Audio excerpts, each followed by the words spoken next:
Good afternoon, welcome to Barcelona and the 13th season of the PokerStars.com European Poker Tour. Here we are on day 4 of the EPT 13 main event from Casino Barcelona. 98 players remaining from the 1,785 who started. I'm James Hartigan alongside Joe Stapleton. Hello, my babies. Welcome to beautiful Barcelona. New season, new structure, day 4, hump day number 2. And we have broken the back of this beast, Joe. 3 more days to go, including today. A long one as we play 6 full levels today to try and cut through this record-breaking field.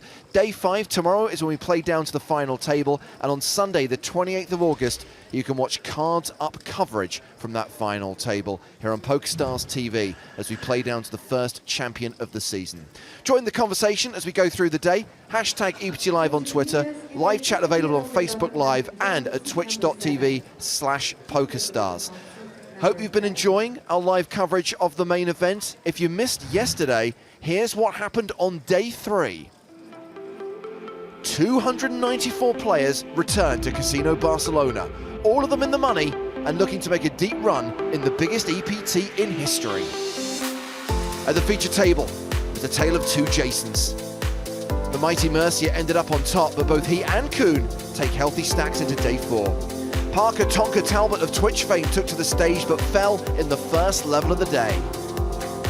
And a host of retro EPT champs followed him out of the door.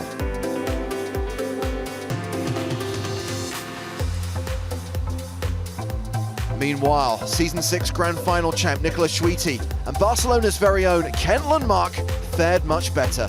And the day ended with Belgian Anthony Chimkovich top of the pile, bringing a monster stack of 1.8 million into day 4.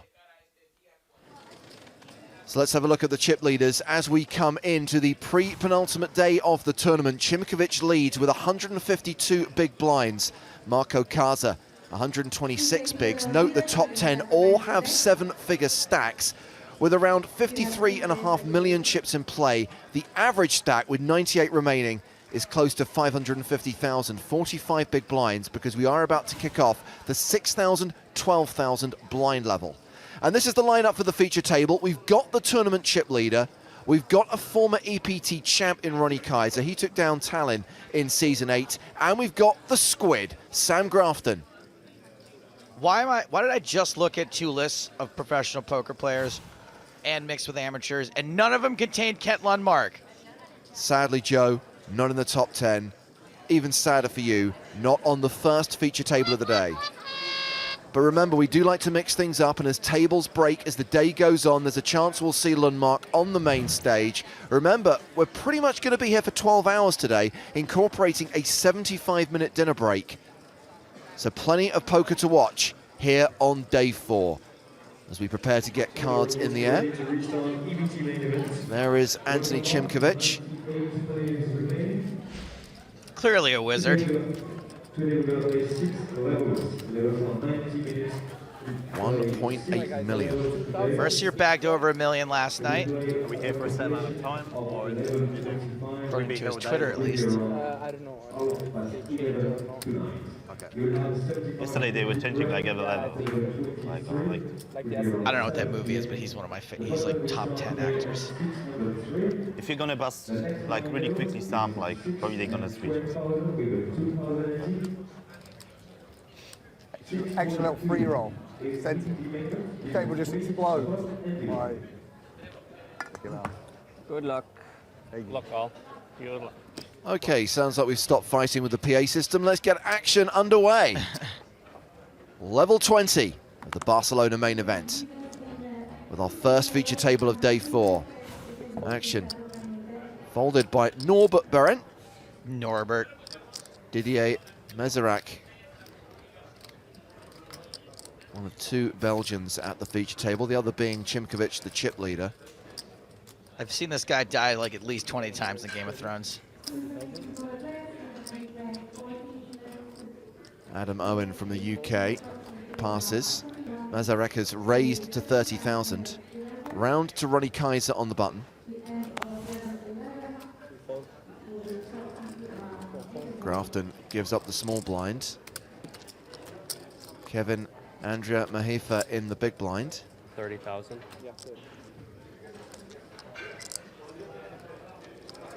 I can't wait to see Andriamahefa written up there. It's taking him a while to type it out. Well, he's defended his big blind. His name's on the screen as we go heads up to the flop, which is Jack 10 deuce with 2 spades.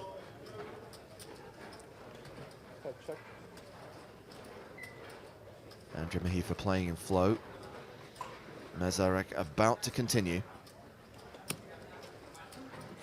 30,000. Same as his pre-flop open, 30,000. Kind of looks like a C bet because you have to. All in. All in. The Canadian check raises for everything he's got.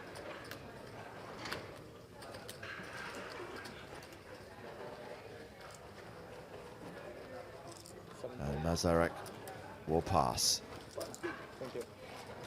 So the red triangle of death deployed on the very first hand of the day, but no call. You can just tell Mazarek wasn't feeling it. I was like, oh yeah. It's only a min raise. You had to double check.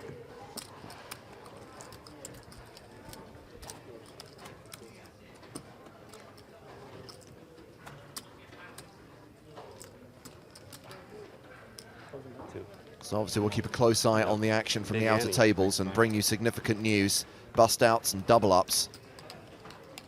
But if you do want to follow updates from the outer tables and take a look at the How much did you shove for? Like, you got overview of the main event, in addition to getting reports on the 10K high roller that's kicking off today, head to the PokerStarsblog.com.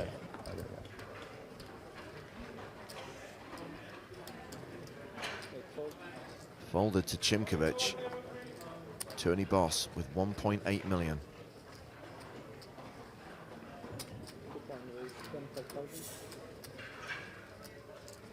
It's raised to 25,000.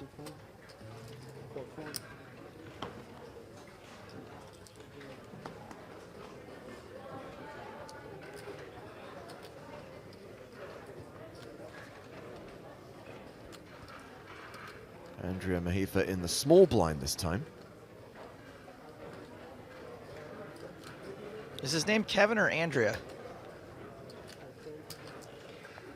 He folds, but Norbert is going to defend his big. Norbert.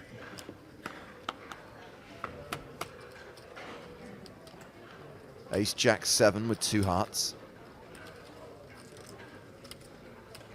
I got that friend that cuts movie trailers in Hollywood, and we always make fun of him because he cut the Norbert trailer. It was like one of his first ones. It's an Eddie Murphy movie. It gets like a 1% on Rotten Tomatoes. Check, check on the flop. 10 of clubs. Means the board gets straighter, and there is a second flush draw out there now.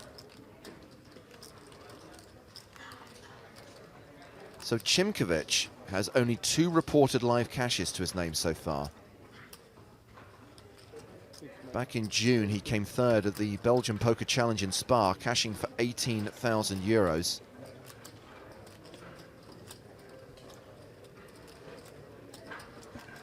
I think we can confidently say he'll probably pick up the biggest cash of his career in this tournament. I like that other Belgian poker challenge, the one that's in Namur. Because isn't Namur the like Marvel version of Aquaman? 6 of hearts on the river. Berent led at the turn for 32,000.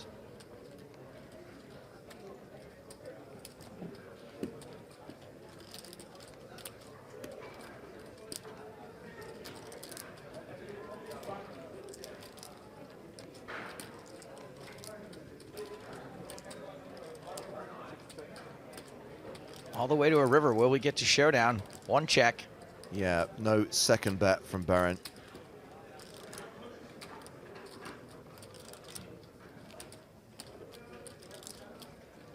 If we do get to showdown, it ain't gonna be for free. 65,000 is the bet.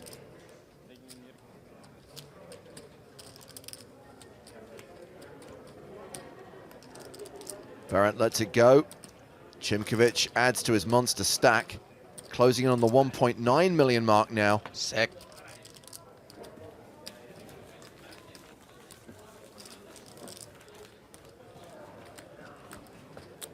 Meanwhile, hearing that they've been getting busy out in the field, let's check on the action at the outer tables. Okay. Yeah. And the key thing is to tell you is that there have been some early eliminations. First casualty of the day, Van Hiep-Tran from Germany.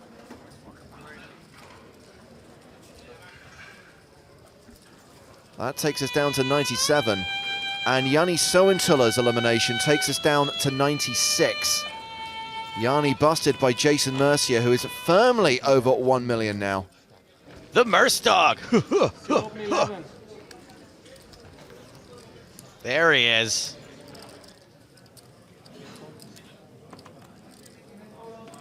Becoming more and more like Harambe every day.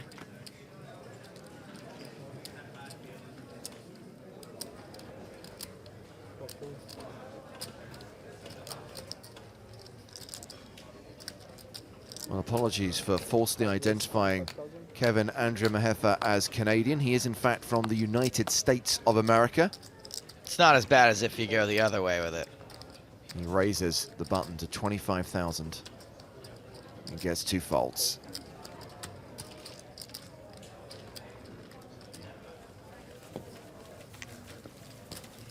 Adam, I screenshotted the table drawer this morning, yeah, so I sent it out to a few people.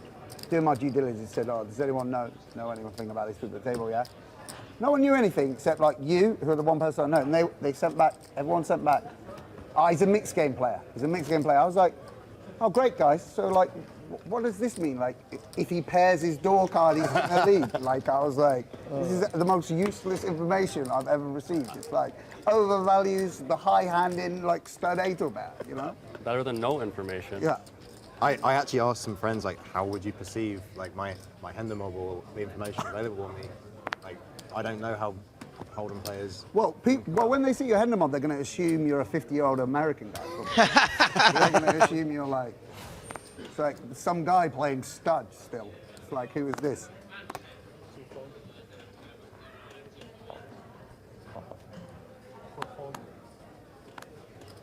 Chimkovich has raised him under the gun. Meanwhile, you'll see that the ticker's gone down 1 spot. 95 players now.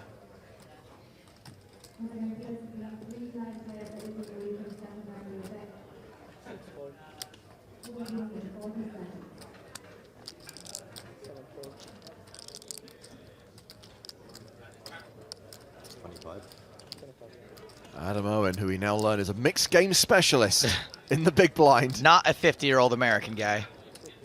Or is he? He defends his big blind. And we've got a Jack-6 deuce flop.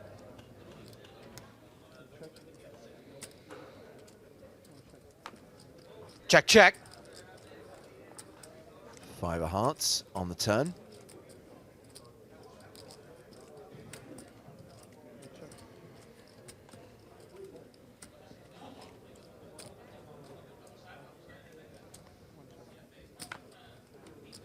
Two biggest stacks here.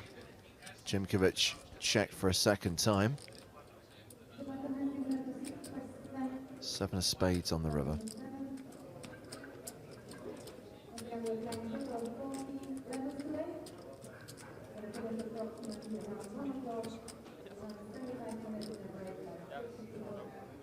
I mean, Chimkovich obviously raised under the gun. Appreciate the fact that he's the chip leader and therefore he could be doing that a bit lighter than some of the other players at the table.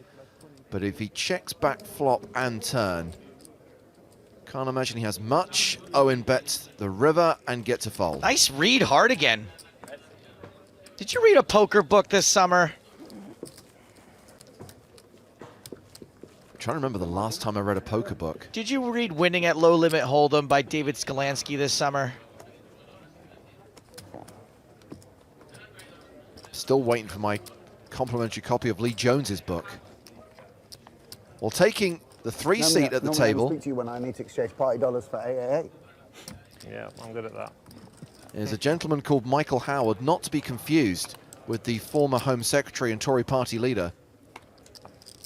Are you Played sure? 2 hands on that table, paid both my blinds, and I come here. I don't Okay, know, maybe once I heard his voice. Let's test. Did you threaten to overrule him? Did you threaten to overrule him? Did you threaten to overrule him? Not that, Michael Howard. Just 11 more to go.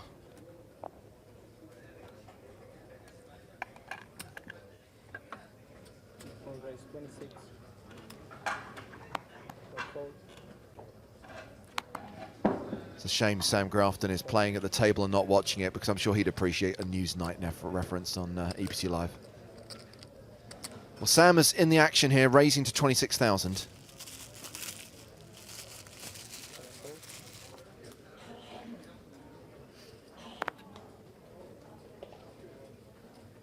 Mazarek has called on the button. Round to Chimkovich in the big blind. How much did you start the day with, sir? Thank you.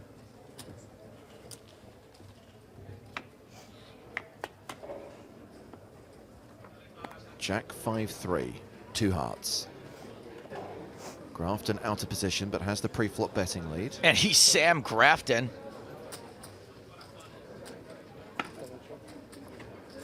Goes check, check. 4 hearts on the turn.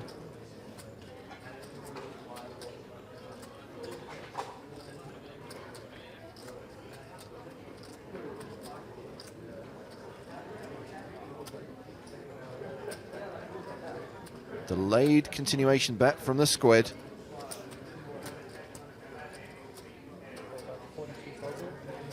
Could be betting what he thinks is the best hand with like a good ace high. Lots of semi-bluffs he could have picked up here on the turn.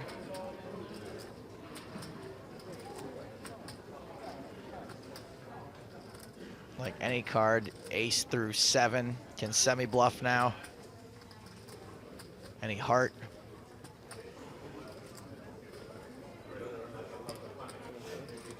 Mazarek calls.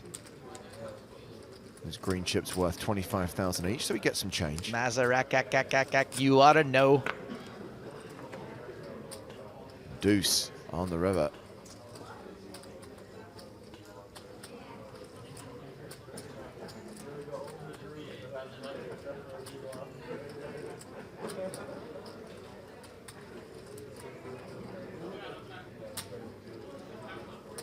Sam fires again.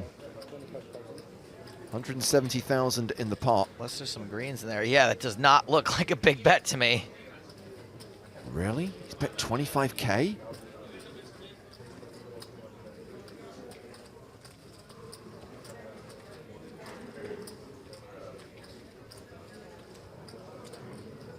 I mean, it seems really obvious, but like, do you bet 25K with an ace? Oh, he's gonna get raised. I mean, it's basically a check when you bet that amount into that pot. It's a raise to 100,000 from Mazarek. Sounds like, what did I do to myself here? Why did I do that? Unless he was betting small to induce.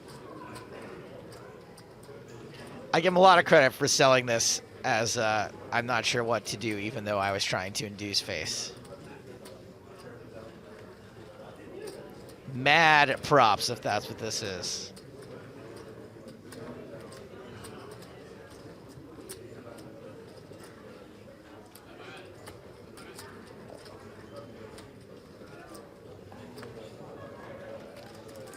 Sam ain't got no green chips. Sam folds. See ya.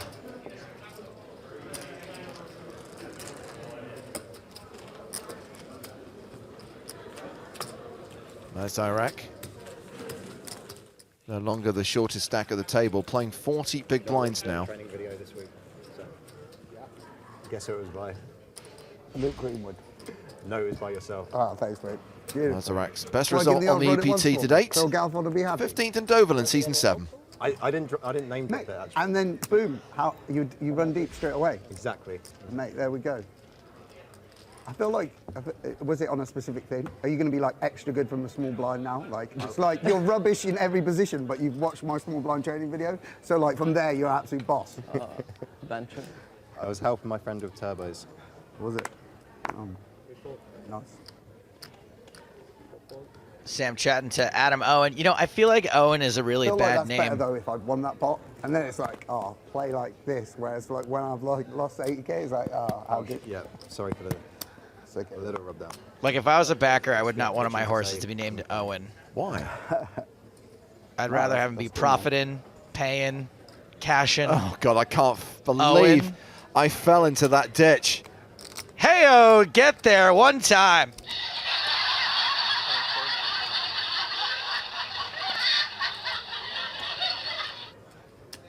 Andriamahefa's raised. Ronny Kaiser's big blind. 27?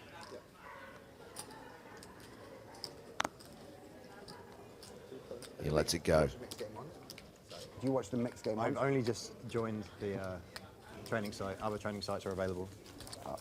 Oh, right. You've only just, so you haven't watched, I occasionally watch like Dancer or someone like, I joined for the dancer. yeah, feel like. They've only got some guy as well who plays like ridiculously high limit hold'em. He's like playing like four, I'm like, wow, like I didn't know these games were running like I what? don't think they do actually. Fucking 300, 600 limits. Like, where's this game going off? I don't know, it's right next to the last payphone.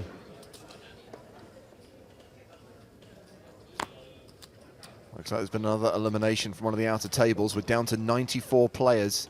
So 4 gone so far. So we're not looking to play down to a specific number today, No. huh? Just 6 full levels? Yes. So we'll play 4 levels, then we'll take a 75-minute dinner break. We'll come back and play 2 more levels, and then that will conclude day 4. 29, yeah. And in our quest to get down to 6 tomorrow, Joe, I think we're probably looking at another 6-level day. Cool.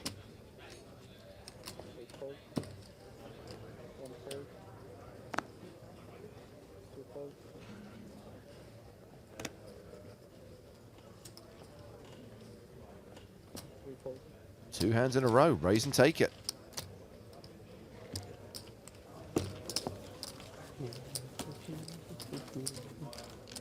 Andriamahefa.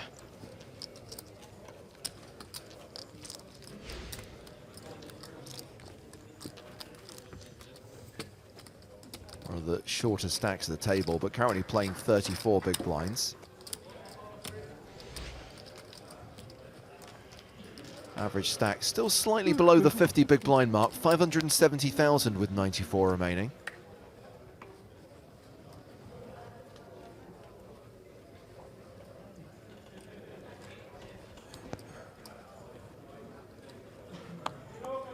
Is Kevin going to go for 3 in a row? He's going to try. Raising under the gun this time. Well, he's raising the big blind of a 1 Sam Grafton. Opens to 29,000.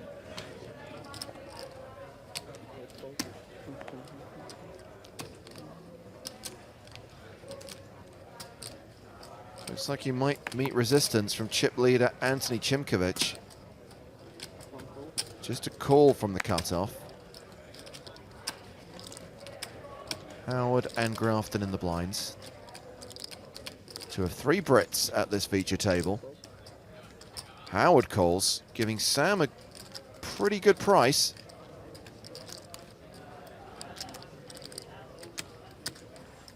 Yeah. He knows it too. Not all in. We are going 4-way to the flop.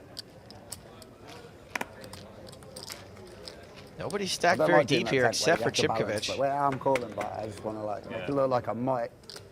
Might not. 8-7 deuce. 2 spades.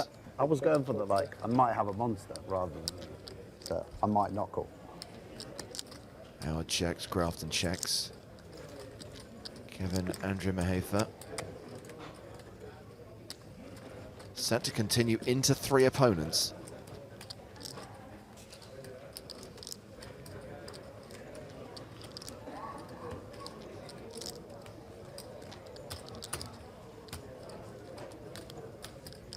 That's 66.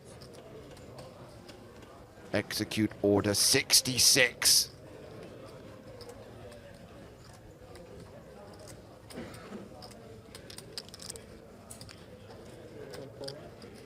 Chimkovich folds.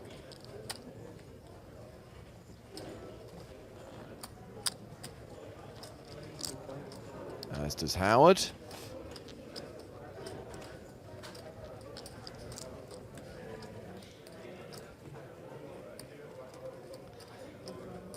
Sam is most likely to have hit this. Cool. He's going to call the 66,000. And we're going heads up to the turn. These are pricey calls for him if he doesn't have a made hand already. Meanwhile, another player has fallen. 93 remain now as the ace of clubs hits the turn.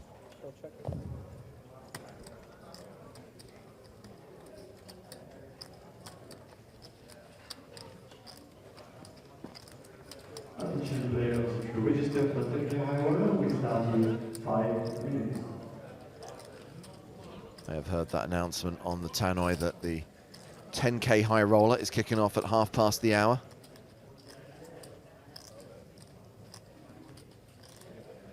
Imagine all the heroes will be lining up to play that one, and it's being covered by the blog team. Live updates via the PokerStarsblog.com.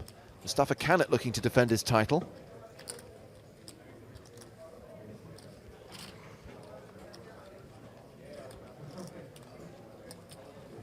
Yeah, the ace is typically not going to be very good news for Sam. Steve Mark says that Grafton's unusually quiet. To be fair to Sam, he's very quiet when he's in a hand. It's also early, start of the day, takes people a little while to get warmed up. And also, you know, there's a reason they call them chirping chips. People are short stacked when they're, you know, not that Sam's short necessarily, but he doesn't have a ton of chips. He's playing for his entire stack every hand he plays. So I would imagine he's going to be a little less animated until he starts raking some chips. You just move the second blue column forward. So I mean, in this particular hand, he's got his opponent covered. And that's something that's worth observing, Joe, is that Andriamahefa, when he bets 81,000, leaving himself 232 behind, this is a pretty committing bet on the turn. Andriamahefa just has all of the better aces in his range. Not that Sam has none. Sam's mostly got 2 pair aces right now, or is really the best he can have.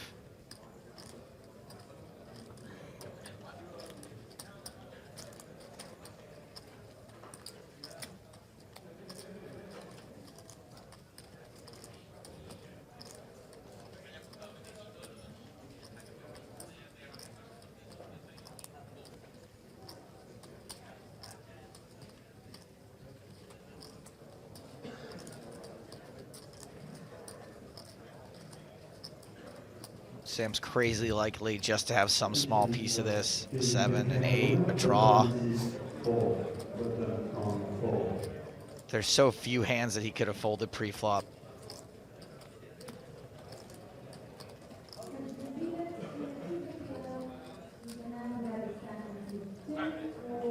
Calls the 81,000. We're going to the river. And we're super likely to see an all-in here.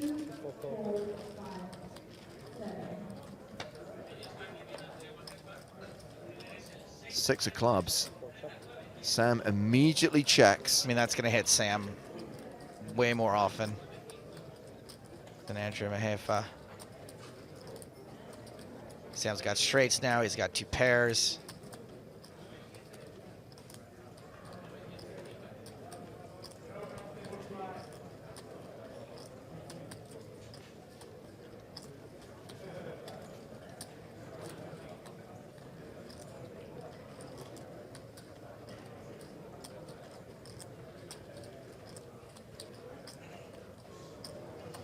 Hard to see what bet Andriamahefa can make without betting it all.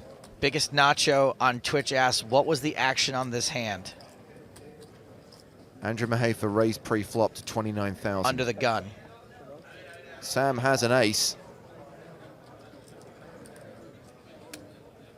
Ace 5. So Spades. he had the nut flush draw Maybe you fold. on the flop, paired his ace on the turn. enjoying that you checked. Put it that way. I'm definitely enjoying a check. when 9-10 got there. Great.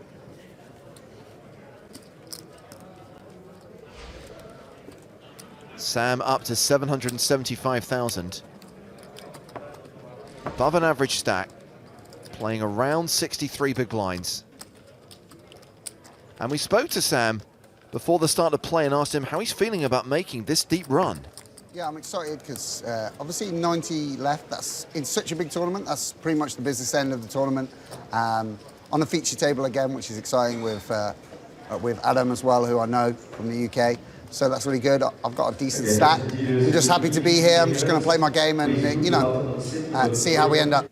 Well, it was quite good being on the TV table last time, I think, because often people stall on the bubble, whereas because we're on the TV table, I think the guys felt a bit of extra pressure to just play their normal speed, which really suited me as a big stack. So on that occasion, it was, I think, a definite advantage.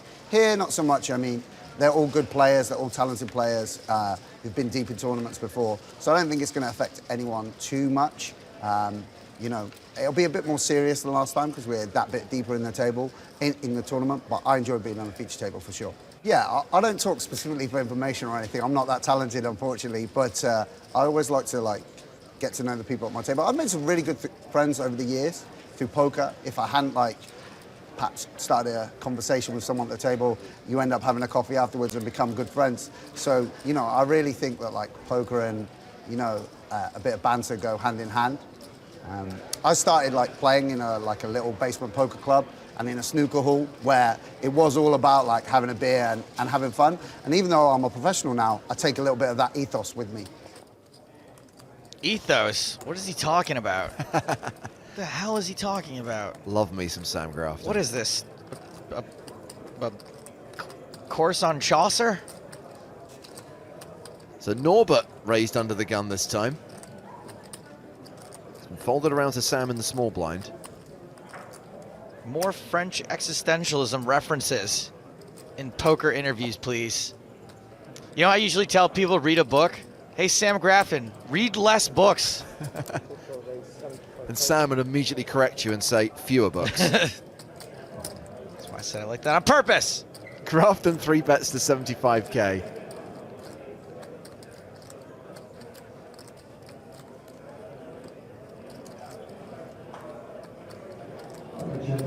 Thank you. We start in 1 minute. Here, if you have 2 or more players on the table, you can prepare. And Berent calls the re-raise in position. Fadian says, wasn't Ethos a musketeer? 10-10-6 on the flop, 2 diamonds.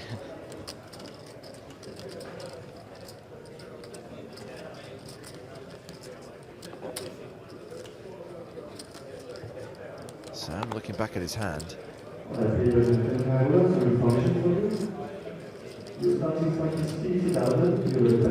Without all those players in the room anymore, the sound doesn't get absorbed. PA's turned up too high. Cue feedback. Yeah.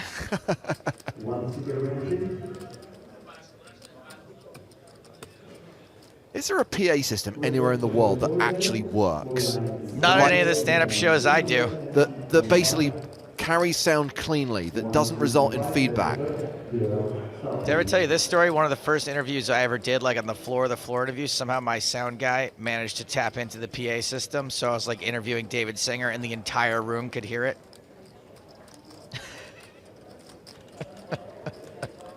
So Sam continues the flop for 60,000.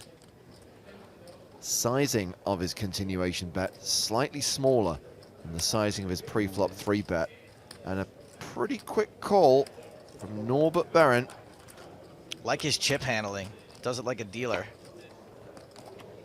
Hey, James, Toby wants you to know he was putting Sam on ace-deuce of spades that hand.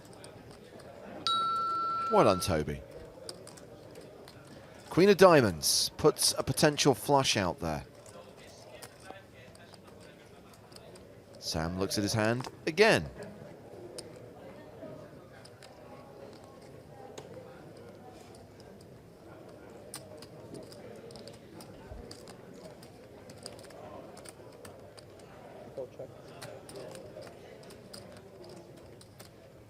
This time he checks.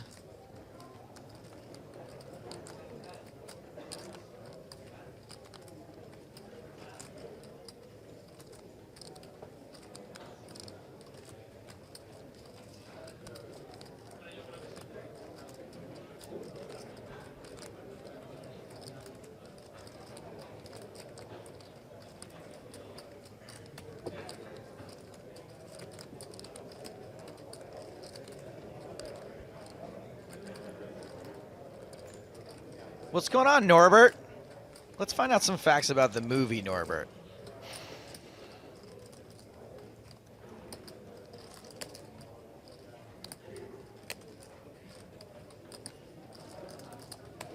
Well, Norbert's going to take over the betting lead.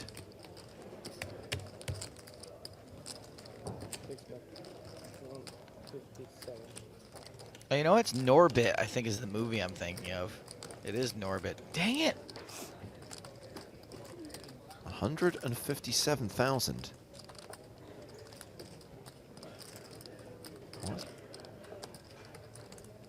Just over half pot. Sam Grafton's like, nah, I'm having a hot streak. Thanks.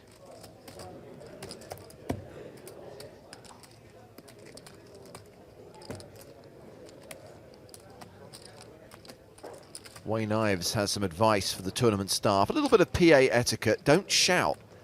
The audio is amplified already. I'm guilty of that one. 5 of hearts on the river. 612,000 in the middle, and these guys are pretty even in chips. Grafton the effective stack with 481.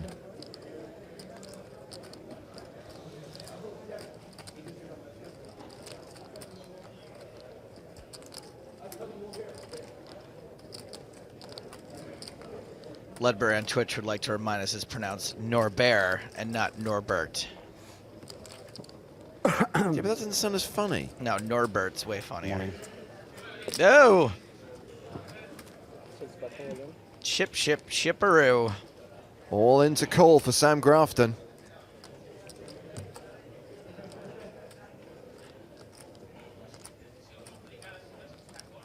A Jason Mercier day 3 chip bag in the middle.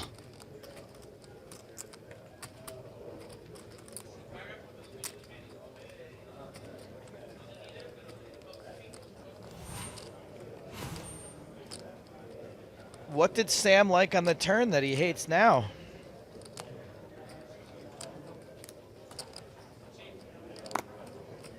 I got a pretty good hand. Probably. A 10? Hard to call with just a 10. Not super easy to call with a flush either, I don't think. When the action goes like this. Especially a non-nut flush. When he says pretty good hand. Thinking 10s and bad flushes. Fold. Sam lets it go. Thank you. I'd say he wasn't going to rake those chips, and so he's like, I'll just move the button instead. I'm going to touch something. Something round and plastic.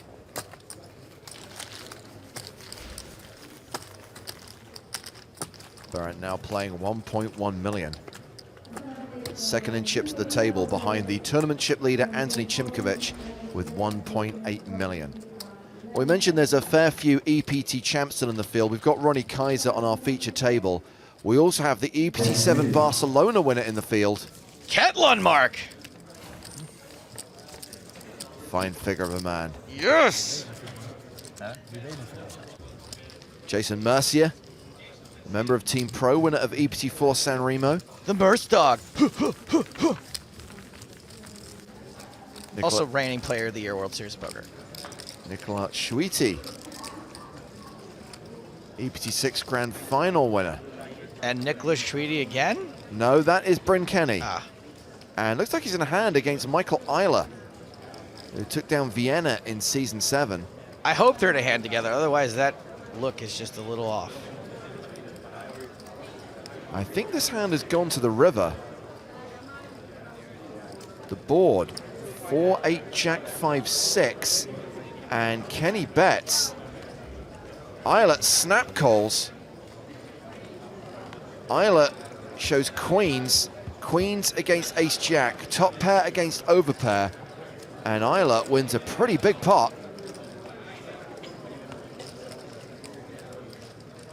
I believe there's still 89 players remaining in this tournament. 1,750 2 started? 1,785. 85. It's written on the screen. Well, if I just read it off the screen, what do you have to do? You won one of these, yeah? You won one of these EPTs, yeah? Yeah, long time ago. Mate, what season? You know? I think it was 2011. Sure, James will correct him. Yeah, that's not that long ago. You said like long ago. I thought you were gonna say like season 2. Like Actually, I didn't play many tournaments since and then. like That's true. Oh, you did? You waited 3 years to come out of retirement and we got put up with it? No, I play cash game. No. Tallinn, yeah? Tallinn. Tallinn, yeah. I guess they tried Barcelona and Tallinn, and Barcelona was more popular, and they dropped Tallinn from the schedule.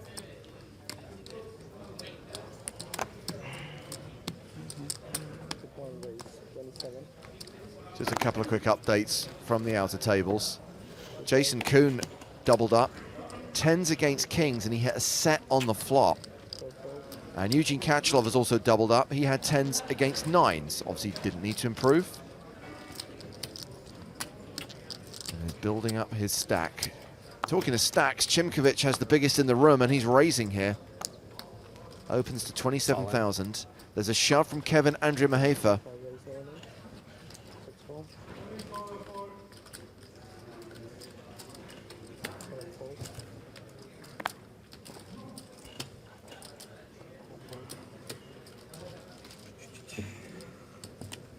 That shove gets through.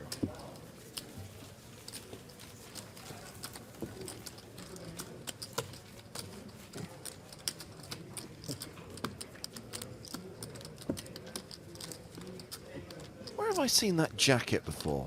The one that Berent's wearing.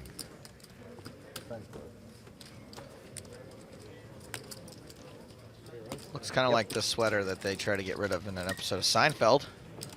It's the kind of jacket that Reggie the Sound Man would be a big fan of. Ah, yeah.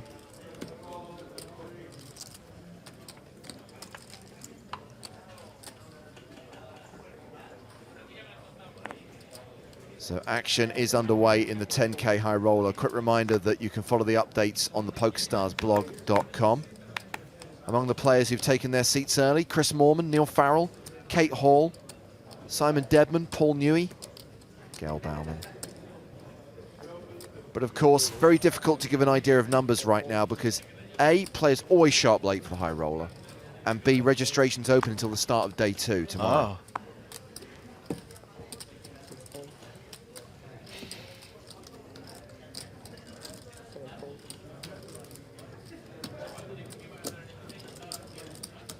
Did you see somebody on Twitter spilled the beans to Vicky Corin that there's no more EPTs soon? Yeah, I see she was a little bit shocked.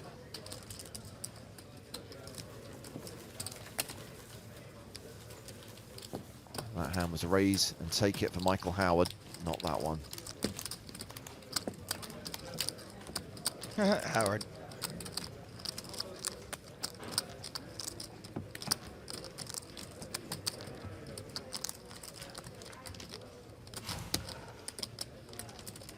So Ronny Kaiser, who just talked to Sam Grafton about his victory in Tallinn back in 2011, is down to 15 big blinds. He is edging towards the danger zone. Danger zone. Chimkovich not only leads the table, but leads the tournament with 89 remaining.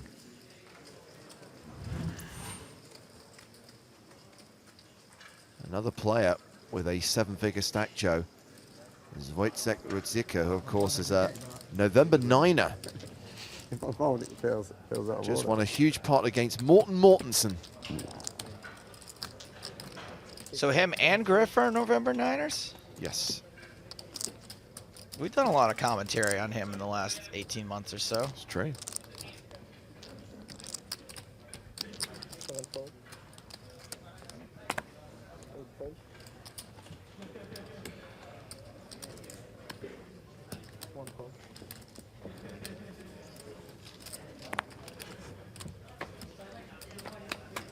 Berent called in 2 spots, 3-way to the flop, 10-5-4.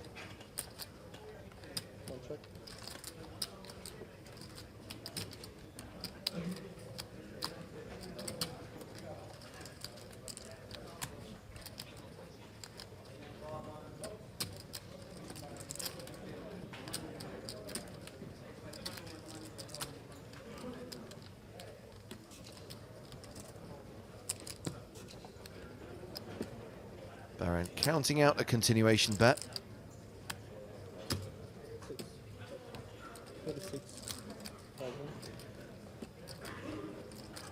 36,000 gets a fold from Mazarak. Chimkovich. We just gone for one level on this. I feel like they just see how it goes. Basically, if we're all really grumpy, You need and to people talk. hate You need us, to then talk. we'll If you get talk off. more, So we'll I mean, we could make a pact and we could all be like silent and really move. I want to get off here, so I'm going to keep quiet. Don't like the lights. It's hot and everything. Not the showman like you. Michael, this is you know, this is the dream. It's not too bad when they can't see your cards. I don't like the hold up. Yeah. That's fucking bullshit. I think it's like stars get a lot of shit, but I think it's pretty good that they keep the integrity and don't check out. No, yeah, Because yeah. like Rogley, every other tour does, like on date, like they're like if they put you on a feature table, they're like, yeah, here's the Yeah, I'm not a fan of that. yeah, it's pretty good. Card. Unless it's random, like in Ireland, You win. just randomly draw a table. Second barrel from Berent gets the job done. You know that there's a random chance that you'll be. Right. But if they're selecting like celebrity status, then that is unfair. That's what the GPS do, isn't it? The GPS. Yeah, they show. It's just random, I think. No, I don't know. Is it? I think so. I'm not sure. Yeah. Maybe they just pick the order. Well, heading to one of the outer tables because exciting. we've got action. Like me or Kent Lundmark is all in, Joe. Don't face. Oh boy. All in with aces against Stefan Vogt's ace-king. I like our spot.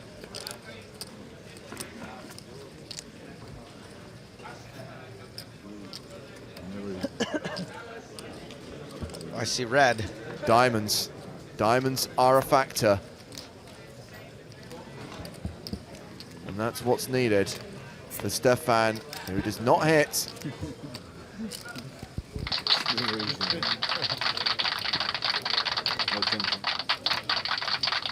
Aces hold, and that's a double up for Kent Lundmark. Kent Lundmark. For those of you new to EPT Live, by the way, it's a well-documented fact that of all of the champions we've had in the 12 and a bit seasons of the European Poker Tour, Kent Lundmark is hands down Joe's favorite. That is actually not exactly accurate.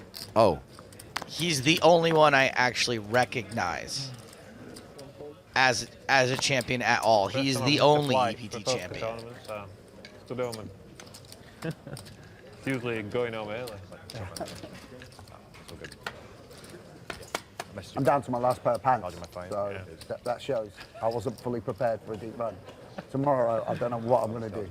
got a Like, queen do I go 7-4 flop buy here. some? Do I No reuse- pants. Do I reuse day ones? What's like, you know? You don't have clothes, yeah? Yeah, I'm running out of clothes tomorrow. I don't have clothes as well.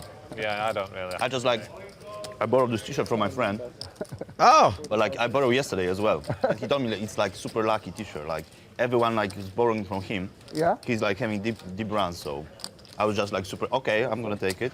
Beautiful, mate. That seems like a smart move. Like, but like he gonna be like, you know, he gonna end up selling like. You see, I'm okay for t-shirts because I sweat a lot. So I know that when I come to Barcelona, if I'm planning to be here 11 days, I'm bringing like 20 Okay. t-shirts. But underwear, I'm normally just keeping like on a day. So nobody wanna borrow it. Like if you're sweating a lot, like you know. Yeah. No one's borrowing my t-shirt.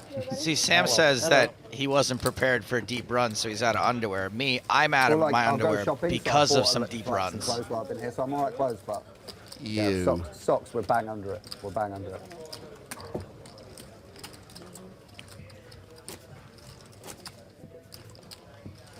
Adam, you got any spare? You know, it could be like trading dollars. I'd be like, I could tweet. Anyone got?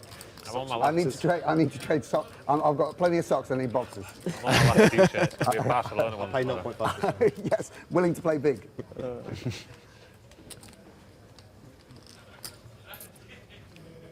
Meanwhile, you'll see that we're down to 86 players now, hearing that Jerome Scarano is out.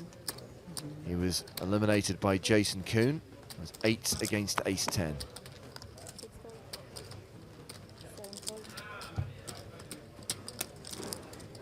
And we're halfway through the first level of the day with 12 eliminations so far.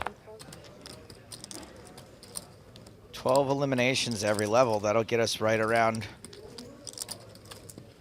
where we should be.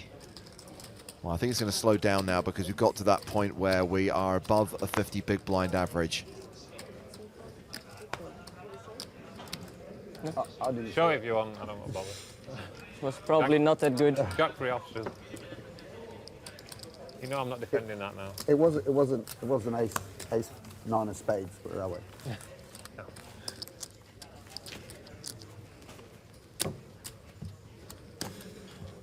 You still have the trophy? Is it kicking around the house? Still at home, yeah. It's there on the mantelpiece. It's in good condition. Yeah. Yeah, it is. Ah, okay, that's decent. Haven't lost the bracelet so far. What, you got a bracelet as well? Has some Shambhala. Oh, right, okay. Ah, the Shambhala Bala. Worth more than 10K. Nice. You don't wear it? No. Griffin Benji does. If you say Shambhala Bala 3 times into a mirror, Salvatore Bonavena appears behind you. I haven't seen that guy in a while. I mean, it's tough not to spot him. He's walking around in a jacket that says Salvatore Bonavena on it. Minion stone? Kurde, ale miałem spacika.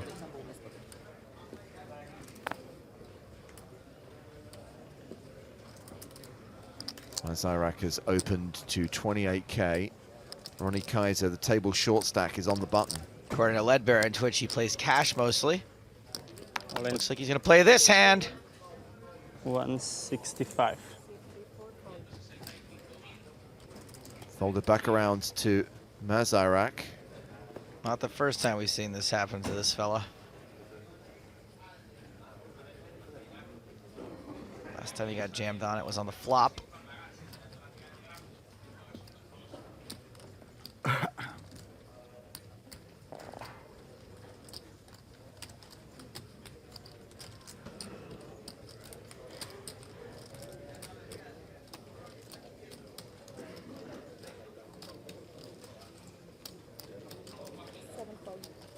It's a fold. 165. 165.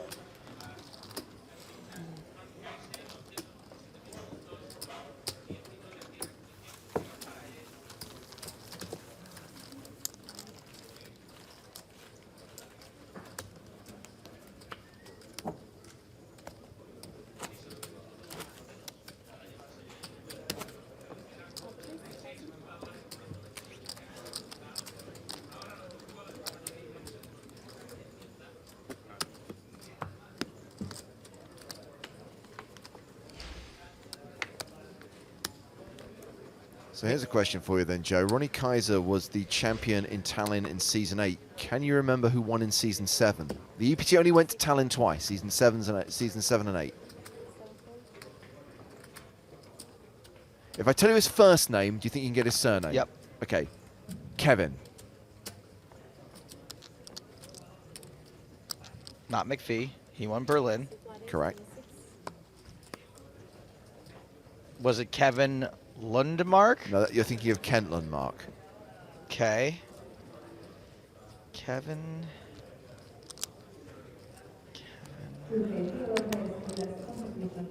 McAllister. No. You're what the French call les incompetents. Kevin McScreven. You're not going to get it, are you? Kevin, hold on. Kevin Kilkenny.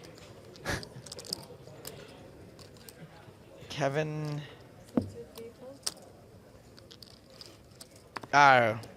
Kevin Stanny.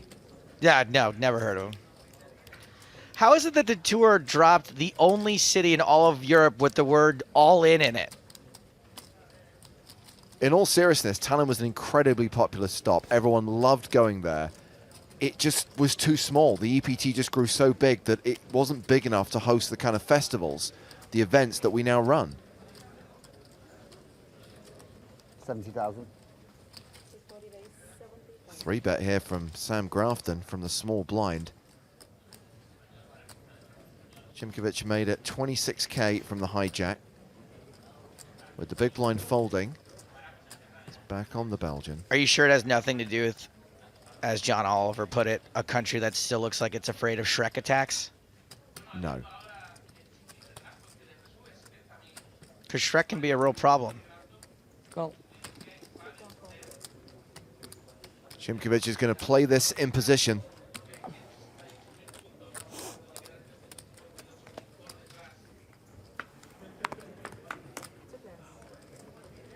Nine, 4, 3 on the flop. Sam with 29 bigs behind. By the way, they came from a bit about how the internet there is better than it is in America. And the story checks out. 48. All right, Squid. It's do or die. He's continuing for 48,000.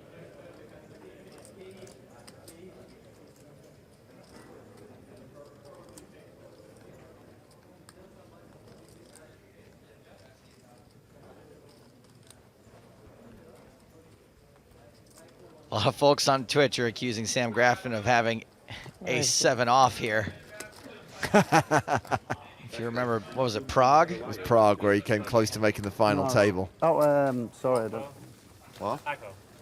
No, like regular, like mini USB. Mini like USB. Samsung mini USB. No, no. Ben Jones Groves, by the I way, on expected to have one under Twitter the table. got Kevin Stanley. I expected to have one under the table. I didn't bring it. I don't.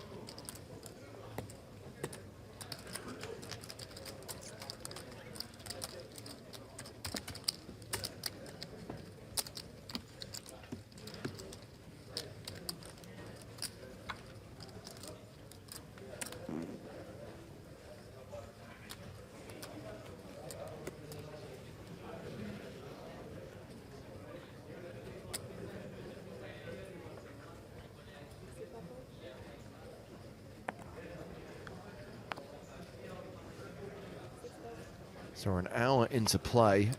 Hopefully it won't be too long until we can tell you who the winners were in yesterday's Jacks or Better competition. Thanks to everyone who submitted their entry, everyone who successfully won a hand with a pair of aces. We'll pick 6 winners at random a bit later on and announce those winners. Did that have to be aces in the hole or just... Nope, just a pair of aces. Nice. And obviously we'll kick off today's competition a bit later on as well. Plus there's another EPT Live bounty bonus tournament at 4 o'clock this afternoon. Jamie Staples is the guest bounty today, and Jamie will join us on EPT Live at around 3 o'clock, around 2 hours from now. Wait a second, I thought I was Jamie Staples. In that case, you're going to be joining us at 3 o'clock. I will be here. And so will Jamie Staples.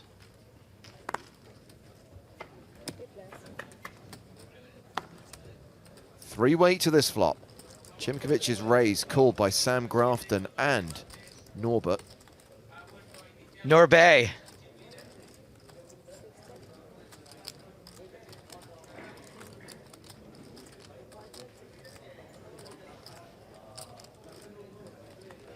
Check to the button. Sam Grafton.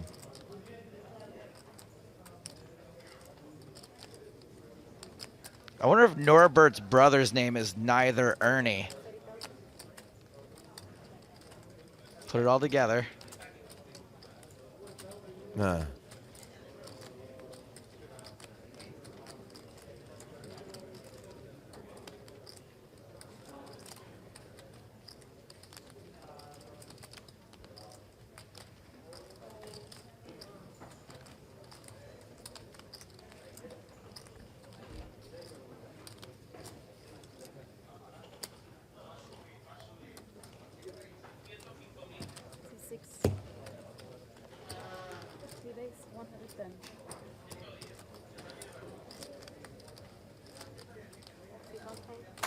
So Sam made it 30,000.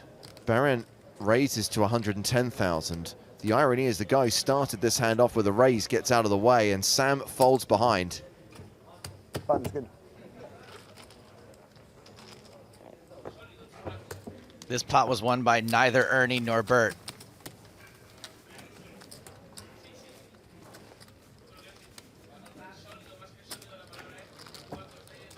Well, heading out to the outer tables once again. Marco Kaiser in a hand against Yuri Reichenstein. 3 Jack 10 8-5 on the board, and look at that river bet from Kaiser. That's some stacks of blue.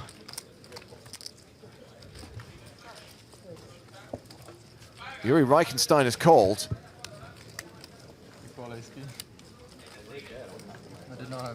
Reichenstein showed Queen 10 for second pair, and it's good. Yeah, wow, snapped off. And Reichenstein is up over 1.6 million. There is the possibility that he is the new chip leader. He may have overtaken Chimkovich. You know, the player we commonly refer to as Reichenstein is actually Reichenstein's monster. By the way, those of you who follow at PokerStars blog on Twitter will have seen this, but I was quite transfixed. 10K buy-in, 250 big blind starting stack, all in the first orbit. Who?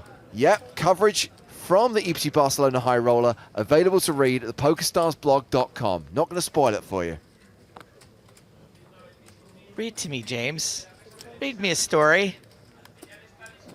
Oh, my coffee's kicking in. Does anyone else notice that? Hello, my babies. Oh, I can feel it coursing through my veins. I've never been there. It's meant to be really nice though, yeah? It's like European capital culture or something? Yeah.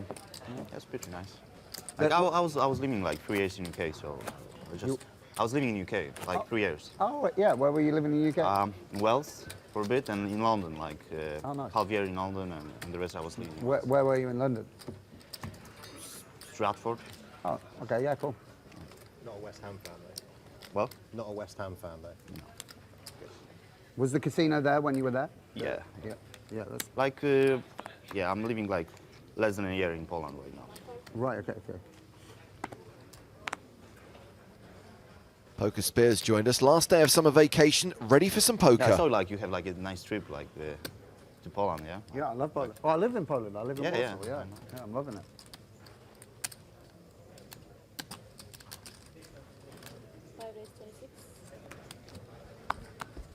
This time next year we'll be able to have a conversation in Polish. Yeah, I was going to ask you like, about like how's your Polish like? Yeah, Nothing? Not good. No, I've got some, but like not good at the moment. A year from now you can test me out. And we'll see.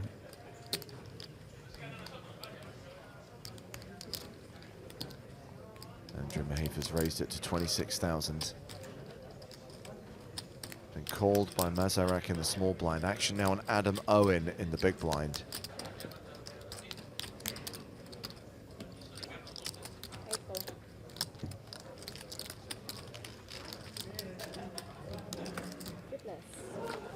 And he calls as well. 3-way to the flop, which is 6 trade deuce. What are you chuckling at over there? This dude on Twitch says, why do Americans consequently pronounce foreign names wrong? And I called him a bozo, and then Matt told him, Matt went to bat for him. I'm just laughing that Matt actually feels bad for the Twitch trolls right now. That's how badly they're doing today. Got checked around on the flop. The jack on the turn.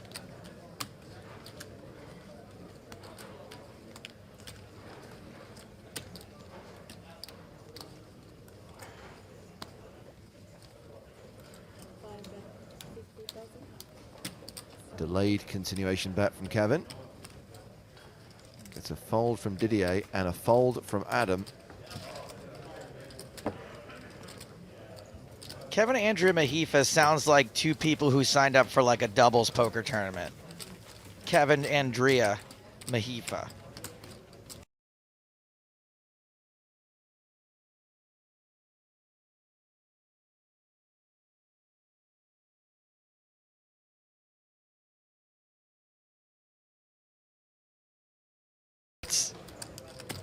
It's like Martin Zdenya.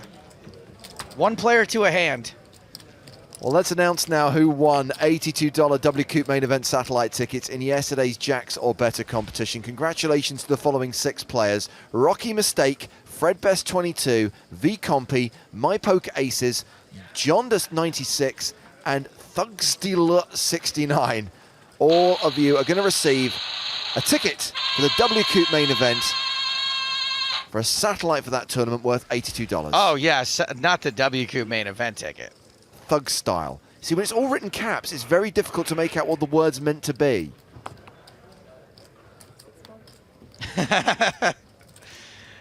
Sean on Twitch says it's actually pronounced bozo. Bozo is an underused word. If somebody called me a bozo, it actually hurt a lot. So we'll have another round of our Jacks or Better competition a bit later on today.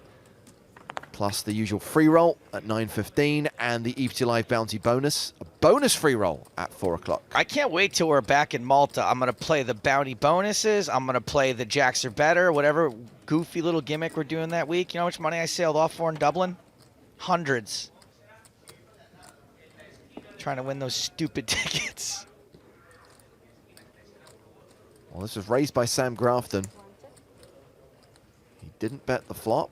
It's been checked to him on the turn.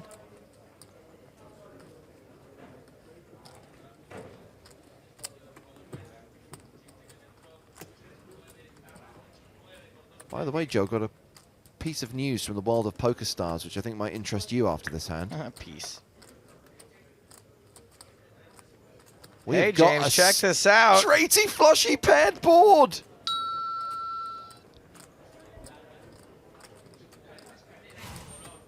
Thank you.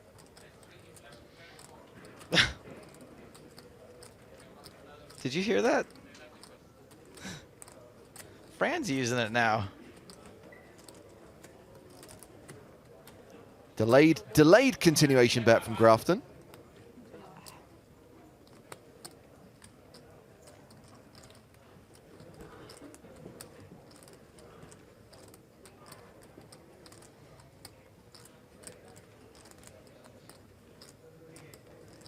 Oh, that was cute.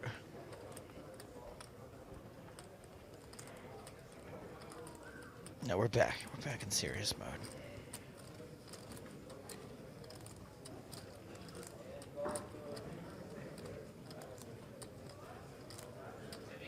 Chimkovich folds. Foldsies. So, Joe, I think 2016 may truly be the year of Romania. I know. Did you see the news? That's the news I was going to tell you. PokerStars.ro, BetStars.ro, a Romanian license from the 1st of September. Year of Romania.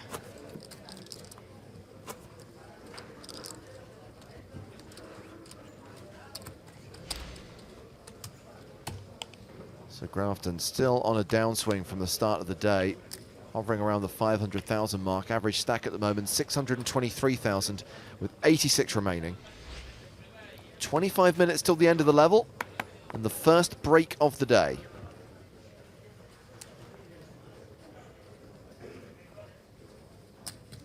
So last year after Prague, I stuck around for a couple extra days. Yeah.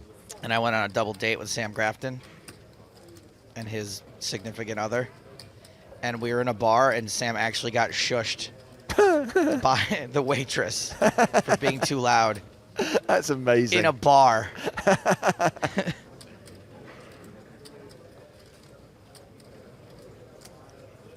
I actually got really defensive. I felt bad. I was like, seriously? We're in a bar. Like, what? But yeah, it happened. Well, we've had an under-the-gun race from Michael Howard, and Sam calls under the gun +1.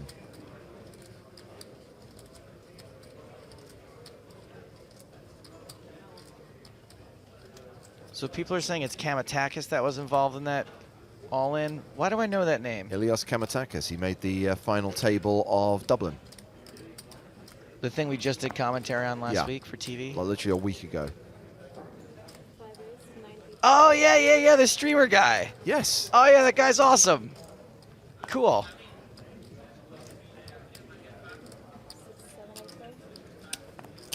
So a 3-bet here from Kevin Andriamahefa. Re-raises to 90,000. Round to Ronny Kaiser in the big blind.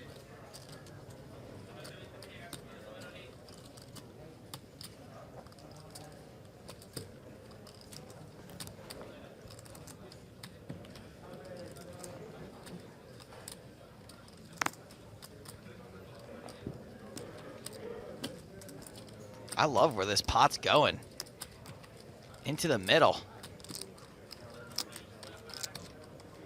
All the shorties and mediumies getting involved.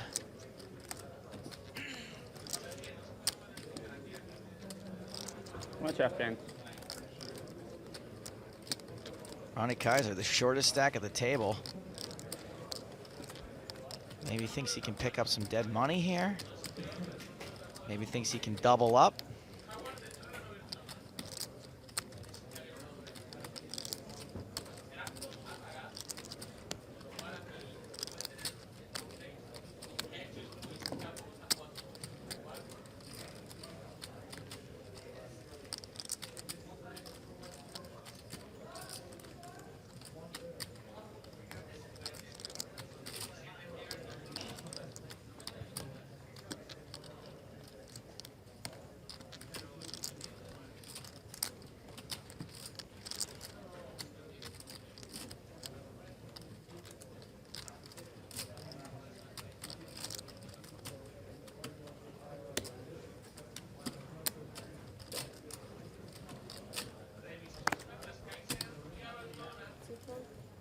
Kaiser lets it go. Michael Howard folds. Grafton with the decision. Fold. He passes.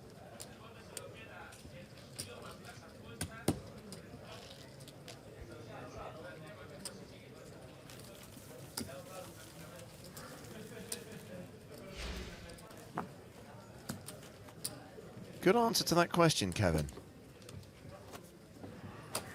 Best poker moment right now. Going to take a look at some of the players on the outer tables, Joe. We've got two Russians sharing a table. We've got Mikhail Shalamov from Team Online. You might remember him from the Solid Penis video. I do remember. Wait, which one?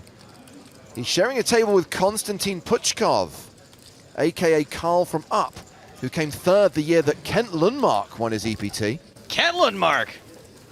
And there is Eric Freiberg, who incidentally cashed in the very first EPT ever here in Barcelona back in 2004.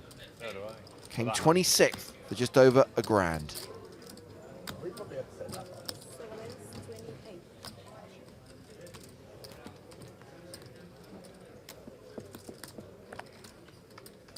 And according to our Russian commentators, Eric was also at the World Series of Poker final table the year Jamie Gold won. I think that was 2006.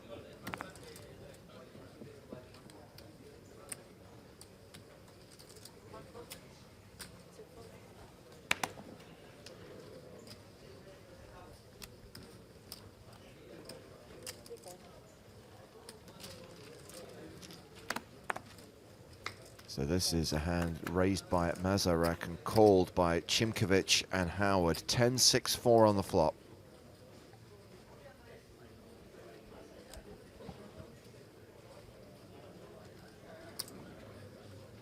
I like Pete Blow's tweet. Places Sam Grafton gets told he's too loud. Number 23, a theme park.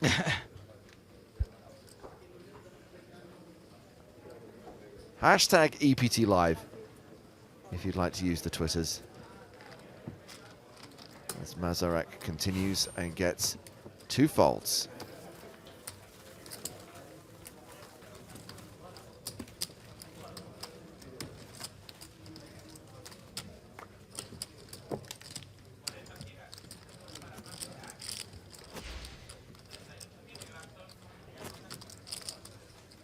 Didier hovering around the 40 big blind mark. Less than 20 minutes left on the level now. Blinds will go up to 8,000, 16,000 with a 2,000 ante when we roll into level 21.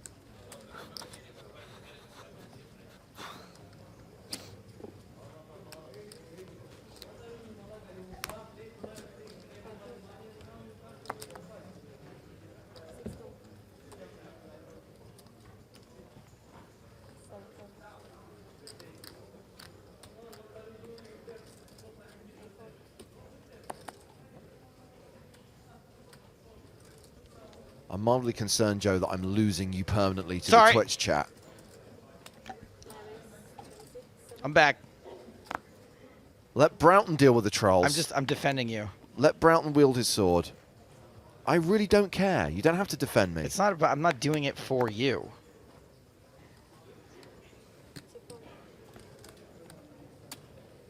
Chimkovich is raised to 27,000.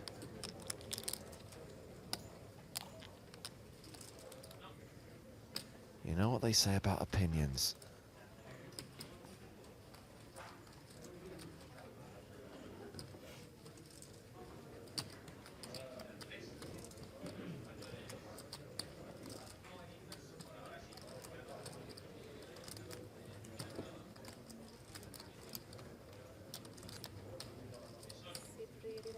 Sean knows what I'm talking about, James. He says, for just 2 comments a day, you can feed a bloated troll in the first world.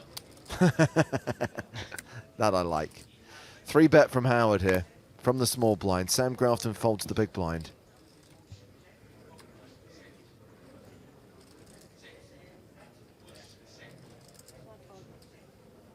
And Chimkovich passes as well. So yeah, over the course of this level, Anthony's dropped down to 1.5 million. Obviously has the lead at this particular table by some margin. But it could well be that after winning that pot against Kaiser, Yuri Reichenstein has actually leapfrogged him on the tournament leaderboard.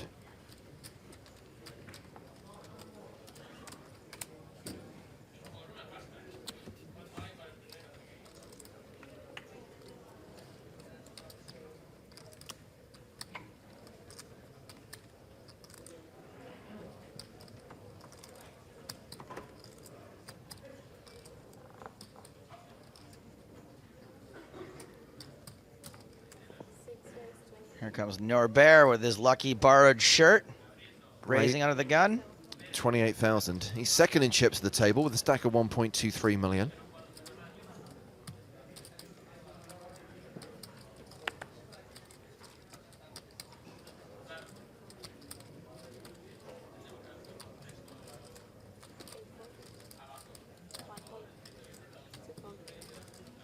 Stephen Flynn has a question about what happens on day 6 of the tournament. When one person has all the chips, do they then have to play Fedor heads up for the title?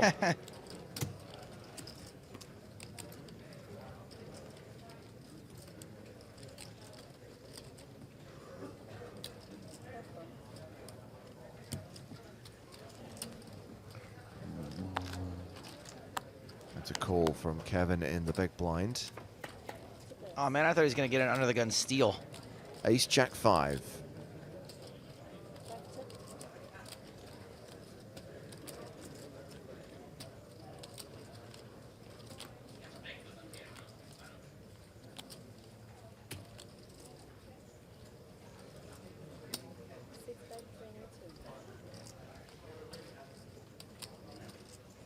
Berent continues for 22,000.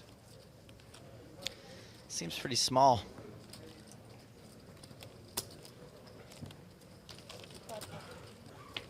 Hmm. 9 on the turn. 9 of hearts.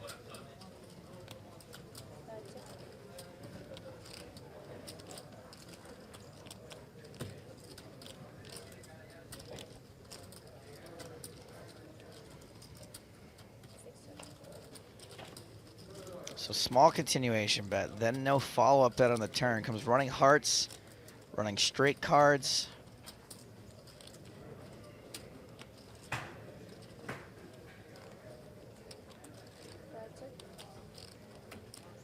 It's a check from Andriamahefa.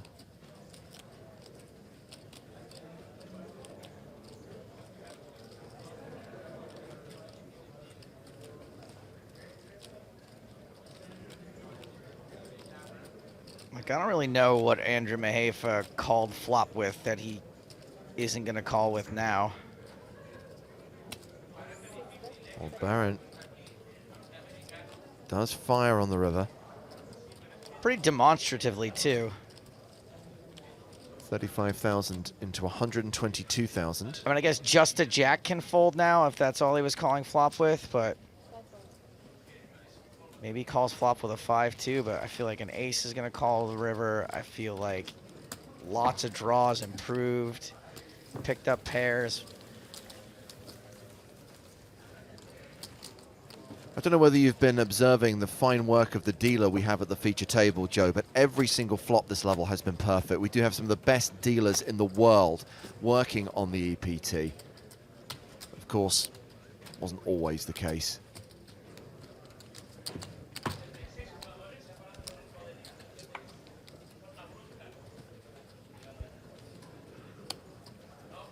Yeah, this once happened. Oh, Lord. Oh, my goodness.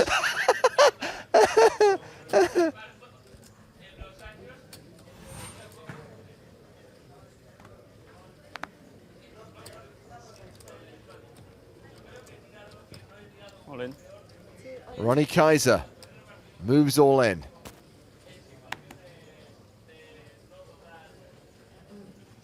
It's 190. 189. Owen. Michael Howard reshoves. No aces. And with everyone else folding, we go to showdown. Ronny Kaiser, the player at risk. It's kings for Howard by the looks of things. Ronny Kaiser with ace-7. Still a pretty gut-wrenching moment for Kings. At least Howard is not at risk. I'd say good luck, but I want to win it. I don't wish you luck either. I will be honest about it. Ace. Just a jack will do. Okay. 9. The back door. You got it back door. All the back door. It's time for the 9. So Cardiff the 4 of diamonds takes away all those backdoor draws. Ronny Kaiser needs an ace on the river, or we lose one of our former champs. More outs for full. GG. Well, I like seeing the best hand hold up. Yeah, good luck. Hey, good luck, guys. So Kaiser goes out in 85th place. Someone else just went out in 86th place, taking us down to 84. Just find it. It's a good way to do it, isn't it? Where's the deal?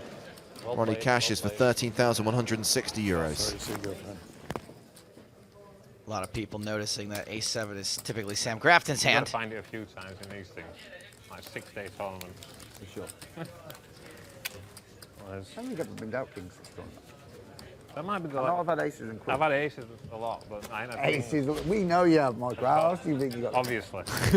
Don't worry, Adam, by the way, the aces will be long in a minute and then you can raise or whatever. Just like, hold on, just hang on in there. I'm glad you got the hoodie and the sunglasses up, otherwise we'd be picking up on these tails. Fucking hell. What are you trying to say? No, it's all right, bro. I mean, I don't want to, like, you know, point anything out to the table. Fucking hell. Tell him, I would Steve be Dave. hiding under a hoodie, but it's so hot. How time? Can't do it. Oh, here we go. We've goaded him into it. Yeah. Well done, Sam. Well done. I love the way that Sam Grafton has just bullied Adam Owen into playing this hand. Same spot, I don't think I want to find jacks. Uh-oh. No, he's out.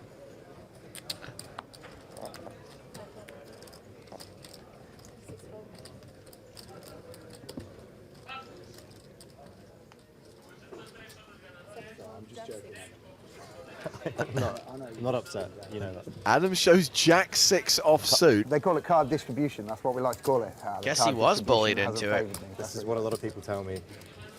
Well, there must have been a fast flurry of eliminations because we're now down to 82. 4 players out in the last few minutes. What if we get down to a final table today, day off tomorrow? Seems reasonable. Yeah, I'm so relieved that you said that, by the way. When you said you, I thought you said something else, and I was worried you were going to say something awful. Yep. Oh, thanks. There's already problems with my online name. No, we'll play the final table over 2 days. Oh, okay. Like the Cursed Child, parts 1 and 2. Mate, knocking out a former EPT champion. How does it feel? It feels all right. Feels better than losing it.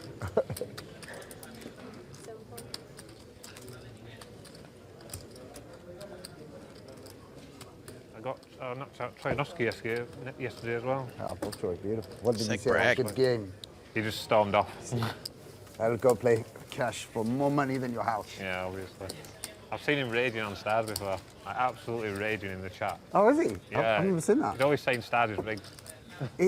He's one of those guys where, like, even though I've commentated on him and hypothetically, like, we've worked for the same company, I would never, like, say hi. Like, I would be way too scared to approach him. I feel like if I went up and was like, "Hi, I'm Sam," he'd just be like, "Who are you?" Yeah, go away, peasant. Go away. Yeah. I feel like you just can't do it. I feel like that's a little unfair. Me and Vlad go paddle boating every year at PCA. What do you guys call them, pedalos? Yeah.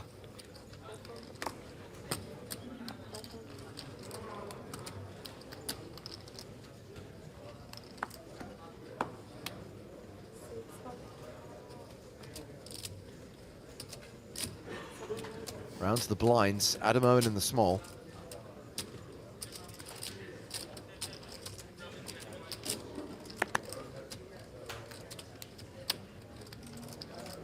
Couple of legit questions on Twitch, James. Austin wants to know, will they make any changes to the rules for the new poker championships, time bank, etc.? I don't believe there is anything in the works. I believe it will be the same rules. I mean, obviously, the rules are always being reviewed and tweaked. 25% to me, I'm like guaranteed to win. Who was? Jaynak. Who's that? Jaynak 19? You don't know? Yeah, I think I know that online. What is he, English? He's Canadian. What, he's got run good. He just, every time he's good at investing in winning things. Nice. I had a good feeling about it. Well, that's a 3-bet. Yeah, to the best of my knowledge, nothing dramatic is going to change with the rules at the start of the PokerStars Championship in 2017. To the best of my knowledge, EG means for example. Was there another question? Or do you want to wait for the end of Supposed this to be hand? 78. He asked the same question to each of It's us. supposed to be 78. Maybe.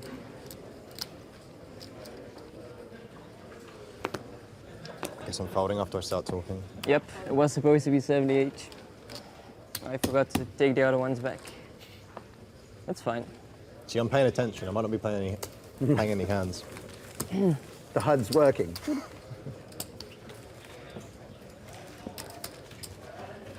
You earned it, Anthony. See, it's easier. Good mistake. He only likes games where, like, when Joe, I know you love the still game, your but do you love career Bren shows Kenny? I love the game of poker, and I love Bren Kenny. Well, Bren Kenny is all in against Michael Eiler. Kenny 5-bet shoved with ace-king. Eiler called with sixes. Classic race underway on this outer table. And Kenny has paired his king on the flop. Bren, the player at risk here, has to fade a 6 on the river, which he successfully does. So Bren doubles up to around 650,000.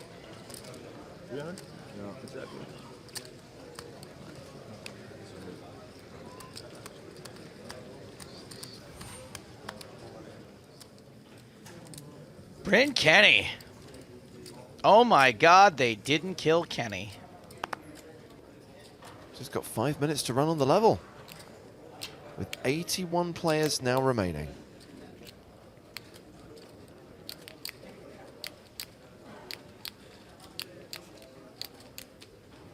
Ish. It's right on the screen, James.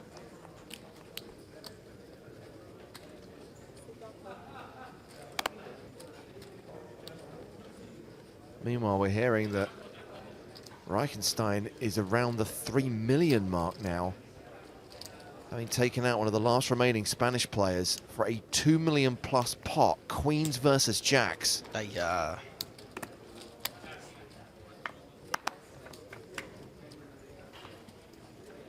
Three-way action at the feature table. King 8 deuce. Owen, the pre-flop aggressor. Man, this is about as dry as the board gets.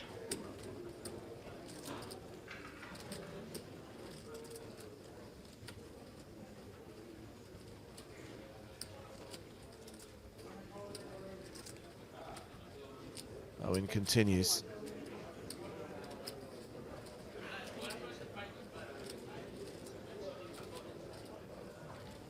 All right, well.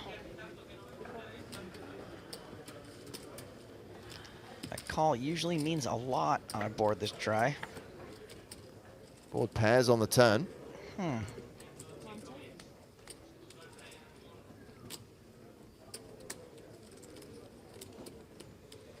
Austin asked another legit question, James. Which stop are you most excited to go to in the new PokerStars Championship? Queen on the river. Well, I don't know which ones we're going to be going to, so I don't want to get overexcited about somewhere we might not go. Does that make any sense? I'm going to assume we're going to all of them, which I know is probably not right, but whatever. Not going somewhere is easy.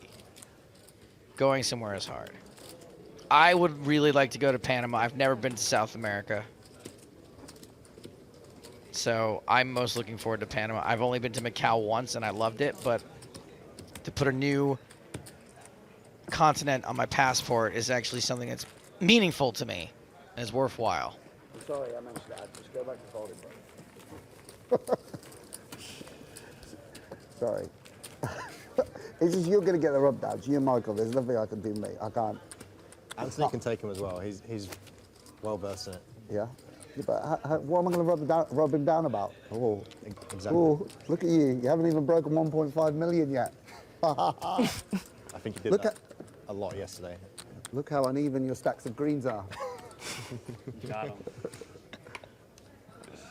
Chimkovich back up to 1.7 million.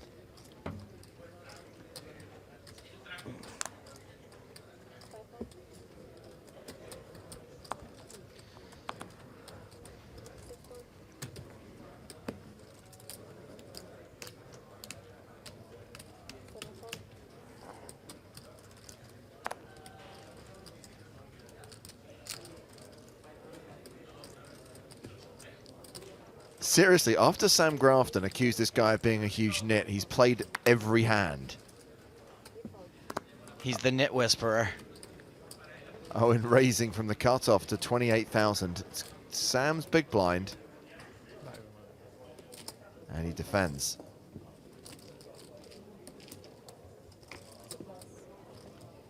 I'm being told Panama is Central America. If it is in fact Central America, I've never been further south of Mexico, so... Yes, Panama is officially classed as central. It's a new country.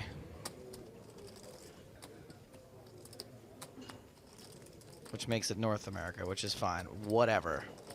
Haven't been there. Would like to go. Board pairs on the turn.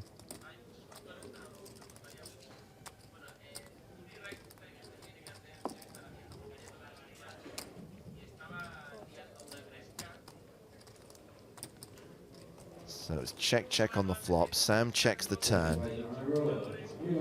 The lead C-bet from Adam Owen.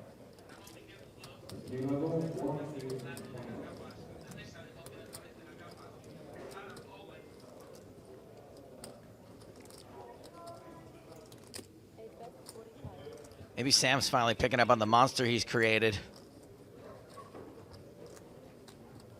Well, let's not forget he showed that cheeky Jack-6 offsuit after raising under the gun and getting everyone to fold. Sam lets this one go, and the guys at the feature table are going to head off on break. We'll be doing the same in a moment. Let's just check if there's any significant action at any of the outer tables. We back here after break? Yeah, I think so, unless they tell you. We leave our mics on? That could be dangerous.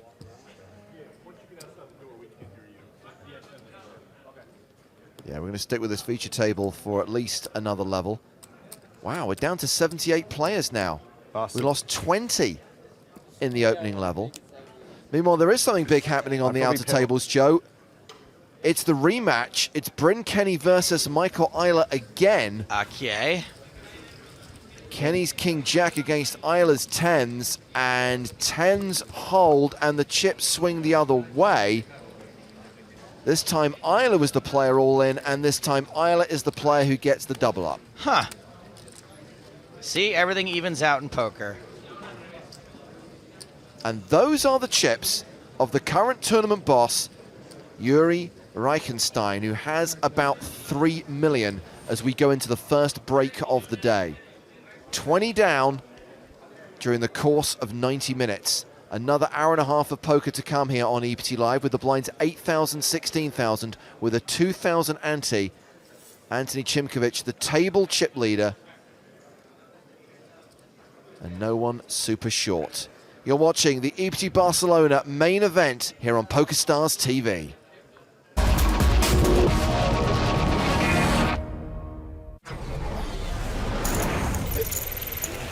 Let's give action to this table. I will do an straddle. He's up to his old tricks again. That's a raise in the dark. It's the same. You're raising in the dark? Yeah. I don't see my cards and these 6 are there. It's not in the pot. You gotta. I need the cards first. I don't see it. Yeah. So you're raising in the dark? Yeah. It's a straddle, but no re-raise. It's Argentine style. You understand? Yeah. To give action to the table. Let's have a This fun. is the reason somebody put Let's this have guy some here. fun. Okay? This is the more boring table I see in my life. So now I see my cards. I like you already. You seem to be a very nice man. Yeah? Great. You enjoy life? Yeah. And enjoy... Yeah, but you must do after also. Huh? You must do also. Everybody must. Very good. Yeah, but can you do it? I don't think you can. Yeah. You haven't got the, the kahunas. If I make, if you make. Can you do it? If you do. You want this contract? Huh? You want this? If everybody does it, I do it. I won't do it. You don't want a contract. You have action with the straddle. Look at that. Contact with his Right. kahunas? You have. Basically, after the blind raise by Julio under the gun, Ari Miller has 3-bet. He's re-raised to 14,000 because he has a legitimate hand here, pocket nines.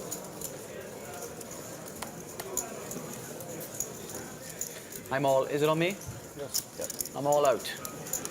Oh, he's a funny guy. That's perfect. I already know this. It's absolutely perfect. Of him, no.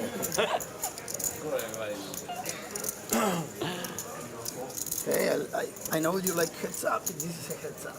One day I'm going to make a mistake and say all in. But I'm going to win the pot.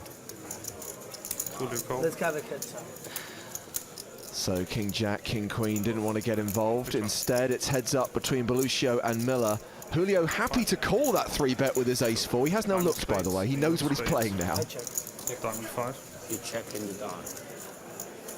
You check in the dark. Could you check in the dark? But he checked before he saw that flop. Or bets 18,000. Now, Julio's going to be happy to have just the backdoor nut flush draw here. After all of this blind play.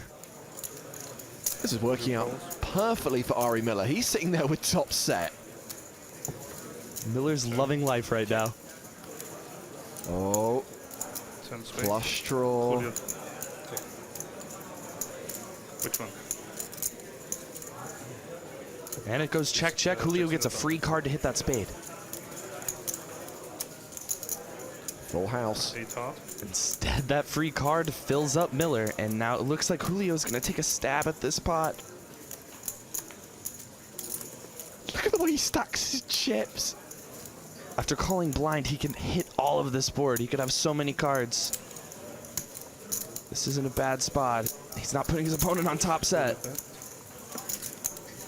I mean, if you're Ari Miller, you're blatantly confused at this stage, but at the same time, you're thinking, hallelujah, I'll just take as much as I can get here. Ari Miller's going to have to go to Hollywood here, do a little bit of acting, and put in a re-raise.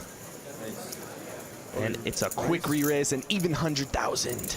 Look, I'm really pleased that Julio is having fun, and let's be honest, poker is a game. You're meant to enjoy it, but this hand has proved very expensive for him.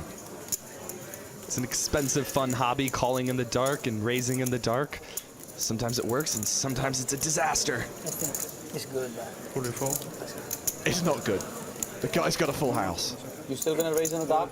Yeah. From 5 or 6? He's not discouraged. I don't throw a hand ready. Here, I like the ace. We have an entertaining feature table, ladies and gentlemen. Are you a family man? Yeah. I had a big loss in my life less than 1 month ago like a son. It was my son. It's a British Bulldog, 7.5 years old, on that, October 28th. So I am here. I came here to go out from Buenos Aires. I were feeling bad. Yeah, because I treat him as a baby, as a human.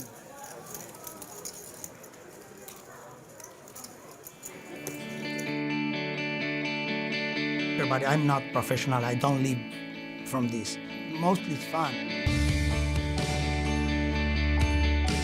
I were a numismatist, coin dealer, old coins for more than 20 years, and I stopped working at 41. I am 44. I'm retired because I don't need more.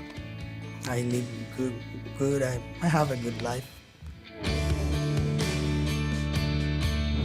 The game, I really like the game. I don't need to win. So I like to win, everybody likes to win. Everybody has his method, but I don't need to. So I don't care for money. I'm not playing for the money. I had a British Bulldog, very fat, nice, called Ray, King in English. He died on October 28th. He was 7.5 years old. And I come here because I want to leave Buenos Aires and have some fun.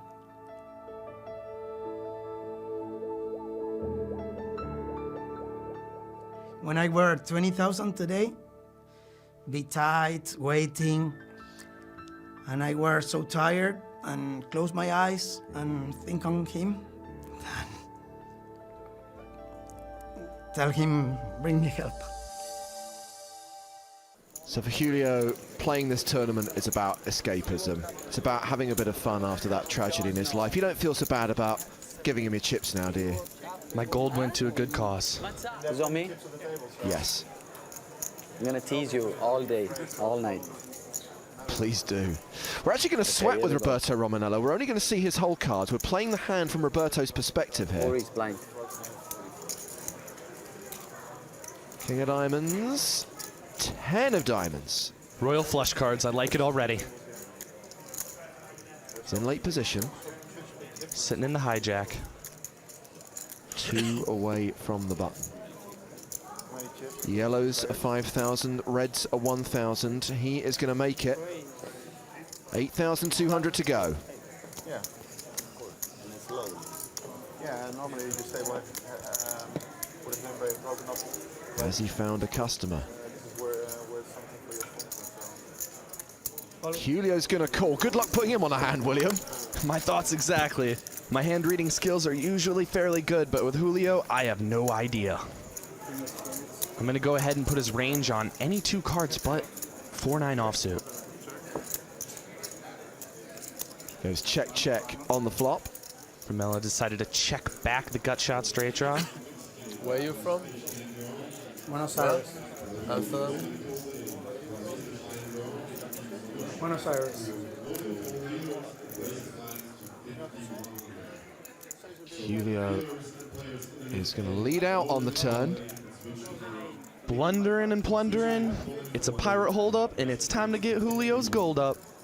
You have me beat? Pardon me? You have the best hand? Your guess is as good as mine. You think? I think so, but you never know in this game. Never know. Do you think you got the best hand? I think I have a good hand. You have a good hand. If you have a pair of threes, pocket threes, just go. You're a nice guy, I believe you. I'll let you have it. You can have it. Nice play. I have a hand. Can I show you? And then you show me? It's very nice. You want to learn about me? Okay, I show you. Once, just this. Just once, yeah? Okay. Show it, I show you. Julio gives Just him free this. info. 8-5 of clubs. Okay. It's good. It's good information. It's good information, but just this. Not all. I thought we were friends, and he's bluffing me. You see, you know the only mafia in this table. You see how he outplays me? No, only mafia. Only you I can beat. No, me? Only the one fish over there I can beat. Nobody else. Everybody else beats me up. Yeah. You see how good he is? And you tell me that this and that. It's true. That's why he's got all the chips. Julio will let those two go at it while he plays with his gold.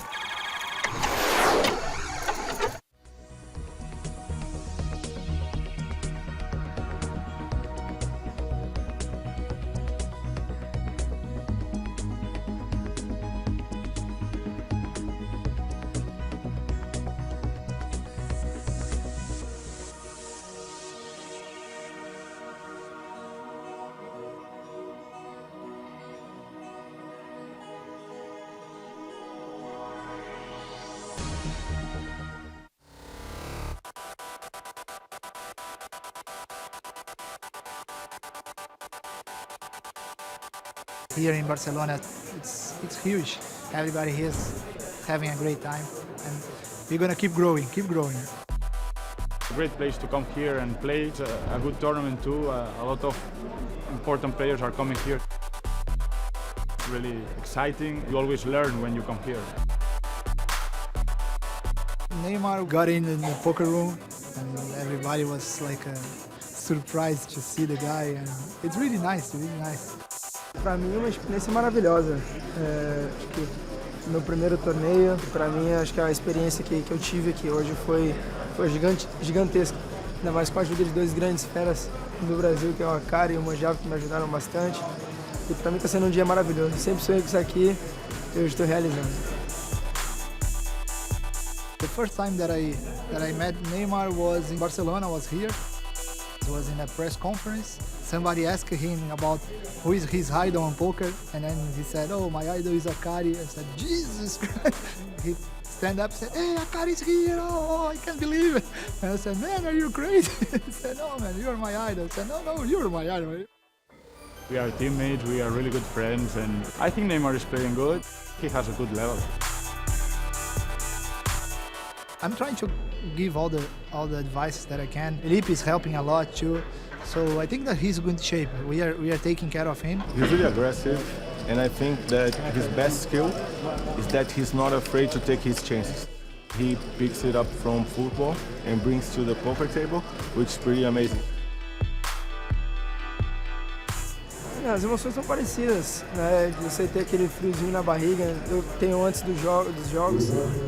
E depois que começa a partida eu já fico tranquilo. Aqui não, aqui a adrenalina tá toda hora ali, a todo momento, a cada mão, a cada carta que você recebe, a adrenalina é muito alta. Então para mim é uma coisa nova, é uma coisa que eu preciso administrar ainda mais. One thing which is awesome about poker, that he can become a really great player and maybe better than me, but I'll never be a better soccer player than him. He loves the game, you know? He loves to play poker, he loves to be here. Who knows? It's Neymar, right? Maybe he can get a title. Eu tô completamente apaixonado por esse esporte e depois de hoje eu quero jogar muito mais eventos ainda.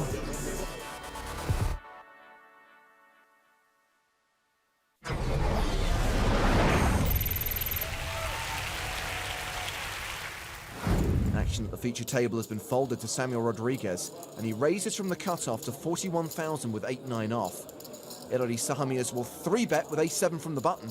Rodriguez has fared well against the other sharks at the table. Let's see how he handles the shark with the biggest fin. I know that doesn't really make sense, but let's just go with it. I like it. Rodriguez responds with a 4-bet. Does he? No, I call. Yeah, it's free rest. Little short for a re-raise, too much for a call. I think he meant to call. We're gonna need a floor man. Is that call? Or is it? 83, right? Yep. Yeah. So it's a raise of 42,000. Yes. Luca Vivaldi is explaining it has to go as a 4-bet to 125,000. Correct. Forced to 4-bet. Misclick, poor guy. Hillary wanted the raise to stand, which can only mean one thing. 5-bet coming! And there it is. 225,000 total. Hillary would likely do this with anything, and the pot is huge, so I can totally understand if Rodriguez still feels compelled to call here.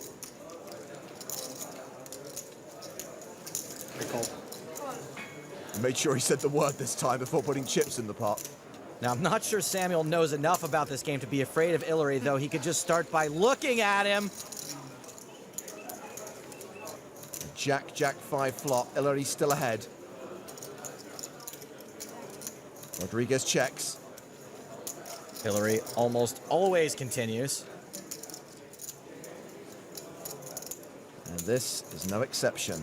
The tournament chip leader makes it 180,000. Rodriguez has got 9 high, so why is he counting out chips right now?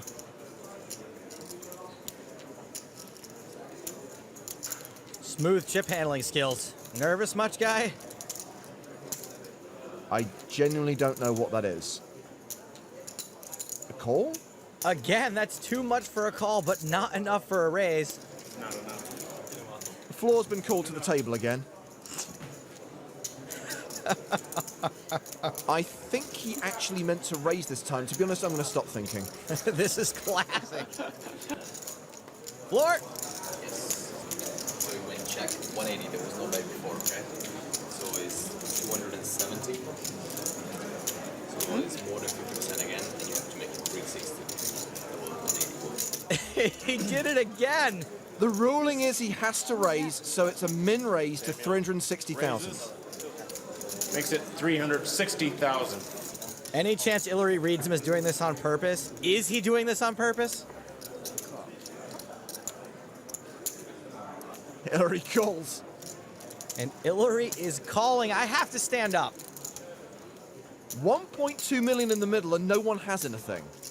Oh, scratch that. Rodriguez has paired his 9. Yahtzee, which, by the way, is what I think Rodriguez thinks he's playing right now. He checks to Hillary. Hillary should probably check here, try to get to showdown, and just hope he's best. No, he bets 400,000. But there's a chance he's not best, so he might think he has to bet it. Once Rodriguez has gotten to this point, he's getting such good odds, he just has to call and pray he's good. Pray to the Yahtzee gods, I guess. I'm all in. Wow, he shoves! And Hillary folds. I would normally chastise the chest thumping, but he just sharked a shark. What do you have? I got the jack. You had a check? Yeah. I have jack 10, but I don't want to raise pre-flop. Oh, yeah. Okay. I just want to make the call, but I confused. Okay. Look at this guy metagaming! But then appears that flop. Yeah. Where are you from? Sorry? Where are you from? From Spain. Spain. Barcelona.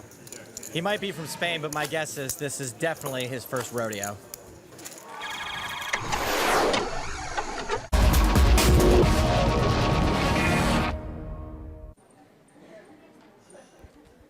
Hello and welcome back to Barcelona Casino for the PokerStars.net EPT Barcelona main event. Day 4 of our coverage continuing. It looks sunny out there, I wouldn't know. I don't get out much. Mostly just sitting here with my friend Joe Stapleton. Hello, my babies. Welcome back to Europe, the European Poker Tour. Here from Barcelona, the last ever EPT from Barcelona. Day 4, 2 days remain. Just finished the first of 6 levels today, 5 more to go. 90 minutes on the clock starting now. Yes, and Anthony Chimkovich, 1.73 million chips, our big stack here on our featured table. All the way around to Kevin with 20. Could look target certain bracelets, that's what I mean. So that it's not just, you know. You could did okay with Omaha High-Low. Yeah. Mr. Benny Glaser. Yeah. Yeah, yeah, obviously he did clear up. That's something, that's actually what people sent me. I was like, do you know anyone? They were like, Adam Owen, he's the bold Benny Glaser. The what? The poor man's Benny Glaser. Yeah, there you go. Sam Grafton at our He feature won 2 table. or 3? No, he won 2, yeah. That's what I was, 3 total. That's what I was going to try and say. Yeah, that's pretty decent. That's Sam. From the England. He'll be watching and really enjoying that comment. He busted me in the main this year, the World Series. Did he? Yeah. You know. All in. Day 3, Didier joins us just in time to see the short stack Kevin Andriamahefa. So when you're rich, you can lord it over them. Get it all in for his last 341,000. Oh, I see. You keep a track how they do in the tournament, not like you keep a track on their live. Oh, yeah, just So be able to do it, yeah. The way you said that was like, I don't know if I could get you. Like, you're Actually, not sorry, that saying- was Norbert that joined the Like table, a wasn't it? hit It's Didier that is now making the decision. Norbert. Excuse me. Norbert. I think you'll find it's pronounced Norbert. Didier. Again, pretty sure that pronunciation is correct. So it was Didier. I think in some regions they prefer the silent D. Andriamahefa up 148,000 from the start of the day, but still the shortest stack at our table, just behind the aforementioned Didier. Sam also low, 25 big blinds for him. And as my colleague mentioned, 1 hour and 30 minutes levels throughout, with a break between each level today. Gonna be a long day, possibly the longest day we see. For some of these folks, it's gonna be a short day for some of them too. That is true, that is true. For us, a long day. For us, long day. Guaranteed. Although there is always like a non-zero chance that I also go broke from my job at some point, and the day is shorter for me. Your bankroll is always in question.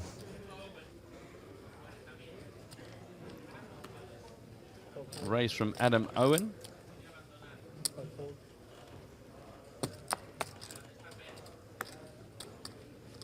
Just Norbert. I had a friend who had a dog called Norbert, had amazing eyebrows, tremendously emotive. Eyebrows are like the muscles above the eyes. Like, did it actually have... No, it had like proper eyebrows. You're from Belgium? You like speak with a British accent slightly? Or, no. Do I? Do I? I don't believe that anyone has commented on my English accent. You mean these Definitely British possibly. I accent? don't know whether that's a compliment or not. Probably not. I'll take it. Blaine Toms rightly shouts, all aboard the banter bus. Owen and Grafton at the featured table. And we're stupid. Can I see your tickets, please? Don't forget, if you want to chat with us, hashtag EPT Live on Twitter. We are keeping an eye on the Twitch chat, obviously. Don't forget, you can also put us on Snapchat now. That's the noise you need to sing into your phone to connect to us on Snapchat. No ticket. I don't know. I don't know what You that said is. tickets, please. Yeah. And then remember in Indiana Jones when he beats that guy up and throws Oh, him out throws the him out thing the blimp. and then says no ticket. No tickets, and everyone reaches for their ticket. Mhm. The thing is, no one complains. No one says, that's out of order, mate. Well, it is Nazi Germany. Kind That's of very good. That's very got good. off light. Very Getting thrown good. into a pile of luggage.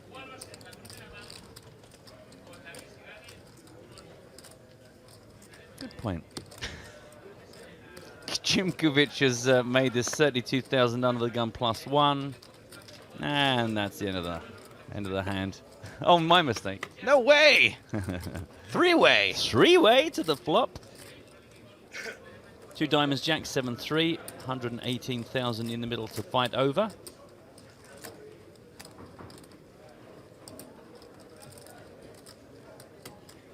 Mazarek checks, now Chimkovich reaching.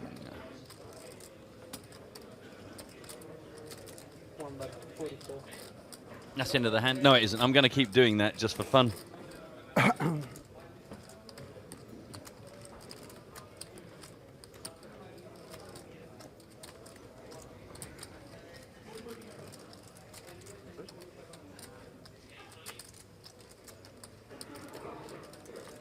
Sam, short enough stacked, he must be aware that one of these hands he gets involved in could be the key one that decides his ongoing fate or exit from said main event. That's the case for 2 of the 3 players in this hand. True that, bruv.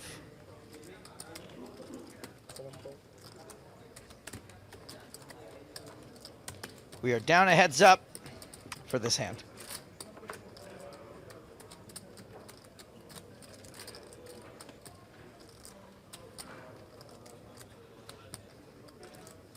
Queen of diamonds, 206,000 to fight for.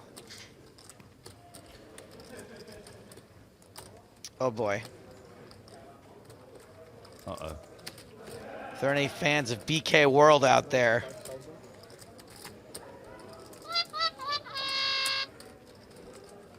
Bren Kenny is out. Ouch.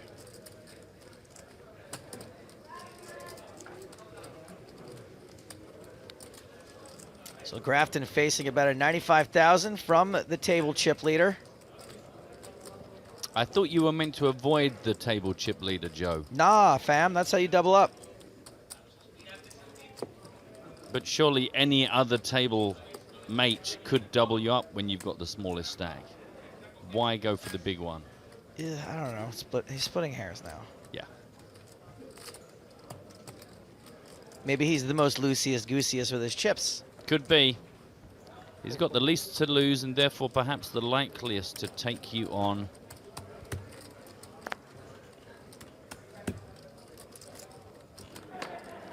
And now the river is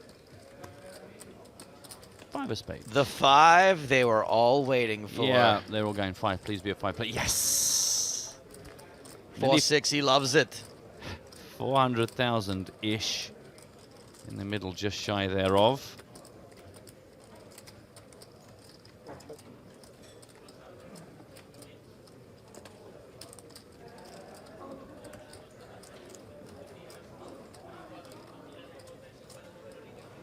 And for the first street, Chimkovich does not bet. Sam either going for value or repping going for value. It was an under the gun +1 raise.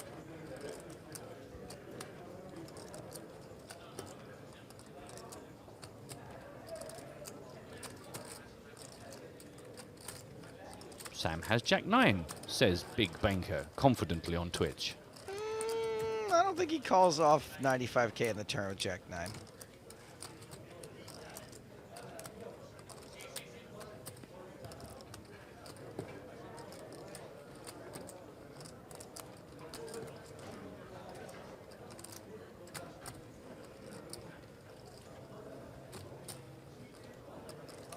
I could see him calling. You might want to just abandon that sentence immediately. Because I could get proven wrong pretty quickly. I could see him calling ace-jack with the ace of diamonds. I could see him calling queen-jack. Hey, maybe he really did like the 5. Maybe he did have 4-6. We'll never know. Do you want to keep? We can do this all day. We can do this all day long. And we will. Okay, Big Alex is king-jack with the king of diamonds.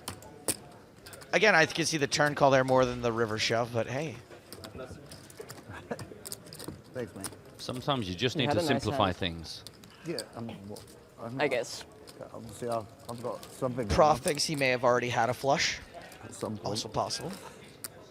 All these things are possible. Had a little something. The old, yeah, I mean. So that takes Sam up to 626,000. About 70. Bit more comfortable. 200 than euro pay previous. jumps from now. We're going to be playing for a lot of money, so you know. Hey, come on. There's really only Did you get that on the little squares? I didn't get 20 more pay jumps in this entire. No, I feel 30 like more they pay can jumps in this allow entire. me. Let's count them. 1, 9, 10.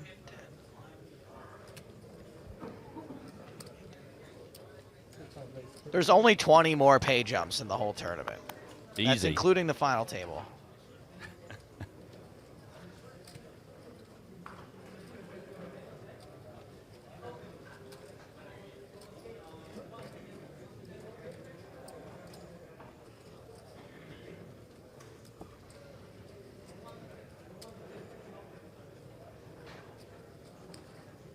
Here comes Norbert.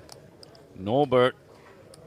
Naber Berent is going to make this call. Is this a call or is it a raise? It is a raise. 3-bet to 82,000. Gets rid of Didier.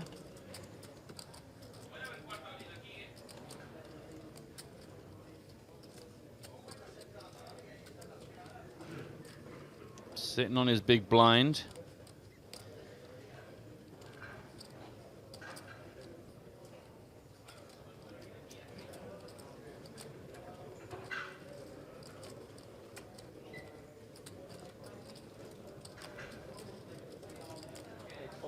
Poor Adam Owen. Going deep in this tournament, not getting any sun. And Norbert's 3-bet good enough to take down the whole pot. Gonna give away something in a minute. I'm gonna give away $11 T. Okay. We all know that it's warm here as we welcome Snakes Alive. Mortenson. Welcome to the bright lights and glamour. Isn't there? What about that guy Chaleb? Is he's still in too? The thing is, they say I'd love to see heads up between Mortenson and we're all unbelievably Chaleb. handsome? Do you know what I mean? Do you think that that's, you know, obviously 1.37 million there, yeah? to the like, table. What, the 8 most handsome people in the tournament happen to be on the feature table? It's like, don't think that that's likely. Rig. Yeah, I mean, I'm just No saying. coincidence. I'm just saying. Apparently, Mortenson, just before coming to our feature table, won a big pot of Jason Mercier. Don't know how many of those chips in Morton's stack right now came from Mr. Mercier. They went for the poker skills today, they're just going for the looks. So I think I'll keep an eye on Twitch. I can't guarantee I'll see a winner because I'm looking for a very specific kind of answer to a question I'm about to pose to you. I watched the poker news interview. I would like it was like about the payout, please. And the first 3 people they interviewed were all PokerStars pros. I was like, well, it's not. I was like, they were all like, it's good for the game. I was like, that's not a sample size. Chimkovich does look interested in this all-in from Didier. Yeah, it's fine, I call. Yeah, that's fine, I call. He is all about it. Ace King. Oh no, Ace Jack, excuse me. Okay. I'll take hearts. Oh, Diane. Don't do it to him. Let's just do what 97% of the time we're meant to do and split this up. 97% of the time, everybody loves it. I didn't know. I made sure I got in. Yeah, I honestly didn't know about that at all. Well, like 100 people to get to a real cap. Yeah. 3% of the time, only one person loves it. Yeah, it should be more natural. Well, there we go. That seems nice. That seems to be a lock on the hand. Doesn't matter what the turn or river do, Joe. This is going to be a chop pot, and you know what they say. Everyone loves a chop pot. I want to pay for my flights. That may have been our be. That might be the two of us. So hashtag EPT Live, or you can have a go in Twitch. If I see you, then you win. It's very warm here. If you go out in the sun, you must wear sunscreen. I did not adequately protect myself on the first morning here where I decided to go and sit out in the sun and read for a while. What did I burn? I'm not sure. I won't even watch it. What exactly did I burn? Adam's paying attention so that we can just chill and then we can just ask Adam if we need. Ask him. Good to know. Yeah, he's the one taking account. He'll tell you opening stats from each all position. Okay. Yeah, exactly. He's the go-to guy. Yeah, exactly. It's like keep it when to showdown. And Neil points out actually that everyone loves the chop human pot, hug. apart from the dealer, says the Have you got jacket source. software Nope, for- even have the you got dealer. hug for- Are you sure? Because that's quite a lot of Everyone work. loves a chop pot. Really? I mean, I know we're saying it, but What do you think? These dealers are idiots? They don't know how to cut a pot in half? no, it's no fun, is it? Shoulders, no. Nose, no. Any software developers out there listening? Forehead. There's I'm a crack in looking the for. market. I'm looking for a very specific. Shins. I have done that in the past. Ears, no. What word are you looking for? Can you type it in? Because I'll It's watch. It's not one word. It's.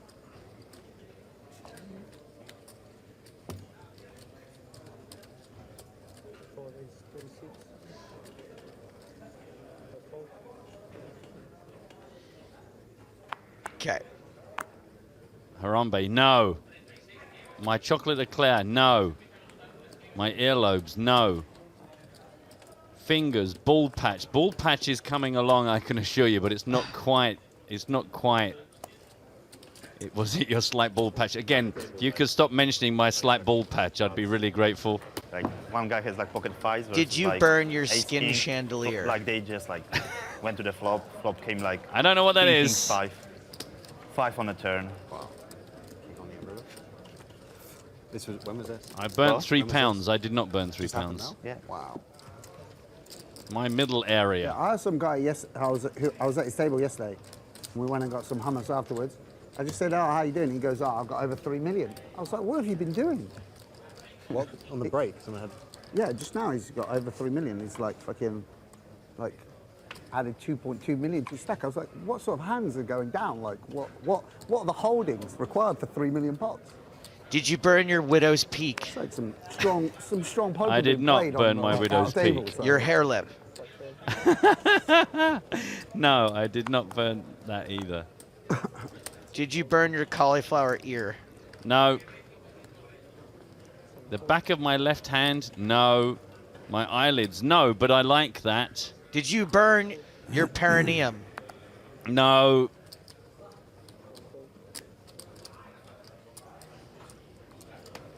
The nape of my neck? No.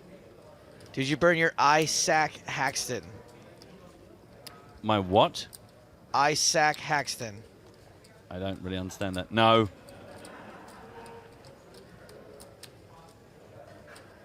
My thigh gap. What on earth is a thigh gap? You don't know what a thigh gap is? No. It's this fairly unattainable thing that girls try to achieve where their thighs don't touch. Oh. My head, shoulders, knees, and toes? No. My eyelashes? No. Did you burn your pointy elbows? No. His elbows really are quite pointy. My gluteus maximus? No. My parrots? I don't have any parrots. My belly button? No. Did you burn Alvin and the Chipmunks? No. Somebody said, is anything related to my body? Yes. Definitely it's a part of me. Somebody's saying, what's the question? What did I burn out in the sun that I thought I had adequately protected but apparently had not? It's definitely a part of your body? Definitely a part of my body. My upper double chin, well, that's just rude. Did you burn your hair? No. My nose hair. My moustache. My fingernails, no. The top of my foot, no. If only we could read all of them out. My watch, did I burn my watch? No. Did you burn your half-brother Quato? No. Who lives in your stomach? No. Turn the machine on. That's all I heard him say. Put the sunscreen on. I'm going to give you a clue. I didn't sleep very well the first night I got here. Cool. And the next morning I burnt something. I said cool. I said cool. Because obviously I'm not cool. I didn't even have with me before I arrived in Barcelona. Should avoid that word. It obviously sounds similar to the words involved in poker.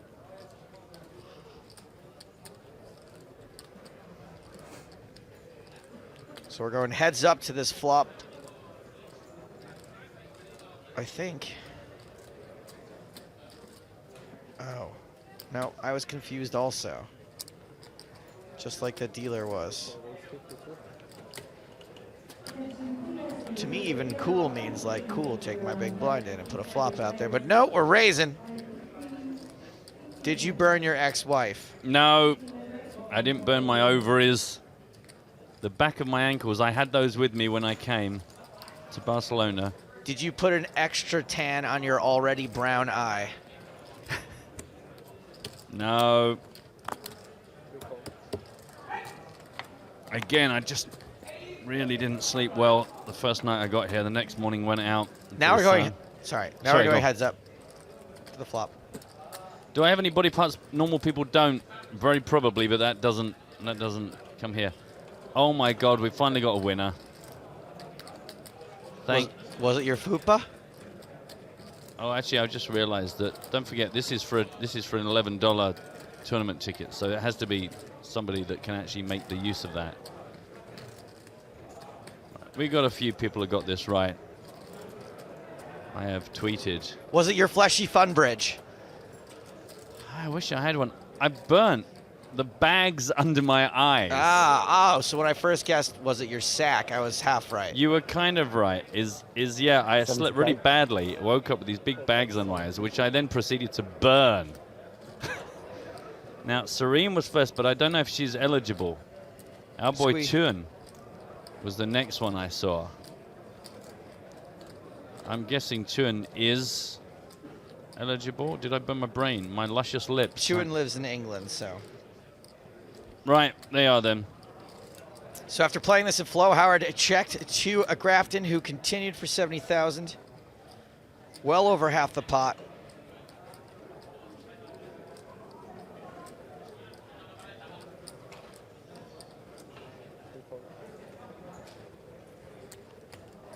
Gets a fold.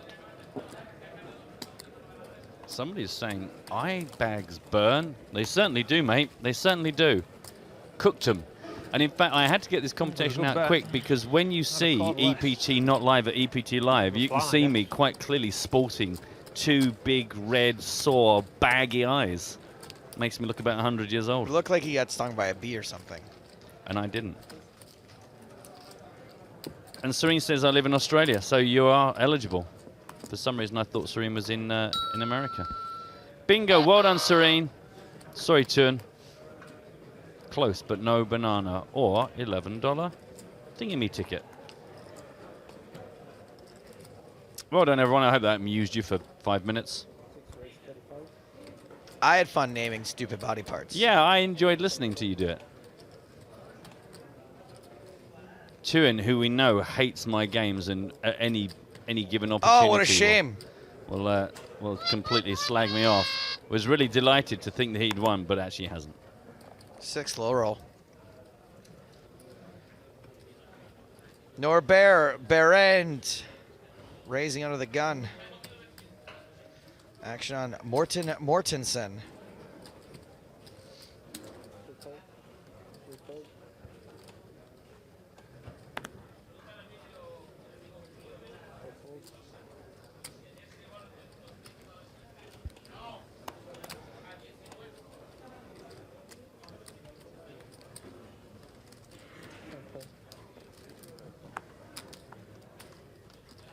Matt, you strike me as the kind of guy that's had a pretty bad sunburn once or twice in your life. I'm English, so you have to. Yeah. Yeah, my nose, I actually once, my entire nose came off. Oh, wow. When I was about 16. I went on my first ever holiday. I went with my friend Rick and his parents. We went to Tenerife for 2 weeks. His actual name was Rick Wood. Like, that was his first name, Oh, Rick Wood. Interesting. Like, it was apparently named, like Elwood. It was, like, named after some uncle, Rickwood. But we went out the first week to Tenerife with his parents, and his parents flew home, and we stayed on our own for the second week. It was the first time ever. And obviously, we were young men. Sun cream. What a joke. And we certainly wouldn't put sun cream on each other, because, like, ugh. Oh my God, I'm not going to touch you. So as a result, our backs got absolutely cooked, and we could barely leave our apartment because we couldn't put t-shirts on. And I burnt my nose so badly that like a seam appeared down the side of it. Oh. And because I, again, a stupid thing to do, I kind of got my thumbnail under it and just Oh. the whole thing came off like this kind of chitinous resin, kind of like as if I'd molted. Like to become an adult, I had to shed my skin. Ew. And it was just this pink, not ready to be shown to the world nose skin. You're watching EPT Live. That, exactly. It was not a good thing to do. So as a result, always wear sunscreen. This flop got checked around to Mortenson, who decided to take over the betting lead. Yep. And we're now heads up on the turn.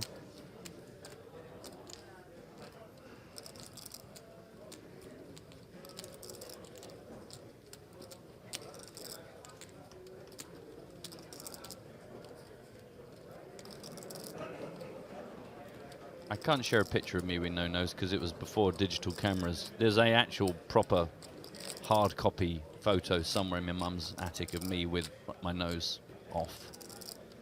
It's like, if you know that film with John Travolta and Nicolas Cage, Face Off, it was like I was one of the early adopters, but I was years ahead of it. If only I'd taken that concept and created a screenplay. Although I don't know if Nose Off would have had the same kind of... Yeah. Yeah, you know what I want to do? I want to take his nose off. How much do you have left? Oh, Mortenson interested in Kevin's remaining stack. We know he's got 247,000 left with 245,000 in the pot.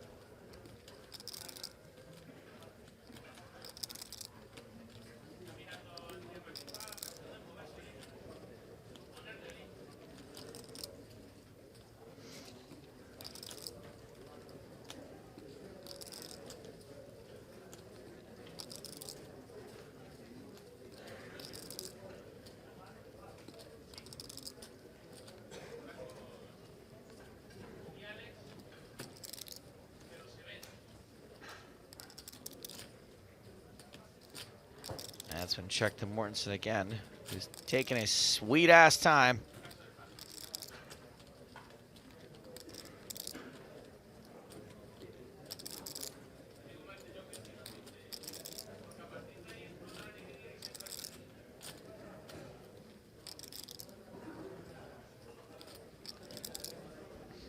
Let's hope they don't get heads up in a couple of days' time.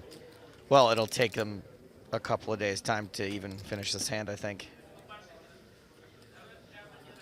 Megan says, good morning to myself and Stapes. Good morning, gentlemen. Lots of people out already today. Yes. Down to 68.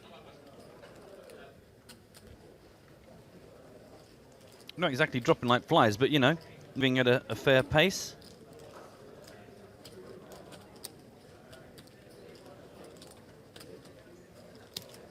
There we go. Finally some action. 2.5 minutes after his check to him.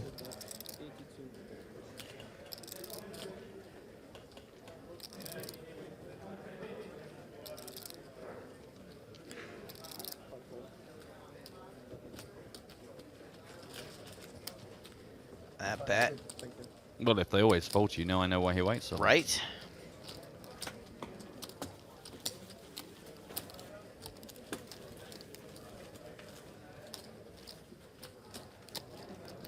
Well, we just mentioned people being knocked out. I'm afraid some more people leaving us. Ivan Dera knocked out by Mr. Nicholas Schweety. Mr. Nicholas Schweety has had a very good main event. And he's the only remaining Bren Kenny. Yeah, with the exit of Bren Kenny, that leaves Nicholas to take over the mantle of Bren Kenny. We're going to get him the backwards hat. Oh my God, you must hate this guy. This is Nuno Capucho. Why would I hate him? He's the guy who knocked out Kent Lundmark. What? Oh my gosh. Looks like Eugene also out of there. Either that or someone just wants a quiet word with him. Can you just come over here for a second? Listen, I just want to let you know that I think you're really awesome and a really good looking guy. If you ever want to hang out, just no pressure. I'm going to give you my number, that's all. Just use it, don't use it. That's, you know, just in case. I can't work out if you're being trolled by Chuan here. Says, Joe, I always wonder, you experience so much. How do you manage to remember stories with so much detail for multiple weeks? I mean, some of Joe's stories, I mean, like that one about how they came up with the name Canada, they go back beyond more than multiple weeks. Sometimes Sometimes that's hundreds of years old. He will remember things. It's because they're all thrillers. If you talk to James and Matt, you'll find that my memory is actually awful.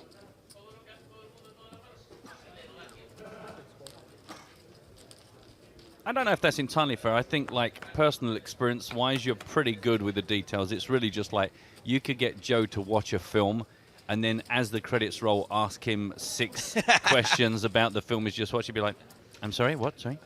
I'm sorry, I know. excuse Were we me? watching the same movie?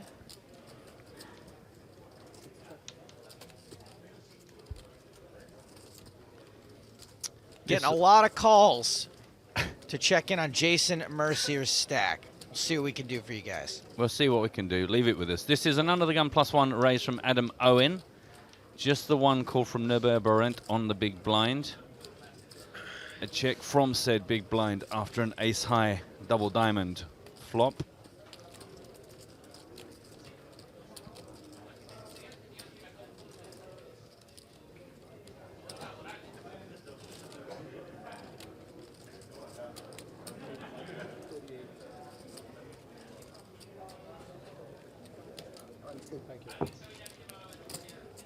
If you bet, you win.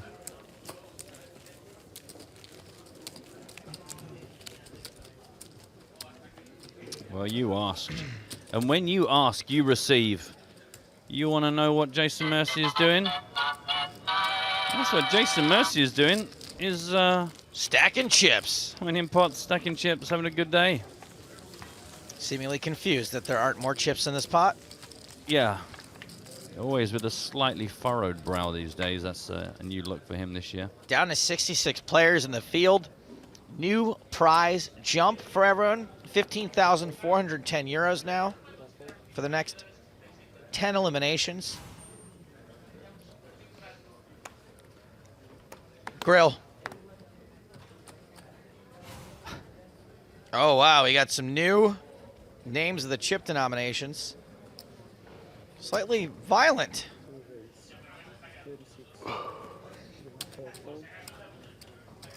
Oh, do you know what? I got it. I got it before I was told it.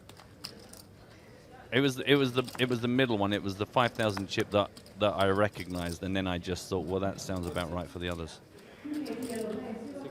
What is it? Some sort of artist? Dali paintings. Only he could have a painting called The Burning Giraffe. I went to the Tate Modern in England with on a date, and she said, high class venue. She said, "Ooh, I think they have a dolly here," and I went, "Pardon?" And then she went, "I think they have a dolly here." Oh dear. True story. You must have been there for hours just shouting at each other.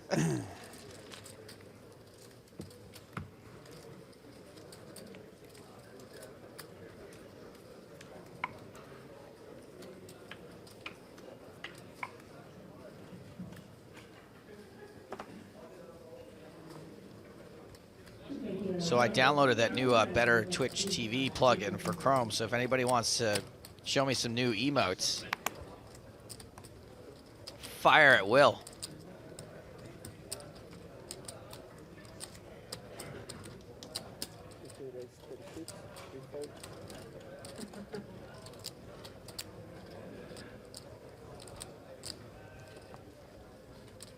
Under the gun +1 raise.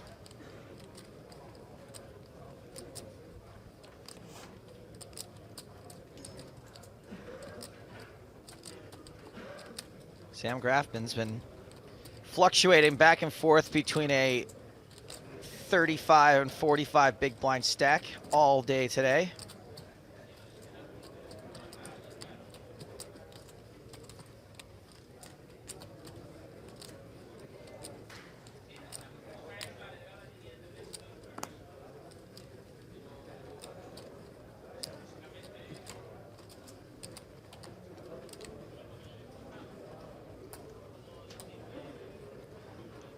And Sam 30 stack, 91K. is 3-betting. You heard him. 91K.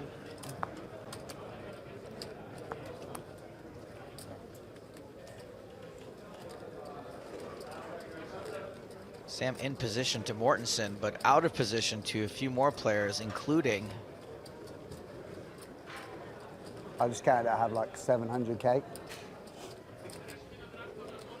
Norbert Berent on the button.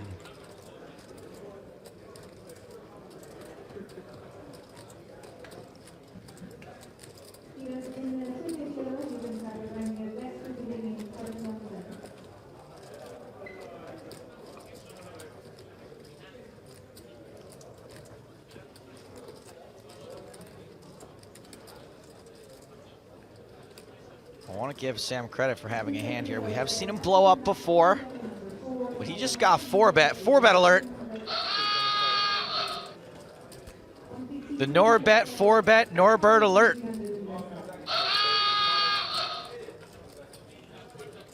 Mortenson out of the way. Sam Grafton, do or die, homie.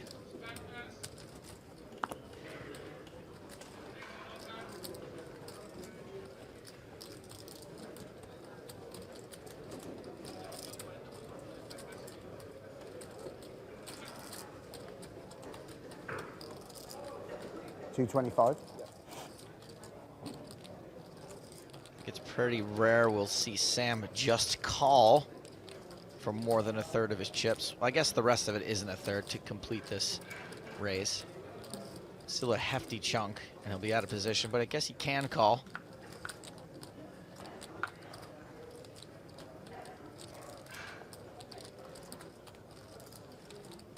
He's getting like 3-1 on a call.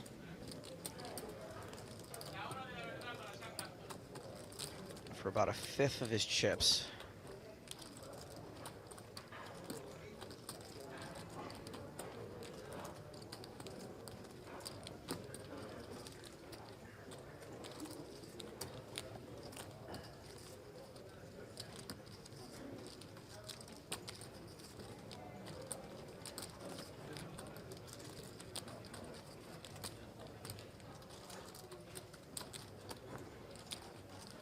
Sam has been put in a spot. What could he 3-bet with? Be this pain over. Ace Queen?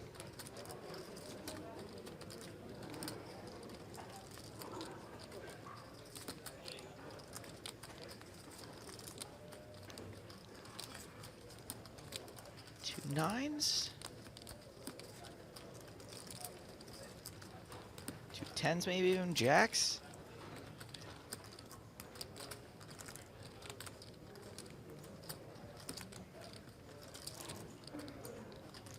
Stream Sniper 11 says, what a smug looking bleep that fella. Now I'll tell you this, Sam can be smug, but he's not being smug right now. All in. There's the 5-bet jam from Sam.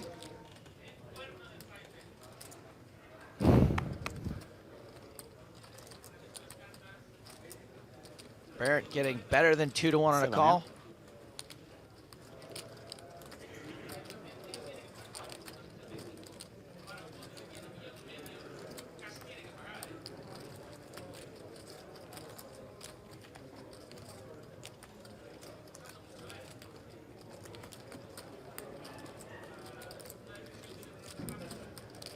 Boy,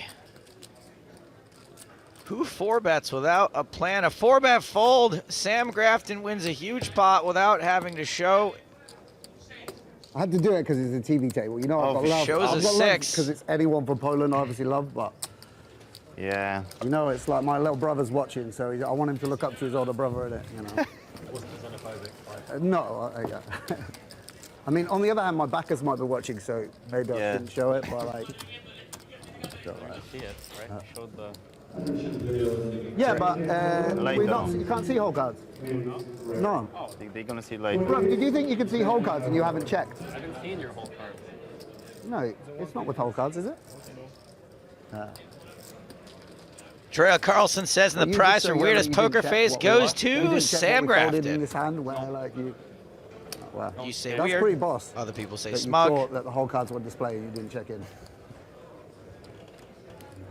Makes sense. Yeah.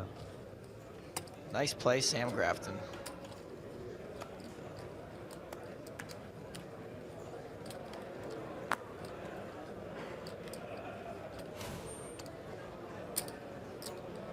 Mortenson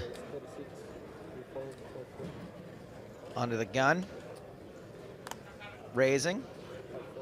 Sam's just going to take a hand off, enjoy his new chips. Back over to Norbert, who may or may not be tilting after that last hand.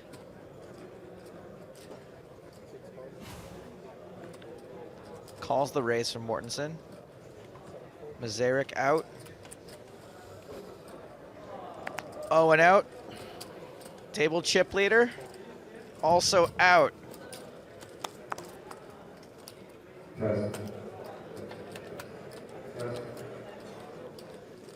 Jack 8-4. Fairly dry board. Okay, please, Neymar, will you come here? Once the hand is finished and you go take, do you kindly please leave the tournament? Once the players, once the hand that your table is finished, please leave the tournament. But boops. Analysis of that last hand. Table chip leader raises a large variety of hands. 3-betting punishes that. The guy 4-bets to pressure Sam into folding and basically had air. My guess is that was also Sam's read on the situation.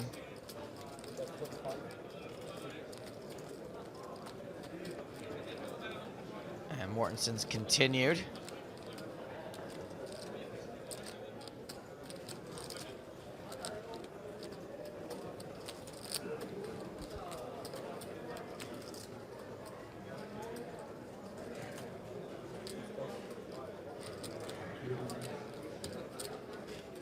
Gets the call from Berent.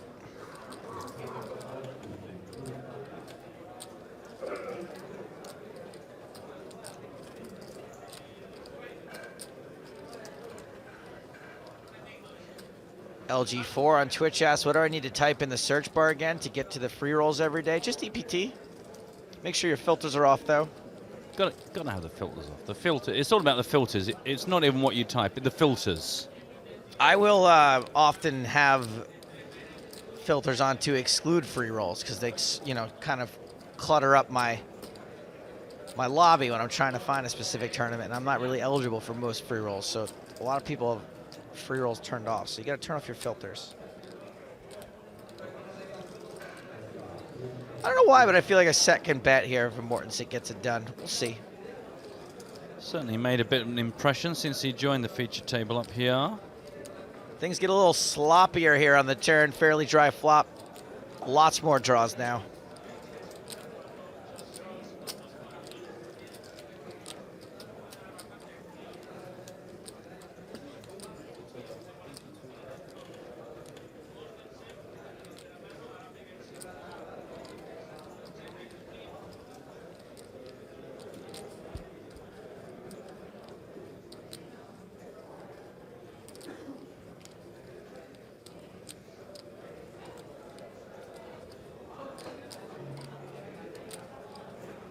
Just about halfway through this level. As you can see, 66 players remain. How many started the day, Joseph? 98.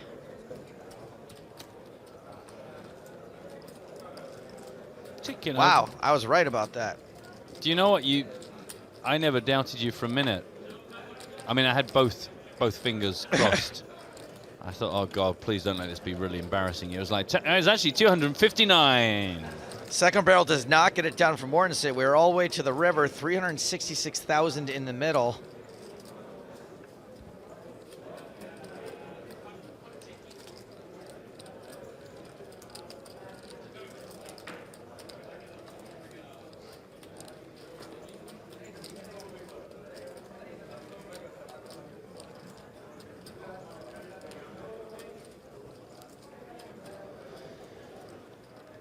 I'm going to go ahead and call Mortenson a deliberate player. Oftentimes takes a while to act, regardless of the fact that there is no action that precedes him. So when you say deliberate, you mean slow. You're just He's being pretty nice. slow. It's pretty slow player. Pretty slow. Pretty. It's not really like the deuce changes the board texture in the slightest.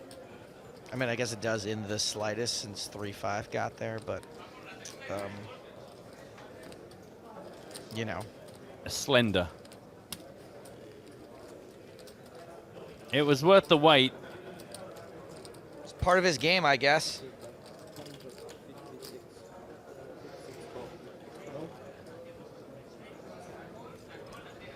Being called and does not appear to have shown the best hand.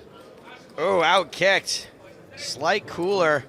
Tries to go for 3 streets with King Jack. Gets looked up with Ace Jack the whole way. Thought he was value, but I think they call that value cutting yourself. Oh, really? Some bets, some checks. Some bets and checks. When you think you're value betting, but you are in fact bluffing. Basically, social media has like lowered the skills of poker players for years. I think Doyle Brunson and Chip Reese were there being like, Chip, did you see what happened in that? No, Doyle, I didn't pay any attention. I was doing something completely Well, just different, as things you know? were getting loud and juicy on the feature table, we're going to step away because action from your hero, Jason Mercier, up against Mikhail Shalamov. Already a fair way through this hand, as you can see. As far as you can get, called the river.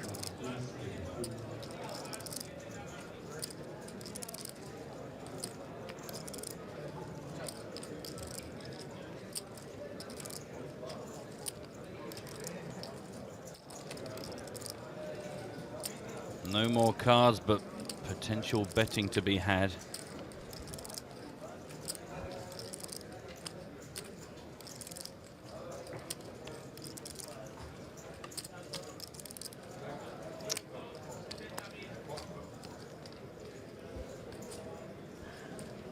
$170,000 bet.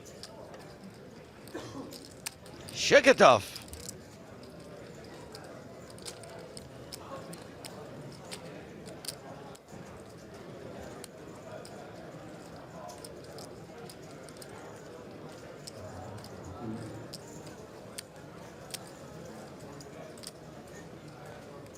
Now this is a time where I can understand a tank. Yeah, we don't mind this. Being first to act is not a time to tank. Facing 170,000 post-river. I think we can safely ignore that 5% split. Not entirely sure what hand that is relating to. Just a test, just a visual test. Yeah, you're right, Joe. The 5% split graphic is working absolutely spot on. Nailed it.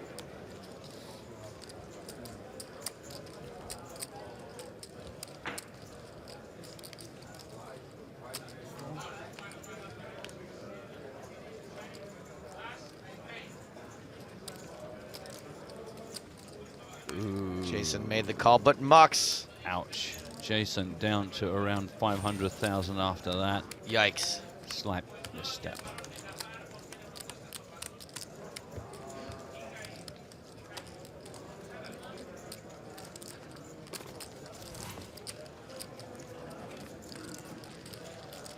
Tazura asks. Oh, looks like we missed a chop pot at the table. I'm not really sure. Free rolling. If that means we sing or not. I'm going to say no. I think I played it well. I'm going to rule against it.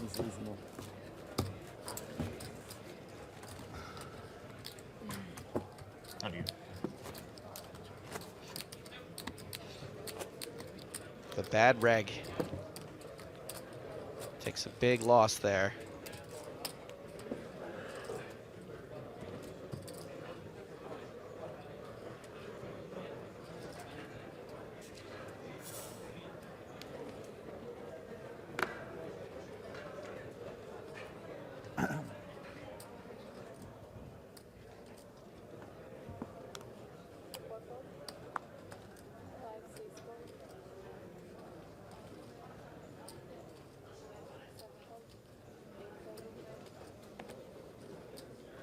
Actions folded around to the chip leader, the table chip leader on the button, Anthony Chimkovich. That's right, J3233. No chop pot shown, no chop pot sung.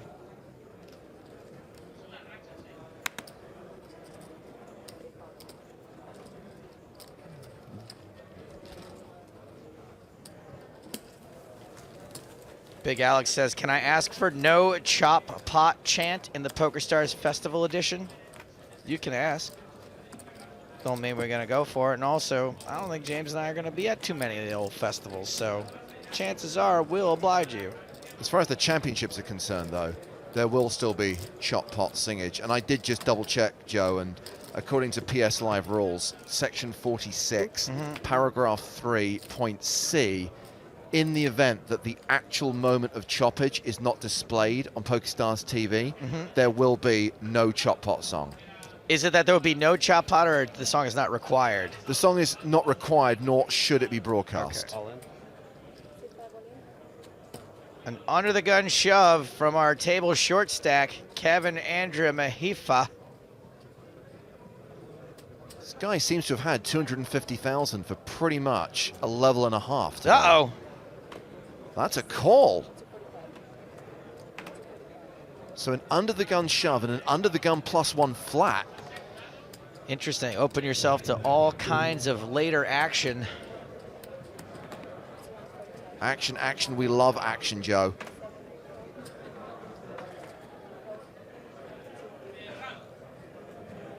What do you think this is? Some kind of little pair? Wait. Okay. Andriamahefa, the player at risk here with fives, and he is dominated by to chop, Norbert put it that way. Berent's It's hard to tens. Not a little straight. pair, but Tough one. not exactly the kind of hand you want to put your whole make stack at quads. risk with if you 4 don't have aces to. and a jack. 4 aces and a jack. I'll take I it. passed an ace, so that's all that. 4 kings. 4 kings is the same. 4 jacks and an ace. Shouldn't have folded. 4. Kevin looking for a 5. Should have done like that guy on the final table, the high roller, just called it off. Put it off third. No, that's not good. An 8 no good to him. Fuck. The baby straight does not save him. It has to be a 5. 2 outs for Andriamahefa. It's the 8. It's a straight that beats a straight. You asked for that. Yes, Unlucky, straight but is fine. good game. That's good game. That's what you get for making the dummy end of a straight. And we lose another player from the EPT 13 Barcelona main event. Yeah, I'm going to take it. This as well, bro. You get. Oh, you did? Down to 64 from a record-breaking field of 1,785. And crucially, at this particular table, Joe, Norbert Berent is now the big stack with 1.6 million. Tournament chip leader, we still believe to be Yuri Reichenstein with around 2.6 million. You know, it'd be great if Yuri Reichenstein was also an online qualifier. So 7-handed on the main stage at the moment with 3 Brits. Nice to see that Grafton's got his stack up to close to 1 million, 61 big blinds. Didier Mezarak is the low man at the table, but is by no means in the danger zone. No danger zone. Hey, Sam Grafton, by the way, played this awesome hand. I don't know if you saw it, where he 5-bet jammed on a dude and then showed a 6. Classic Grafton. So a reminder that this is the second of 6 levels being played today. Those of you who are regular EPT Live viewers might know that on day 4 it's normally 5 levels. But with such a big field, with so many chips in play, our ambition to balance the tournament out across the remaining 3 days is to play 6 levels tonight. So we're going to take a dinner break at some point. But for those of you who like to watch your poker in the evening rather than during the day, the good news is we're likely to be here till midnight. Okay, I'm gonna assume that's good news for somebody. Joe, it's hashtag for the fans. 7-5 deuce on this flop. Adam Owen, the pre-flop aggressor. Table chip leader, defended his big blind.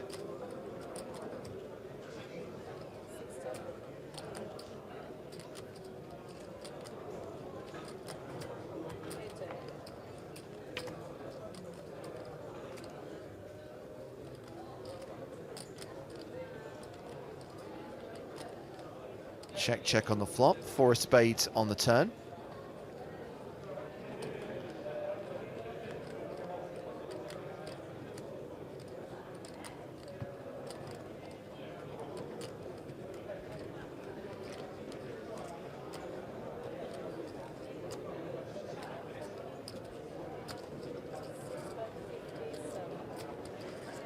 And Berent leads the turn for 57,000.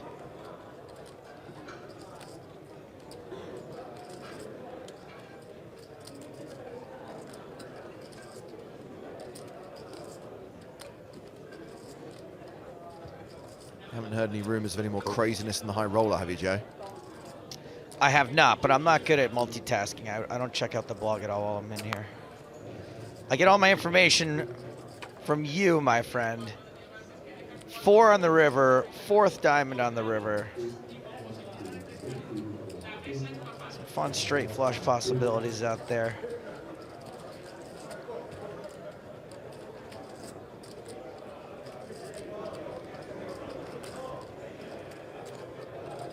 A reminder that the blog team are following the 10K high roller event. 320 players so far, with registration open until the start of day 2 tomorrow. Love that blog team.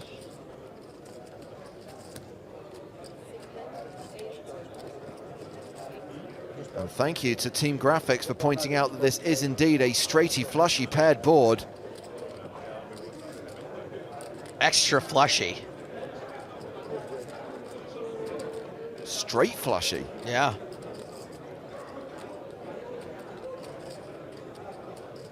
Flush, flush, and straight E straight.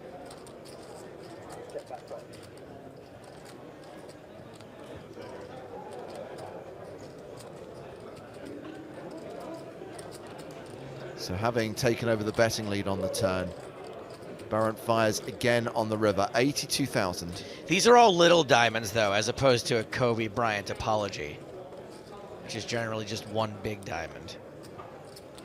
Oh, I thought that was a call for a moment, but Owen just counting and riffling.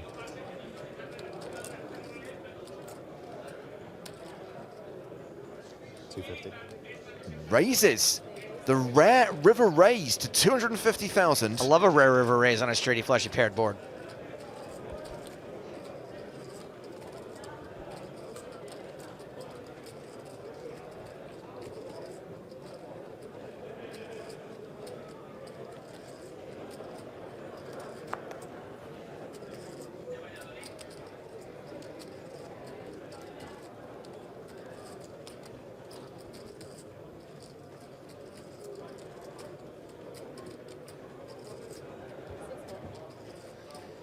Raise gets a fold.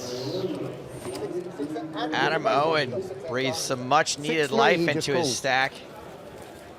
Norbert, you just got owned.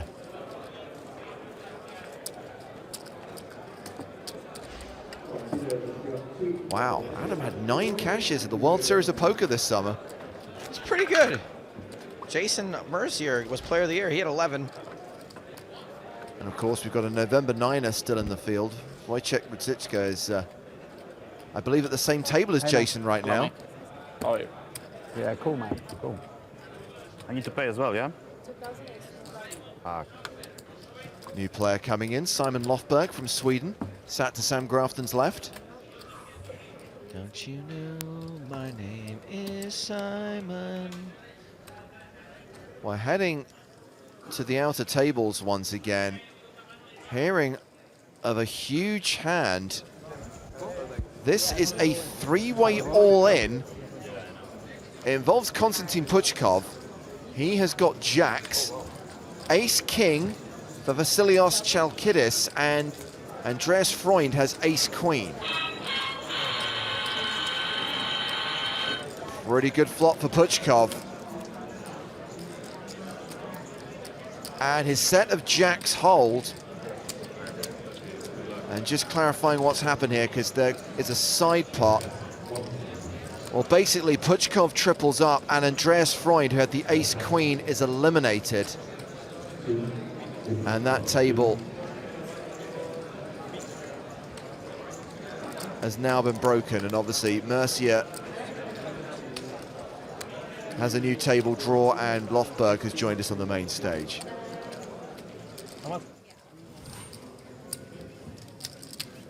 Camera move. Stick with the Merce dog.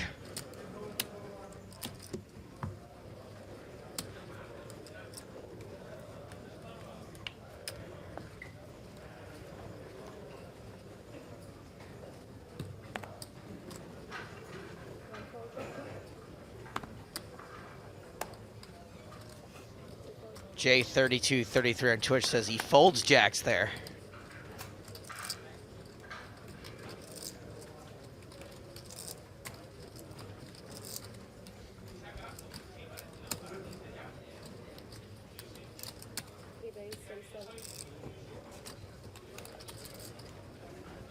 Tony Turner Alvarez says, just spotted Kato Kalin.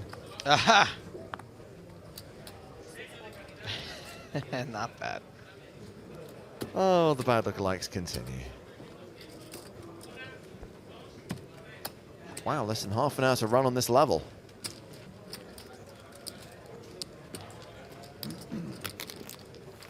Tournament average above 50 big blinds, 864k with 62 players remaining.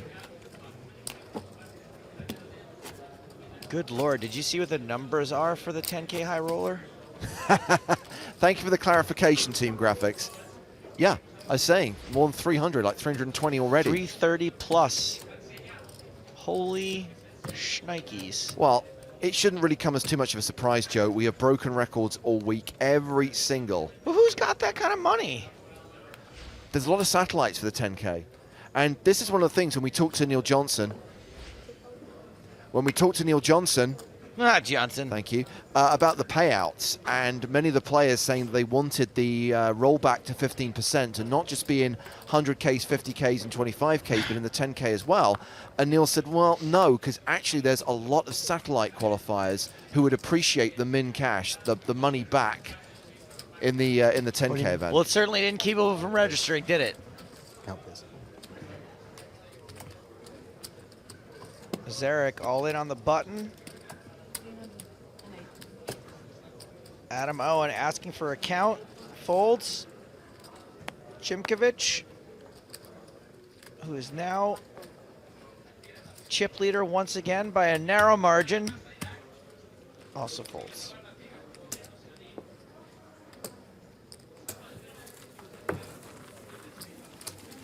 Well, it's time for us as we recap the stacks of the 8 players on our feature table to introduce our first guest commentator of the day. Joining us on the line from his home back in Canada, it's Jamie Staples from Team Pro Online. Welcome, Poker Staples. Hey guys, how's it going? It's going good, Jamie. Good to speak to you again. Obviously, going to be great to have you on the stream, talk about some poker, but also talk about the fact that in an hour's time, people will have the chance to win $50 by knocking you out of a poker tournament. Yeah, I mean, bring the action. I'm just looking up the tournament right now. I'm looking forward to it. Yeah, I love the fact that even though it's a rebuy tournament, because we put a bounty on your head, you're basically under orders with a gun to your head. You cannot rebuy. I got a couple of those messages. Do not rebuy, so I'm ready to go. I'm gonna win it anyways, though, guys. I'm ready to win. So. Wow, that'd be impressive if you can win it with no rebuys. I like that. Just to put things in perspective, Jamie, and just so you're aware of the challenge ahead of you, you're looking at a bit of a fast tournament. It's a bit of a turbo, and in recent days, it's had like 12 to 13,000 runners. Wow. Okay. Well, maybe I won't win, but I'm gonna try. Well, you go for it. And anyone else who wants to enter and potentially win that $50 for knocking out Jamie, the EPT Live Bounty Bonus starts at 4 p.m. Claim your tickets via Poker School Online. So join the school, log into your account, click the link to get your tickets. We're going to run one for the next 3 days, right? Just a couple days left in this festival. Jamie, I know when I play in these things and there's a bounty on me, even though you're not really supposed to win, you know, because everyone's gunning for you and you can't ever get it all in through. Right. I still get incredibly angry when I go broke. Do you? You know, I've managed to maneuver my way to not get super frustrated, but you know, it doesn't feel good, Joe. I would say. I'm livid. Like these guys can't even talk to me for the next few minutes afterward. Jamie, I know you've been taking a break. You did take a break this summer from streaming, right? Yeah, there was definitely a period of about 3 weeks there where I was sort of inconsistent. But we're ramping up now with the World Championship of online poker coming up in September, so sort of in the preparation phase for that. Before anyone else can ask, what is your schedule like for that, and are you playing the 100K reentry? You know, I had a solid think about the 100K. Decided to pass on this year's show. Might be a tough field. I don't know if I'm a favorite. I guess I could say. But gonna be playing a couple 1Ks for sure. Gonna see if I can make my way into the main event. So We're going to be streaming all 23 days and running a home game series alongside too. So cool. Should be fun, yeah. Over the course of the last few days, since we started covering the main event on day 2, I think it's fair to say we've had a lot of treats for the people watching specifically on Twitch. Ooh, we obviously had Savage from Team Liquid on the feature table on day 2. Yesterday we had Tonka on the feature table. Obviously, Jamie, you're with us today commentating, and obviously Sam Grafton is known to Twitch viewers, not just from the GPL, but he does his own streams as well. I had the opportunity of playing with Sam in Prague, and I mean, such an entertaining and great guy to have at the table. I mean, it's never a quiet moment. So I like Sam. I think he's great. Sam's good for the game and not just poker, like just good for life. Like you can learn a lot from him. He's a very robust individual. Yeah, for sure. Jamie, I also gave the 100K, I think, and I'm gonna sit it out this year also. Yeah, it's a tough choice, right? It's right there, but I honestly believe, Joe, that you probably would have got the backing you wanted, but I think 1.5 was really kind of pushing I should really not mark myself up so much. Do you think, James, that if I sold myself at even money that I could sell 100K? Yes. Yeah, I think you could. I would absolutely. definitely buy. Absolutely. I'm not joking with you. I'm confident you could. Yeah, I wouldn't. That makes me sick to my stomach to even think about it.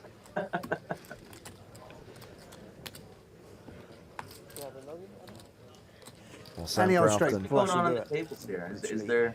Is this an action table or? I'm only joking. Everyone knows you don't raise 8-6 of diamonds. The from action there. has ramped up Everyone knows. the last 30 minutes or so. Okay.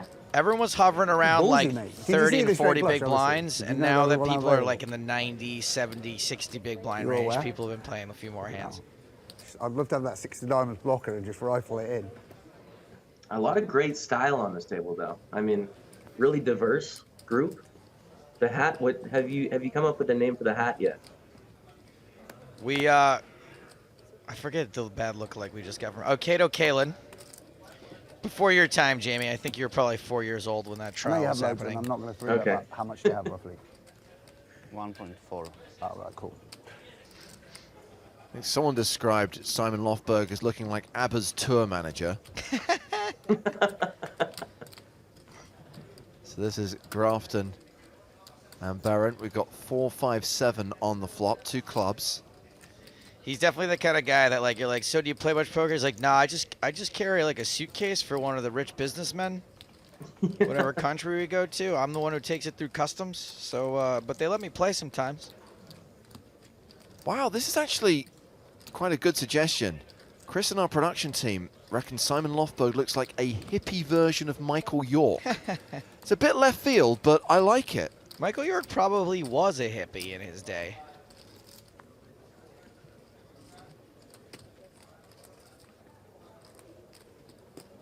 Continuation bet of 46,000 here, and Sam folds dramatically.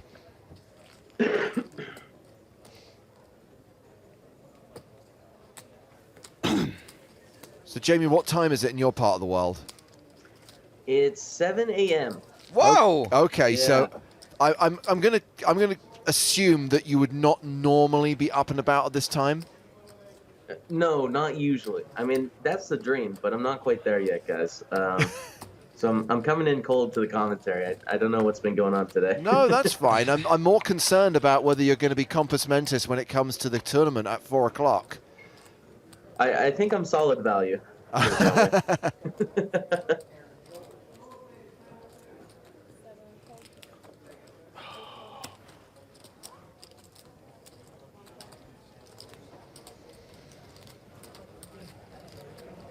Jamie, was it the W Coop last year that I ended up at one of your tables? I think that was it, Joe. Yeah. I think I'm gonna be in Amsterdam for part of W Coop this year. Maybe I'll goof around a little bit. I mean, obviously I'm not gonna play the 100K, but I'll play some of those little events, right? They got small events that run alongside the regular ones, right? Yeah, they've got the mini W Coop now, which kind of copying the Scoop model of having like the high, The medium, and low, low events. yeah. It's a really good idea. Feature table. I think so too. Yeah, it'll get a lot of people that don't have the opportunity to play a big series like WCUP. It'll sort of give them the same sort of experience. So I'm really excited to see what mini WCUP's like. But yeah, Joe, that was a confusing experience last time for the chat to see you pop up on the table. It was the first time many of them realized we weren't the same person. Yeah. And if I remember correctly, you had like all the chips, right? Yeah, but I took some disgusting beat, and then like it was one of those ones where you're like, I don't even know what to say about that. Right. So this was raised pre by Mortenson. Yes, you heard that correctly. Called by Lofberg in the big blind, and Mortenson has continued this jack-high flop for 32,000.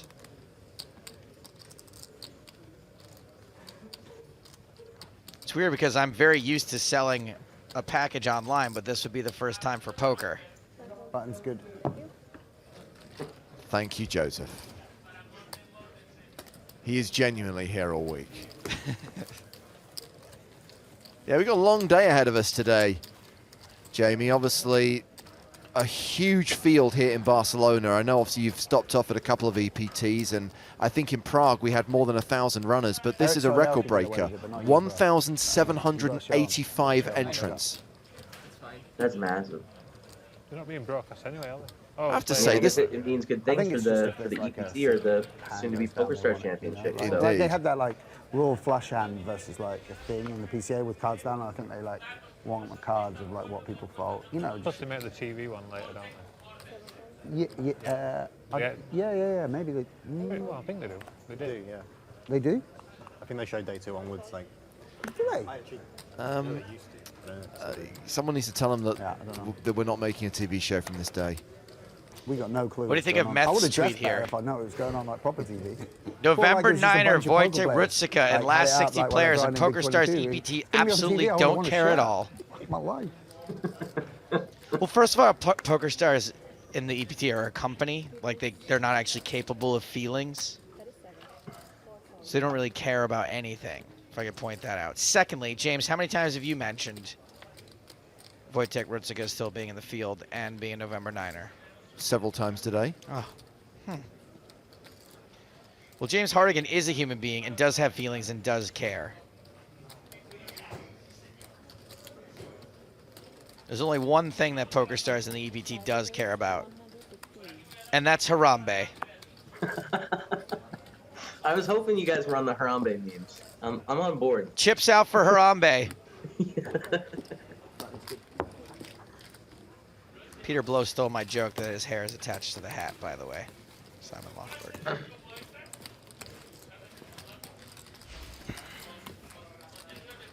So Lofberg up to 1.5 million, second in chips at the table behind start of day chip leader Anthony Chimkovich. Current chip leader not on the feature table. That is Yuri Reichenstein, who's got more than 2.5 million.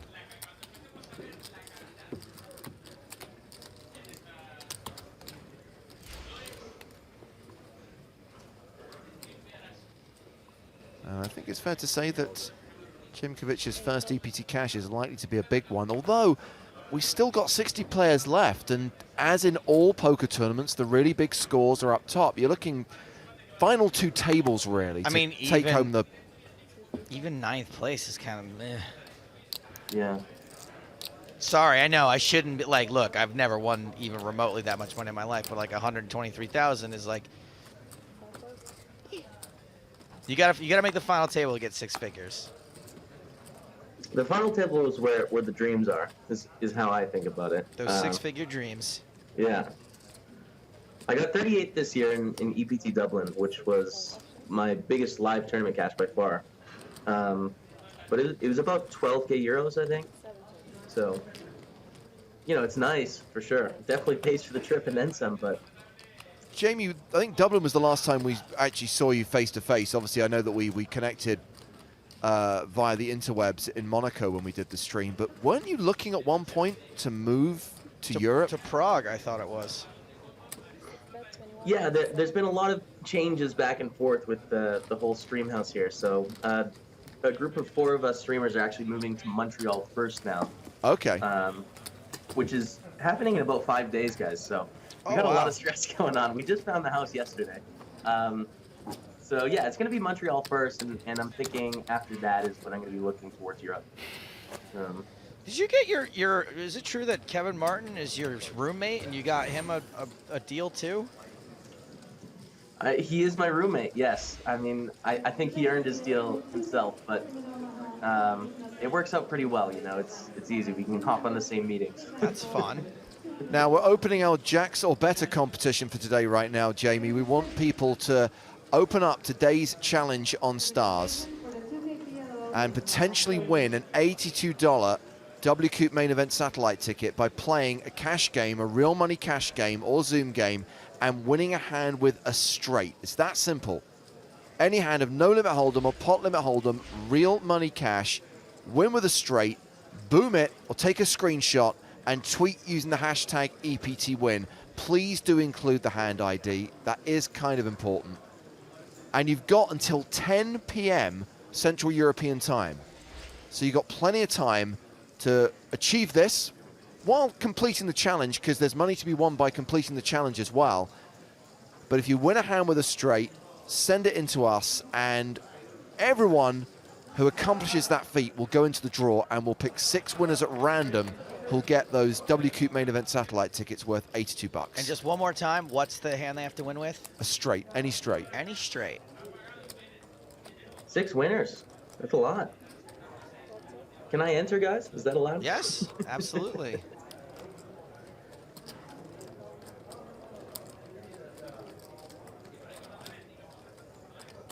Our heads up, Grafton and Berent.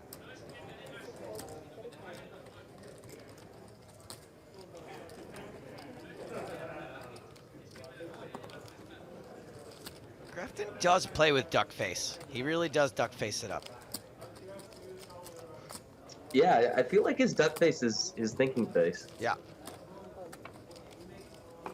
Sam goes for the check call. I'm a little surprised at the bet. I mean, 35,000 into a pot of 110, I think it was. Yeah. It's pretty small with the flush draw out there. And that flush draw comes in on the turn. The action goes check, check. Oh. It's not straighty, but it is flushy impaired.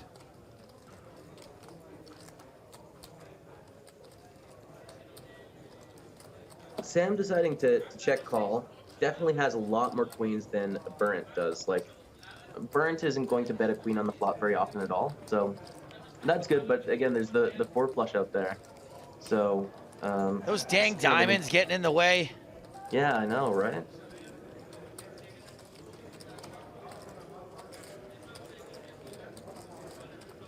Now we're coming to the end of this level, got 10 minutes left to play on level 21. Then we're going on break, and then we're going to have a new feature table. Do you know what?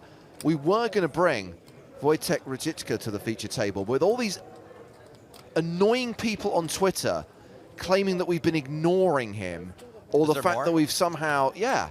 Who are these people? His parents, maybe? So Grafton wins that one with a bet on the river. Oh, I can't believe we're swapping Mortenson for Chebly. Just to be clear, everyone, when you've got 60 players left in a tournament and one feature table that seats 8 players, it's not possible to have everyone on camera all the time. Yeah! He has not been ignored. Bear in mind as well that there are players we have wanted to follow and wanted to feature in this tournament who've consistently been seated at tables that are high on the breaking order. You can't put the feature table up here and then have it break mid-level. No, clearly you don't care, James. Anyway, we're making up to all of you whiny peeps by bringing him to the main stage for the next level. Wojtek is sharing a table with Jason Mercier. Chebly. Look, would you really be putting him on the feature table if it weren't for the fact he's on Jason Mercier's table? I think we would at this point. See, because James cares. we do want to try and showcase as much of the field as possible, but equally we want to make sure we've got a table that has a good balance of players, is entertaining to watch, and crucially isn't about to break. But how you geniuses just keep tweeting abuse at me. Question from Timo. Hey, announcer dudes, do they punish for Hollywooding on these tables? The other players may punish you for Hollywooding. Sure. I think social punishment and no rule punishment, but How you look about, like a jerk. how about this one from James B? Can we just throw together a 60-handed table? Yeah, because everyone loves playing 9-handed. Imagine how they feel about playing 60-handed. Like, what's the most you could actually do with a standard deck? Well, 1 card each and 8 people are automatically folded. And it's at least 4 players chop every pot with ace high. There's got to be some sort of round table design that's got to work, guys. I don't know. Like, you have the players on the outside, all 60 of them in this huge round table, and then you have the dealers in the middle. And then in the very middle, you have all the cameras. I don't know. Maybe Well, let's it's a see. thing. You could have, what, like 20 players easy, right? Yeah. Because then you have 5 cards and 2 burns. So you got to do 20 players, but then you can have alternates every hand. So as soon as someone folds, all the folded cards make up like a muck, and then those get shuffled up and handed out to the rest of the players. So you have basically like 20 people get their cards, and then from everything that's folded, the rest of the people can get. So you get like maybe 2 or 3 more players in per hand, and then you rotate. Joe, I'm going to present you with this business card. Ideas at PokerStars.com. They're waiting to hear from you. It's for an infinite-handed poker table. Well, the weird thing is we had that competition at the grand final last season to design the poker table of the future. Where were you guys then? Jamie, you got an awesome idea. Joe, you've clearly got some concepts. I think me and Jamie Stables could go places with this. I'm ready. Let's start our venture. Well, let's enjoy Chimkovich and Mortenson while we've still got them on the main stage. 2 big stacks going to the flop. Ace 10-5 with 2 hearts. Mortenson, who is an attractive man, was the pre-flop aggressor. Yeah, but for Denmark, he's like a 6.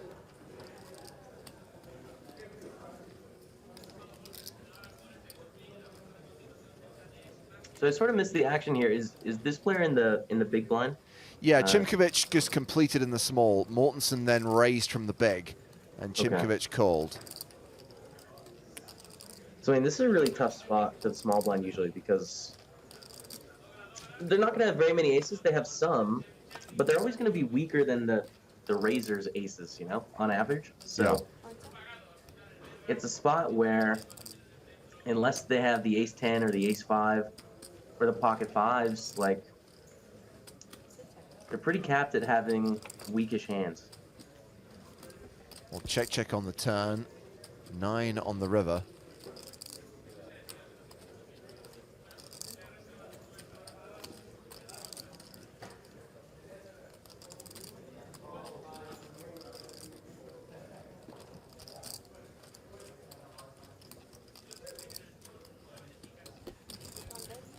And Chimkovich leads river. 87,000. Every time you say Chimkovich, I want to go, ooh, ooh, ah, ah.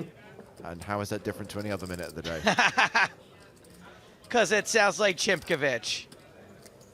Chips out for Harambe.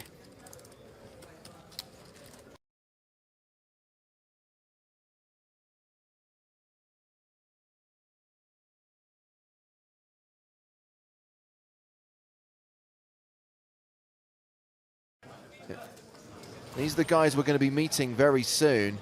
And there is an all-in. Nuno Capucho has shoved. The decision is on Christian Jepsen.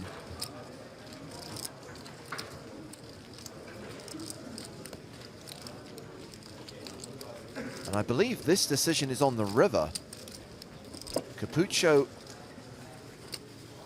has shoved on a Jack 6, 7, Deuce 8 board. And this is all in to call. Capucho has Jepsen covered. Speaking of monkeys, we got a capuchin now. You'll notice that Jepsen's being railed by Kent Lundmark. Get Lundmark! Don't remind me, though. Seriously, I'm not over That's a it yet. call. Yeah. Capucho tables sixes. He's got a set. Set's good. Jepsen called with top pair, and he is out. And that was a huge pot, which may have just given Nuno Capucho the chip lead.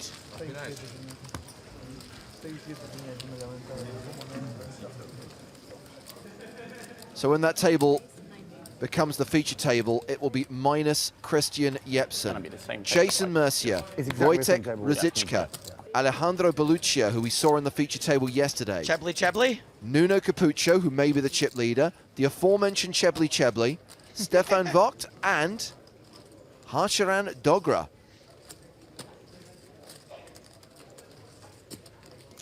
I'm just upset that we have to have Wojtek Ruzicka at the table, even though nobody cares about him. I'm kidding. I'm kidding. Just stay with us for this hand, Jamie, and then we'll cut you loose so you can do your warm-up exercises before playing the EPT Live bounty bonus at the top of the hour. Perfect. I'll do some yoga, you guys. I'll get the stretches in and ready to play. Yeah. So this is a 3-bet pot. Berent opened, Owen 3-bet. See if Adam continues. On a 9 high flop.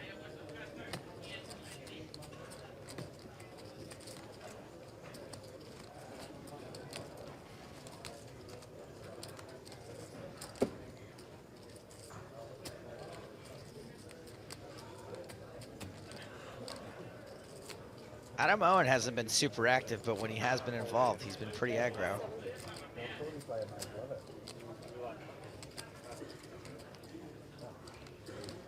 $70,000 from Owen.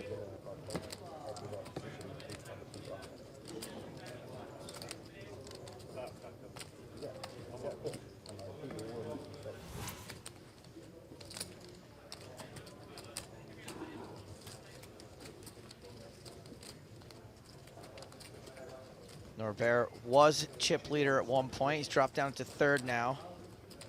For the table, I should say. 78 big blinds he starts the hand with. Still doing pretty well, and it looks like he is ready to play for a big pot. Calls the 70,000. PokerStars 93. Yes, Mercier is coming to the featured table. 1 minute left on this level, 20-minute break. Then a brand new featured table for your eye and ear holes. And we think that it could feature the new tournament boss, just trying to get Nuno Capucho's stack verified. But we know we've got Mercier and we know we've got Ruzicka.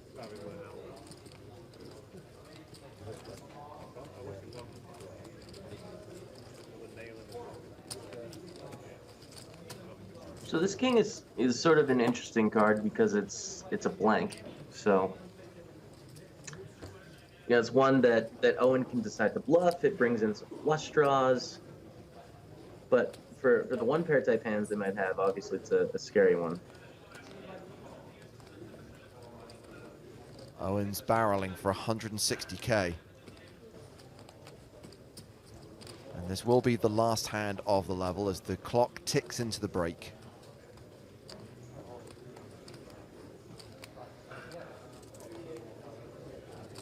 Thinking about it more, I think it is a good card to bluff. Like when Owen has the 7-8 suited or the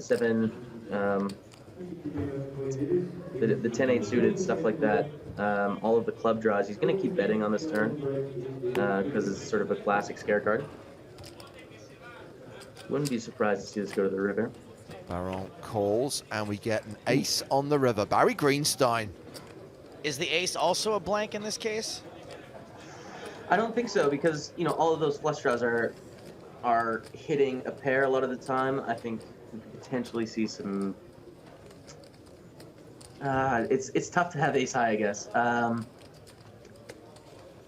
don't think Owen would bet ace high on the flop. So I think really the biggest consideration is if they had that flush draw, it's likely they just hit a pair.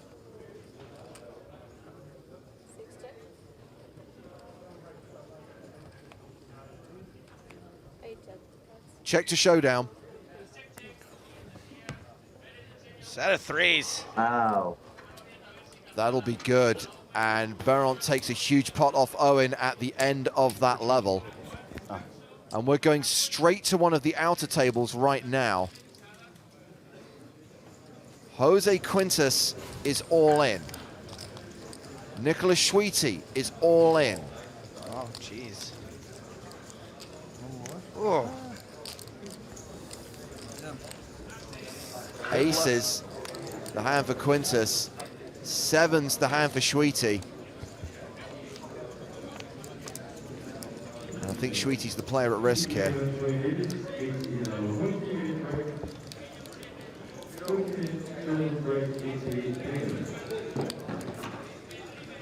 No 7 for Schweety, and the EPT 6 Grand Final champion is gone. Cashing for 15,410 euros and a big pot just won by Jose Quintas. Well, at this point, Jamie, we will bid you adieu. Good luck in the tournament at the top of the hour. Awesome, guys. Thanks so much for having me on, and I'll probably see you in Malta. Look forward to it. Jamie Staples from Team Pro Online. You can play with him in the EPT Live Bounty Bonus. Register at Poker School Online. Open an account or log into your existing account. Claim your ticket, your $1.10 ticket to play that tournament. And we're back with a new feature table for you here on EPT Live in 20 minutes' time.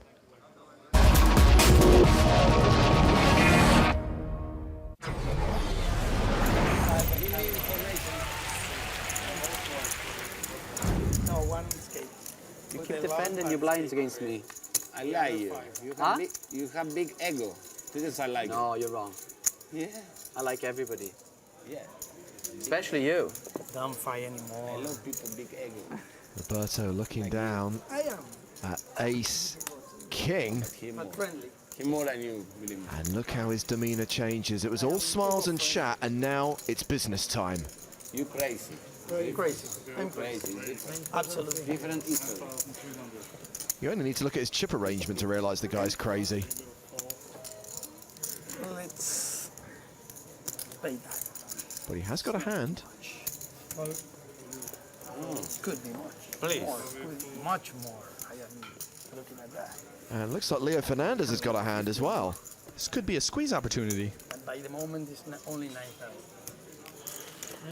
Sizing up the stacks. Okay, now I defend the small blind. Another big mistake, maybe. How much is? 9,300. Verifies the size of Roberto Romanello's raise, and he's going to make the call, and we're going to go three-way to the flop. Ace King. Okay, this is a good game. Two pairs. I tell you one thing, they did the right thing. They livened this table right up. Really good. Raising blind pre-flop will do that. The flop is ace high. Roberto hits top pair, but it's bottom set for Julio. Check's good. Two players have smashed this flop. Roberto's being guided by instinct, and something is telling him to slow down. He checks his top.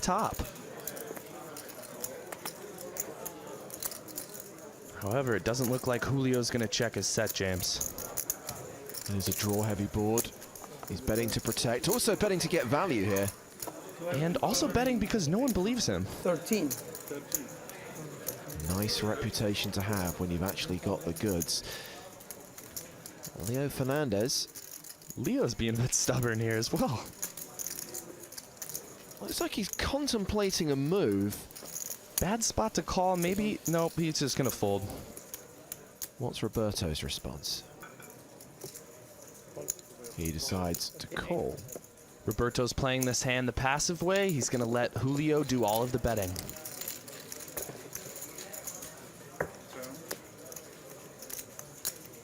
Five of clubs brings a potential flush. Roberto checks for a second time, and this time Julio checks behind. That turn card was a great card for Roberto, but he didn't river the flush. Julio's got this one. But Roberto has every reason to think that his pair of aces is good here, and it looks like he's counting out a value bet, William. Well, after a loose player like Julio's checked back the turn, he clearly thinks his top's good. Man, this is a small, very small value bet. We might even see a raise out of Julio. Julio might be a little bit worried about the clubs out there. He's just called. I got away cheap. I checked the flop. That's okay. I lost the minimum. Yeah, the flush was for you. Great for you, the flush. And I got that flush draw as well. Flush, great for you. Pity for me, that flush. Now you're becoming my friend. I like this guy. I'm getting to like you now. I teach you a lesson earlier on. Now you're trying to teach me a lesson. So it's all good, yeah? Yes. I just hope I don't get caught on the wrong end of it all, that's all. But if I do, I do. I'm not a bad loser. Oh, yeah? I'll still be smiling. Yeah. It's like an episode of Come Dine With Me without the food. When it comes to this table's chit-chat, there's a little pendulum inside my brain swinging back and forth between brilliant and lost cause. Which way is it tilting at the moment? It's on the brilliant side at the moment. Berto looks down at ace-10. It's been very entertaining thus far. 9,100. And he does get serious when he plays a hand. Opens for a raise to 9,100. And Julio loves to play hands against Roberto Romanello. Belluccia with ace-6. He's got position on Roberto. And he's eyeing out all the stacks at the table. Clearly wants to play. Maybe he's decided it's business time as well. He has been passive with these guys. He's just been calling their raises. Yep, he's grabbing raisin chips, James. Incredible. The 3-bet is 21,900.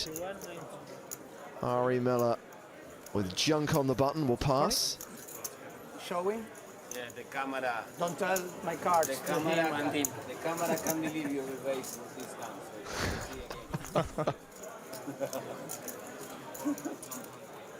Roberto looks a bit uncomfortable.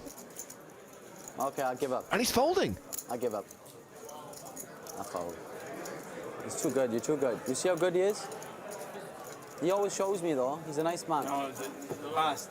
I show you one. Choose one. You choose. You choose. No, you choose. I'll choose. No, let him choose. No, you choose. You choose Choose that it. one. I'll Choose choose. it. Choose it. Oh, You choose. got the United Nations involved No, now. not that one. The other one. The other one, please, please. He had sixes, obviously. What? He had sixes. No, 100% no. Why are you so involved for? Am I tilting you? Am I tilting you? Wow. I didn't realize you so tilted. I should be tilted. He re-raised me, not you. I'm not sure, but I think 6-3, maybe. Even if he did? Or 8-6. Hey, listen, even if he did, Suited or not?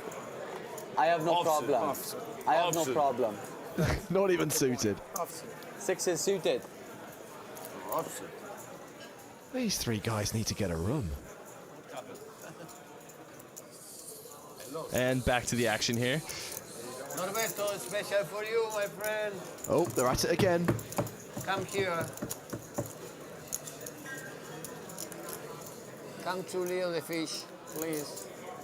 By the sound of things, it looks like Leo wants to get filleted. Thank you, my friend. 9-1. Enticing action while he's in the big blind. And Roberto obliges by raising with the king-10 of clubs. May I go with Norberto or you want just Norberto? Oh, it's a little bit naughty. Go to the action. I go with invite Norberto. you, my friend.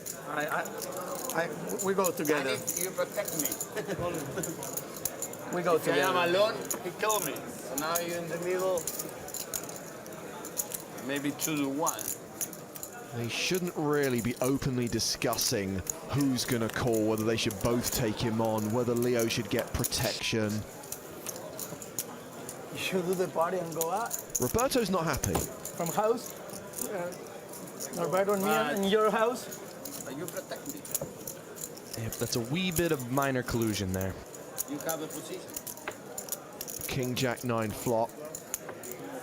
Bottom pair for Julio. Roberto in the lead, top pair. And the gut shot straight draw. He's going to do the same thing he did last time with the top pair, check it to his opponent.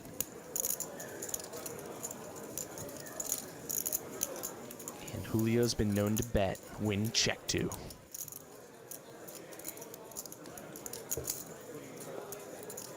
It's a bet of 13,300. Well, as long as this board bricks off properly, Roberto's probably in check call mode.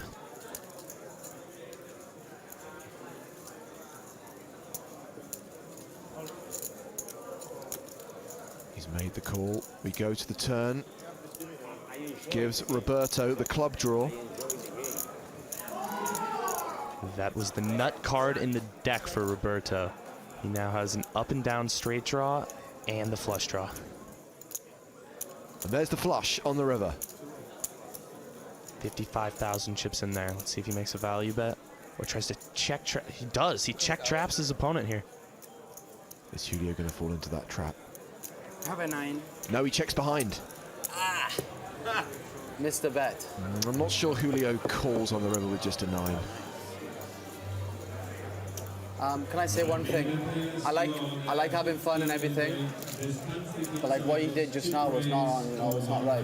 When he asked him, I like to have fun and everything, but you can't ask him, shall I go here? No, shan't I? Because it's not fair on the game. Sorry, Do you understand? Sorry. Yeah, I like to have fun and that was everything. just. But we play by the rules as well, okay? Yeah, but I didn't see my card. No, I know, but what I'm saying is like, No, but that because was he is a nice enough person. If you say, leave me have him, he would have folded. No. It was fun, but it's okay. You are right. You understand, right. yeah? You are. I like of to course, absolutely right. You know, absolutely. I don't mean no harm or anything. I didn't think on that, but I'm absolutely right. I like having fun with you, and I think, you know. I'm really I know, but we shouldn't do that, yeah? I'm innocent. And on that, I'm stupid. Take care. Roberto raising a valid point. I think he dealt with it really well. No. Yeah, I know. You know what I mean. No, he's right. He's right. Yeah, of course. Let's draw a line under that controversy. Back at our feature table, hopefully Roberto, Leo and Julio are all friends again. Mr. Romanello has Jack 10 of diamonds. He's in early position. It's a more than playable hand. Blinds 2,500, 5,000. He's going to raise it to 11,500. Folded to Julio with his creative chip stacking. Yep, I've never seen a stack like that. Julio's very original. And he's disciplined, look at that. It's the first time we've seen him fold all day, isn't it? Apparently he believes Roberto now. Pocket 8s for Leo Fernandez.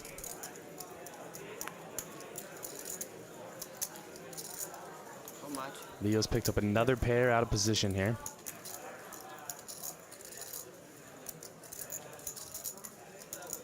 Last time he was in the small blind, facing a raise with a pocket pair. He decided just a flat call. And he's going to do the same here. Again, my friend, you and me. Smile, come on. Looks like the big blind has passed, so we're going to go heads up to the flop. This is a bad flop for Fernandez, a good flop for Roberto.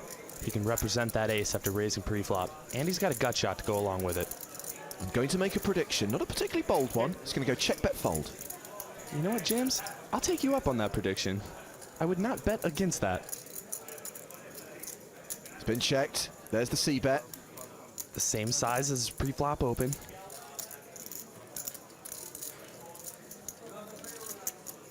What can I do? You can fold. Again, my friend. Folds with the best of them. I almost call with ace-9. 6-7? Ace-9, you almost called. You cost me a lot of money. I wish you did call. Really? You can see in the yeah. I don't have to lie. You can see in the TV. You're a lucky man, because you go broke, yeah? Yeah. You pay me, yeah. Everything. Ace-King. All I know is I had the best hand. It's 2 on 3s. No.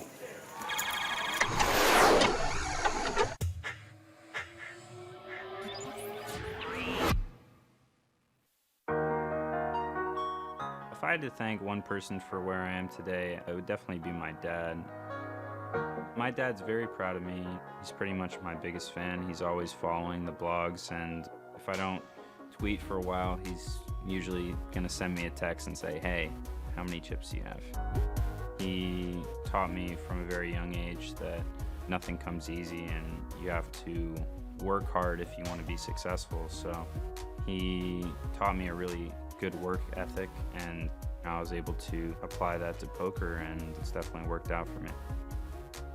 When I'm thinking of people to thank for where I am today, I would think Tom McDonald is one of my best friends in poker. He is a poker player, and he's just someone who's just very naturally talented. Many people won't know who he is, but he's just given me so much advice, and just the way he thinks about poker is different from a lot of people, and I think having someone there who doesn't think the same as you about poker sometimes is the best person to talk to and listen to. If I had to thank anyone, I think there's two people. I think it would be Lex Veldhuis, Razi, because he taught me a lot about game theory. I like his mind. And my boyfriend, Raymond, because he always got me to deal with stuff better. He's an ex-tennis pro. So it's kind of similar. In tennis, you have to overcome a lost point or a lost game or a lost set. And I was always tilting a lot after getting a bad beat or, you know, like that sort of stuff. And he helped me mentally deal with it better.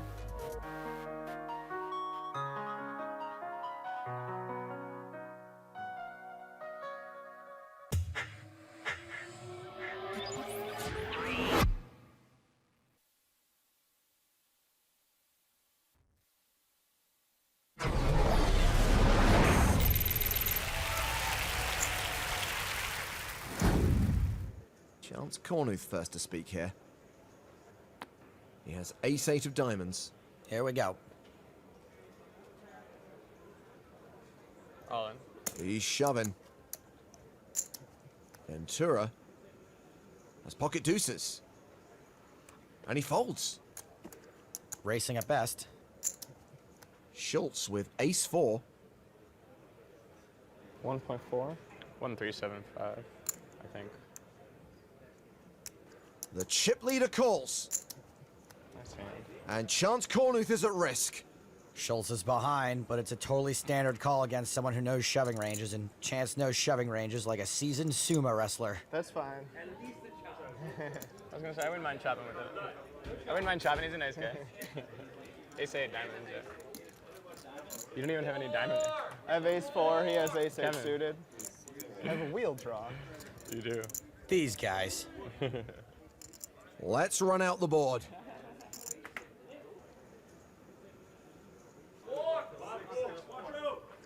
An ace-jack-5 flop. Diamond was a good window card, yeah. Cornuth still ahead. Plenty of chop opportunities. A jack's a really cool card. Yeah, jacks. It's very sweaty at the least. Wheel draw alert. Ooh. I don't think they realize that's actually a bad card for you. I don't know. That's a really good card for me. Chance doesn't want to see a 4 or a deuce on the river. Deuce! Wow. Straightenized. And with Chance Cornuth out, Diego Ventura gets to play heads up against Kevin Schultz. I like the turn. I like the turn a lot, actually. I was like, oh, I'm going to play with the 8 so much. Everyone cheered when the card came. I was like, that was actually a bad card. Well, until the deuce came. But, whatever. Thanks. I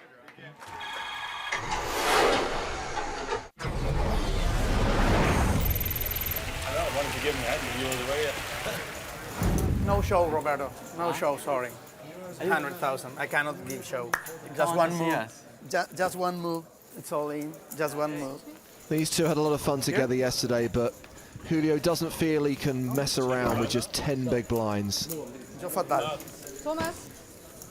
100,000. ¿Qué pasó? And he arrived at the table in time to take the big blind.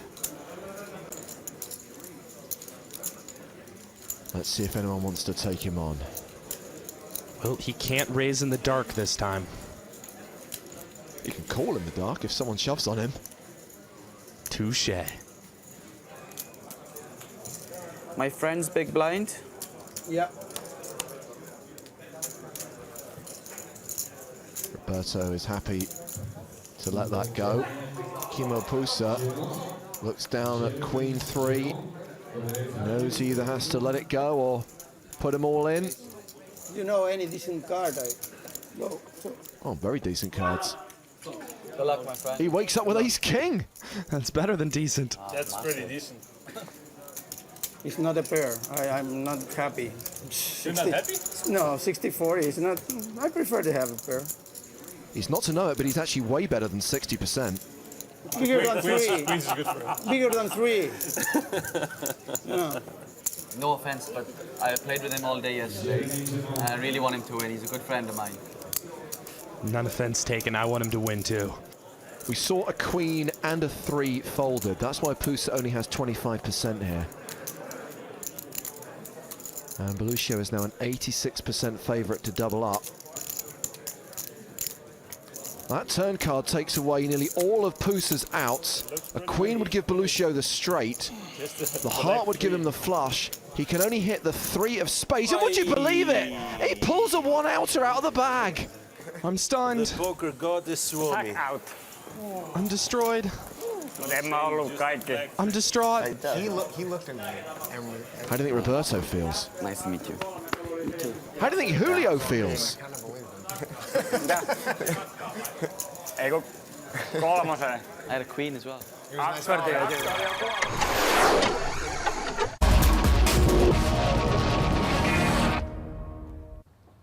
Welcome back to Barcelona, hosting the PokerStars.com European Poker Tour. We're into season 13 of the EPT, and we're into day 4 of the main event here at Casino Barcelona. And we come back for the 3rd level of the day with a brand new feature table for you. With 58 players remaining, we have got the tournament chip leader up on the main stage, a player called Nuno Capucho. We saw him eliminate Nicolas Schwiti. He's up to 3.4 million near enough. Yuri Reichenstein is second in chips with 2.6 million. Also among the chip leaders, Norbert Berent and Simon Lofberg, who are on our previous feature table. So there is Capucho, joined at this table by November 9er, Wojtek Ruzicka, and Jason Mercier, a former EPT main event champ and a member of Team PokerStars Pro. Average stack right now, 923,000, with the blinds going to 10, 20, with a 3K ante. This is level 22. I'm James Hartigan alongside Matt Broughton. Hello, everybody. Are you sure that we've got that right? Because 3.36 million seems like an awful lot of chips. Well, just to give you an idea, Matt, total number of chips in play is around 53.5 million. Wow. Okay. Well, now it seems a bit more in keeping. So a reminder that this is the 3rd of 6 levels being played on day 4. So we'll play this level, take a 20-minute break, then another level and the dinner break, and then 2 more levels before we close at around midnight tonight. Plenty of poker to welcome in the weekend. And cards are in the air as the players retake their seats. The reason why we're playing slightly longer days at this stage of the tournament, by the way, see, we're not ignoring him, internet, is due to the vast field and the huge number of chips in play. As you can see on your screen, 1,785 players started in EPT Barcelona this year, the biggest EPT main event in history, beating the record set last year here in Barcelona. Considering our obsession with breaking records, do you think there will ever come a time when we cap the numbers just to make it practical? Well, I mean, there's been a lot of conversations this week about, do we add another starting day? Do you have a day 1 A, B, and C? Because at this rate, we'll have 2,000 plus within the next 2 years. That sounds sensible. Everybody's happy? So, Wojtek Ruzicka has raised from under the gun to 43,000. Shebly is an online qualifier. He's on the button. Come on in. And he is going to shove. He's presented with the triangle. It feels like there should be more ceremony when being presented with a triangle. Ah. handover.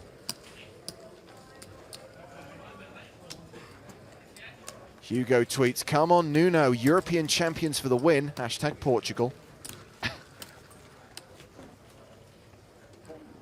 And that gentleman there is Harsharan Dogra. What is it with the double names here? Dogra, Shebly, Mortenson. Is this a wind-up? No, I think it's just if you put more than 1,700 people in a room, they're bound to, at some point, have double names. It's just physics. A reminder that as well as covering the main event, the guys on the PokerStars blog are covering the 10K high roller as well. In fact, Brad Willis, who is head of blogging for PokerStars, is going to join us in about 40 minutes' time here on EPT Live. But yeah, if you want to follow the high roller, the 10K event, live updates at the PokerStarsblog.com. And it's your last chance. Well, there is late registration in the EPT Live bounty bonus, but if you want to be there from the start, register now because it kicks off at 4 o'clock Central European time. That is roughly 7 minutes from now. And you can claim your ticket as well as tickets for tomorrow and Sunday's games via Poker School Online. Details scrolling along the bottom of your screen as we see chip leader Nuno Capucho open under the gun +1 to 43,000. Jason Mercier in the small blind. And Jason has taken a bit of a knock to his stack over the course of the first 2 levels of the day, down to 28 big blinds. It's Rizichka in the big blind. Yeah, 5 of the players on our feature table, 30 big blinds or less. King 5 deuce.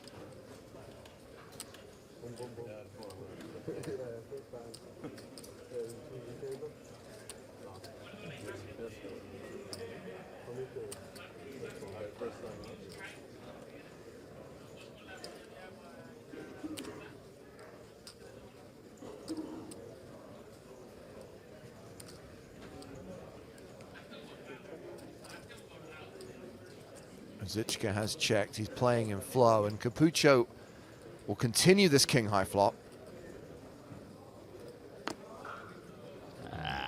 Wojtek folds. Now, a lot of people have been asking, Matt, over the course of the last couple of days, why, unlike Monaco, we're cards down before the final table. And obviously, we did run that experiment in Monaco, and we're still assessing the results of that experiment. But also, I discovered something very important.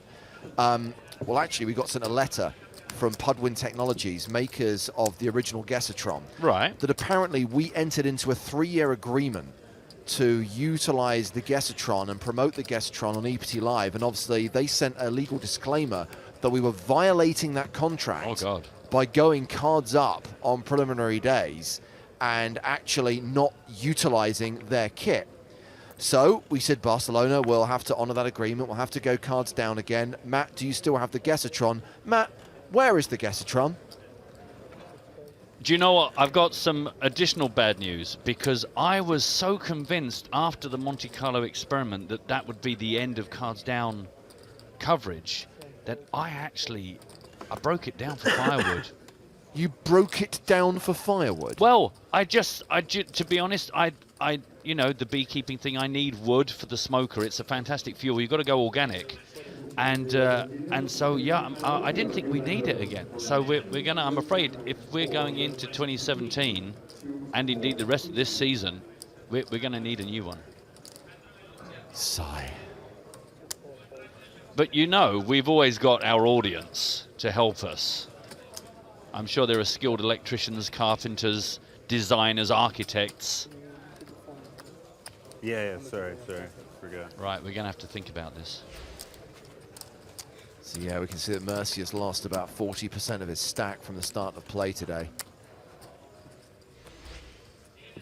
But 30 big blinds, perfectly playable, and he can quickly turn things around. He knows what he's doing, this Jason Mercier. I think he might have some results in the game. One to keep an eye on. I think that's a solid tip. That's Hartigan's lock for the week.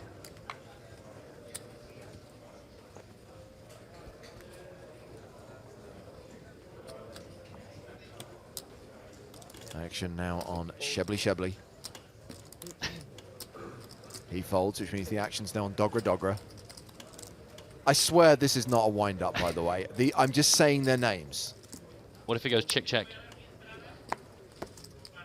If it's Shebly Shebly, Dogra Dogra going to the flop and it goes check, check, so be it. You can only read out loud what's actually happening in real life. Rosichka on the button. Can I ask you a question? Thank you. Belluccia is the low man at the table, just 8 big blinds.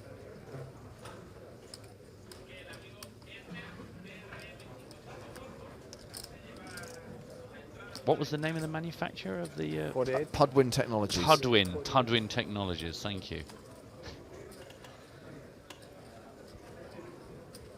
So Rosichka raises.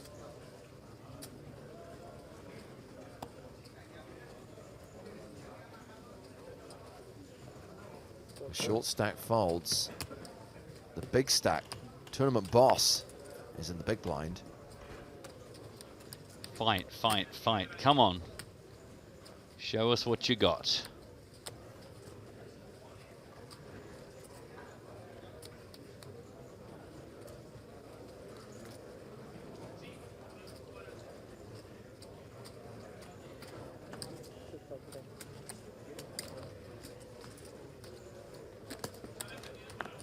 Capucho defends.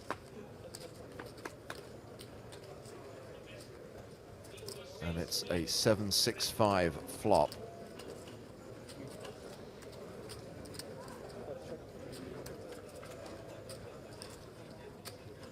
Action checked to Rosichka. He checks behind. We get the ace of spades on the turn. Just so hard to ever believe anybody who's raised from the button. I know it's an old school move, but nonetheless.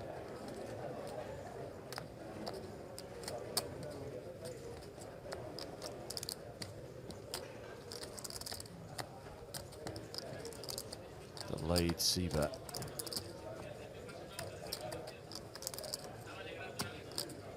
There it is. 127,000 in the pot.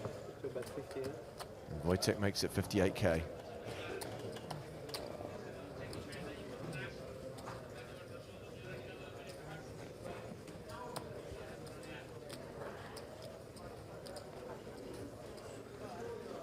Would you like to take another street of action out position? No, thank you.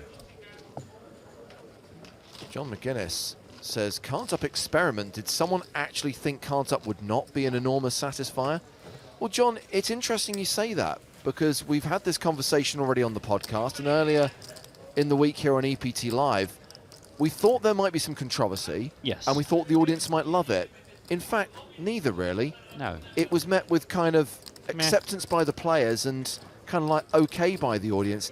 People were not necessarily that satisfied by it, and that's one of the reasons why we're not doing it here in Barcelona, is it doesn't seem to be something that's a massive game changer.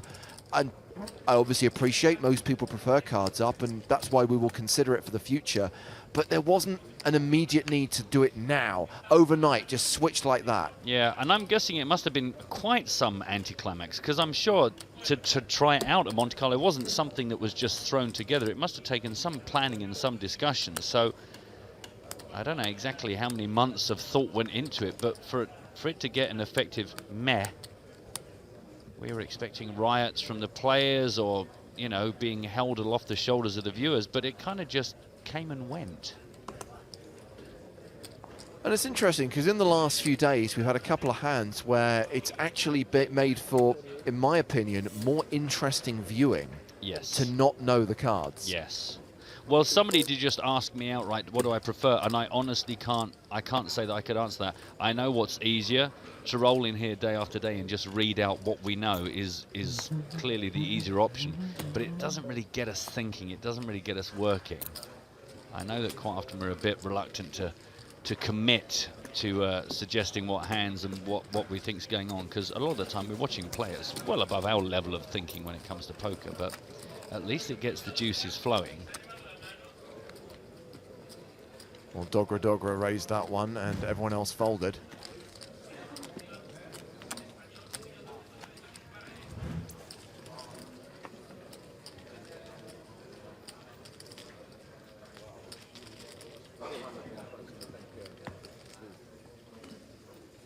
Interesting point from Fadian also saying, as someone who watched every second of Monte Carlo, I agree, there was no suspense at any point, really.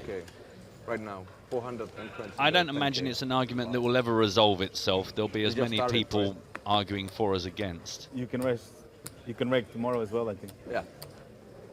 Although Richie has a good suggestion. He's saying just make up the whole cards on screen and then say the scanner is malfunctioning if there's a showdown, because most of the time we never get to find out. It's an interesting point. Don't think I'm going to take you up on it, but thanks for playing. Yeah. Plans can always change.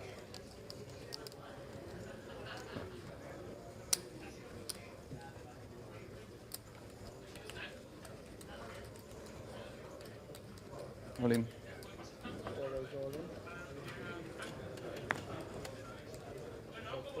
Raise from Dogra. Belluccia all in. And this is a very small shove. And I think Dogra is priced in. Meanwhile, Shebly. Oh, honestly, this just sounds like some really bad. It's all true. So Shebly, that's first name, last name. But Dogra, that's surname, just a two-part surname. I believe so. Okay. So it's a call, and Belluccia's at risk. Gracias. It's King-Jack against Ace-King. It is Domination Nation. And Belluccia is at risk and behind.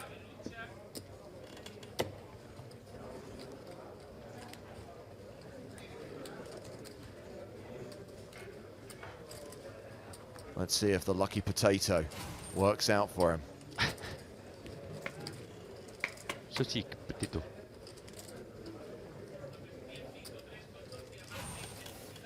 Immediate outs remain the 3 jacks in the deck.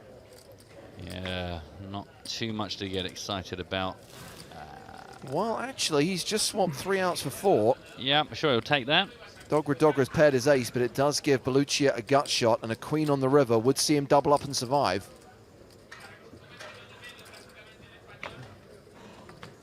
And it is a queen on the river. Wow. Belluccia survives. Well, he hadn't got out of his chair and put his coat on, but you've got to think deep inside, he thought that was game over. A gift. Doubles up to 19 bigs. ¿Cómo pedí esa dama? Tenía que venir. Tenía que venir. No me podía ir de acá, sí. Question from Stephen on Twitter. With the change in the format to pay 20% of the field, has it made much difference to the number of bust outs that we've had so far? I.e., at this stage on day 4, would we usually have about 58 players left? Usually, Stephen, would have fewer, but that's because of the number of players in the field at the start. Yeah. Bear in mind that EPT main events normally run at around a 50 big blind average. Esos son los días de suerte. Yo ayer me tocó acá. It is a tournament structure that has been fine-tuned over some years of experience. So the reality is the payout, 15 versus 20%, has very little to do with it. Normally on day 4 at this point, with a field of between, say, 800 and 1,000 runners, we'd normally be at around 25 to 30 players right now. And that's why we've added a level to the day, because obviously tomorrow we've got to get down to the final table. And on Sunday, we've got to get a winner crowned.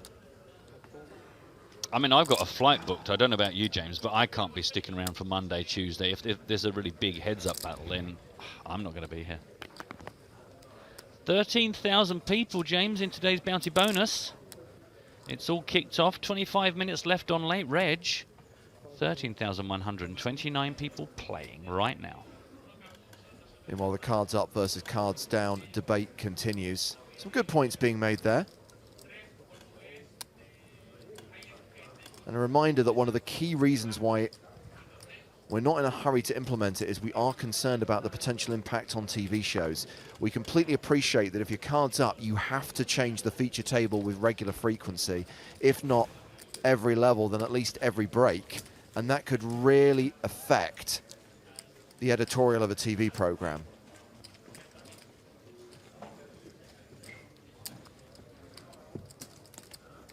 So yeah, good luck to everyone playing in today's EPT Live Bounty bonus. Remember, the $50 bounty is on the head of a certain Jamie Staples from Team Pro Online.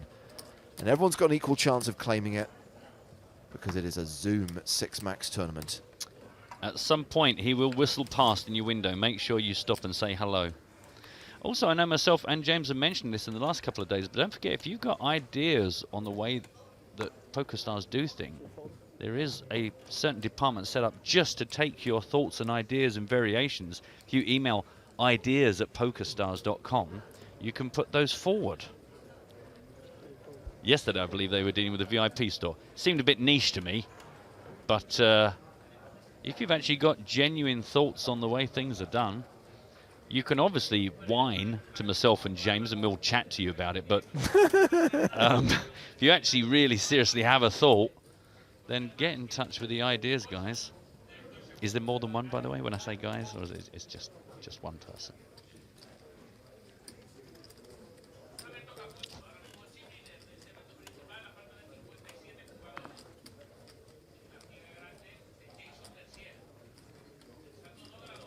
So Capucho, the chip leader, has opened to 43,000. Dogra calls. Gabriel asks, can we still win an iPad? I believe the EPT Live viewer survey is still open. I don't know, but I trust your point of view more than mine. Yes, it is. If you want to tell us what you think about the live stream and suggest some ideas for the future, just by filling out the form, just by taking the survey, you could potentially win an iPad. pstar.rs/TV is the link that'll take you there.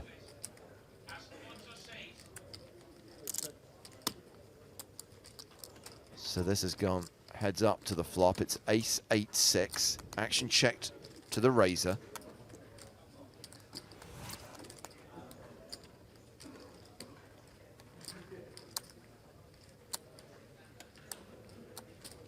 Capucho continues.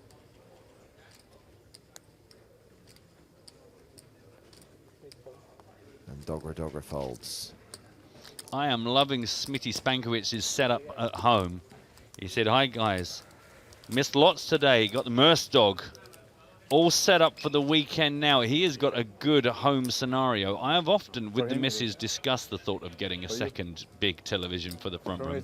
Never been particularly embraced, but what I am impressed with is that the larger of the two screens obviously has EPT Live, and the secondary screen just watching some film. She looks like she's got her clothes on backwards to me. What is that film? I don't know. Do you know what my immediate thought was? That it was you and Stapes. I thought that it was him showing off, and because there was like a foot's difference between the height of the two protagonists, and I thought, no, one's a woman. What film are you watching? What are you watching, Smitty?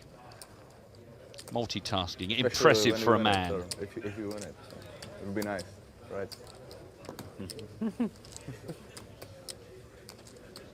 He got timeouted twice on the bubble. I heard about it. Another great tease from the team on the PokerStars blog. They've just tweeted, getting heated in the 10K high roller. Security called as words get feisty. Ooh, details, gossip. That's a link I'm going to have to click on. You should do the same. Make sure you're following the guys at PokerStars blog on Twitter. I won't lie to you viewers, James loves a bit of gossip, a bit of excitement. Oh, popcorn.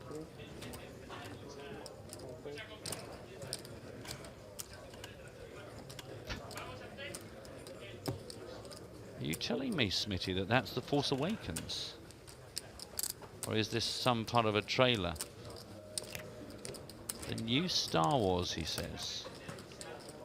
Don't recognize that scene, or the people, or the setting, or the buildings, or the lake, or the sky.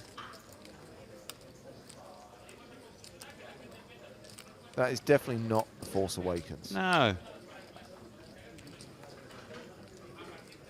I know. Is that Han and Ray? Do you know what? It is might that be Maz Kanata's place? It might be when he's offering her the job. Oh, yes. I take it back, Smitty. Yes. Not that you were challenging me, you're right. Look how wide Harrison Ford's got.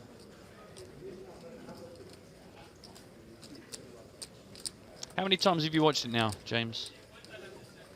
Saw it twice at the cinema, and I think I've watched it twice since it came out. Still happy with it? Yes, no, I think it's a very enjoyable film. Find it improves on multiple viewings or not particularly? I think it has its flaws, but I think it's very, very enjoyable. Good.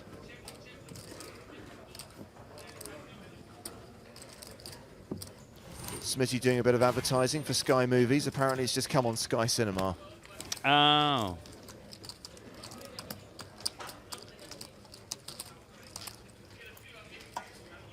Oh God, we're in trouble. Gabriel's saying as long as the commentators are awesome, then cards down are better. So both a compliment and setting yourself up for disappointment. A lot of people very keen on the idea of having it cards down, but then the cards shown after the hand's But over. just to make it clear, you'd still have to, if you were doing that, you would still have to rotate the feature table. Yeah. You'd still have to be on delay. It would still require a technical shift, additional personnel and security, because you'd have to have a cards up area. Yeah. It doesn't matter whether you show the whole cards at the beginning of the hand or the end of the card. All the same rules would apply. Yeah. And that is something that really concerns me.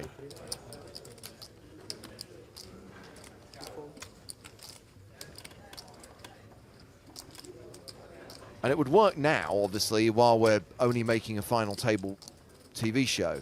But in the future, if we want to do multi-day TV coverage, then it ain't going to fly. And in truth, you've had as much stick on social media about the fact that the TV shows no longer tell that story that takes you all the way to the final table rather than just showing the final table. Yeah, and I understand that criticism, and I have a lot of sympathy with those people who miss the characters, the stories, the car crash hands that you get leading up to the final table, the tension to see who's going to make it in the last 16.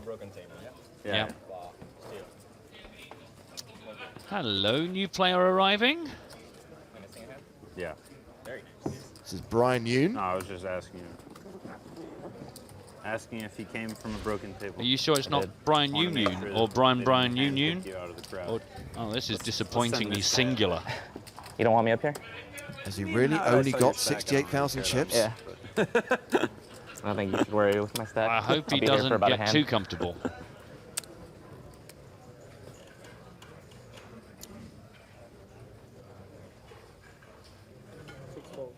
You just get crippled or something? Yeah, I lost like a huge flip like a few hands ago.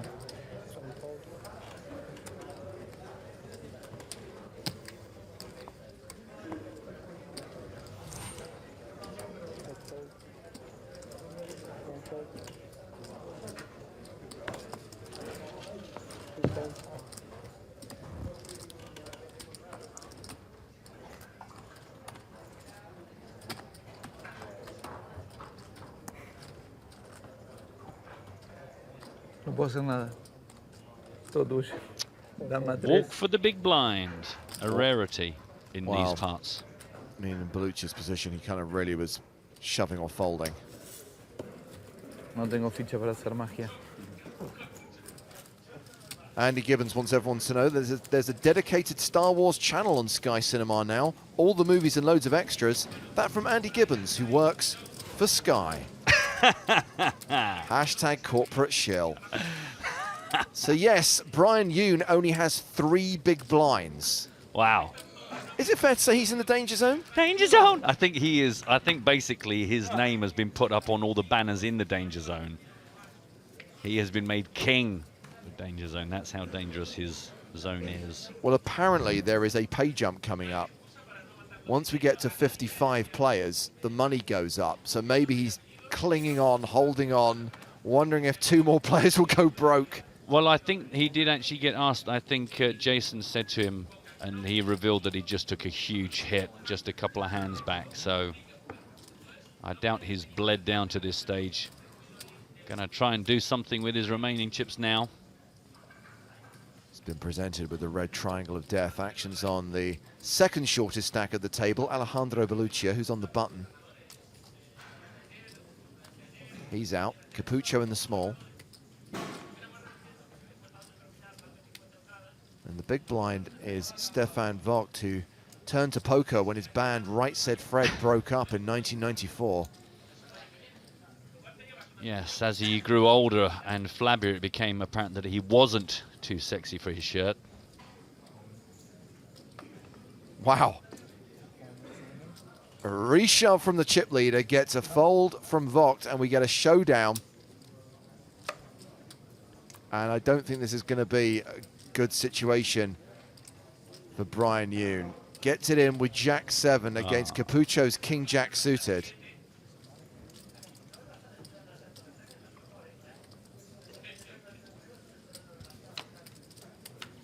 Mind you know what they say about 7s. Well, there is a 7, but there's also a king. The rough with the smooth, I believe that's called.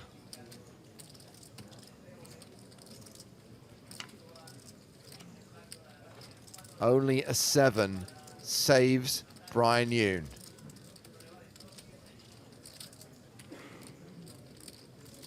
Will Andre Latau be delighted with the river card? No.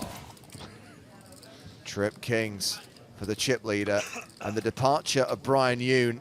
This guy has 2 World Series of Poker bracelets and more than 3 million in winnings, and he is gone.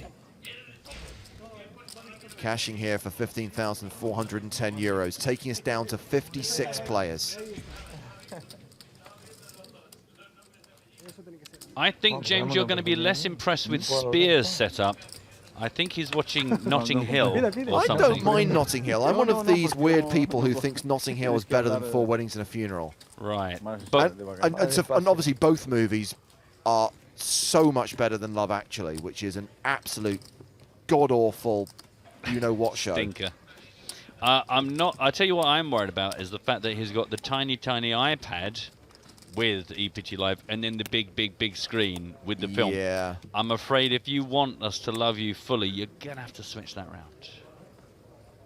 Yeah, you can have Hugh Grant saying whoopsie daisies on the iPad and have us talking nonsense on the big screen. I can assure you that we will be way more convincing than he ever has been.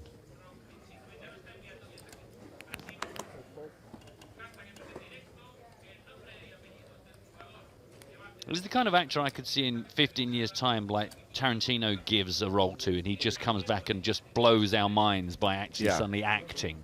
But I don't think that's going to happen. It's the only way I could imagine he would resurrect his status.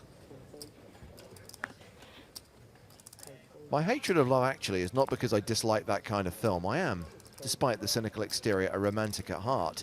It's the fact that Richard Curtis was far too inexperienced a director to handle multiple storylines. And it's like, there's all these characters, some of whom barely get any screen time, and it's a mess of a film. It's really poorly constructed.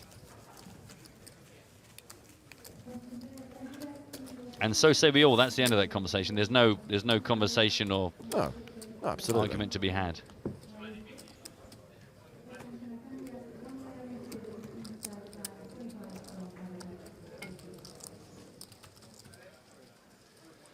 So we've decided to have a competition here on EPT Live to design a new Guessatron after Matt Broughton scrapped the previous one thinking, quote, it wasn't needed anymore. We want you to be creative and design a brand new Guessatron for the new PokerStars Championship that we can wheel out in 2017.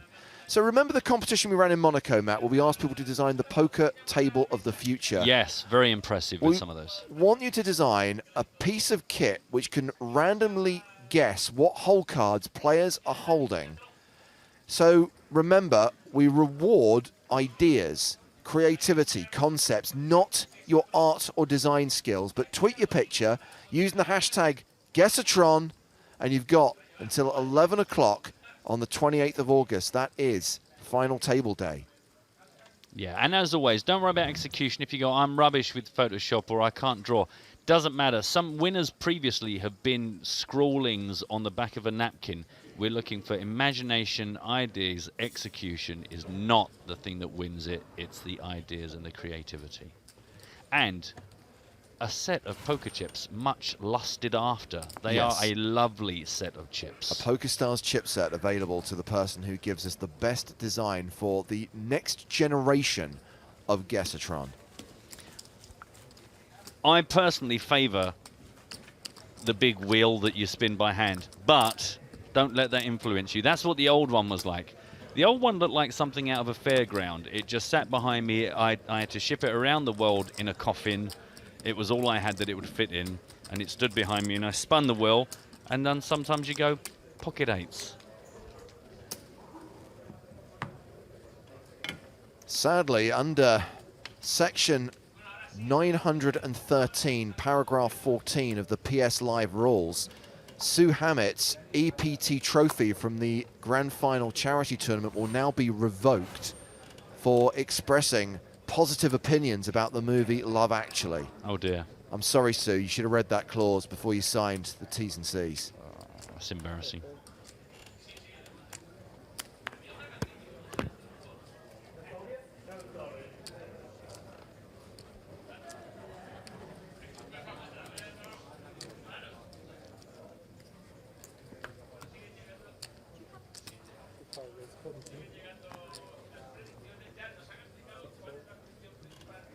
A raise here from the big stack.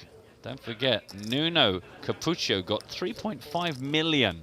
The next closest player to him on this feature table, 895,000. He is considerably ahead.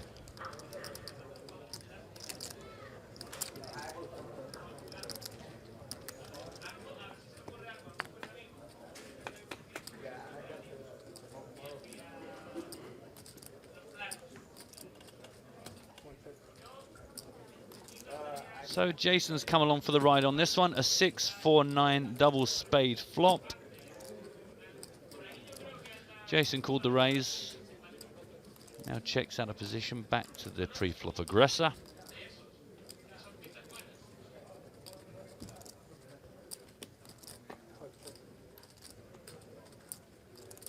Ace on the turn after a check.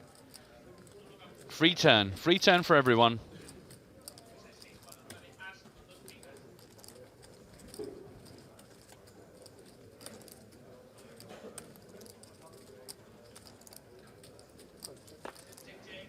It was a free turn and now a free river. 4 on the end. Good luck, players.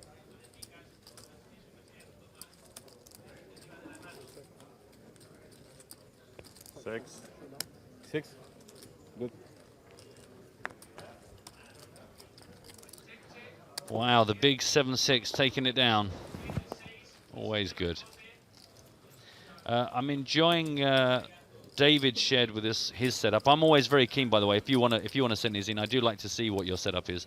He's working very hard. The fact that you've got your work monitor full screen watching EPT Live, it's not like we're a window and there's an Excel sheet over here in a database. It's not subtle, is it? It's just full screen at work. There's a mouse in the middle of the picture, but it's not doing anything. Also, let's be honest, David, you are clearly not operating a clear desk policy at your place of work. Your cubicle, your booth, your desk is a mess. Yeah. And as you don't seem to be doing anything other than watching poker, perhaps it might be a good idea to clear up a little bit. Just a bit tight. And when we say that, what we don't mean is don't get a corkboard and then just pin everything that would normally be on the desk to the wall. I've tried that and no one falls for it. Tidy up your space. And I will not be, the new Getatron will not feature any live animals. So anyone that wants to put snails or cockroaches or chickens running around a sectored board, I love me animals. I won't be taking them in a coffin around the world. I'm too sexy for these chips. Voctor's raised to 45,000.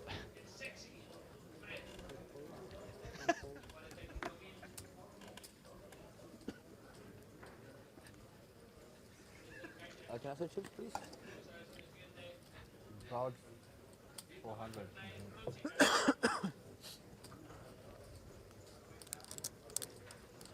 Folded to Rosichka in the big blind. And he defends.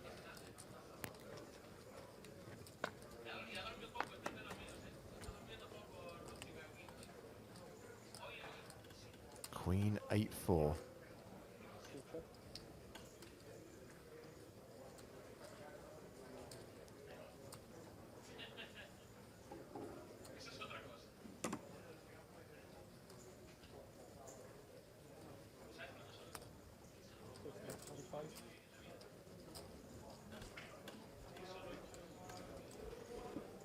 C bet at 45,000.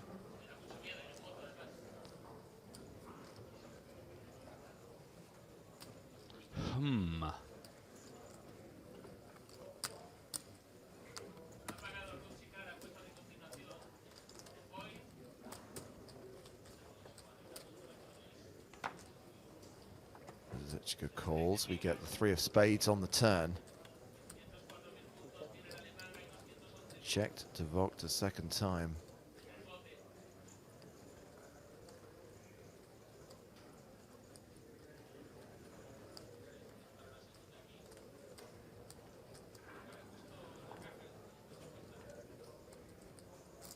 He'll do his little turn on the catwalk and bet again.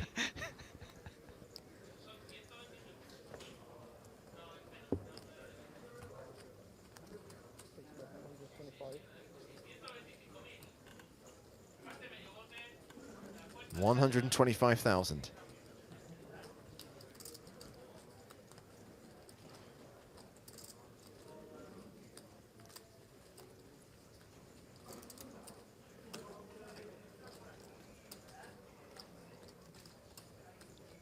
Hasn't left himself much behind, by the way. 180K.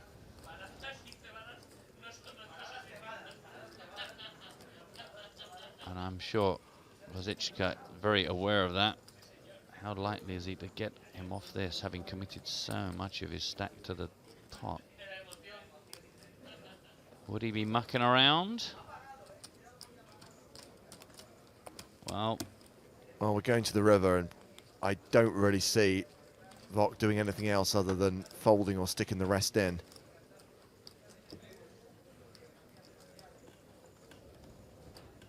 Of course, he has the option to wave the white flag of surrender and check it to showdown, assuming Rosichka checks, which he does.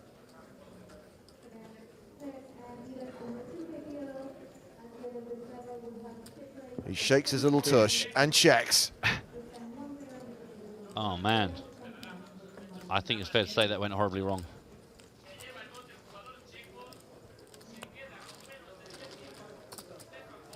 Rosichka adds a decent chunk to his stack, up to 897,000. Stefan now playing fewer than 10 big blinds.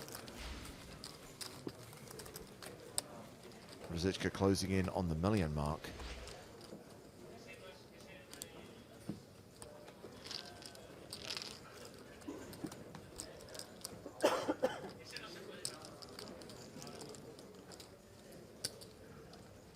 We've mentioned a few times that this gentleman has a seat at the final table of the World Series of Poker main event, the so-called November 9. Even though this year the final table will be played in October, he is 6th in chips going into that final table. This would be a good little way to build up to that, wouldn't it? Take this one down.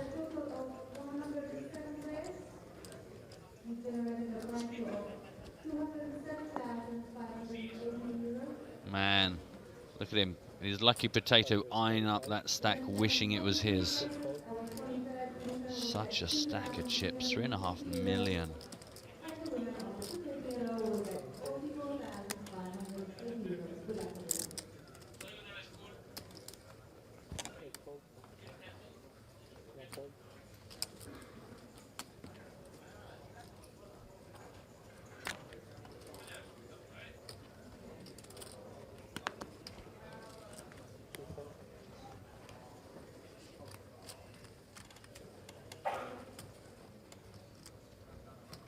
Potato. Saucy potato. Elkie certainly did have a very special way of saying the word potato. I can understand why the kids went so crazy for it.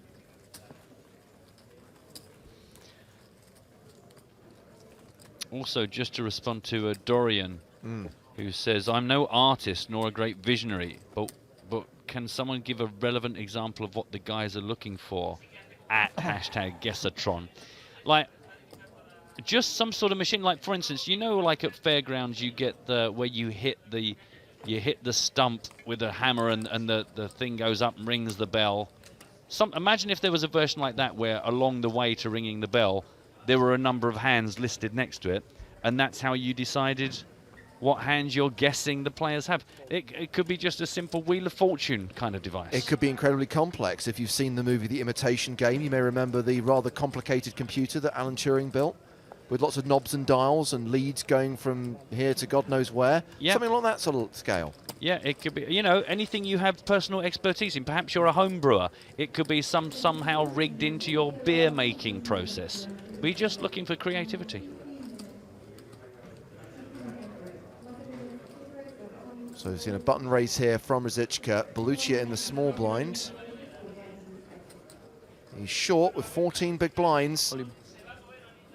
He's presented with a triangle as he moves all in. Chip leader Nuno Capucho in the big blind. Folds. And Wojtek folds as well. Well, we said we were going to have a guest in the booth this level, and we didn't lie for once. We welcome PokerStars head of blogging, Mr. Brad Willis. Brad, it's always a pleasure to have you on EPT because obviously we don't get to see you on this side of the Atlantic that much. I do not get over here very much. I'm old, James. I'm old. My bones creak. My hair goes gray. What hair I have left.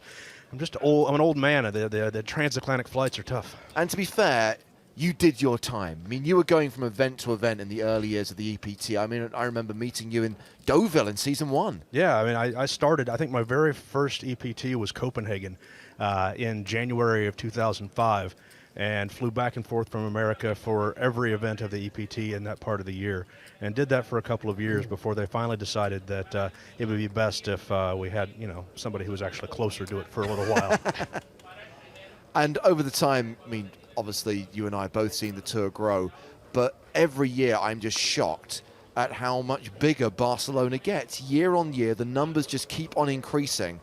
And whilst it's a shame to have 360 people waiting to take a seat in the main event, it's a nice problem to have. It's fascinating to me. I mean, you know, people talk about the poker boom dying off and that poker's dying and poker's dying, and then every time Barcelona comes around, we're scrambling to find space to put everybody. And you know, while that makes you know, my job a little bit more difficult and your job a little more difficult, and the days a little bit longer, and you know, occasionally players have to stand in line, but goodness gracious, how could anybody complain about the fact that we have this many people here?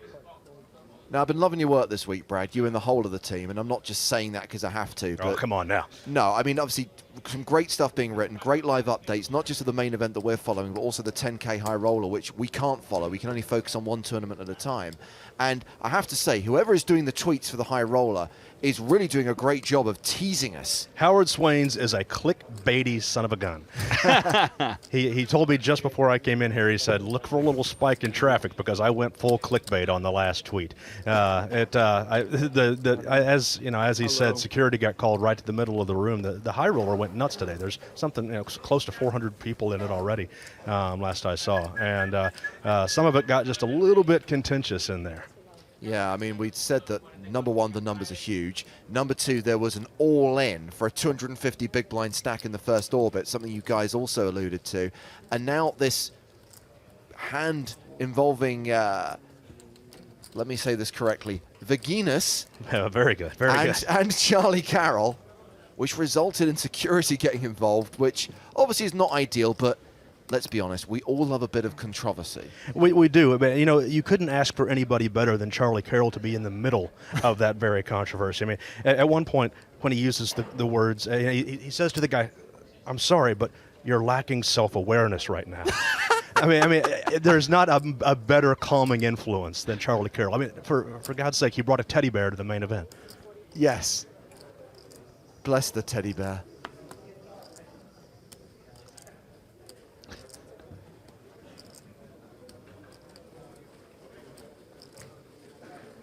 As we'd expect, even in a field as big as this, Brad, and obviously you can get anyone go deep in a single poker tournament, but with the structure of the EPT, often we do see the cream rise to the surface, and some very talented players still alive in the main event, including a couple of guys who had a lot of success in Vegas this summer. I'm thinking, of course, of Jason Mercier, who is the World Series Player of the Year, and Wojtek Rosichka, who is going to be going back to Vegas come end of October. It's absolutely fascinating to watch them both here today. I sat and watched Jason a couple of days ago. He was down to 17,000. I mean, not that many blinds at all. And I literally waited around his table for 30 minutes, a complete vulture, just waiting to see how his day ended and get him on to a different tournament. And he ordered a banana. He ordered a coffee. He played some OFC on his phone. Seemed to not care at all. The next thing I came back, he's got 400,000. And now here he is on day 4. I have a hard time with Ruzichka because I spent all of my college years with a guy who shared a surname with him, but and his name it was pronounced Ruzica. He grew up in St. Louis, Missouri, and he was Joey Two Hands Ruzica because he had 2 hands.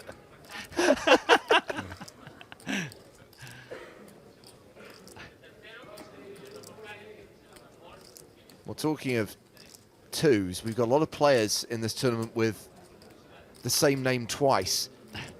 This is Shebley. We've got Dogra at the table. Mortenson is still out in the field. We're going to have a heyday with this one. I was going to say, it's a writer's dream, especially for you guys, because it's the same for us. You cover the same tournament, the same players, year after year, again and again. It's like, how do we make this different? How do we make this new? We spent a long time with guys with 2 first names. You know, I went to high school with a guy named Thomas James, and we had a song that was Thomas James, Thomas James. He's the boy with 2 first names. Oh, anyway, so we would spend a lot of time around here hoping to get guys with 2 first names, but now we just have 2 guys with the same name twice. Wow, so many outs. So Mercier all in against the 2 pair of Shebley. Mercier with the overpair, but yes, 3s, 4s, 7s, and 8s all working for him.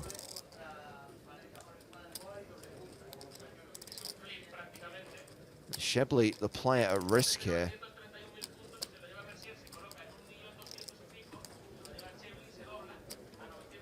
Seven of hearts. Hmm? 7 of hearts, very What do you mean about interesting card. I like the 4 of heart too. So. 4 of hearts, are you there? Yeah, I know, that's what I'm saying. Oh, yeah. All right, all outs are clean. 16 outs for Jason Mercier. Still got 36% equity. 3s, 4s, 7s, 8s, and 10s. All cards he can hit. Could be a case of too many outs syndrome here. Ah, it was. It is. Not the best river. John Winston says, why do you guys keep saying Shebley's last name first? You little you. I know what you've done there. Clever. Well, Shebley doubles up through Jason Mercier, who'll be left with just 12 big blinds. How much? I'll give him the 400 later. Is that okay? 2, 3, 4. Ouch. I say just get that man a banana and a game of OFC and he'll be fine. I've seen it before. Well, Gabriel tweeted a short while ago to say, wow, didn't even recognize Mercier. Jeez, hashtag get a razor, dude. I don't know, I think the hirsute look kind of suits him. I'm just worried that by the time we get to Malta that his throat will have joined his chest and he'll just be one wall of hair. It's a good job he wears glasses so we know where his eyes are. Now we've got a brief glimpse on the rail there of one of the other unsung heroes of the PokerStars blog, the very dapper Stephen Bartley. He is always dapper. Stephen Bartley has been around nearly as long as I have. Howard Swain, Stephen Bartley, and I have been doing this longer than anybody on the blog team right now. And Stephen Bartley, he is my right-hand man. Given that you know there's a tragic accident and I die on the way home, he would take over all of the blogging management duties here, and you couldn't ask for a better dressed or a better friend. Do you think he secretly longs for that day, or do you think he secretly dreads that day? No. If he's got a voodoo doll in his room, which way is he going? There's a very good chance if my plane goes down, you'll never see him again. He'll run fast.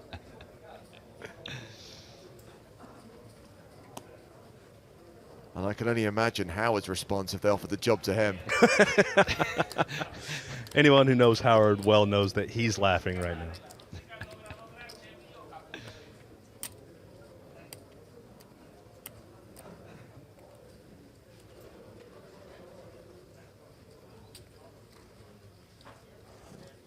It's quieter here without Sam Grafton. That is funny for sure. that. Yeah. Safe in the knowledge that somebody somewhere is being talked to by him at all times of all days. I went to a restaurant a few nights ago, and it was a really small restaurant, still sort of loud. Grafton comes in with a few people. Several people who are waiting on a table just decide, nope, we're not going to do it. They walk out. Story checks out. So this was raised by Rosichka. Capucho called out of the cutoff. Now Dogra in the big blind decides to 3-bet.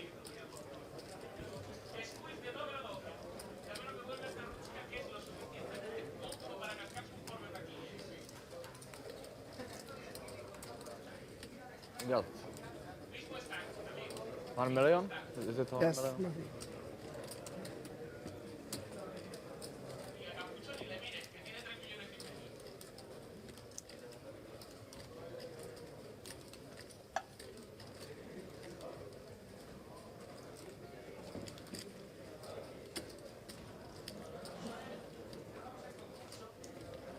Whatever Wojtek decides to do, he knows he's got a player to act behind. The guy with all the chips. Well, that's a call. Capucho getting a good price. Has the advantage of position. We're going 3-way to the flop in a 3-bet pot.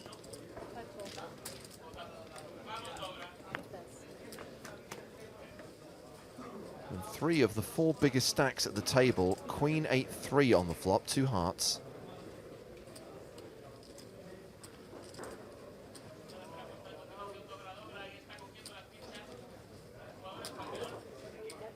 Dogra continues. It seems like a small bet. 56,000 into 361,000. Maybe that's enough to get the job done. You either find out you're in trouble or just gets rid of somebody who just missed. Such a weird flop.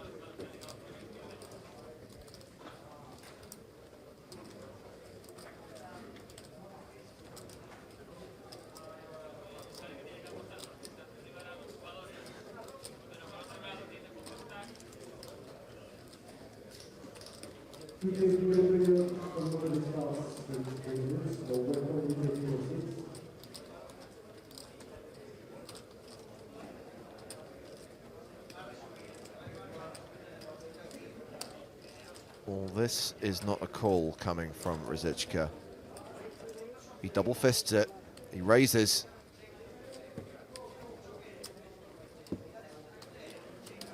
$211,000 total. Capucho's still to act before the action's back on Dogra.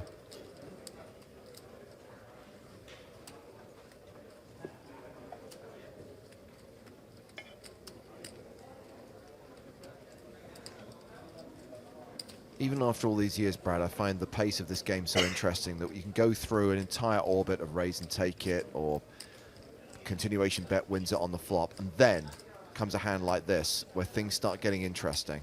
You know, anybody who does the work we do know that you have to sit through tons and tons and tons of boring hands to get the really good one. And, you know, for the guys who work on my team, the most exciting thing is, you know, as we wander from table to table to table, trying to hit a hand from the very beginning so we have every piece of action. Yeah.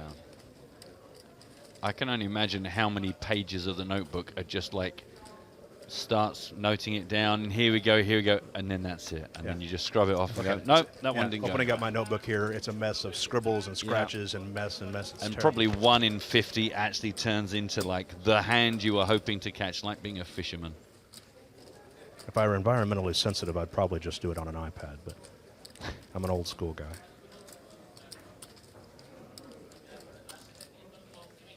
Although it does say on the front of your notebook that it's a professional reporter's notebook, and I'm sure that just the fact that's written there makes it so. Absolutely. I mean, they wouldn't give it to me otherwise. No, I don't think. they wouldn't. They wouldn't. They would say, "Excuse me, sir, I think you picked up the wrong notebook." The not available in WH Smith, Matt. No, no.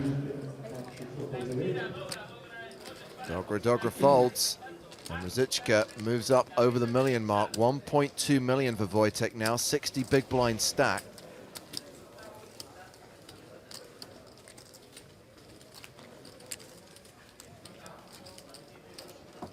Meanwhile, we're hearing that there have been a couple of eliminations from the EPT Barcelona main event.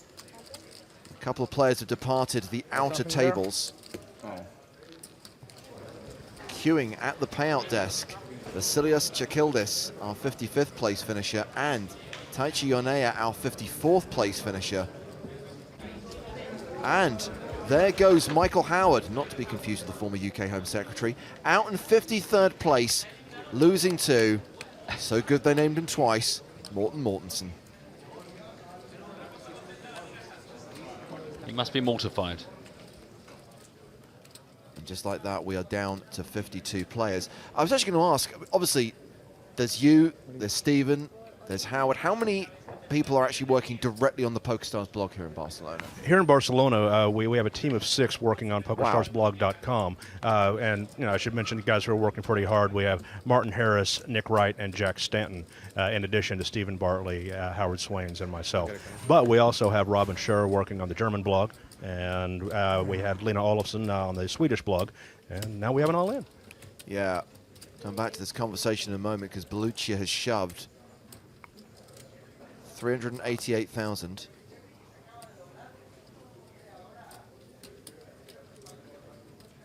All in. Shebley reshoves from the button.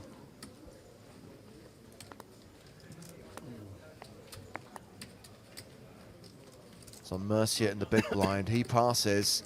So this hand going to showdown, Belluccia at risk. It's ace-king against queens. It's the classicest race of all. Wow, they don't get any more classicist.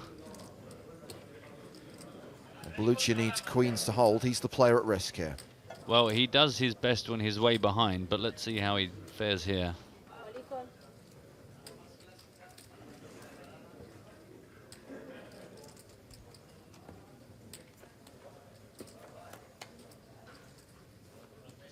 King high flop. Shebley takes the lead, and Belluccia now needs to hit. Oh, I don't like saying told you so, but told you so. Good luck.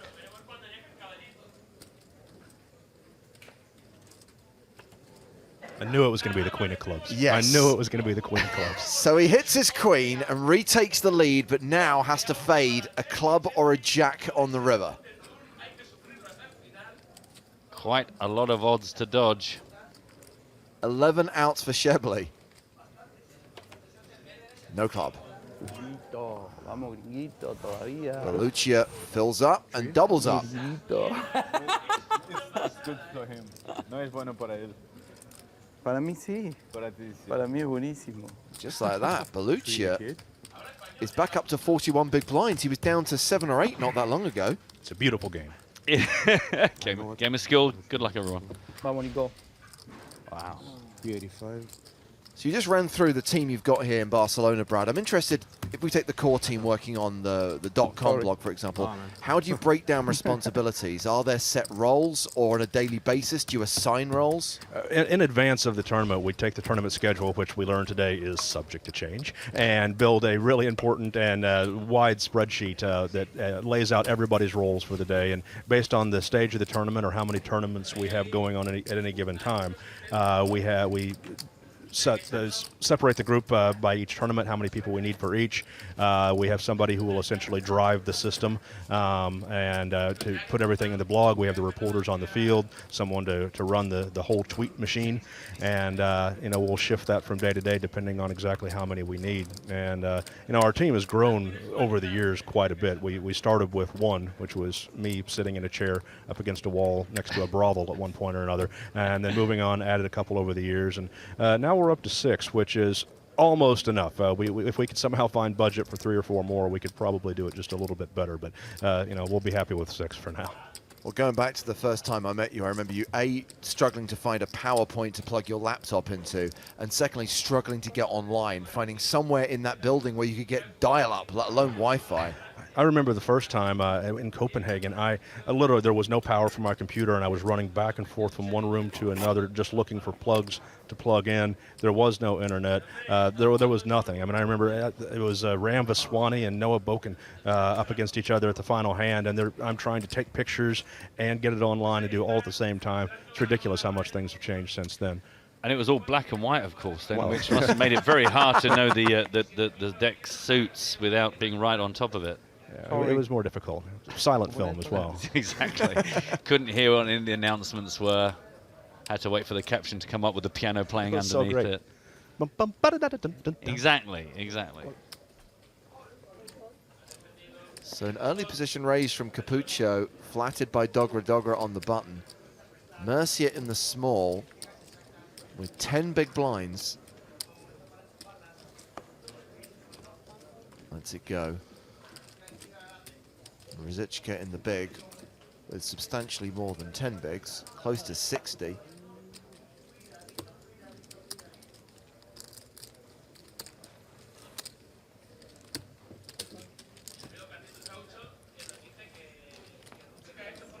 So heads up to the flop.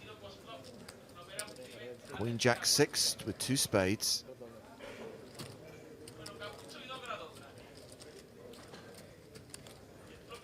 Oh, let me see Martin Harris wandering around in the background there. You can't miss him.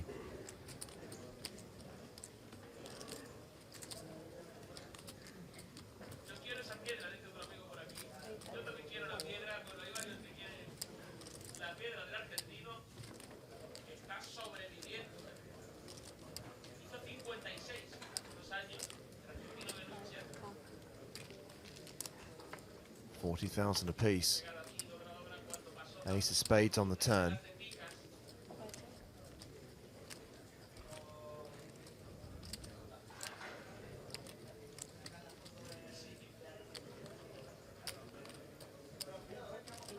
Capucho checks for a second time and a second bet from Dogra Dogra.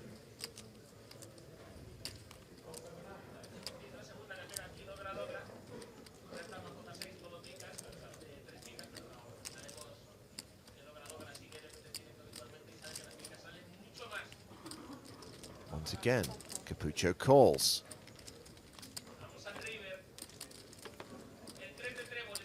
Three of clubs on the river. So Capucho was the pre-flop raiser, didn't continue. He's check called 2 streets. Is Dogra Dogra going to bet a third time? Or check behind?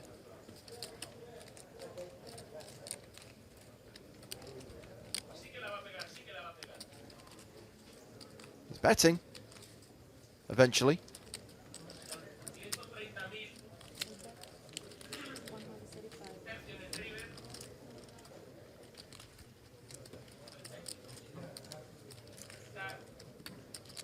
$135,000 into $381,000.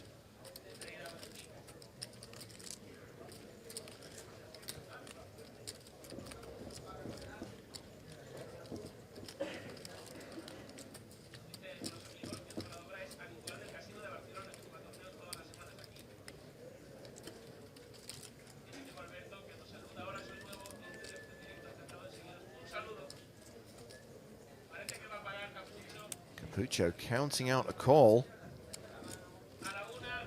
Makes the call. And Dogra Dogra's got it. Spades. And Capucho mucks. Dogra Dogra back up over $1 million. Now, Brad, the big talking point of the last few days has been the so-called evolution of PokerStars live events. We had that announcement at the start of day 2 from Neil Johnson that the EPT is about to become the PokerStars Championship. And I'm interested in your personal thoughts on this, because as someone who was around the EPT in the early days, is there a part of you that's sad to see it go? Well, you know, I mean, I'm a nostalgic guy. I live in the past quite a bit, just because most of my memories are what make up most of my stories. And so I'm going to be sad to see a lot of these things go. In fact, I was talking to Stephen Bartley yesterday, and he said, I think that Prague this year will be my 99th EPT. and now I'm not going to have 100. So there's a little bit of nostalgia there, but at the same time, you know, as a guy who has spent a lot of time just categorizing things on blogs with the APPT, LAPT, EPT, ESPT, and everything like that, I think the idea of bringing it all under one banner and having it make sense is going to make my life a little bit easier going forward. And yes, it's going to mean that we're going to have to restructure our coverage teams, and it's going to mean a lot of flying around to different places in the world for our core team. But I'm really excited to see how it goes. I mean, yes, I'll be sad to see a lot of the records change and records fall, but I'm excited about what's to come in the next year. Jason Mercier shoved the button. Action folded to him. He's all in for 213,000. Rosichka is going to call, putting Jason Mercier at risk. Belluccia in the big blind.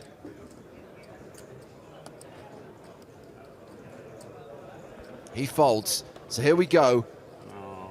Uh-oh. He doesn't like it. Uh-oh. Mercier gets it in with 8-9 and runs into jacks. Ugh, that's horrible. I got jacks. Okay. Is it the right order? Yeah. No, give me the jacks. Give him the 8-9. I want my Then jacks. it's the right order. I want my jacks.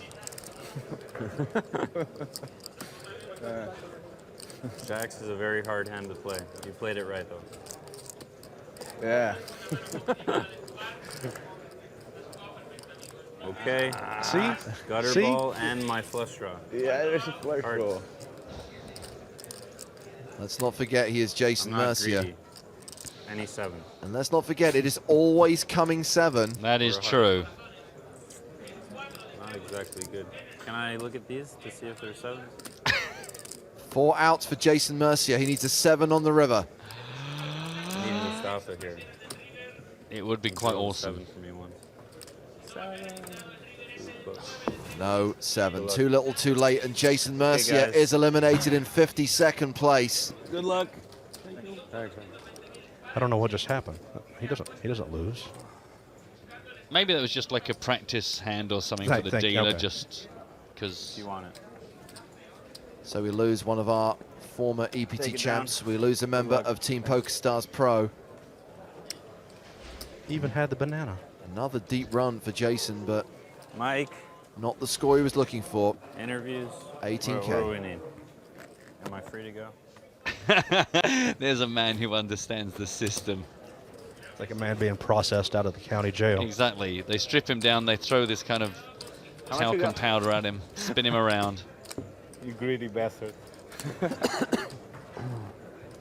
See, I just realized, Brad, of course, that we pretty much exclusively work on the EPT, but I guess you've also covered LAPT events. I imagine you've been out to the Asia Pacific region as well. So all those tours kind of disappearing overnight, I guess, and being rebranded. Yeah, it's a little weird. I spent a lot of years going all over South America and Central America on the LAPT. I spent a little bit of time in Asia as well as the EPT, and I've been to every PCA as well, or everyone that's been at Atlantis anyway. And I'm excited because this is going to give us an opportunity to take the riders who've been working here on the EPT and take them out to places that have been not always had the bigger teams and not always had as robust of coverage as we would have liked. And so now we're going to get our core team out there. Also, I'm from the States, and I'm excited to have a tournament back in America again. It's been many years since I've had that, and so we're going to have the first festival here in a couple of months, and I'm excited to put together a team there. When things get really exciting is when we get a championship in North America. That will be a good day.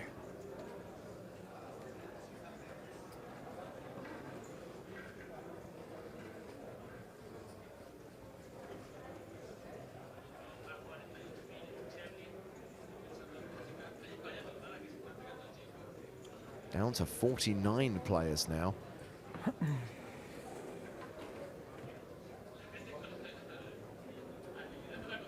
By the way, how long will it be before you think you can stop yourself from calling it the PCA and start referring to it as the PokerStars Championship Bahamas? I don't think it's going to happen. I don't. growing up, I remember my mom couldn't remember both kids' names at the same time. You know, I was older, and so she consistently called my little brother me, and I think that's the way it's going to be for me. It's going to be the PC. I go home and try to explain to my wife that I'm going to the PokerStars Championship Bahamas, and she'll think that I've probably started some sort of infidelitus. We said it the other day, didn't we, Matt? If they'd called it PokerStars Championship Atlantis, they could have kept the acronym. Yeah. If only you had been there in that meeting. I probably was.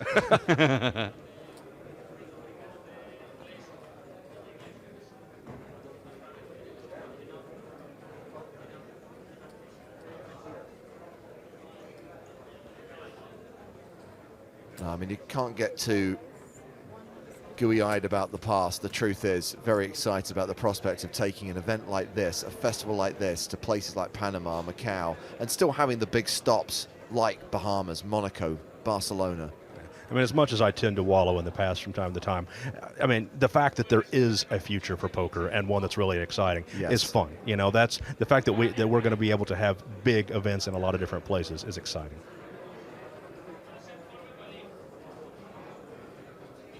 Plus, I'd love to see Stephen Bartley, who wears a lot of Panama hats, in Panama. That would be great.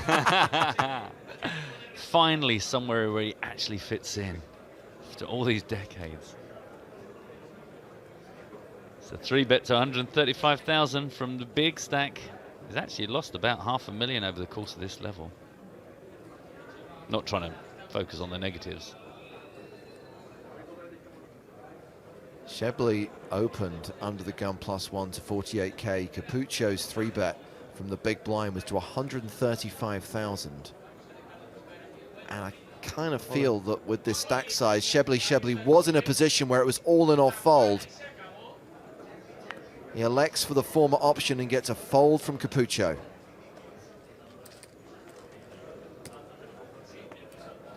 Under 3 million for the first time in a while for Capucho. Again, still an awesome stack, but that's a fair chunk of damage done in the space of not even a full level. Thank you. Diego Zeiter from Switzerland taking the seat, recently vacated by Jason Mercier. Hello. The field now down to 49. Sorry. What happened? He shoved? You were bluffing. Sorry? I asking what happened. He shoved and you were bluffing. I was? You were bluffing. Bluffing? Yeah.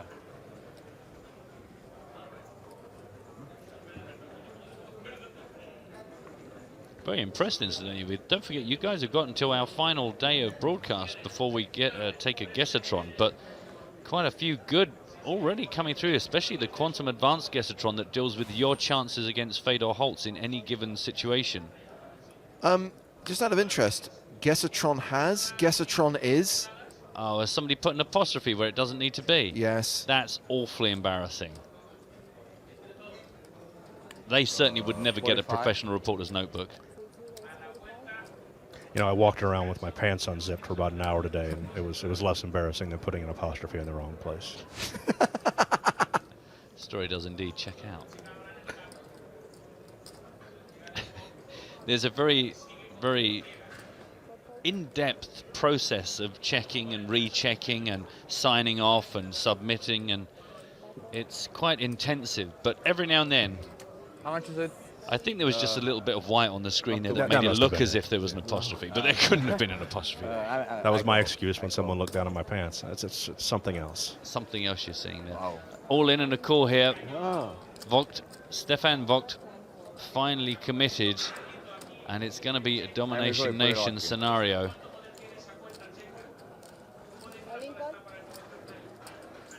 Still 5 whole cards yet to come out, as in entire. Right now, 67% favorite for the player at risk.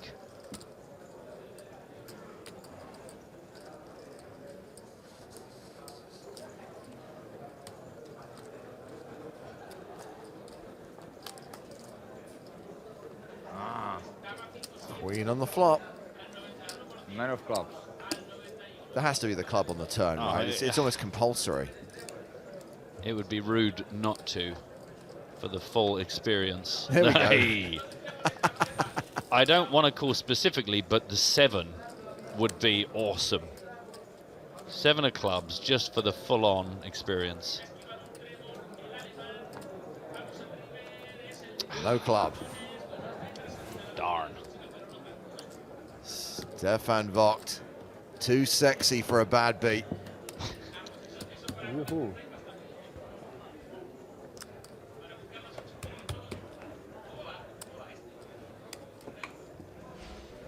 So I think we're going to stick with this table for the next level. Just to let you know how things are going to run today, we've got 12 minutes left until the next break, which will be a 20-minute break. Then we'll play another 90-minute level, and then we will take a 75-minute dinner break at approximately 7 o'clock this evening, so about 2 hours from now.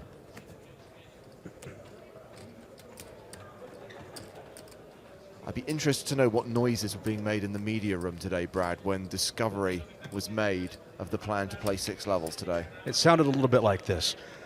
Oh, God. No. No. We're going to need some more professional reporters' notebooks in here. We only brought 3. So we can't handle it.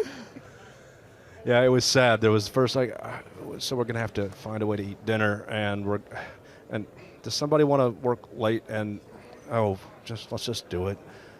It's fine. Has nobody developed an app for bloggers?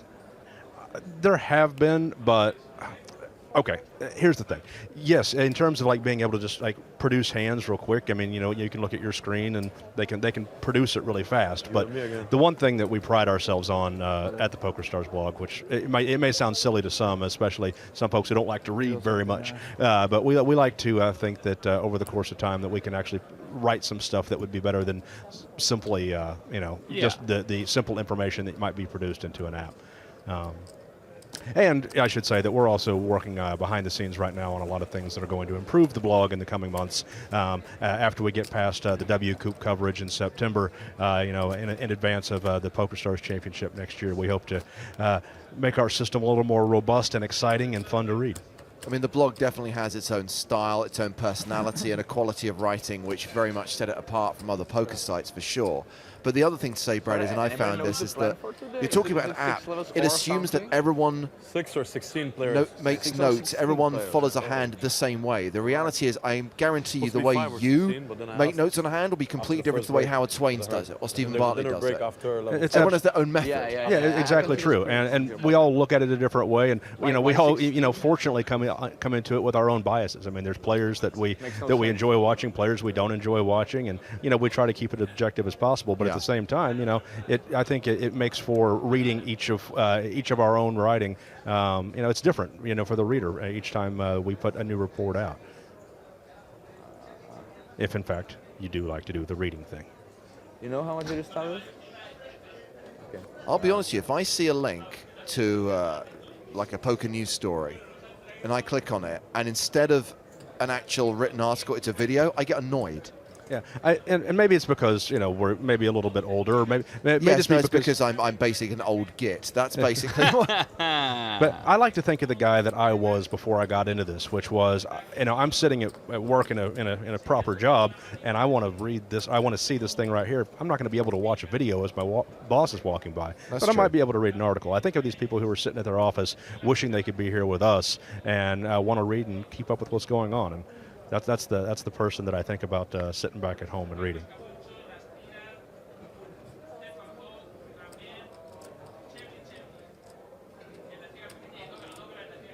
But I do like those, that there's a lot of evolution over time. It started off with just the PokerStars blog as coverage, 12 years ago, and then over the course of time, we brought in EPT Live, which has, made everything more robust and given a lot more people access to what they're seeing. And then there's been other advances as, Twitch and everything else. You guys are keeping up with the Twitch guys. And what I like is that none of us have had to replace each other. We all complement each other in one way or another.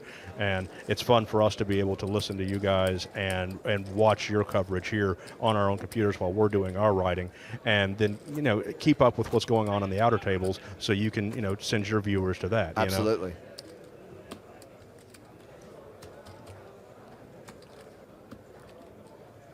It's a good question which Megan has asked, and I'm going to put this question to Brad.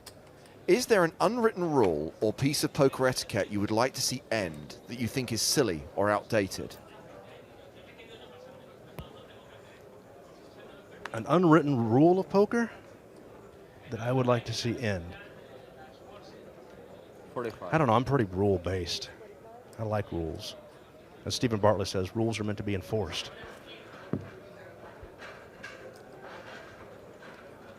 I think I would like to see people's reluctance to call the clock on each other. Because I think people use the poker etiquette as an excuse to not do it when somebody just call the clock. If I could call the clock from the rail, I would do it 3 or 4 times a day.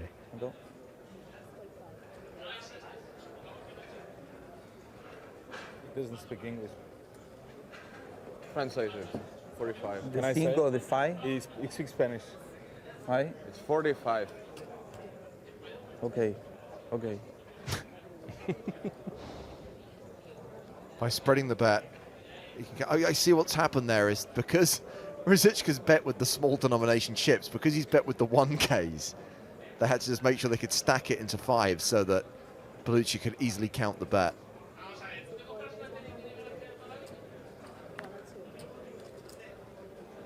And it's a 3-bet from Alejandro.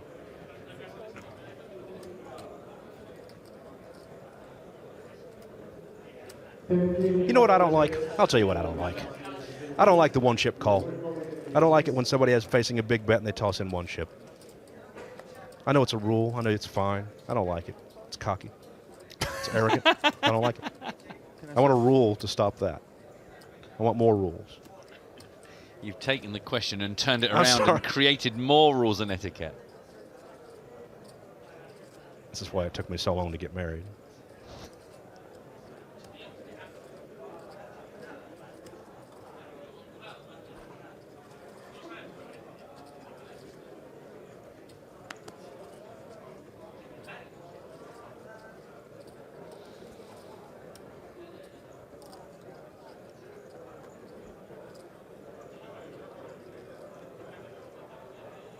I'm hearing that Sam Grafton's table has just been broken. And guess where Grafton is heading? Here we go! Oh, turn up your sound. Return of the Squid. Sounds like one of those really bad movies like the Sci-Fi Channel would make.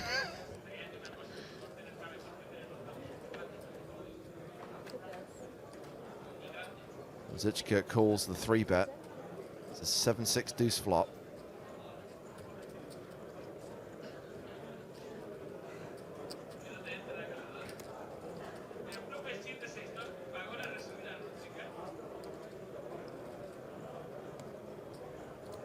Sam Grafton has put a question out on Twitter, by the way. A question for game theory experts. How many big blinds do I need to have to confidently reload for 25 euros of credit at the coffee bar? The important questions. This is like ordering a massage when you're short stacked. Meanwhile, Belluccia continued flop and got a fold from Zichka as Sam brings a stack of 650,000 to the feature table. How are you doing? Yeah, I'm all right, bro. I'm all right. That's the rule I'd like to see changed. If you are halfway through being massaged when you're knocked out of a tournament, you should be allowed to stay there. Keep your seat, for as long as it takes. How's it feel to be like the richest man at every table you sit at? No, are you enjoying it? Jason Mercier was just... Ah, yeah. So we weren't the richest man for sure, for sure. One of the richest, yeah. One of the richest. feels good. I don't know. These guys might secretly have more than you. I don't know.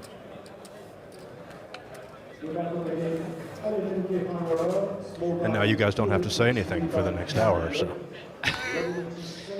Prepare to try and get announcements out in between subjects and sentences. For information, you will be on the 75% rate at the end of level 6. Who got Jason? Me. You got him. Ah, right, yeah, you do have a lot. Beautiful.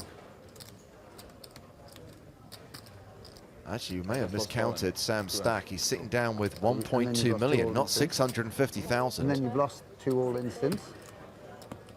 No, you knocked him out two hands ago.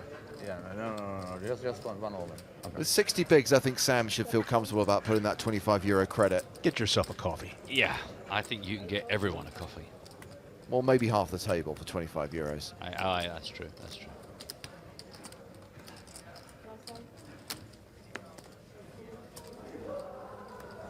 It's just about time for my 4-pound M&Ms.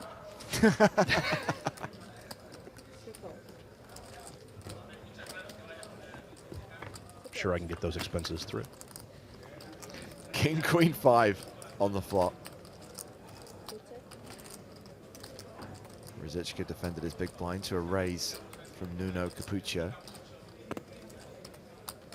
3 minutes left on the level. 47 players remaining.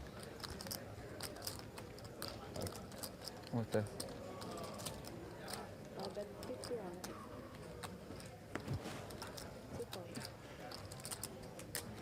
Arthur's doing the commentary on the check stream. And a fold. What is that? Arthur is Arthur, yeah. He's doing the commentary, so we got to play well. He's there with Chimkovich. Oh, is he? Yeah, there is completely unbiased commentary.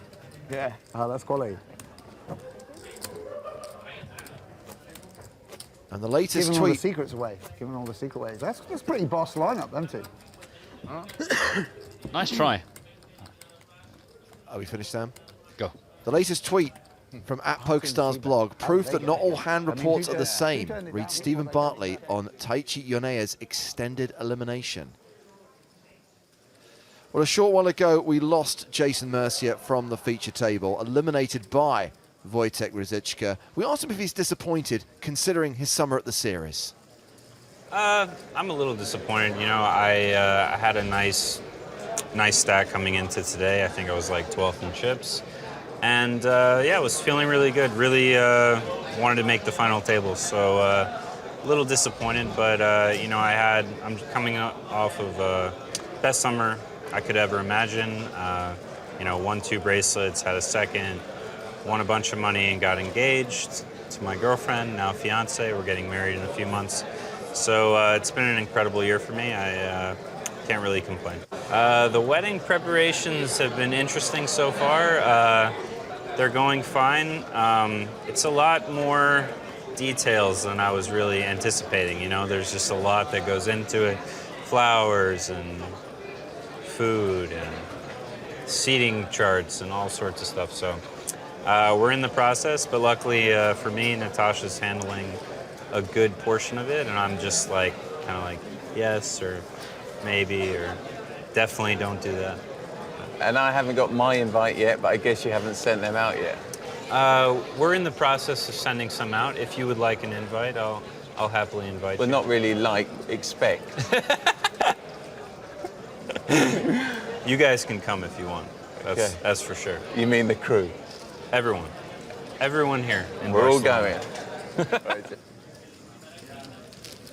He asked his wife to marry him at a final table. I asked my wife to marry me in a seedy bar while a guy sang a song, "How do you say F you in Spanish?"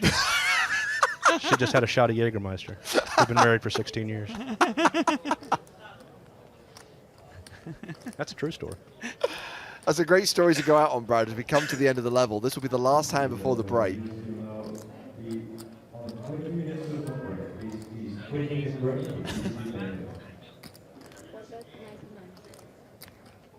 It's Sam versus Alejandro.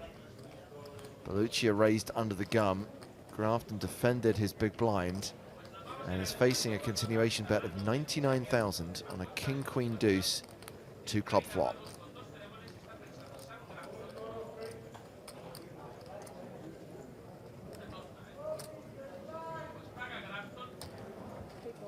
Sam calls. 3 of clubs on the turn.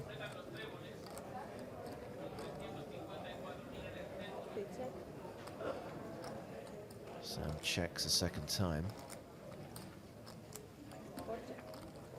Belluccia checks behind. 10 on the river. 10 of hearts.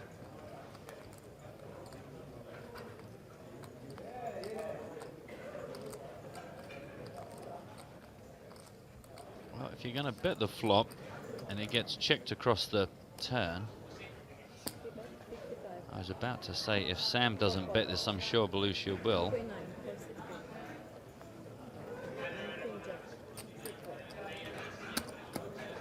Queen 9 against King Jack, top pair against second pair. All makes sense. Belluccia up over $1 million, Sam just below $1 million as we go on break. We'll stick with this table, and when we come back, blinds will be up to 12.24 with a 4K ante. We thank Brad Willis, head of blogging at PokerStars, for the time he spent with us in the booth. Thank you very much, Brad. Thanks, guys. I enjoyed it. Have a good rest of the way.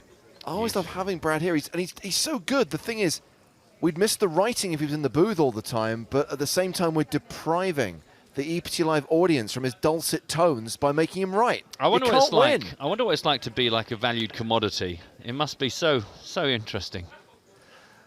So those are the stacks the players will watch off the back of this 18-minute break here on PokerStars TV as we continue our live action from the PokerStars.com EPT Barcelona main event.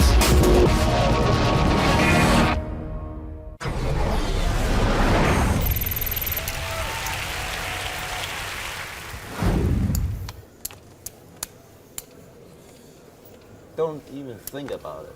Oh, Stig saying, I'm in the big blind. You only do it because I'm in the Don't come after me. Let me tell you this, it means he's got a hand. This kind of talk from the big blind. Scared me. He should have something. He's got at least a pair of eights. And you know, I played 2-7. Listen to him, chirp, chirp, chirp. There's a big hand there. No, I'm going to feel like a real idiot if it comes around. He's got 6-3. Antonio's just limped with the pocket queens. Why did he call? Oh, come on, let me make one move. And that means We hadn't actually looked yet. All right, take it all back. Ace 10. He just wants to get in another pot with Antonio. Look at Thing is, him, though, he's so jealous of the chip lead. That shirt was white when he started. Antonio just limped with the queens in first position. He's setting a trap here for Rasmussen. But that's what you're supposed to do. A first position limp is meant to be a big hand. We've seen people do it with Jack 9, Jack 10. It's supposed to indicate strength. Or Rasmussen read that.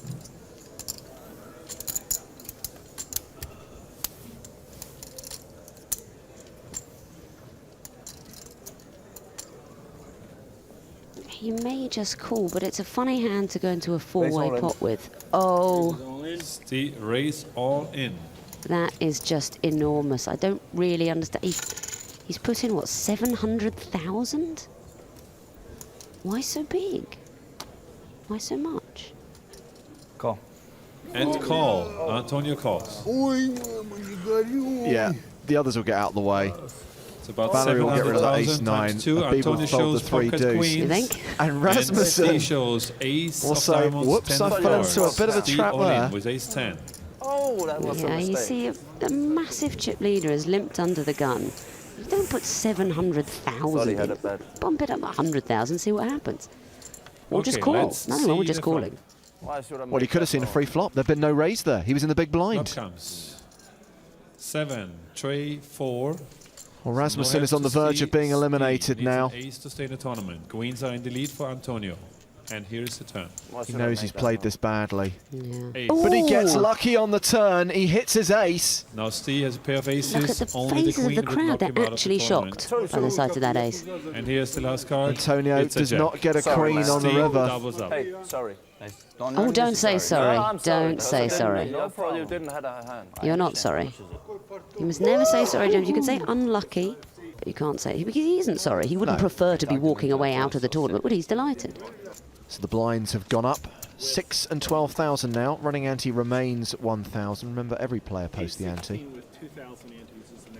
Thank you, sir.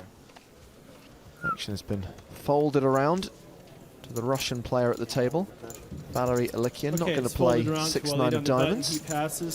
So just the blinds left now. They're not going to get involved again, are they? Jeez, amazing. The blinds weren't even 6-12. He put in 700,000 before the flop.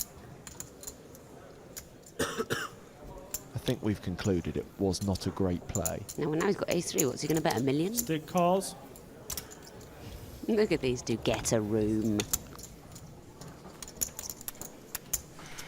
I think a cage might be more appropriate so we can see some scrapping. Antonio raises 40 more. But now Rasmussen must re-raise. He's absolutely mandatory. He's limped in with the ace. He can't call and play this kind of hand out of position. against such a great player as Antonio. I knew that move would come. Now the problem is, who had the best hand? Know what he's talking about? Surely he limped hoping for a raise to come over the top of it. You need two of them.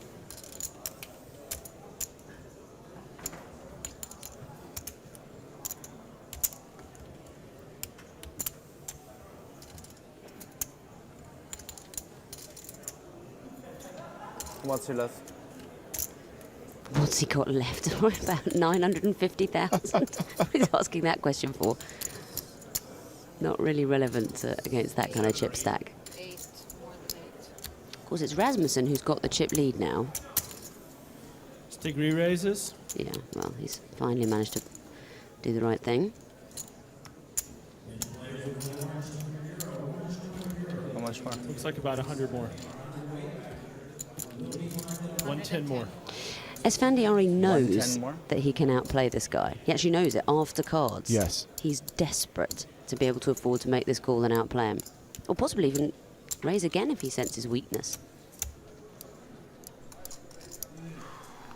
But he knows that one of his strengths at this point in the tournament is that he's got position against the chip leader. And he's a better player. So he wants to play pots like this.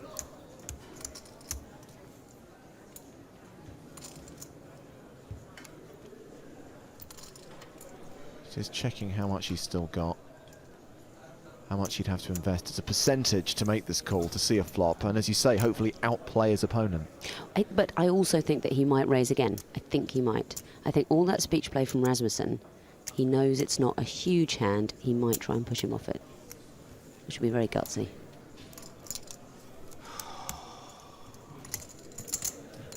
You are tough, my friend.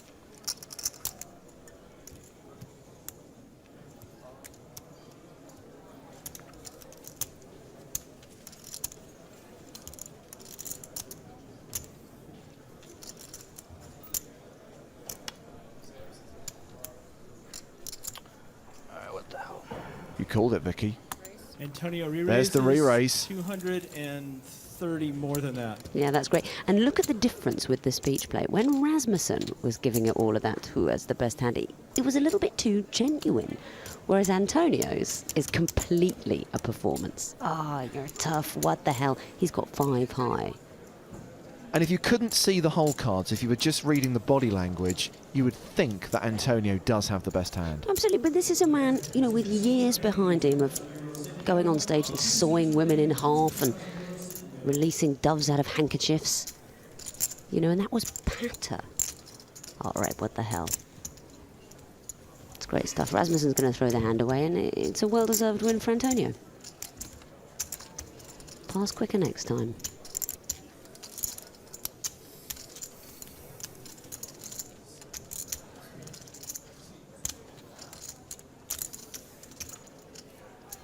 Shows the ace as well. Stick folds, and Antonio wins the pot. Always a mistake. I promise you that. Which card did you show? An ace. Ace. My turn to show you. What? Two jacks. He had nothing. 2 jacks. He had 2 jacks, 4, 5, one of the two. Well, a bit of revenge for Antonio after that bad beat he took when he came up against Stig Top Rasmussen the last time. Okay, we have a single big blind. Stig has it. Speaking of Antonio's under the Antonio, gun. he's entering He another pot raises here with a to raise. 37,000. Yeah, I like this. He's 42,000. mixing it up. When he had 2 queens under the gun, he just limped in. Now he's raising. Variety in his game. He's playing really well.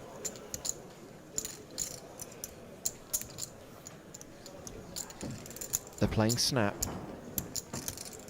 He re-raises to 150. Maxime folds. So is anyone going to get caught Valerie up in the middle of these two? Well, they've both got big chips, Reesem and Esfandiari. Stig passes, it's back to Antonio. Antonio's back to over 1 million. Reesem's got about 900,000. So, you know, if either of them had fewer chips, I think it would get shoveled all in pre-flop. That doesn't need to happen here. How much you have there? 2, 4, 6, 7, 8, 9.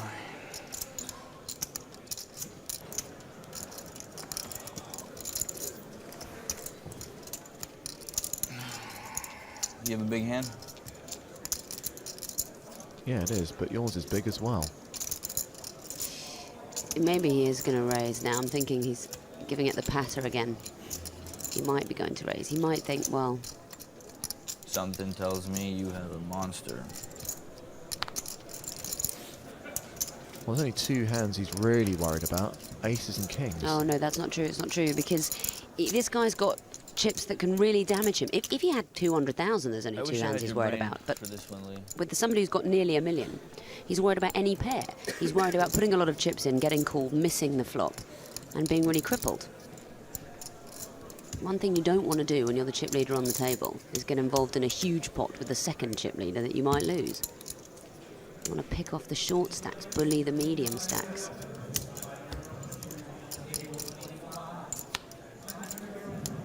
I don't know, something just doesn't feel right. He's mucking it. Take it. And you know that's really okay. Of the options available, that's not a bad play at all. I mucked ace king for you. Yeah, right. You want to bet? He doesn't lie. Yeah, I think he lies. I don't want to bet it, but I think you're lying. Ace king. He's telling the truth. No. Small blinds, big blinds. Either really dumb or really smart. One of those two. No, you didn't have ace king. What? He did. No, I don't think you had ace king. He did. I swear. I had ace king.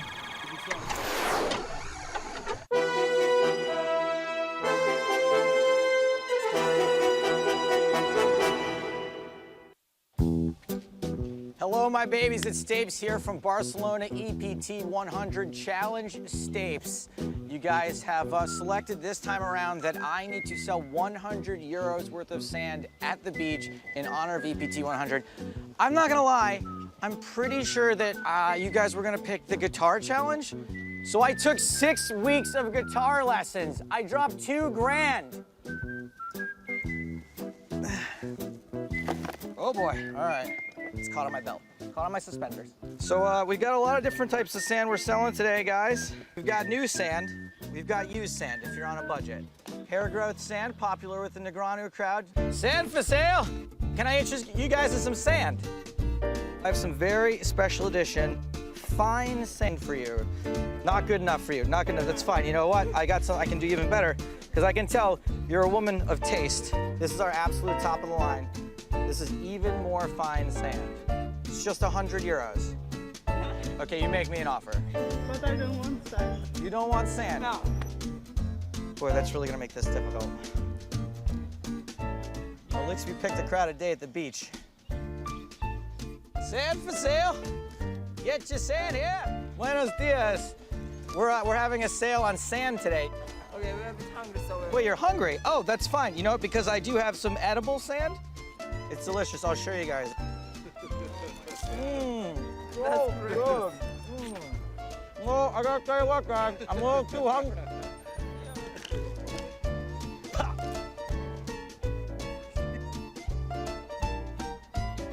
Sand for sale! Do you ever experience dry skin? Maybe after the sun? You don't. This is something that could really come in handy. This is special love potion sand. Do you ever experience skin that's too moist? No. Just 100 euros. You're laughing because you can't believe that something that works this well is that cheap. How about skin that's perfectly normal all the time? This is great for that. I would give 50 cents, yeah. 50 cents? Sold, sold, sold. For you, yeah. And a tip? Yes, yes, you're very welcome. Thanks, guys. Enjoy that sand. We got some coins. So we are well on our way. Cha-ching. Elkie, hey man, I'm out here doing challenge stapes and my job is to sell sand on the beach. Oh, really? It's been a really good day so far and these are going fast and I thought that maybe I should just offer you some before I'm all sold out. It's pretty nice of you. This is Sand 2.0. Sand 2.0. It could really be anything you want it to be, but the best part is, it's version 2.0, so it's better. One of the great things about this, you put a little of this in the corner of the room, the dog goes right on it. Special edition sand. It's 5 euros. What do you think? And nothing for free? Oh my God, my neck is on fire! If you want to make your own private beach, you can use it. That bottle is just, it's only 100 euros. What if I mix the sand, then it's all gonna be messed up? I have to buy like only the same type of sand, no? Yes, of course, and we have more of this. I mean, this is just what I carry around with me now, but the warehouse is full of this stuff. What do you got? One coin. I have this one. What? We have all kinds of different sand here. I can barely keep it straight.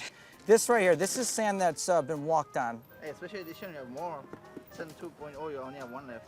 Yeah, well, it's a big ticket item for the special edition sand.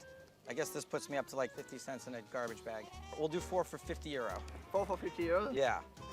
And you know what? I'll tell you what. I got a bag. I'll put it all right in this bag for you. I hope there's some more suckers like Elkie out here. We're halfway there, guys. We're halfway there. It's 20 euros for this. I'll give you 20 cents if you want. 20 cents sold. Sold. You drive a hard bargain, but I'm in. Yeah, keep the change. All right, excellent. 1 euro, everybody. We got one. You won't regret that. No refunds. You can see the face of Jesus in the sand. I guess they're not the religious type. Look, I got to get back in the booth soon. I can't be out here all day. I've been out here for 2.5 hours, and I've sold like 51.5 euros worth of stuff. We're going to take some drastic measures. We're going to take our special edition sand and just put a little bonus in there. I want to sell you my special edition sand with a 50 euro note in it. What do you guys say? Help me out here. Okay. All right, he's in. Done. We hit the goal. There you go, my friend. Look, I got to be honest with you guys. I did pull a slight trick. The 50 euro note is real. Special edition sand is what I sold you. Unfortunately, discount sand. Sorry, guys. Well, they say the greatest salesman in the world could sell sand at the beach. And I guess that makes me the greatest salesman in the world because I sold 101 euros and 47 cents. I'm pretty sure I failed this challenge, but it's like my dad always said, cheat to win.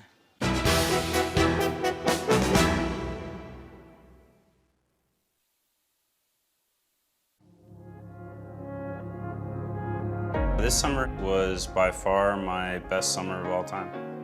I had an amazing run at the World Series. I won 2 bracelets. After I won my 2nd bracelet, I got the idea to propose to my girlfriend, Natasha. Natasha's been a professional poker player for almost as long as I have. We met through mutual friends like maybe 4 or 5 years ago, but it wasn't until maybe 18 months, 2 years ago, that we started actually hanging out and became boyfriend, girlfriend, and now fiance. Fiance. I got the ring like maybe 2 weeks before I actually proposed. I was just kind of looking for the right moment in the summer, whether it be me winning a 3rd bracelet or her having a nice score. When Natasha made the final 6 of the 5K, I figured as long as she didn't like bust in 5th or 6th, like taking some excruciating beat, then it would be a perfect opportunity to get down on one knee.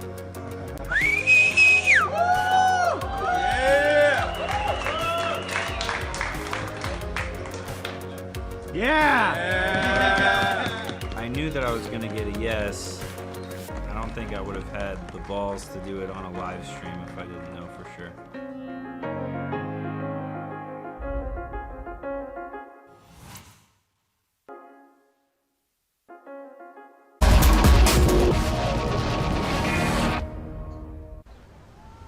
When he looks directly at the camera, it just makes me melt inside. Hello everybody, welcome back to the PokerStars.net EPT Barcelona. We are continuing our coverage from day 4 of the main event. We are down to 47 people, and there are some of them, and some of them aren't the 47. They're just playing poker, doing other things. There's a lot going on here. This is our tournament chip leaders. Nuno Capucho is down. He started the last level at 3.5 million. He's lost 0.5 million, but still sitting very comfortably indeed. Norbert, you'll remember from earlier on also, he is still doing well in amongst our top 10. Norbert! Tournament average 1.1 million. So everyone here in the top 10 well above that. We have also got plenty of short stacks left in the game, not least of which are a couple of the guys sitting on our feature table. The shortest stacks here, just hanging on by a limb. Diego Zaita, Stefan Vogt, representing Swiss and Germany respectively. Also, the squid returns. Sam Grafton back on. Grafton? Not sure actually. And his English, that's the thing. I've got no way of all the names to get wrong. You would not expect that to be it. We have still got our double-barreled Dogra. And as already spotted out, chip leader and featured table chip leader, therefore, Nuno Capucho. Myself, Matt Brown, and Joe Stapleton. Hello, my babies. Did you see that big statue of Columbus in the GV on the way in? I did. See what he was pointing at? Was it you? It's your mom's house. His greatest conquest. That's ridiculous, but actually very funny. Joe doesn't normally do jokes like that, so it was both funny and a surprise. Are you from Switzerland? So we are now at 12,000, 24,000, a 4K ante, 1.5 hour levels now. We've got 3 more levels to bring you till the end of the day. We're going to wrap up here about midnight. So get ready for some pokers.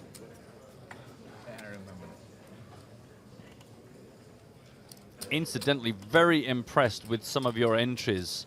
We only just started training this competition, which we'll talk about again at some point in this level. But some of your entries for the new Gesatron designs, absolutely fantastic. Oh, good stuff? Some really good is, if you've not done so, boys and girls, hashtag Gesatron, all one word, Gesatron. Take a look at the timeline. There's some brilliant ones. I'm just as impressed by the really simple ones as I am by the quite complicated ones. Stefan Vajta under the Gesatron, all in.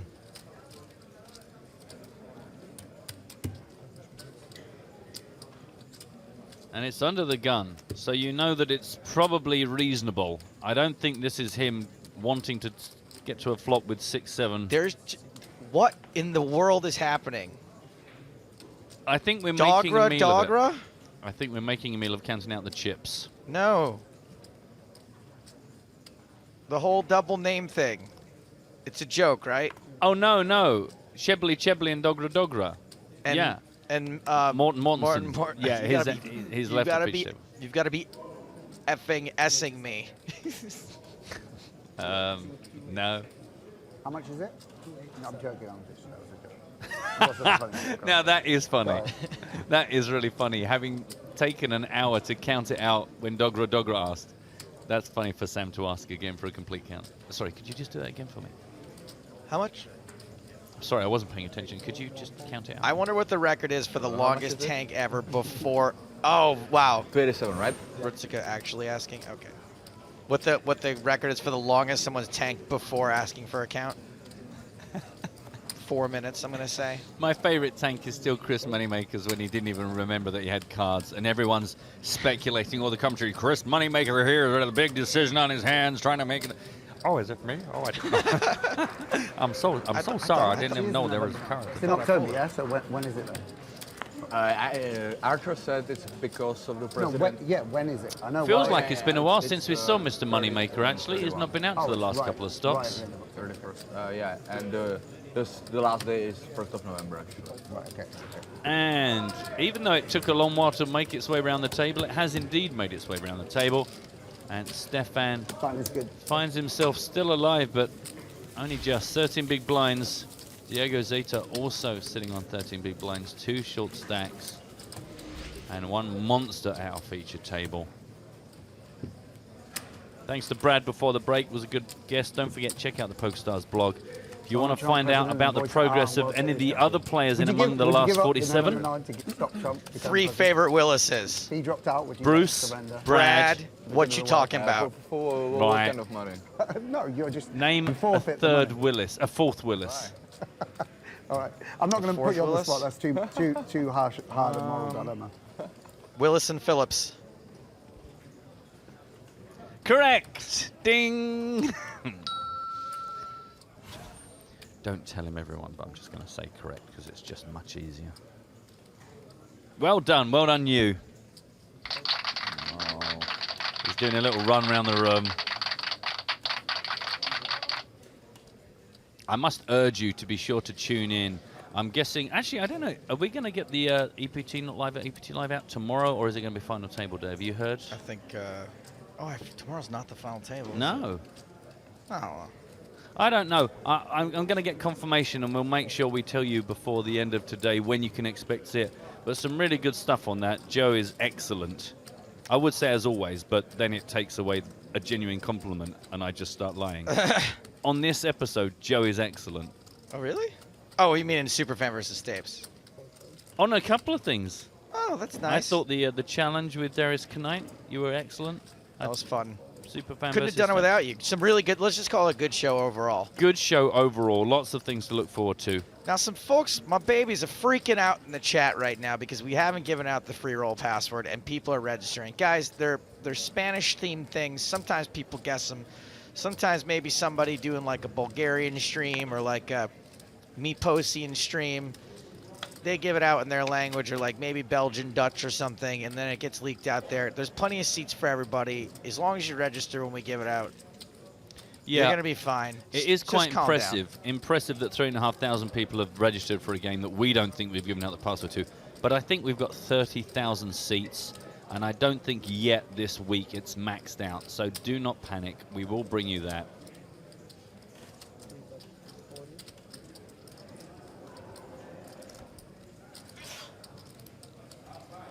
Bless you, Joe. Sorry, I have to be allergic to crybabies.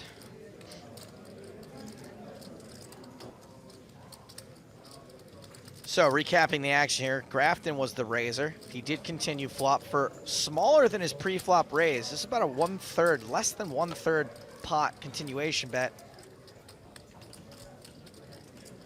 And I think when we saw Sam do this before, he had an absolute airball. I assumed he had something pretty strong. But my guess is that he's not going to be that easy to figure out.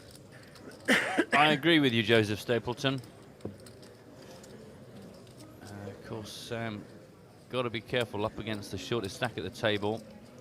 And I guess it doesn't really matter. Either you're going to run into a player that plays back at you, whether he's short stacked and it's for all of his chips, or whether it's just a sizable push back. Either way, you're going to like it or hate it. 232,000 in the mid.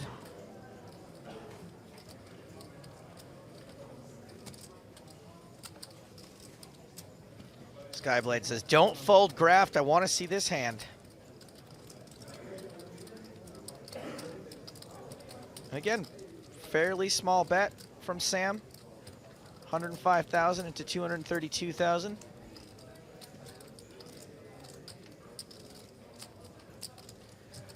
Vote trying to figure out if Sam is weak or he's just putting 105,000 into a milk machine that don't let go till it gets 50 gallons. Es un sueño, boludo, no lo puedo creer. Estoy acá de nuevo. ¿Qué? En 47 para mí. Tierra Fuego. Esto es una cosa de loco. All or nothing, and on this occasion it's nothing. So a nice little pot for Samuel. Up to over $1 million now. 3 players over $1 million. Well, actually, let me say that again. 4 players over $1 million. 3 players with $1 million and a bit. Where do you live now? And then, of course, Nuno Warsaw, with mate. $3 million. Where? Warsaw, Warszawa. Warszawa. Okay. Yeah, I miss you boys. I miss you boys a little bit. You know? But, All right, my yeah, babies. it's good. It's time. So to play in our $2,000 entered EPT Live free roll today, remind you it's 9:15 Central European time. Keep it going.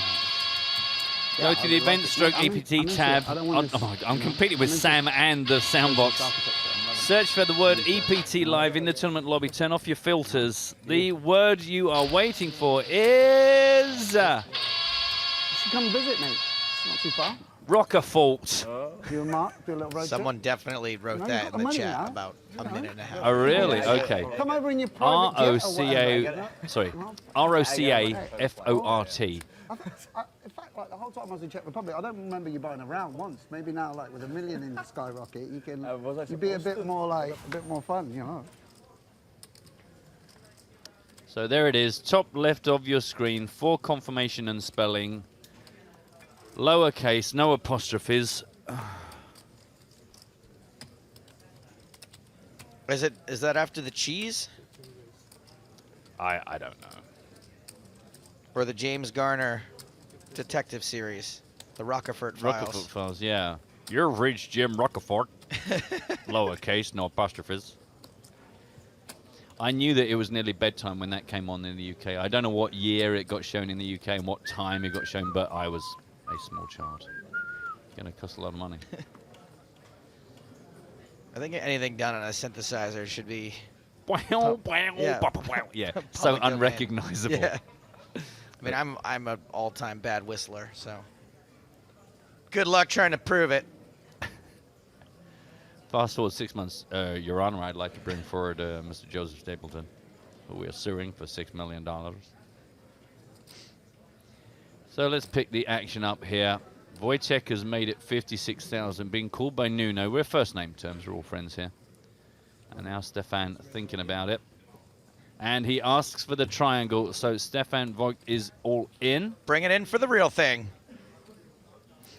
Now we find out exactly how serious Wojciech Rasiczka was about the opening raise. Dealer? Dealer, you know what to do. He was actually pointing at my mama. That's your mom's house, yes. Stupidly, that might be one of my favorite Joe Stapleton jokes ever. I was actually ripping myself off because we did that in one of the skits a couple of years ago. I like James it. Were sitting out, me and James were sitting outside looking at the statue. Like he's pointing at your mom's house.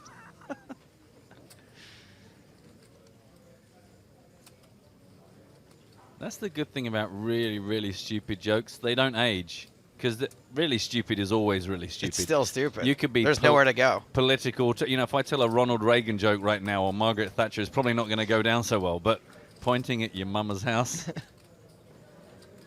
always gold. We did another skit in London where I have James blindfolded and I'm walking him through a neighborhood. And he's like, okay, where are you taking me? I was like, you know how I'm always talking about your mom's house? Well, here we are. And Philippe correctly guesses that the password theme is Barcelona metro stations. They are indeed the underground stations. Oh. Capucho is going to look up Stefan Vogt. And it looks like a pair of pocket nines for Stefan. And it is suited Jack Queen for the big stack Nuno Capucho. So, like Freddy versus Jason, one of these two hands has a slight mathematical advantage.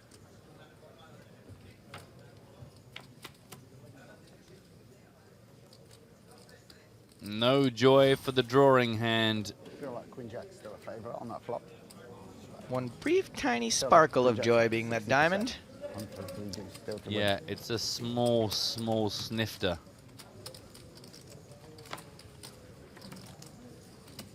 Yeah, maybe not. No chops. No paint. Nice head, sir. Nice hand, sir, says Mr. Sam Grafton. Grafton. And a nation rejoices as the German player back in the game, back up to 25 big blinds.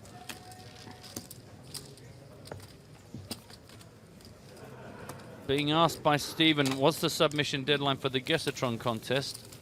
We're going to close it, I believe, 11 a.m. on our last air broadcast Sunday, so you've got plenty of time.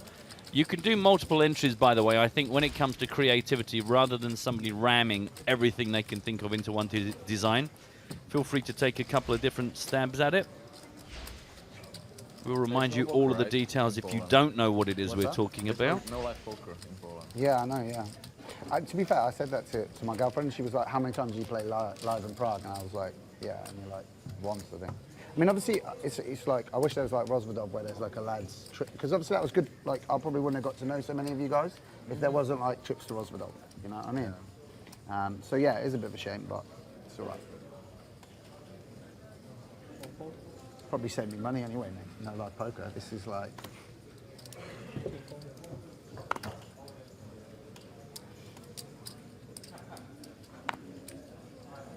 Steve also asking, which tournament do we look for that free roll password that's just been given out?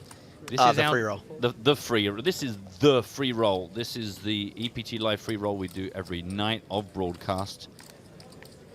It starts in 3 hours and 20 minutes, so you've got a long time to find it. my suggestion is go to the tournament tab, turn off your filters, and in the little search box, just type EPT Live. You will see all of the various games we have been running. You can also click a little checkbox that says show only the upcoming tournaments rather than the whole history of the week thus far. But you'll see it, a $2,000 added tournament. It's going to have late reg available as well. Only register if you're going to play. If you register and then aren't going to play, please unregister. Chebly, Chebly. Oh, not up. What if we found out that one of the Cheblys was pronounced the way we're saying it, but the other?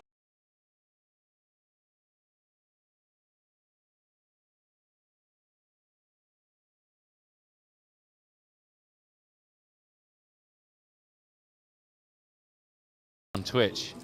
Stupid. Boom. Well, Sam made it 54,000. Chebly made it more. Chebly Shablai.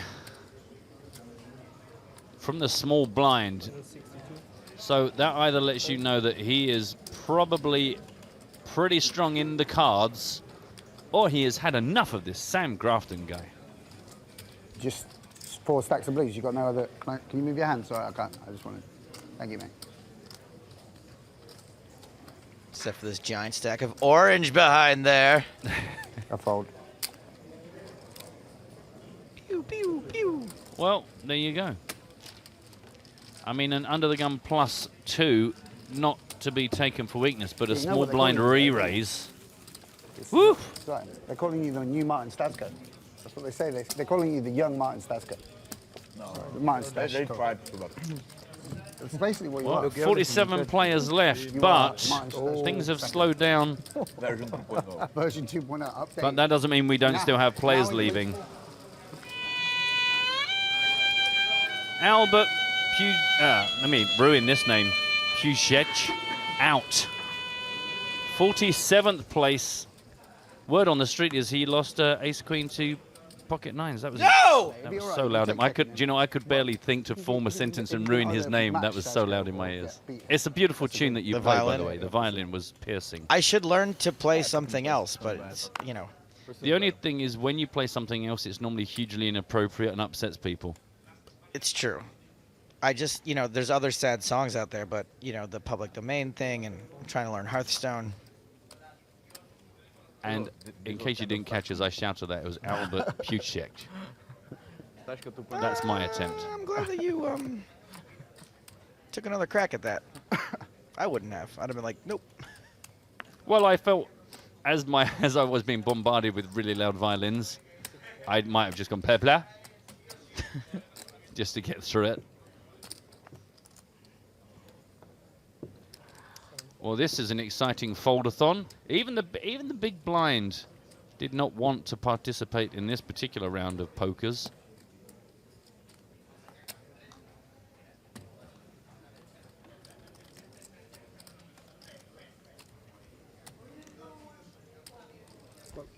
I can't even tell you how much money I'd be willing to play to see this tournament go three-handed between Dogra, Chebly, and Mortenson. Especially if they like check a lot, because you could. People going, there's a problem with the audio. Like it's like doubling. It's like weird echo. All in from the big blind of Diego Zaita. It goes immediately into his hoodie. So where are you from? Gentlemen, you 3-bet me. Where are you from? Lebanon. Lebanon. Dogra. Try to limp into that, it's well but rude no. if I ask him where you're from when, you know. It's just like a long way to ask, you know. Oh, man. Probably made a bad fold then if you're from Lebanon, but like still. Why we're loose? A little bit looser. You must know that. You're a little bit looser than the average player, Lebanese. The Czechs over here, they're the tight ones. Lebanese loose. UK. We live in... But I live in Poland, yeah. And I used to live in Prague, so that's how I know Wojciech. So I can say whatever I want about Czech people. Yeah, I'm not entirely sure that argument is going to stand up in court. No more gaming, right? Yeah, is that the case? They're going to get rid of No. I was, I said it after I made number 9, but it was not true. I think it's like they're not sure what's going to happen. It But was not like... I think it's going to be okay. I think it's going to be okay. Yeah, it is going to be okay. Yeah. Even France, same thing, right? Yeah, all but we are the not- local. It's a big enough market that they've got .fr, isn't it? We should be in the global market and just exactly. shouldn't influence players in any way. I heard. Yeah.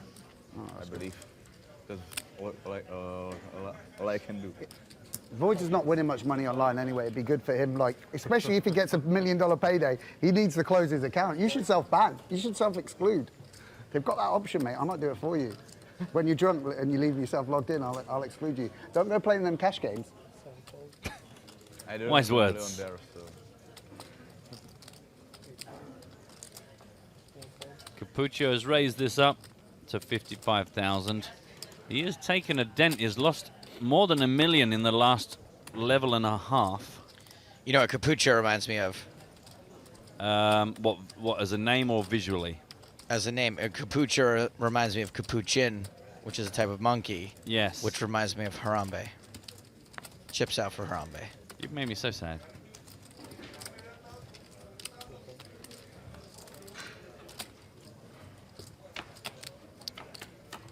Heads up, big blind versus under the gun +2. The original raiser was that under the gun +2. Nuno. Playing in flow. I know that's James's favorite thing. Checks to the aggressor on a rainbow queen 10-5 flop, 154 in the middle.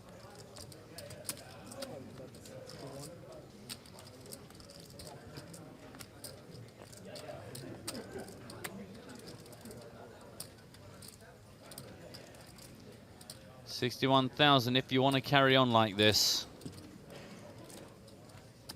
I don't think either of us are happy. I think we're just so scared about not carrying on in the hand together that perhaps we should just face up to the fact that this isn't something we both want to do.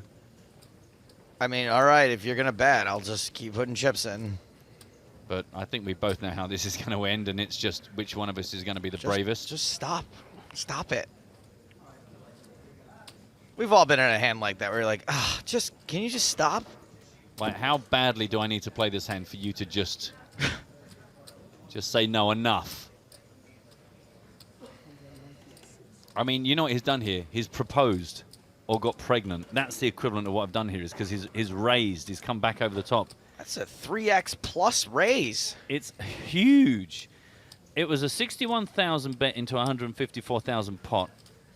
And now Wojciech has made it 196,000.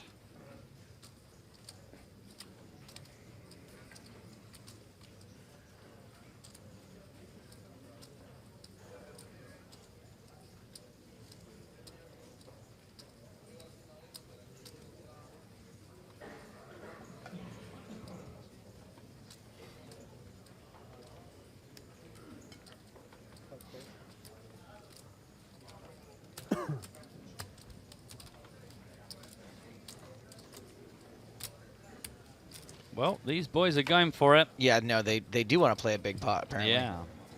So now an ace. That's fun. Ace of spades. Lemmy in the house. And now that he checked raise post flop, you would think really the thing to do here would be to just keep on coming.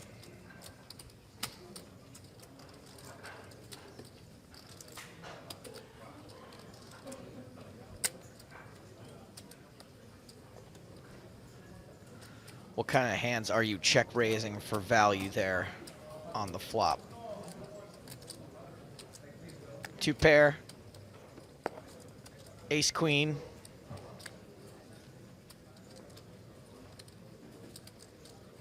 king jack. I mean, you're not really doing that for value, but you know, you're semi-bluffing with it. And sets, so I mean, of all the hands I just mentioned, the ace is at worst not going to bother you. Agreed. And is at best going to improve you. And no mega surprise to see Wojciech does keep on coming. 211,000. Which is why I think it's a good card to keep barreling regardless, because if you don't have any of those hands, you certainly would like to represent them. Yeah. Like you say, if Nuno's doing the same thing, which is trying to work out why'd you check bet on that flop, then the ace certainly continues to sell you a scary story, unless you have also a massive part of this.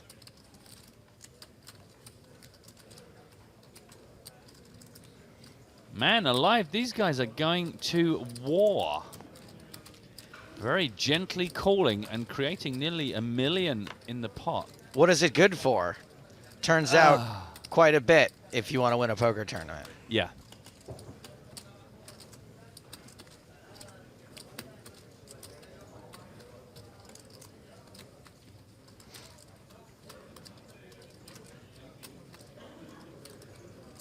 Well, I'll be disappointed if this goes check, check, showdown. That much I can tell you, boys and girls.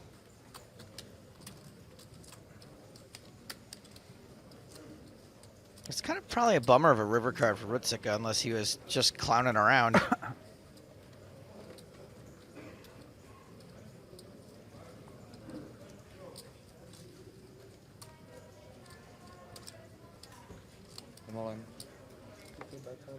Boom. Because at best, it's going to be an action killer.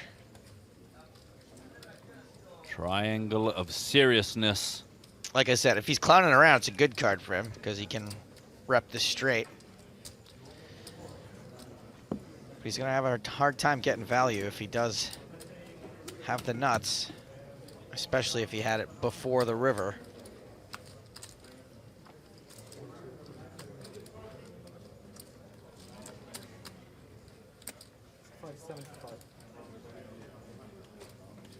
Snakes alive. This one got out of hand. $500,000 to call with $1.5 million in the middle.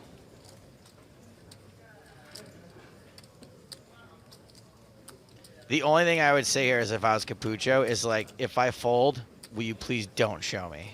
Yeah. please. I never want to know. I can't bear to see a bluff here. I mean, I think I'd fold here most of the time. I'll be going, can I just check this definitely isn't going to be on TV? I'm never going to know. Lovely, thank you. Because somebody will tell me. Somebody will tweet me. Someone will show me. If I fold, that's me done with this forever. Matt Kirby on Twitch says Rutsika is the type of guy who could be bluffing here. That is amazing insight.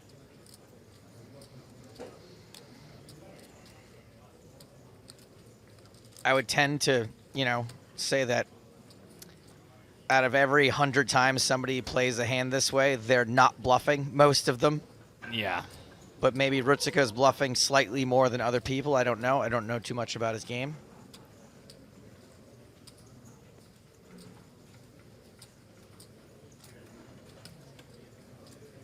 But he set this hand up quite well for a very reasonable river ship. Yeah, he does seem to have expected from the moment he did the check raise. Gradually, he has worked himself quite deliberately to this point. And the fact that it's over 2 minutes on the decision lets you know that it's certainly well timed as far as putting Capucho to a very tricky decision. Little Diego says 10s for Rutsika, and Capucho has ace queen, no way calling the turn with less than 2 pairs, so there's no jack in his range unless the nuts at the time. I definitely like the read on what Capucho's hand is.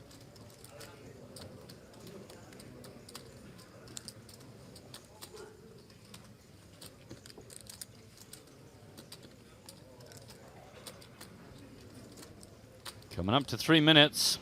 Daniel just tweeted a screenshot. He's playing against Savage. Oh, really? Yeah, in Hearthstone right now. Oh, wow. He was supposed to give me a friend request so I could watch it.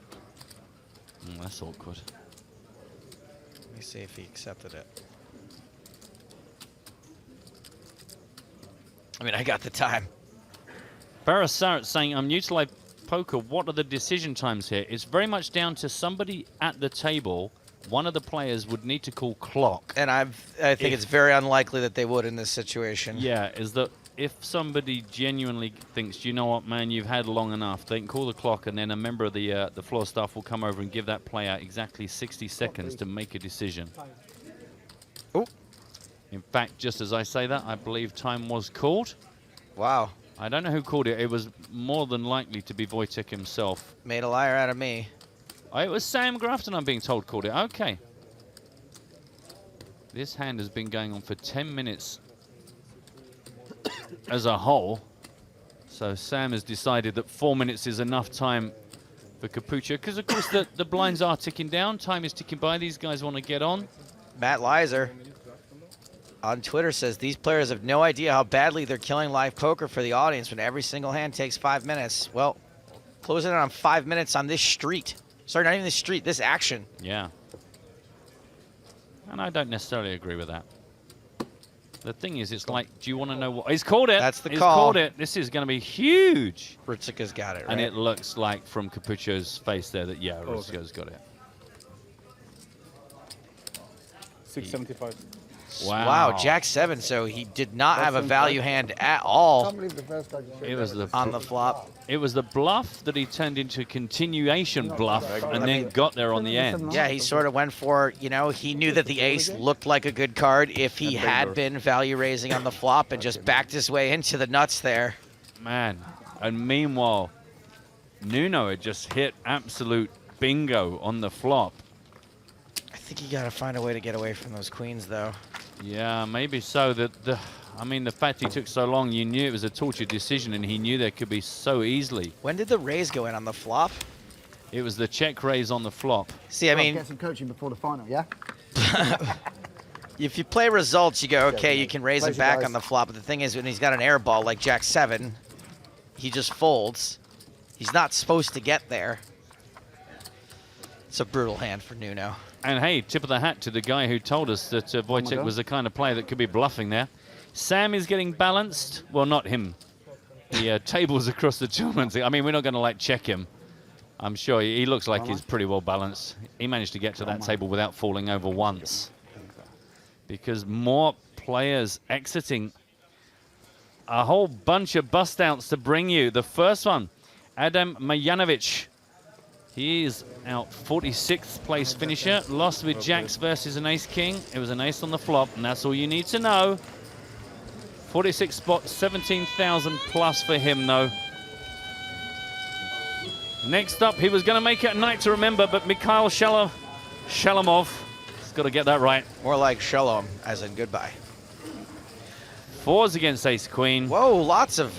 Whew, a lot happened during that hand, huh? Mark is also out there, 44th place. 17,920 for him also. And the last of our bonanza, Marco Kaiser, was 43rd. Oh my God, you see the size of that guy? I'm not playing that. Serious? He was interesting also. Marco was second in chips coming into today. And now he is off to find Stapes and smash his face like a melon. I do think that set of queens, though, on the turn, you can probably play it a little faster.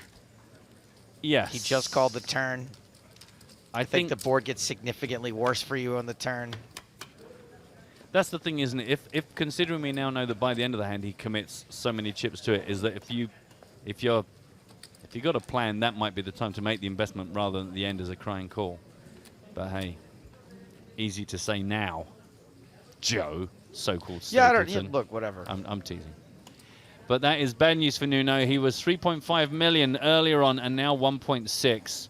Wojtek Rosiczka, 2.1 million. I think if you do raise the turn, though, you're mostly only getting, it depends, right? I guess you can get action from 2 pair, but like the draws may fold. I must admit the hard thing for me there is the straight's calling you.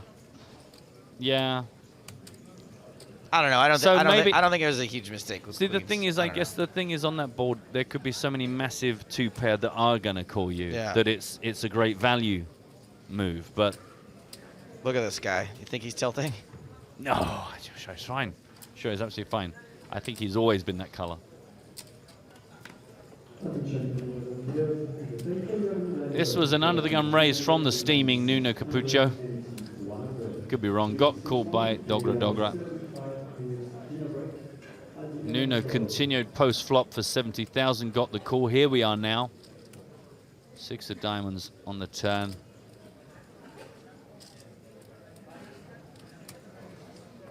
Flipper says easy turn flat versus someone as bluff heavy as Wojtek. And again, I don't know his maybe so. his style. So I certainly don't know enough about him that I would just definitely think he's bluffing a big percentage of the time. Barry Sart on Twitch asks, so this tournament is a 5K buy-in and everyone is still playing is in the money at the moment. They were in the money by the end of day 2. But yes, to answer your question, everyone in the money. 42 players remain.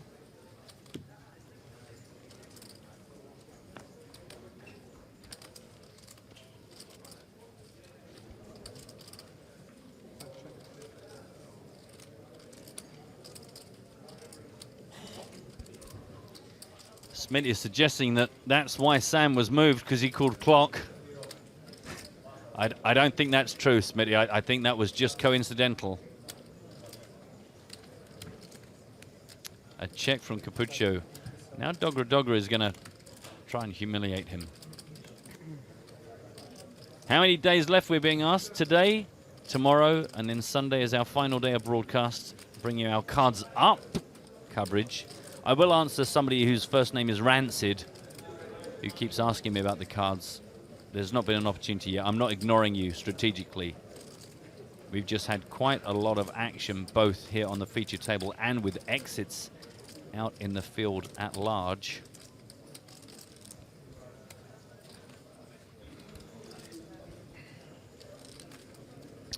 Suggestions on Twitch that Capucho should be taking a couple of hands to regroup. Yeah, but what if you get dealt kings or queens or aces the next hand? You're not going to go, do you know what? I'm going to do more damage than good here.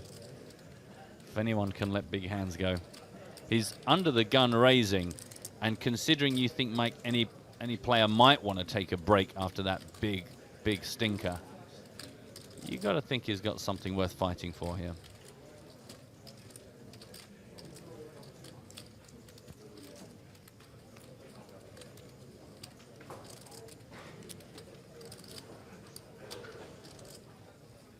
Man, what the heck was Ritzer going to do on that hand if he didn't get back his way into that straight? I don't know, because he'd clearly already committed to the check raise, and then he's going to keep on firing on the turn He shipped to try it for and like prove half pot on the river. Yeah. If he hadn't got there, does he keep going, considering... Yeah. I don't know. Or does he just go, do you know what? This is a venture. Wave the white flag, yeah. Yeah, and just go, this is a dreadful mistake. And that one goes the way of Dogra. So another loss for Nuno. The thing is, if Nuno had just been moved to our table, we're 1.4 million, we'd be going, great. Nice stack, above average. But it's only because we know how high he was a while back. And then again, there's the guy that we just saw, Kaza, who was, you know, second in chips, and we've just seen him go out in 43rd. So swings and roundabouts.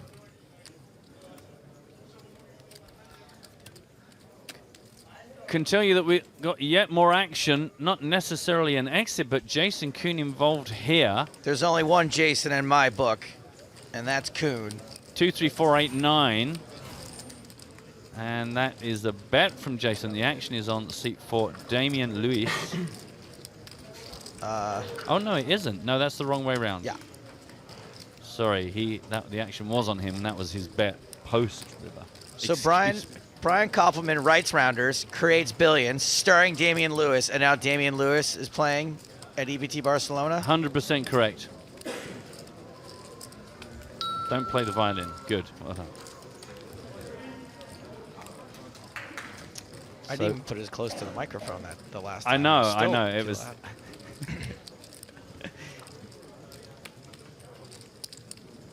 Gonna get looked up, and 6-5 for the nut straight. A little cheeky straight, and that. What is happening to the Jasons? Man, I remember when all we had was nothing but good things happening to Jasons, and now look at them. Okay, and Jason Kuhn down to about 260,000. About 10 big blinds after that little clunk. I think Leonard brings up a good point about why you might not want to raise the turn. With the blocking blockers. a lot of, blocking a lot of 2 pairs with your queens. Okay. That is a very good point from Leonard. See, again, again, I'm not going to go on about the cards down thing, but I think there are some hands where I'm so pleased we don't see, because we do get to just do our best, and then you guys point out what we've missed, and then we come up with something else. We and talk it out. We talk it out like what the kids do. Wojciech raised this up, got caught in 2 spots. Rosichka has got the best spot in the house on the button. Blind button. Belluccia, who's been pretty quiet. He was so low in chips earlier on, had a couple of double ups. Got himself into the middle of the pack. He's still around kicking Belluccia? Yeah. Right. He was here on day 2 on their feature table, I believe. Indeed. And doing pretty well for himself, up to 1.2 million. 48 minutes left on the clock. Going to take a longer break at the end of this level. A 75-minute dinner break for everybody, and then 2 more full 90-minute levels to see outplay today. Going to finish, I'm just going to say midnight because it's an easy guess. We'll finish around tomorrow. Yeah.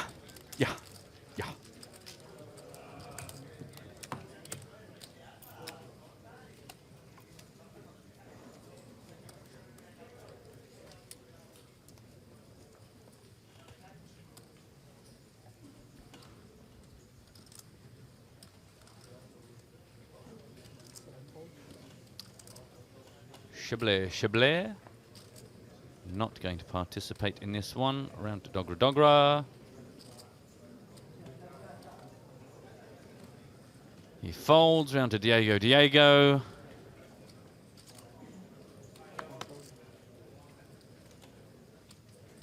Round to our recently featured table chip leader, Wojciech. He is going to fold also.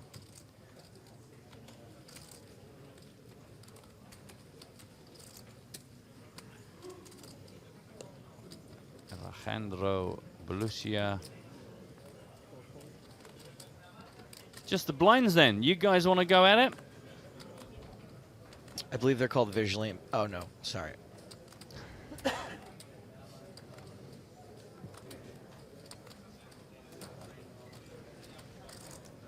Look at these two.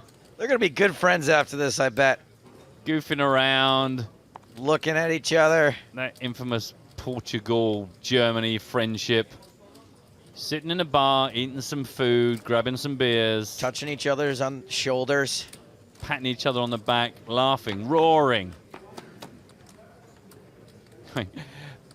Your mum's house. It's the only thing they share. It's the only thing they have in common. But they're having a good time together. That's the real first place prize. Some people say that poker's the winner, but friendship. Mm-hmm. Friends.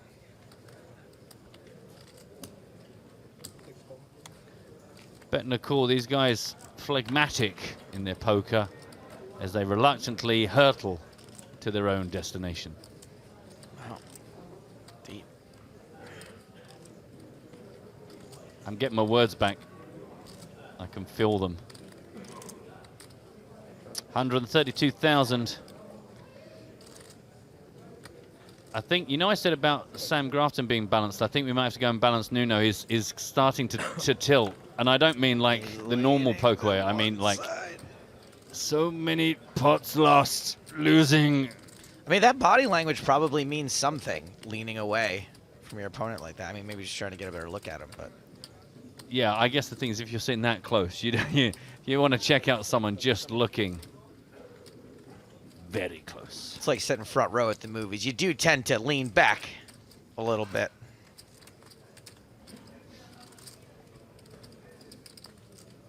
Bear says, aren't we all reluctantly hurtling towards our final destination? Man, you're so right. Oh, God.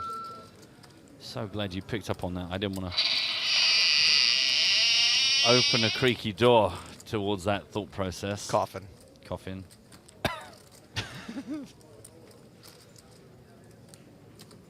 The thing is, I didn't really look at which one of your many boxes you're on, so I didn't know if it was a pirate's chest. It could be any of Could have been a pirate's chest or a Dracula coffin. A really squeaky toot.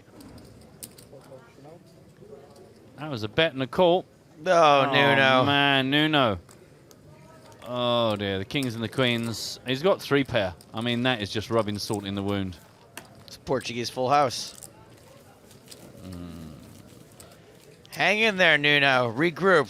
Don't worry, in 44 minutes, you get to take a break. Oh, he's going. Eee.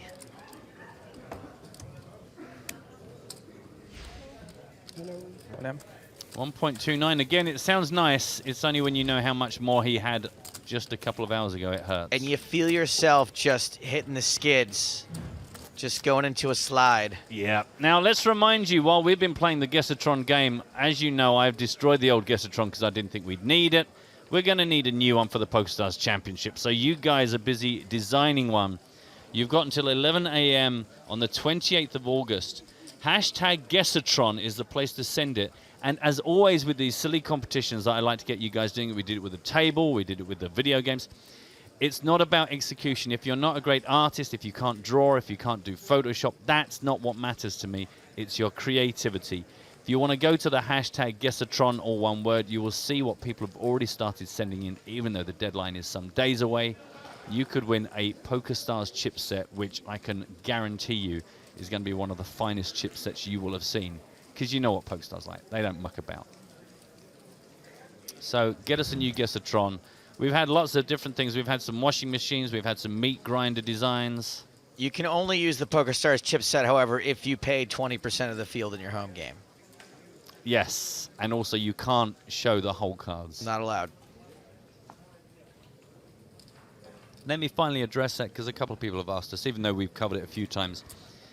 Is that if you've been watching us for any length of time, you'll know that the last stop we were at the end of Season 12 in Monte Carlo was actually the only time we've shown whole cards anywhere other than final tables. So actually very much the norm is that we have cards down coverage apart from final tables. And the reason for that is numerous. Security, having to keep changing the feature table because that way it has to be fair across the whole of the field left. Also, doing that makes it quite prohibitive as far as making more TV shows, which is what the guys want to be doing next year, is rather than just bringing you final tables, bringing you full events throughout. So there's a number of reasons, and also because really it just, I think everyone internally expected it to be a real hullabaloo. The players would make a big fuss and the audience would cheer and go crazy for it. But it just kind of came and went without much hubbub. Like a non-squeaky toot. If I could make one of my famous analogies, Matt. Yes. It's kind of like you and the missus, and you're intimate together all the time, and you're like, "Hey, can we try, something different?" And she goes, "All right, I'm gonna give it a shot." And you do it, and it's fine or whatever. But then you realize is that there's just shaking hands is fine. Yeah, it's fine. Yeah. But then there's some drawbacks to it, and you're like, you know what? We tried it. And we're going to put it on the back burner for a while. We're going to go back to the regular stuff. We were fine for 20 years just looking at each other with disdain. Right. Why on earth would we mix that up? And both have to do with holes, cards, and which ones get used. It's okay. And also what you didn't add into the mix is the amount of faffing that goes around. Yes. Not necessarily in Joe's analogy. No. Let's not dwell on that. There's some faffing. There's some faffing. But, so it's not that we hate you, Rancid Tonsil Stones. And he says, I love the whole cards. I appreciate that. The thing is, it's a bit like people that want to attack us going, I can't believe you haven't got the blinds and antes on the screen. This is free. If you want to go and watch one of the other free, constantly streaming live poker coverage streams, we try our best. It's just some things make life hard and some things we can do a very good job of here. I'm not talking about the blinds. That's just a graphic. And since I'm not very good at analysis, if we posted the blinds the entire time, what would I have left to say? Yeah. I mean, what are the blinds at right now, Joe? Oh, my God. 12,000, 24,000 with a 4K ante. See? And that's Joe's little bit there. That's Joe's job. But anyway, so that's the truth of it. Let's recap this action because it looks like things got pretty interesting here by the river. Belluccia, the original raiser. No, did continue for over half the pot. Check on the turn. And now Belluccia is bet over half pot again. And a significant chunk of Votes chips. He calls.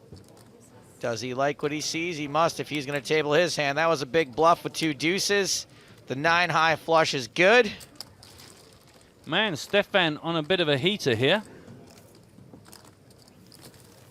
Up to over $1 million, having been kind of down to about 10 bigs not that long ago.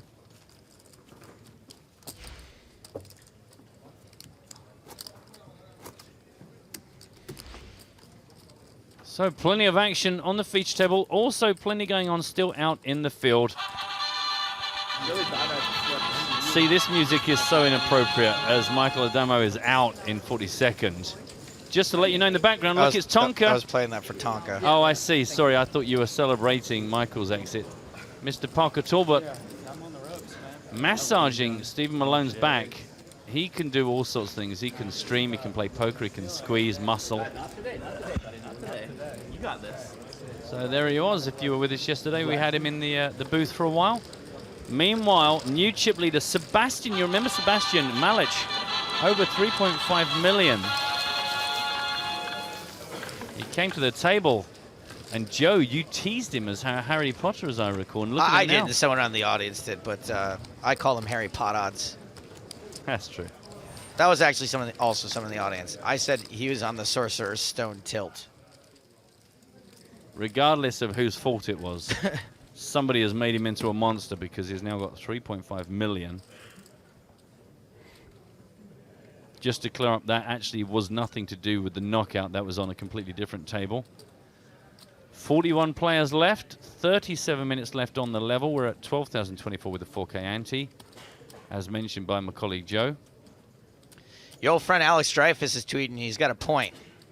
Says if Sam Grafton makes the EPT final table, they'll be able to sell spots hosting the GPL because Griffin Benger and Sam hosted the first round of GPL matches. Griffin made the November 9. Sam's deep in EPT Barcelona. Not too bad. Or it just proves that if you spend a lot of time... Oh, no, they weren't in the glass box, were they? They were doing the commentary. Forget that. I was thinking otherwise we'll all have to build little glass boxes and sit in it in an awkward situation just because that's where the run good comes from. I mean, now, I did a lot of GPL commentary this summer. So maybe I should sell pieces for the $40 home game I like to play every other Tuesday. It's a good investment. Skippy's house. Free beer. Good. Let's pick this one up. Wojciech under the gun +1 raised it to 58,000. Got called by Nuno, who has been a bit of a punch bag for the last level. Hopefully he can turn this around. Nuno's been more like Nuno! Exactly. Nuno wins. 3 clubs down on the flop. King, Jack 3. The thing is, I don't trust in any way now Rosichka, because he could just have any card. I mean, he played the Jack 3 before, so maybe actually he's going to play this legit. Oh, these two again, huh? Ooh, how bad do you want your chips back? Doesn't even get involved this time. Show the 6-9 of diamonds. Don't. That would be too much. I think somebody is suggesting that we use the Spirit World as a Gusatron, bringing a Ouija board into the process. Not had that suggestion before. Here is how our feature table now looks. So, good news for Stefan Vogt, because he is now up to 1.1 million. He was one of our shorter stacks. Same story really for Alejandro Belluccia. He was hanging on by a thread. Dogra been very quietly getting the job done. But, of course, the big story, Nuno Capucho down from the top spot. Was chip leader across the whole game, now sitting second on our feature table. And November 9 of Wojciech Rosichka. 2.14 million to play with. 30-plus minutes on the level before din-dins. Being told the dinner break has actually been extended to 80 minutes. But I am quite confident we will be supplying plenty of break content. Obviously, this being the beginning of a new season, we always have plenty of new bits and bobs for you guys to watch during the breaks.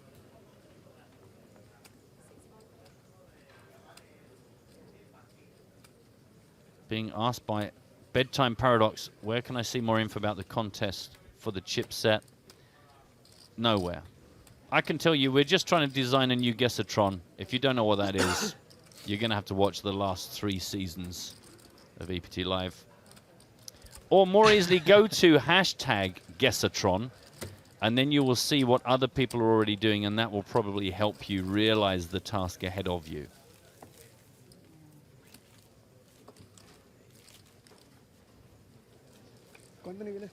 A lot of love, by the way, for your, you know, when you gave everyone what the blinds were. Oh, did I get it? Yeah, you nailed it, and getting a lot of support from a big percentage of the audience. Best in the business, guys. He's the best in the business. Apart from the other people. Nobody reads the blinds like me. Nobody. Hoy no creo. Sí, sí, ¿no? 1 hour 15. 75 minutes. 75 minutes. Well, that information down on the table conflicts with what I've been told. They're still saying it's a 75-minute break at the end of this level. I believe it's actually 80 minutes. And I know I trust myself a lot more than any of these lang, stinking, dirty poker players, because I've seen them bluff. They're just filth. Man, that would be quite the angle, right? Yeah, you have to lie the other direction. It's a 4-hour dinner break? Yeah. So I'll see you in 4 hours? So, yeah, don't worry. No. Oh, no, we wouldn't start without you. No.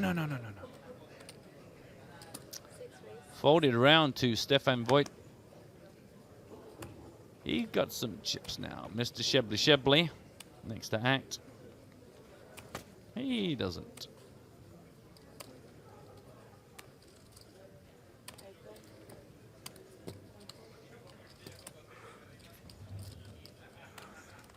Doesn't feel like we've seen much of Diego, but then he has been quite short stacked since he got here. Big table stack leader does indeed look up his friend Stefan, defending the big blind, and here's a 7-5-4 rainbow flop, 160,000 in the middle. Action back on the pre-flop aggressor. He's like the mini version of Mikhail Karatkik. I hear ya. Check, bet.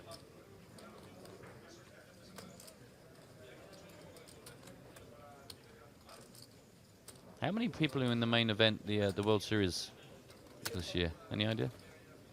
6,800. Sure, someone will tell me before I can look it up. But all right, you know, I'm just curious. I just wondering how many our boy Wojciech had to fight through in that particular field.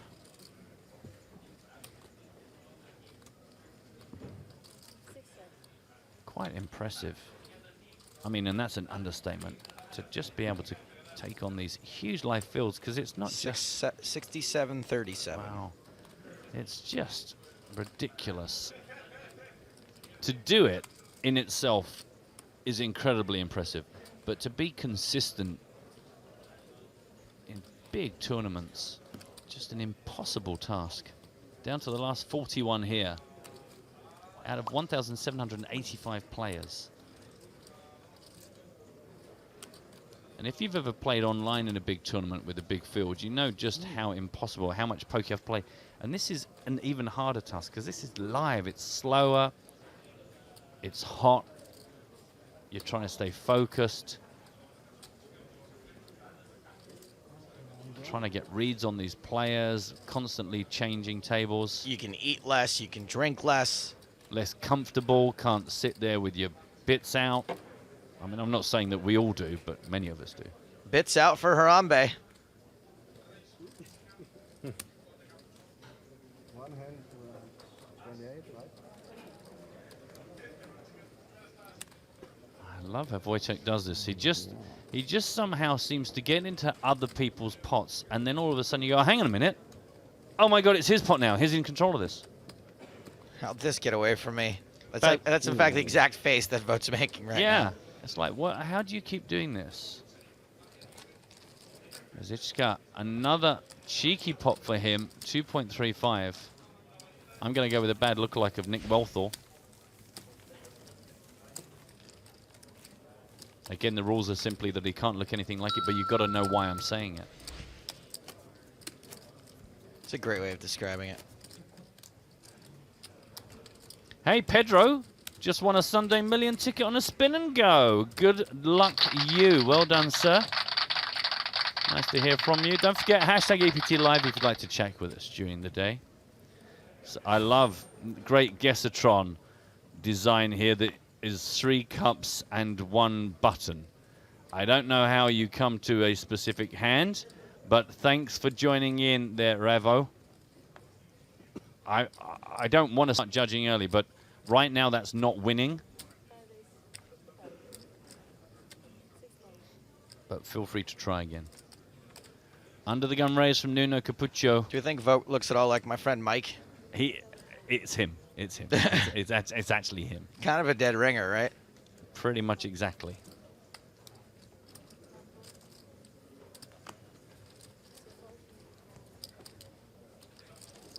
Coming around to the blinds.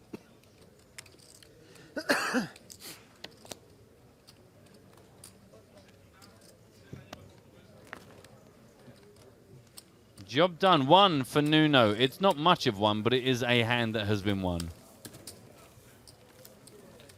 Hey, sometimes it's all it takes.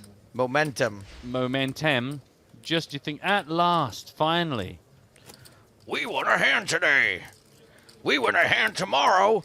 That's called a winning streak. And there are some people that think like that. Yes, Total Laws, we will be able to see the cards live-ish on a 30-minute delay on the final table day on Sunday. Smell you then. Are you still going to play golf? Of course not. And if you'd like to join us in Malta in I got October some or reasons in to do it, Prague yeah. in Maybe it'll December, just it'll be the same thing. Final tables get the cards up treatment. I guess it makes sense. When we're doing main event days that are not final table, they will be cards down. We will be cracking out the Guessatron.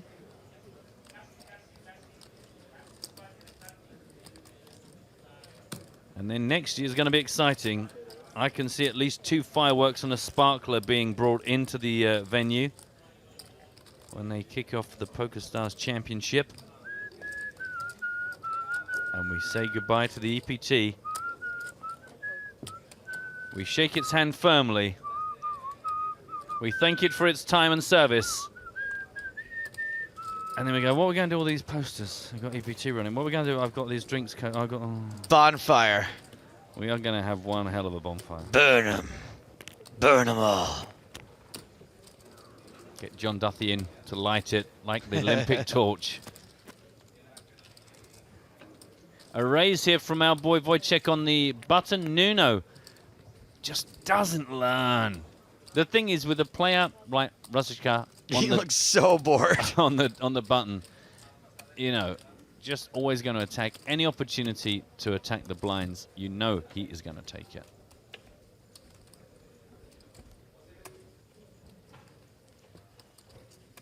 Oh, this shall not be going check again.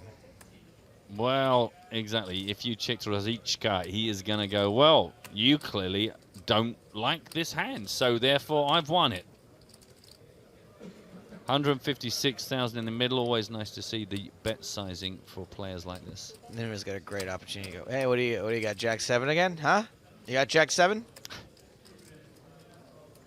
42 into 156. You messing around with Jack 7 again? I think he's so good! See, these are the spots where I realize that I always bet way too much. Because I do this.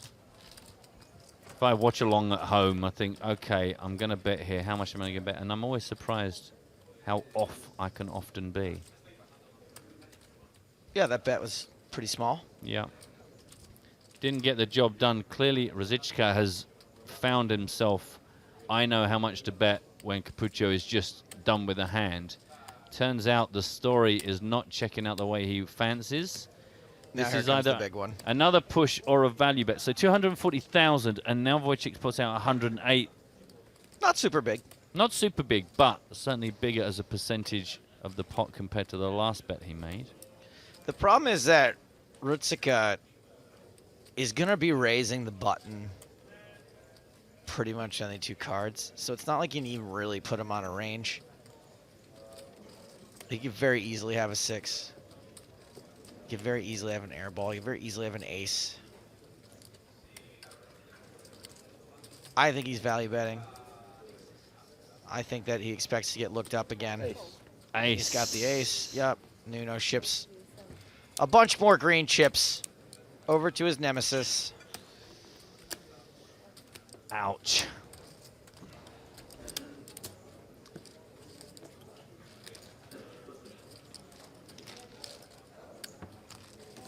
Yeah. That's the way this level has been. Nuno! And in fact, with that hand, Nuno gets down into 3rd spot here.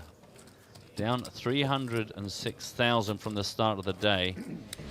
Was actually, that doesn't seem too bad, apart from that actually at one point he was up to 3.5 million. Zika up to 2.6. And it's Dogra in the 2nd spot. It's a dogger eat dogger world. I can tell you that out on one of the outer tables, we've got our boy Sam Grafton involved in a hand with Jose Quintas. They have already had some action. We are coming here just in time for the river. It was a check after that turn. So it looks like what? No flushes out there. 8, 9, 10. Ace high. Ace 4, 8, 10, 9.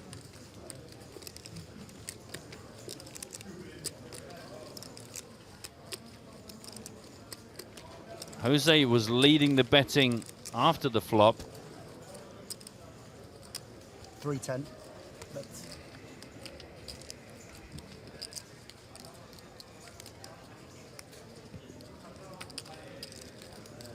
310 bet to Jose. 310 doesn't look huge relative to the size of that pot. Dealer, could you spread that pot? Especially when you take your rib. How much? And then put it back in again. And sorry, could you tell me What's again? That? Do you know what, I put the music back in too early? I didn't actually hear your answer. I don't know why I didn't pay attention when I asked, but what's that?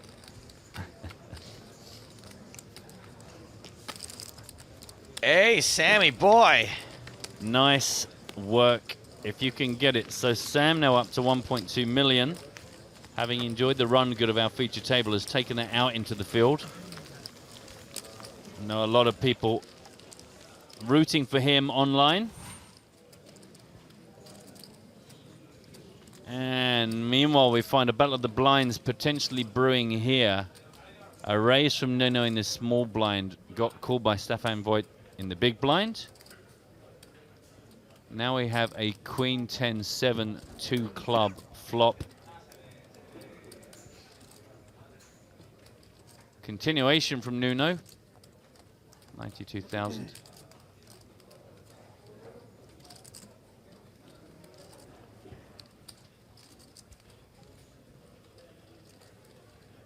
Being asked who the headphone guy was in the previous hand, that was Jose Quintas. One of our last 41 players here in the main event. Hey, Nuno, all right, buddy. Taking them down one chip at a time. Back to 2nd spot on the feature table.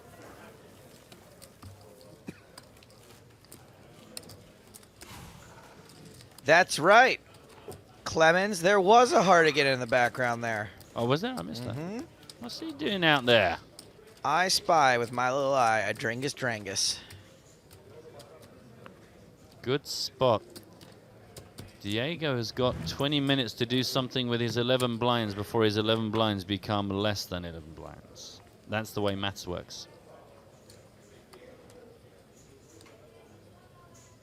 Action on Dogra under the gun.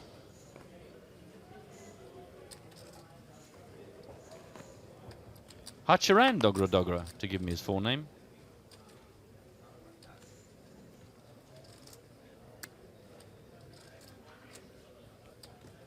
He's got something brewing here. Just an old-fashioned Hacharan song by 3 Dogra Night. We are 1 Dogra short for that, though.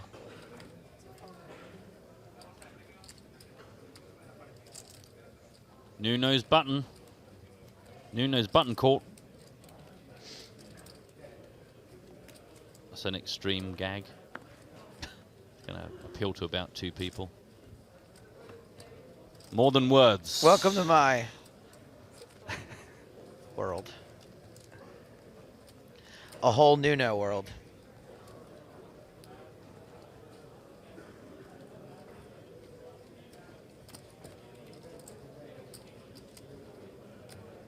Under the gun versus big blind. Here we go.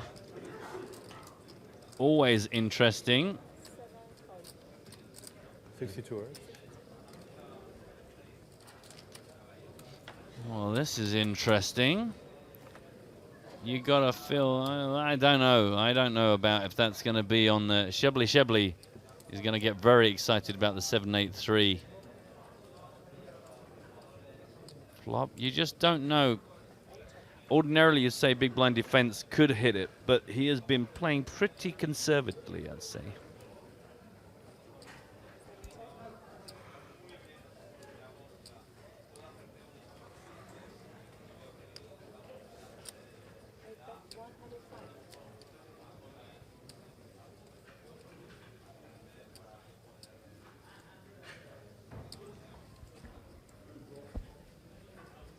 $105,000 does the job in getting rid of the resistance of Shebly. And again, I pointed out a while ago, Dogra just been kind of quietly, not really drawing attention to himself, not getting involved in any of these big hands, going about his business.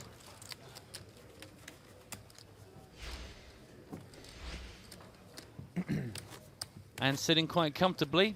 Second spot on our feature table. 1.3 million is the average across the tournament. So we only have one player here, Rotika, top of this, above that.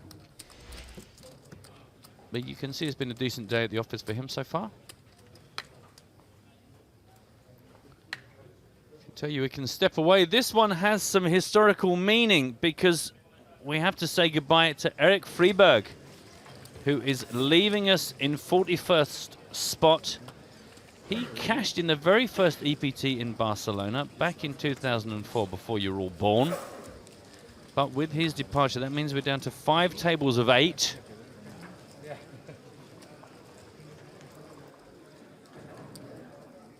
And that's all I have to say about that.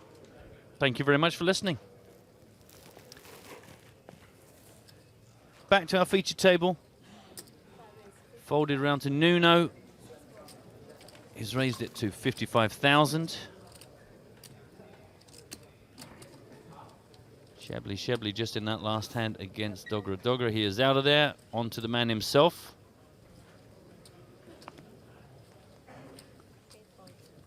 He is out of there as well, and it looks like that's all you have to do here to win. Brad, thank God for Brad Morrison. He says your Nuno references are getting a little extreme. Tone it down. It's good. I think he got my Nuno Betancourt reference. Oh, it yeah. wasn't a strong one, but it was there for the taking.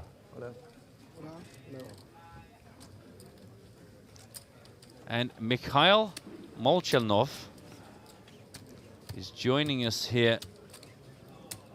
Gonna come in 4th in chips on this table, 893,000. This is going to be an interesting change to the dynamics, simply because he has broken up this sequence of play between Wojciech, Alejandro, and Nuno. So, of course, now this could work out slightly better for Nuno, in that he's mostly come out of these battles with Wojciech rather badly. God bless you.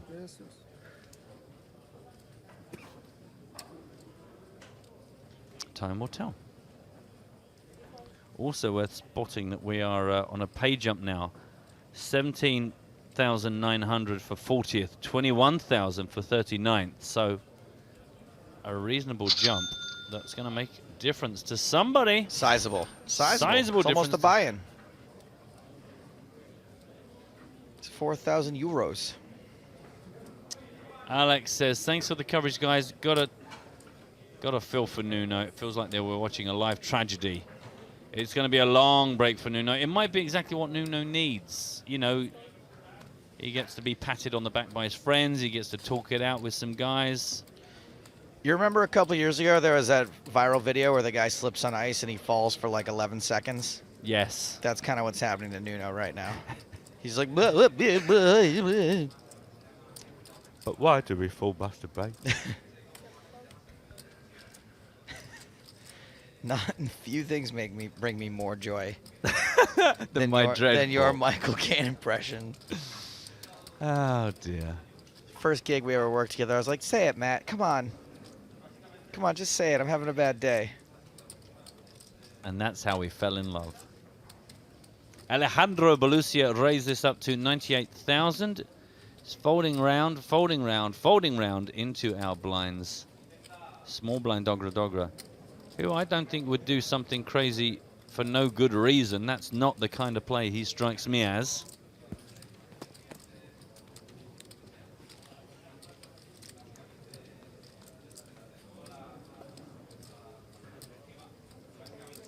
And I'm going to give that an enormous amount of respect myself when he takes Alejandro, who has not been super fruity, when he takes his under the gun +2 raise and re-raises it up to 164,000 out of the small blind. I am not going to think that that's Jack 7 off. His play has been pretty solid. Solid. Across the board.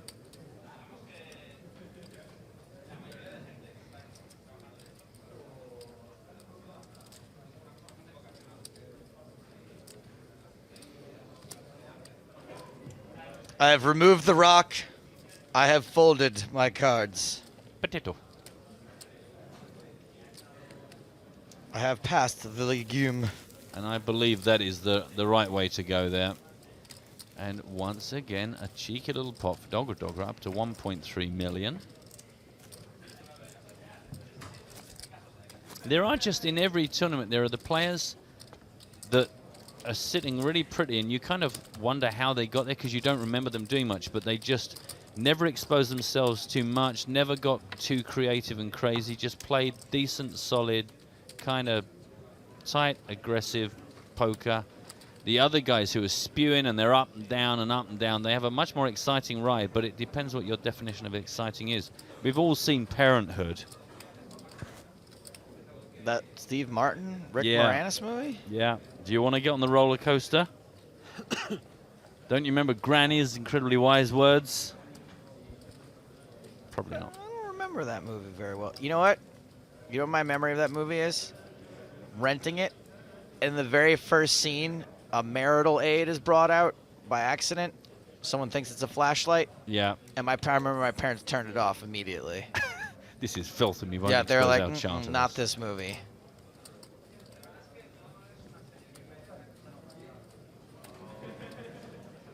Andrea. Alejandro Belluccia has made this under the gun +1 up to 68,000.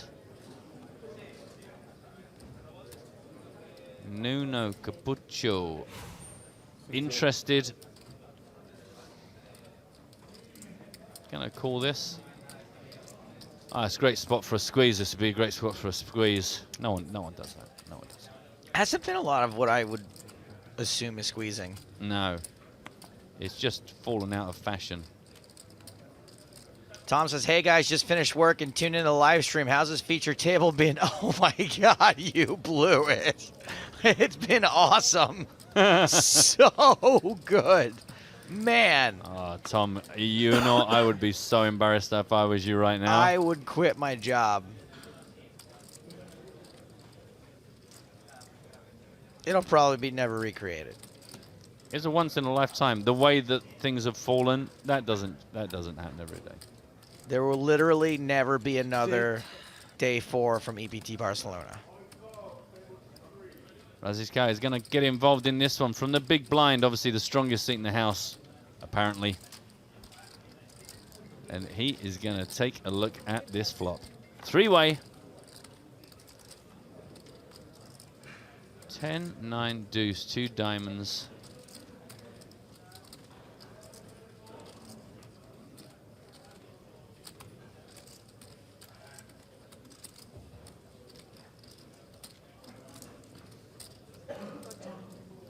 Belluccia gives up the lead. Opportunity knocks for Nuno Capucho. make sure you're sure of what you're sure of before you do anything that you're unsure of. So they open the door. They let the man with position into the game, and he has taken that by the reins. 110,000 into the 248,000 that was in the middle.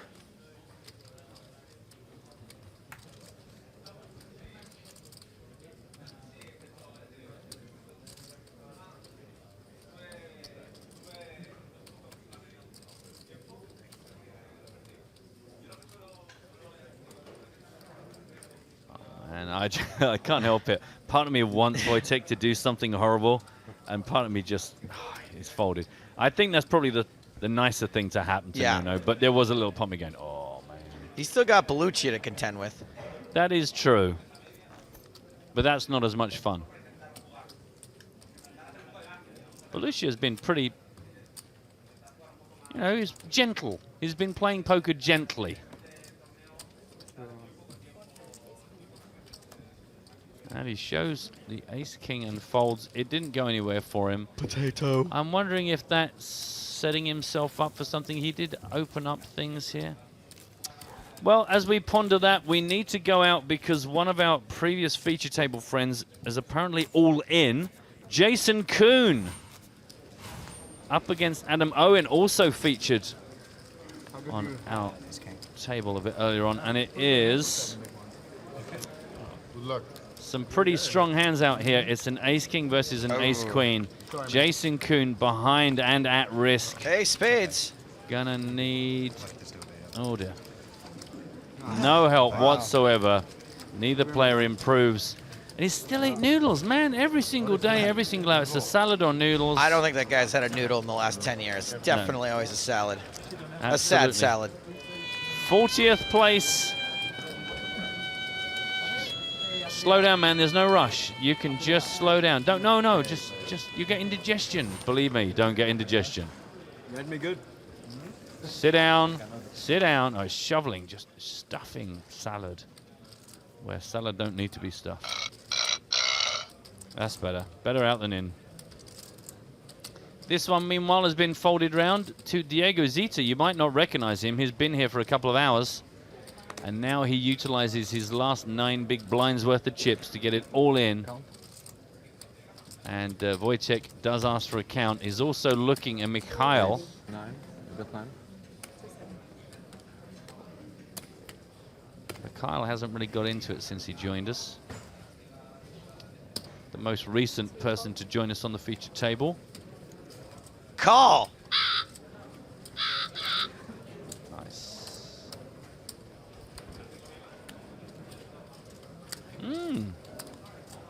Mikhail Molchanov also looking like he might want to get involved in this little flopette.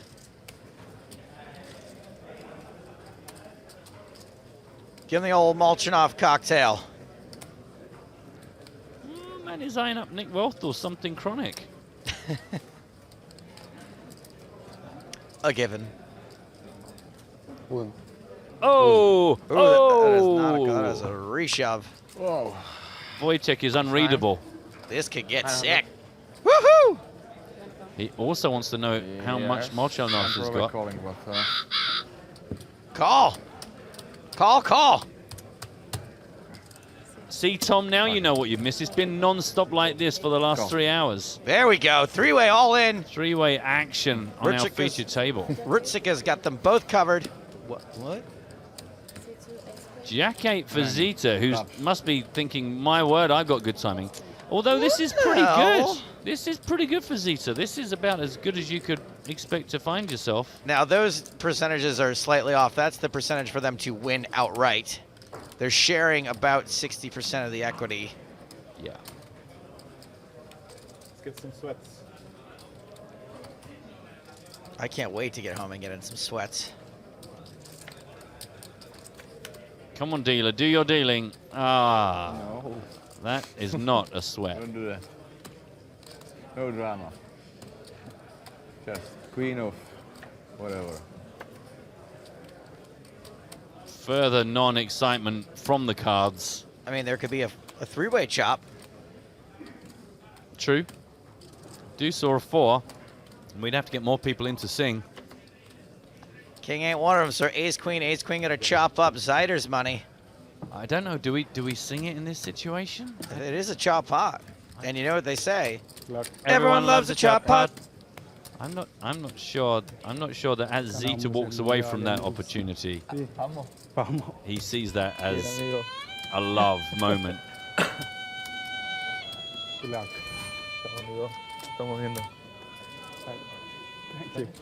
Pretty annoying. No. That like, you shove the button. Yeah. You're live. You're super live. Super live. Because they are blocking each other, and you still can't spike anything. Gross. Just frustrating. Yeah. Well, thank you, Diego. Sorry that things didn't go better for you. O brasilero tampoco, ¿no? No, no. Chile. No, nos odian. Los chilenos nos odian. Los chilenos son más oscuros. No, no, pero nos odian en el sentido de futbolísticamente. Oh. Only a few hands likely to get into this level now. About 3 minutes before the guys go on an 80-minute dinner break. Remind you to stick around. We don't just go to a black, empty screen with no sound when we go for dinner. We'll bring you some content. We've probably got some EPT moments, some bests of. In fact, look at that. It's incredible. It's like a well-oiled machine. So we're delving into the EPT archives. Haven't done that for a while. Oh, we're going to show you the first ever EPT main event. Wow. I didn't even know that we had cameras. I believe they were called light remembering boxes. So that's something to see. I like watching those, not just for the poker, but for the way, the coverage, the graphics, just everything about it. It makes it feel like it was 35 years ago. I thought it was just a dramatic reading of various artistic drawings of the scene the way it happened. Black and white etchings depicting the imagination. Just a live reading of the blog. That's a good idea. So an under-the-gun raise from Nuno Capucho here. He does not want to go into the break with a whimper, but a bang.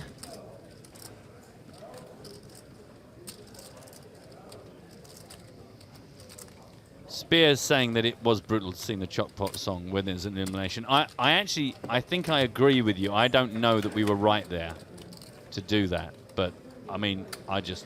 Yeah, I make the rules. But Joe, as he says, makes the rules. So the rules around here, you won't believe it, but they're based upon body hair content. So I can't challenge him. Put it on the table. Check to the aggressor. Alejandro Belluccia defending the big blind. Gotta say, I fancy his chances of being ahead right now much more than I fancy Nuno's. Now I might change my mind.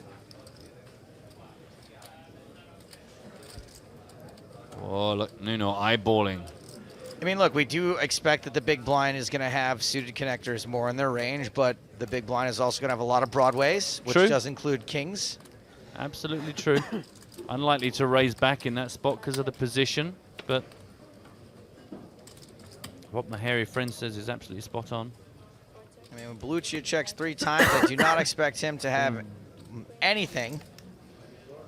An ace-jack is going to be good enough. Yep. Apparently so. A big sigh from Belluccia, but last hand for the level before the dinner break comes in. The shuffle had begun. ¿Qué dijo? ¿Qué dijo? Para no final de la mano para vender las fichas de 1000, pero no tienes. Okay.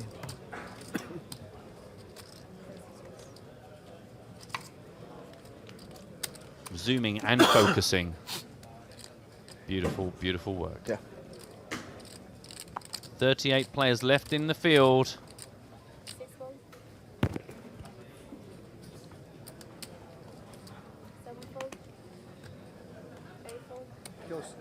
I think Stefan had folded, and before the cards had finished actually sliding across the table towards him. He wants to get in the front of the queue.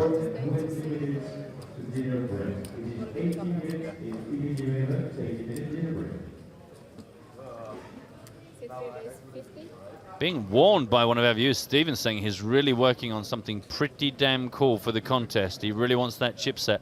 It's a very nice prize. I suggest you take your time and do a good job. You won't do it, Stephen. You won't. He may. He may. I know him all too well. Oh, really? Is he all trousers all and no? Talk. Outrageous. Mikhail is going to be the one that raises this from the button into the small and big blind. Alejandro and Nuno, respectively, with a decision to make. They have come along, and we are at a ace-7-6 double diamond flop. Check, check, back to the aggressor. Mikhail Mochinov, middle of our table, 945,000 in chips. Come on, homie, rep that ace. It's there for the repping. They're daring him. Look at Nuno looking at him. Oh, they looked at each other then. Awesome staring. He does indeed oblige with the continuation. Alejandro is ready for dinner. Yum. Dinner, it's what's for dinner. European Poker Tour, Barcelona, Season 13, Day 4, brought to you by our sponsor, Dinner. This is such a small pot to show. Feeling hungry at this point in the tournament? Why don't you settle in for a nice big dinner? 38 players left as we go into this break. Remind you, it is a 80-minute break, or an 80-minute break. I'm not entirely sure what to do with that one. We may have some more tables. We're just going to check that we're not going to miss some of the action before the break. Remind you that during the break, we are going way back to the first ever Barcelona EPT. Stick around if you'd like to have Colin Murray shout at you from a distance. Bring your knife and fork, everyone, because dinner is coming up. It's what's for dinner. And we still have more levels to come after dinner. It doesn't end anytime soon. Meanwhile, we were right to hang about because there is action on outer tables. That's a lot of green chips. Marcus Derniger versus Uri Reckenstein. Short stack versus big stack. Ace-6, ace is up. Looks like the shorty is going to double up. Marcus going to go into the break on a high. Doubling up his appetite for dinner. Official sponsor of the European Poker Tour. And that's not it. That's not it.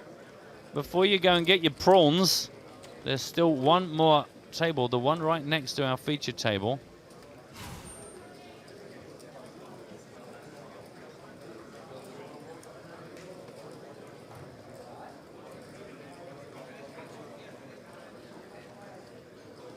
Sleep too late for breakfast? I can tell you this was originally opened up by seat 1, called, I believe, by seat 6, and now the player in seat 8 has been tanking for a while, thinking about what to do, thinking about what's for dinner. Dinner is what's for dinner. I thought it might be.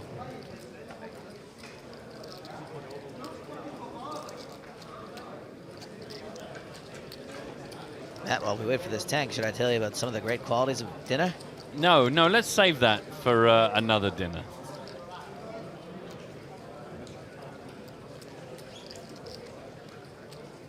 Dinner is food. Good. You need food to live. Dinner lets you live. I can tell you now, it was Pavel Vexler Vexler in seat 1 that raised it up. Alexei Romanov called in seat 7. And this is Miroslav Forman, who is deliberating over his action. Ugh, if he takes any longer, he's going to be Miroslav Fiveman. Okay. We raised 275,000. So a re-raise back to Pavel.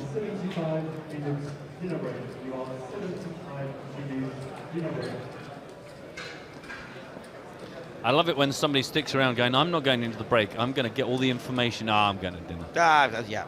I'll read it in the blog.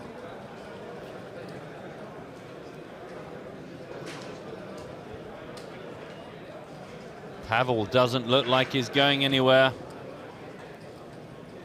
Ilya chiming in from Russia. Romanov and Vexler know each other really well. Both are prolific posters on the biggest Russian poker site, which I think Ilya is a part owner in. Yeah, funny that he should mention that.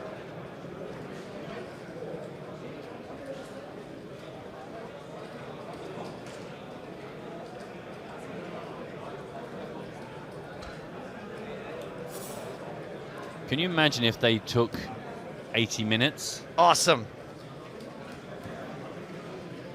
Although our sponsor, Dinner, probably would not be very happy about that.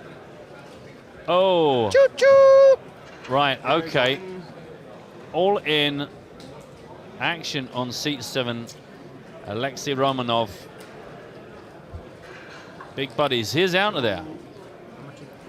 Miroslav Forman wants to know how much it is. What's your problem? What are you chatting about? You're out of hand? What are you doing talking? Get out of there. Go and have some dinner. He finds Vexler very vexing. He's very vexed. He has called this. Man, good job we stuck around and caught this. This is looking quite juicy. Queens. Queens for Foreman versus Vexler's Ace-King. It's a classic race. Absolute, utter classicness. King right in the door. Just a queen. No queen.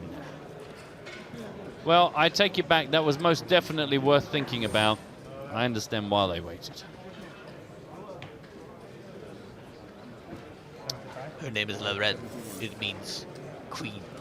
It's a good hand to end the level on for Alexei Romanov. No, it isn't. It's Pavel Vexler. I do apologize. Vexler, sorry. It was a bad one for Miroslav Forman. It didn't affect Romanov very much at all. He was already at the front of the line. This is how the featured table looks. Shebly. Lowest in chips. Alejandro Belluccia just ahead of him. It was all about Nuno and Wojciech. Just kept going to battle. And it's got to be said, Wojciech won.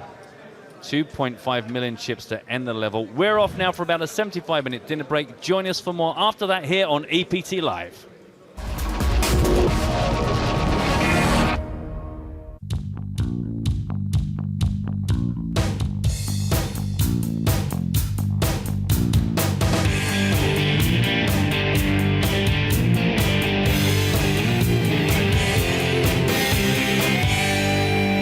Let's have a look at the final 8. Seat number 1 is probably the best known player at this final table, John Capucho, 138,800 chips, and he's on the shoulder of Alexander Stevic, 286,300 chips.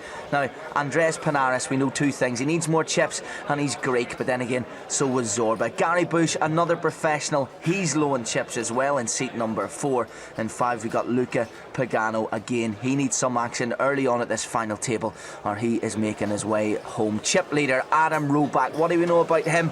Well, we'll find out more soon. Nearly 300,000 chips, and one of the best players in Ireland is on his shoulder, David O'Callaghan. And Stefan Rapp in seat 8 completes our final table. So that's the stack of Alexander Stevic, second in the table, just nearly chip leader. But we're talking early on about Panares, we're talking about Bush, we're talking about players, John, who have low stacks, who need some action early on. They need to double through, they're going home. They need to start getting busy, otherwise it's just, it's just curtains for them. If they want to win the tournament, they've got to start playing. It's going to be interesting to see what they actually do here. I mean, Luca just folded 10-jack there, for instance, which, I might play this hand. So Adam Roback, he would raise on a 7-2 unsuited today, John. I mean, we're talking a Jack-9. Why is he making the raise early on there in button position? Why is he straight in? He's an aggressive player. He wants to, he wants to make a stand, wants to make an immediate impact on this final table. So he's raising in an early position with Jack-9 off. Okay, now we see Stefan here picking up Ace-8 suited. So he's going to call. He's not sure really where he stands, but he's going to call anyway, just to see a flop. But if you were running a poker school, let's face it, most people couldn't afford your poker school if you were running the fees for an hour even. But you wouldn't advise to raise so close to the button in a Jack 9. He should get stung in that, shouldn't he? Well, it depends really. I'm more interested to see what John does now. He's got ace queen. We've seen he's got ace queen. Seemed to play with his chips a lot there. That usually, I'd have a twitch in me eye there if I was in a losing position with that. Well, he was trying to get a reaction off Adam to see what Adam actually has got, and he's got it, and now he's going to raise. Let's see how much. Raises another 40,000. It's a 40,000. Well, Roback's got a fold. What about Rap though? I mean, he's suited ace 8. Well, let's see if he walks into anything behind him. No. Andreas and let's see. Adam's got a fold. I mean, he was at it anyway. Adam folds. Now it's Stefan. Stefan looks across at him and folds. Cabaz takes that hand, not a card turned in the middle. That's big time poker for you. He wins 27,000 at this spot. Now, most of you watching at home at the moment, and me as well, it's 20 quid round your mate's house. You have a bit of a laugh, 6 of you on a Saturday night. This is tournament poker. This is big fish. It's different from a cash game or different from regular poker, in that you're starting with maybe 100 to 200, sometimes even up to 500 players. And it's an elimination tournament, so you all start with the same number of chips. When you lose those chips, you're out. You can't put your hand in your pocket and pull out more money. You're out. You're out the door. So the whole field shrinks till eventually you reach 8 players. Okay, and it is all about the chips. Let's get back to the table. And of course, John, there's nothing worse than being short-stacked and getting dealt some fantastic cards and everybody else has nothing and folds and leaves you with nothing more than the blinds to show for it. Oh, that's horrible. Well, if it happens. Happens to you quite a lot these days here. I've had my share of luck. So we've already seen the capacity for Cabaz to turn the game around. The action, though, is on Adam Roback. Adam opens support, and it's 3rd time in a row. A great fact about poker that I've learned from you, my Obi-Wan Kenobi, is that a pair of sevens is actually leading pre-flop against, say, an ace-king. Oh yeah. I mean, it's a moderate starting hand. They're very difficult hands to play, these medium pairs. But he's done the right thing. He's come out raising. Oh, and Alexander's call. This is interesting. What's he got? Ace of spades, 9 of clubs. Oh, Gary Bush has got a good hand too. Ace 10 of diamonds. Let's see what he does with. Oh, he's folded. That's tight play. Probably thinks he's losing. So we're going to see a flop here between Stevic and Roback. Who's the easiest player to read out of the two? I mean, Roback's very unpredictable. Well, let's. Okay, so pair of 10. So Roback's still in the lead here. I mean, if you look at his face now, he's thinking, right, okay, my pair's probably still good. I've got 10s and 7s with a deuce. The kicker's kind of irrelevant. So out he comes betting, and Stevic will probably fold here because he's got nothing at all. He might fancy his ace, though, as leading, in that if he's unpaired, his ace is going to lead as a high card at the moment. Well, it's an unusual call. What does it? That's why it's a good call. Any call in poker's good with hindsight. Well, it's good now. I mean, we can see all the cards. Of course, it's good. Okay, so now, of course, Roback's scared of the ace. He thinks maybe, he's losing to the ace. And that's a good check by Stevic. Well, the ace won't be red now, and if he makes a small bet, then surely Roback's going to go to call it with the pot sitting 72,000. Exactly, it's very good. I think you'll probably see Adam check again here because he's afraid of that ace, or he doesn't really know where he stands at the moment. He's quite happy if it's checked down. In other words, if Stevic checks now. Oh, he's not. He's betting because he thinks he's winning. That's it. He thinks he's picked it with the ace. Rightfully thinks he's picked it with the ace. And Roback's got to call that. What's that, 20,000? We're at 92,000. He's got to call that. As per set, I mean, he can only get beat at the moment by a 10 or an ace. So he will call it, but these are the two big stacks up against each other here. They don't really want to do each other out. Oh, look, Stevic can't turn his cards over quick enough. The ace is going to take that, John. Look at that, he hasn't even counted them out. He'll enjoy that because Roback's taken quite a few chips off Stevic throughout today's tournament. Nice hand indeed. And there he gets a bit of an applause as well. That's it, and a toothy grin. Look, if you don't know much about poker and you're just sitting there and not knowing what you're doing, then maybe this will help. 2 cards each to start with to every player. They're your own. Then we get a round of betting.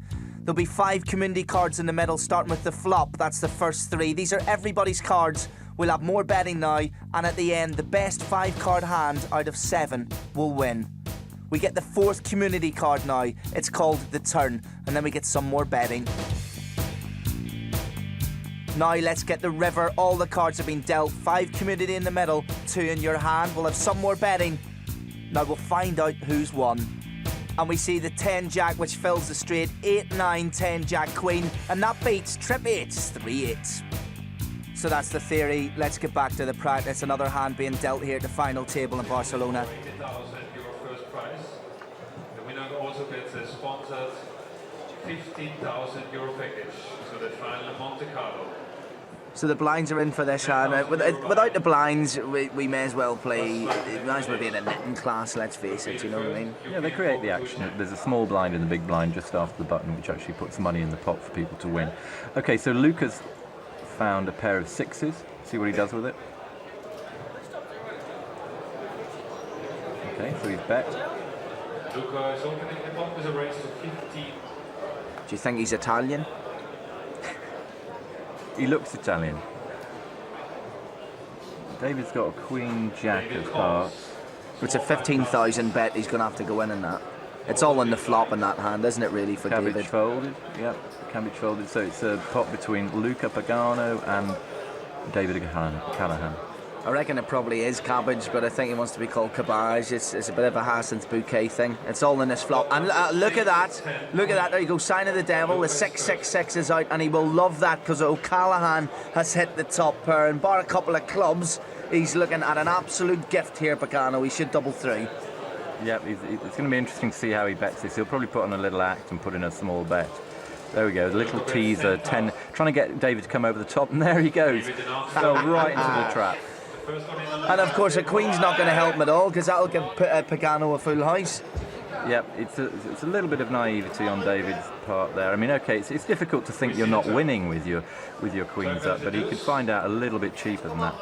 Well, it's nothing but a death march here. What a hand. What a hand. That's a gift, isn't it? I mean, it's a gift. You sit in pocket 6s, you hit the 6, you're going to double up. It's all you can do but to stand up and shout hallelujah, really, when you hit that. Let's take a look at how that panned out. O'Callaghan with 2 pair after all the community cards were dealt. He had the queen off the flop and the river was a jack. However, we have a pocket pair in Pagano's hand. That's 2 6s in his personal cards, and the 6 in the community cards gives him 3 of a kind. And in any game of poker, that beats 2 pairs. Well, I started about 7 years ago, when I was 19.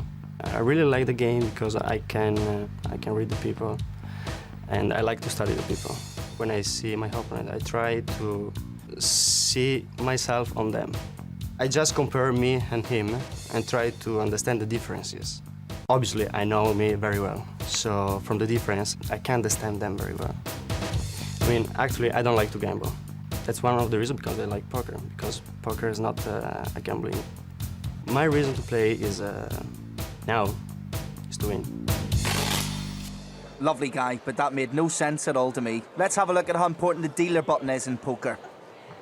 Now the dealer button rests with a designated dealer of each hand and will pass clockwise with each hand. The 2 players to the immediate left of that dealer will place in forced bets, chips or money. It's called the small blind and the big blind before any card is dealt, and that's exactly what's just happened here in this hand as players check their cards and decide whether to fold or bet. And in the meantime, we've got Panares going all in with a pair of 8s. He's short stacked. He's hoping to double up here. Let's see if he gets a call from anyone. That's exactly what he should get, an ace king there from Stefan Rapp. David O'Callaghan's already folded.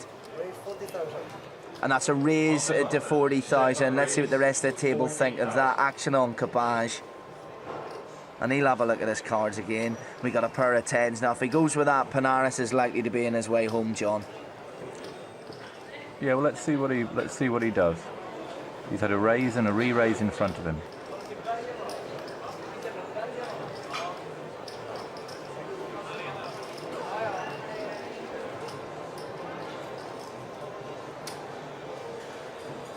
Okay, it's a sensible, it's a sensible decision that he's folded. Not at all. Couldn't disagree more. I would have had my girlfriend in there if anyone would have taken her. I really would. a pair of tens. I would have been hoping people were sitting in cards like ace king, but which at the moment are the losing cards. Yeah, but you know that's why you're a DJ and I'm a poker player. And that's why I've got more money in my bank account now. Capucho is telling them about the tens. Is that poker etiquette to shout that out at that stage? Well, he's showing that he's passed a big hand. Okay, so let's see. Okay, so Panares is still in the lead. Rat needs to catch an ace or a king. And he doesn't hit it. Eights with a slight favourite. Eights taken. That's a double up for Andreas Panares. It's a Greek double. You fit to believe it. Andreas Panares, and I'm from Athens, Greece. This kind of poker I play only for 3 years now. In Greece we play a different poker. I think in poker the most difficult thing is mainly to be against yourself. This is the most difficult thing, to not to get involved when you feel it too much, or the opposite, attack when your cards mean nothing. So it is against yourself the battle, mainly, I think. They're all philosophers. I want to see some blood here, John. We've still got 8 players. The short stacks aren't going out. Let's see what's being dealt and let's see where the action is at. Early folds coming in then. Stefan Rapp's not having any of that. Capucho takes a look at his cards. At least one of them. Come on, son. And that's better, isn't it? Ace-6 of hearts. It's a playable hand. He'll probably play it aggressively now. Yeah, he's raised it up to 13,000. John raises to 13,000. Suited clubs from Stevich. He likes to look at that. He wants to see it flop with such a comparatively small bet to start with. He's going to see that, isn't he, in that hand? He doesn't have to. He's he's taking a bit of a risk here. But let's see how it develops. Roback folds and O'Callaghan folds. So it's back to the 2 of them. Stevich, of course, much more boomer bust in this tournament in the final table so far. And the 5s and the 9s. Okay, he's hit his clubs, but at the same time, the ace is still leading at this stage and is still favourite. It's all in the bet, isn't it? John's put in a bet here of about, looks like 35,000. So he's playing that quite aggressively. Let's see what Stevich does. Of course, he still needs that 1 club. And he's went all in. Well, he's playing it very aggressively. It's going to be it's impossible for John Capucho to call here. He hasn't sat in this casino all day to go out in that hand. He's sitting on absolutely nothing. So many cards to beat him at this stage. So he's got no option but to fold and just take a small beating. He's got to be thinking about the next hand here, John. He's wondering what He's wondering what to do. He's playing aggressively. There he goes. He has to fold. And he's folded out. Another win for Stevich. And let me tell you that stack of Capucho, probably the best known player at the table, is slowly but surely diminishing. If you play aggressively, that's sometimes you lose. He's going through a bad Capucho patch. Let's take a look at the man himself. My name is John Capucho from London, England, and I've been playing poker for 10 years. When I was young, I was very active, but I realised at a very young age I was too lazy, and poker was good for lazy people, so that's why I went into poker. You have to respect the gambling environment. It's a very up and down environment. You can have your bad times and you can have your good times. And where the great players come out is when they're having a bad time, they survive it. It's a great fun when you're winning and you're travelling and you're paying for the expenses and you're paying for the holiday as well as making a living. It's good. He fails to mention that the buzz of losing is second only to the buzz of winning. That's the problem with poker. When that river card gets turned and you get beaten all ends up. That feeling in the pit of your stomach, John. We've all had it. So Bush and Pagano and Roback have folded. Oh, there we go. And he's not going to fold that. One of the best hands you can get pre-flop, yeah? Raise. Yeah, he's going to raise. See how much? 20,000 it looks like. Walk away from the hand, walk away from the hand. Anyone going in this is looking like a bad beat. We got a pair of 3s there with Capucho. He's re-raised. He's playing them very aggressively. He's walking into a trap here, unfortunately. He doesn't realise it. But if David had any other hand, he'd have to fold to this raise. But he's moved all in, so Cabbage now knows he's up against, at least up against the big pair. The best hand, the hand that he would like him to have as a pair is Ace King, but I don't see Cabbage calling He's in a similar situation as he was with Stevic in the previous hand, but we're looking at a massive pot here, 165,000, and he folds it. And unless Chimkovich starts winning cards, he is going home. He's playing the way you need to play in these tournaments. He's playing aggressively, but unfortunately, the bad luck is he's walked into 2 big hands.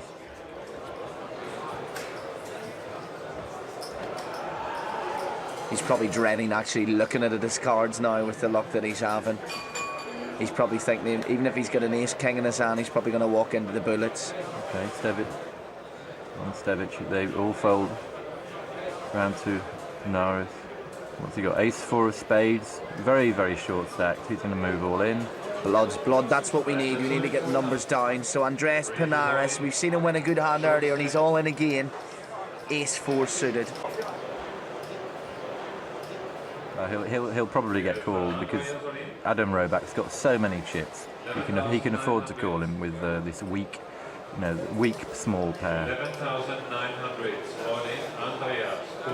And of course, he doesn't even need to hit anything at the moment. He's winning unless the ace or 4 comes out. Panares is going home. Well, he's actually raised this pot to get David O'Callaghan out just in case he had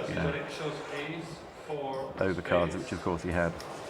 So we've got 7 taxis outside, and unless Panares hits an ace, he's in the first of them. Get the meter running. Let's see the flop. Flop comes 9-7. Well, whatever the Spanish is for nothing, he's hit it, John. No help yet. Still no help. Just the river. He needs an ace. And we have blood. He's out. 2 pairs, takes it. Roback. Yeah, the best hand he had was a pair of 8s. He was short stacked. He probably didn't play aggressively enough, and sadly, he's no longer there. Andreas, could you tell us what just happened? Well, I was very short stacked anyway, so I tried to find something. It was impossible. My hands were awful. So at the final hand, I saw an ace and a 4 of spades. It seemed huge to me because I didn't have anything. I moved all in, little chips, and I'm out. So it's goodbye, Andreas, but we'll be back after the break with you. Put her down, John.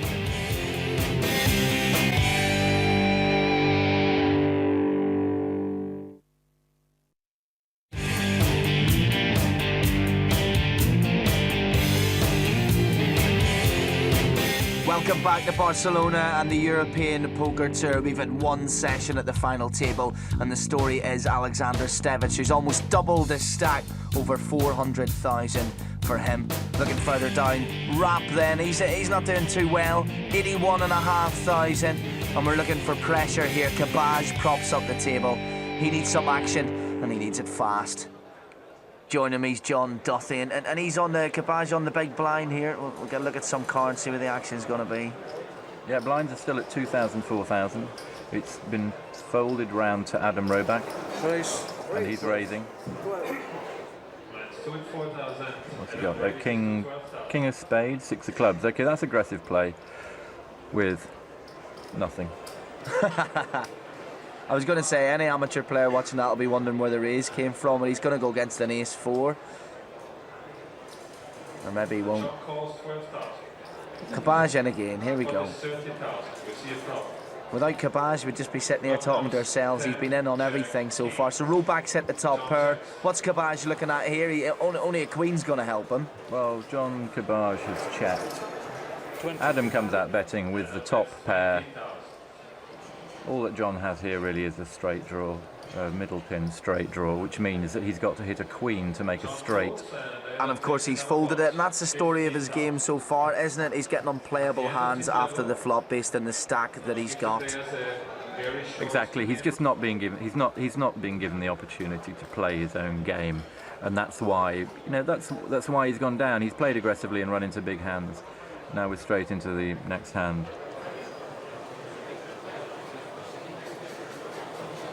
Luca Pagano looks at a hand that he won't be happy to play. Yeah, so it's folded round to John Chimkovich again. What's he got? A pair of 10. Well, we've seen him fold these already, but that was after two raises. Yeah, he'll play. He's got to like it. An all-in. Yeah. I mean, an all-in call. He probably won't get called here. He's just stealing, taking the blinds. Oh, he's getting hit by a couple of kings. Bush, he got away. I mean, he's woken. Literally, Gary Bush has woken up here. We haven't seen him in a hand yet. Well, wait, that would awake the dead. 2 kings, only beaten by the bullets at this stage. I'll put my neck in it. I think Capucho is going to hit a 10. I think his luck's going to change. Let's have a look. And it's the king. Bush going to double 3 here. Absolutely. He's not drawn dead, but let's face it, he's on a life support machine. He's drawing pretty well. He's drawing dead now. I mean, there we go. Never mind. Poor John. Oh dear. Absolutely. Good night. Good night. He played a good game. He played a great game. Very aggressive. Well, I found 2 10s and I walked into 2 kings, but. Not only were you knocked out, but your mate knocked you out. Is that worse or is that better? I guess it's better. I guess he's got the chips. So I knew everybody was nervous of being on the telly, so they're all going to play a little bit more cautiously. So I tried to use that to my benefit, but it just didn't work out today. So I had to change. I went from plan A to plan B, but I didn't make plan C. Where do you see this game going now? Who's going to win it? Adam, is it, the Polish guy? And he's playing very strong, very aggressive, and he's not showing any hands, so no one can pick up any clues. Stevic then, still chip leader here, and they're down to 6. Stefan Rapna on the shoulder of Stevic was, of course, very important in poker in relation to where the button is. Let's see what cards we got here. The big blind with Luca. Gary Bush in the small blind.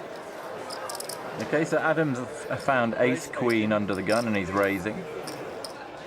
Adam opens the pot in first position with a raise to 18,000. Okay, so up to 18,000.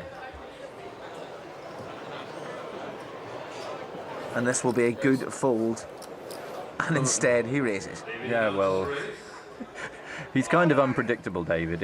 It's good aggressive play.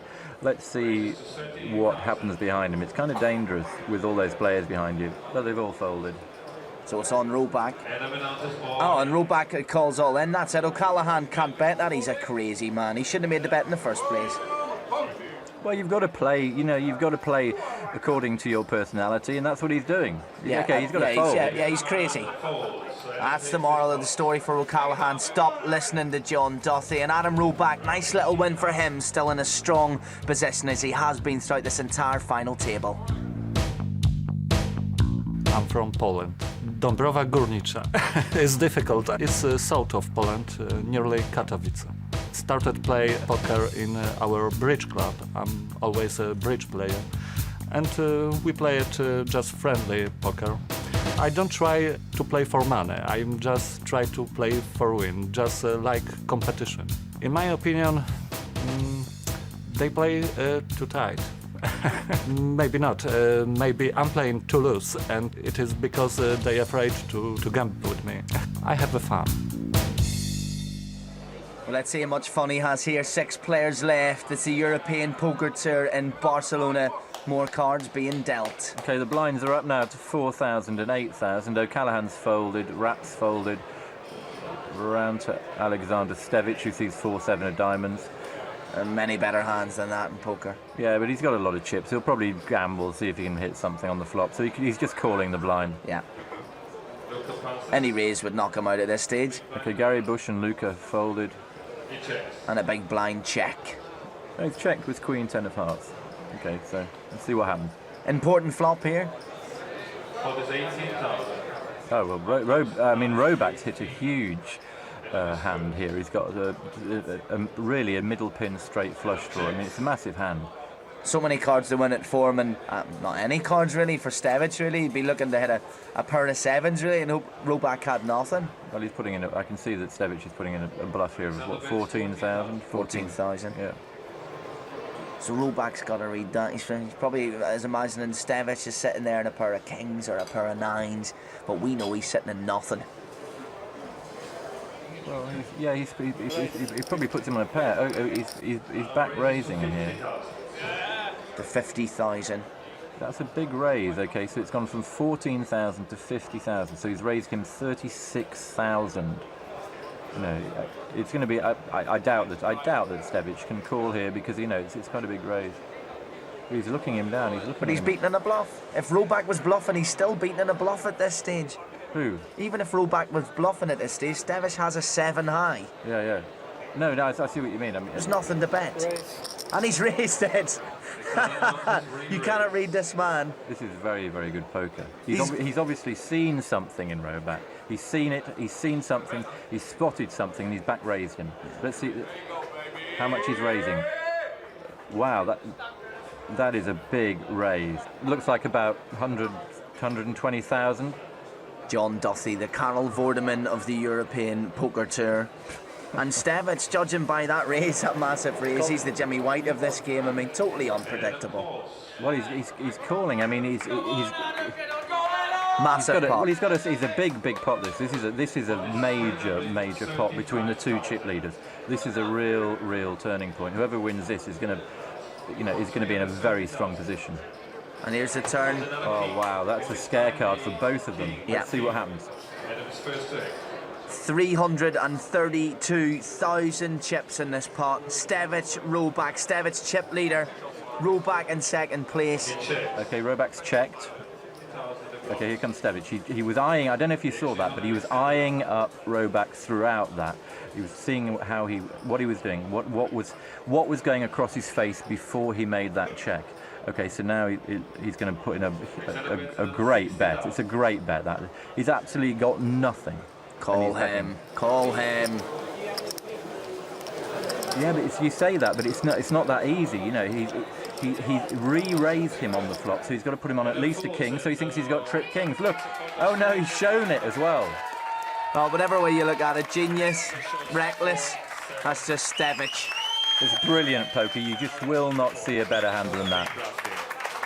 And Roback looks like he's just been told his car's been towed away, and he's going to have to pay a massive fine. I mean, that was an incredible poker hand. Seeing these cards is just so significant to us being watching here. We know what's happening, but Roback had no idea what Stevic was up to there. I mean, it's incredible play. But are people at home actually learning now how to play poker watching Stevic? That was a great hand, but he's been riding his luck. And he's got some good flops that have favoured weaker hands. Well, it's true. I mean, that's an incredibly sophisticated move. This is very high-level poker you're watching here. I mean, he's made a move. He's spotted weakness in Roback. I mean, Roback actually had a huge hand, but it was nothing when he bet it. If you see what I mean, he had a flush draw and an open-ended and a middle pin straight flush draw. It's a very, very big hand. Personally, I feel the only reason he's doing so well is players are fixated by that hurried chess. We'll see you after the break.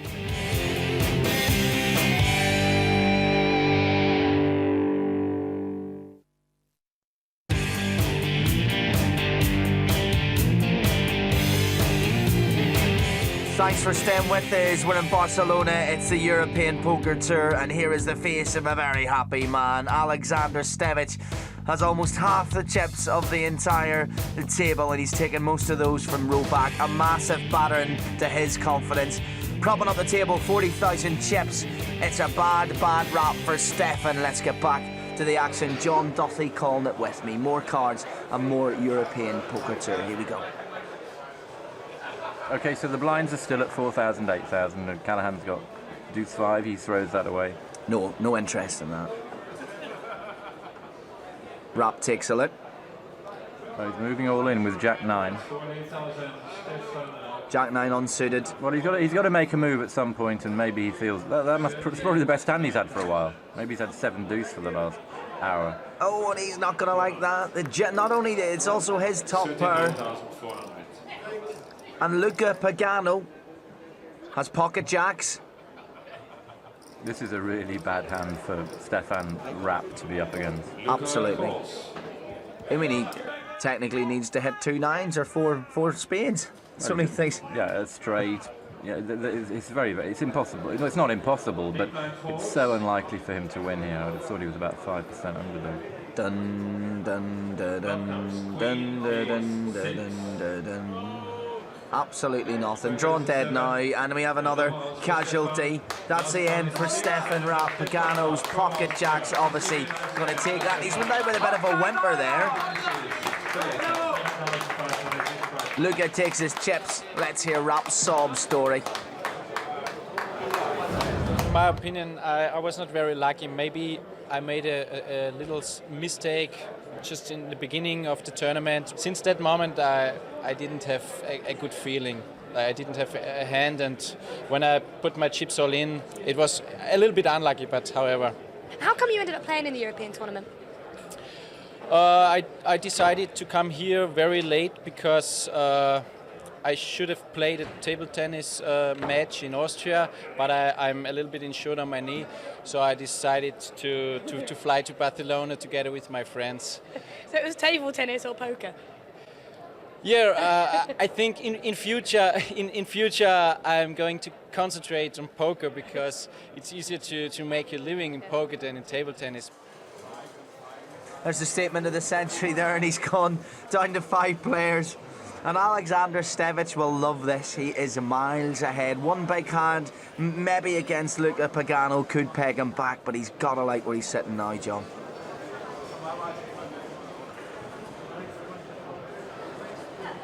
Okay, so Roback's raised to 28,000 with King 5 of hearts. Alexander calls, 3 blinds. Oh. Stevic calls, which is a surprise. He didn't go all in his ace-5 suited the way he's played tonight. And it's all in the flop this hand. It hasn't really helped anyone. We could be going into another wacky Stevic hand here. Yeah, it's possible. I mean, he checked it. Now he's picked up a middle pin straight draw. We see the river card. They're both checked. Check right through. That's unusual for this game. So nobody's hit anything. It is Stevic's hand, but let's see who bets it.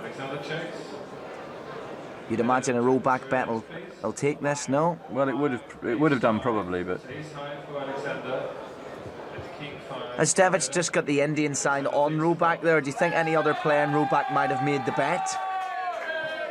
I think, yeah, you probably. I think it's difficult to say. I think Roback is just a little bit nervous about him now.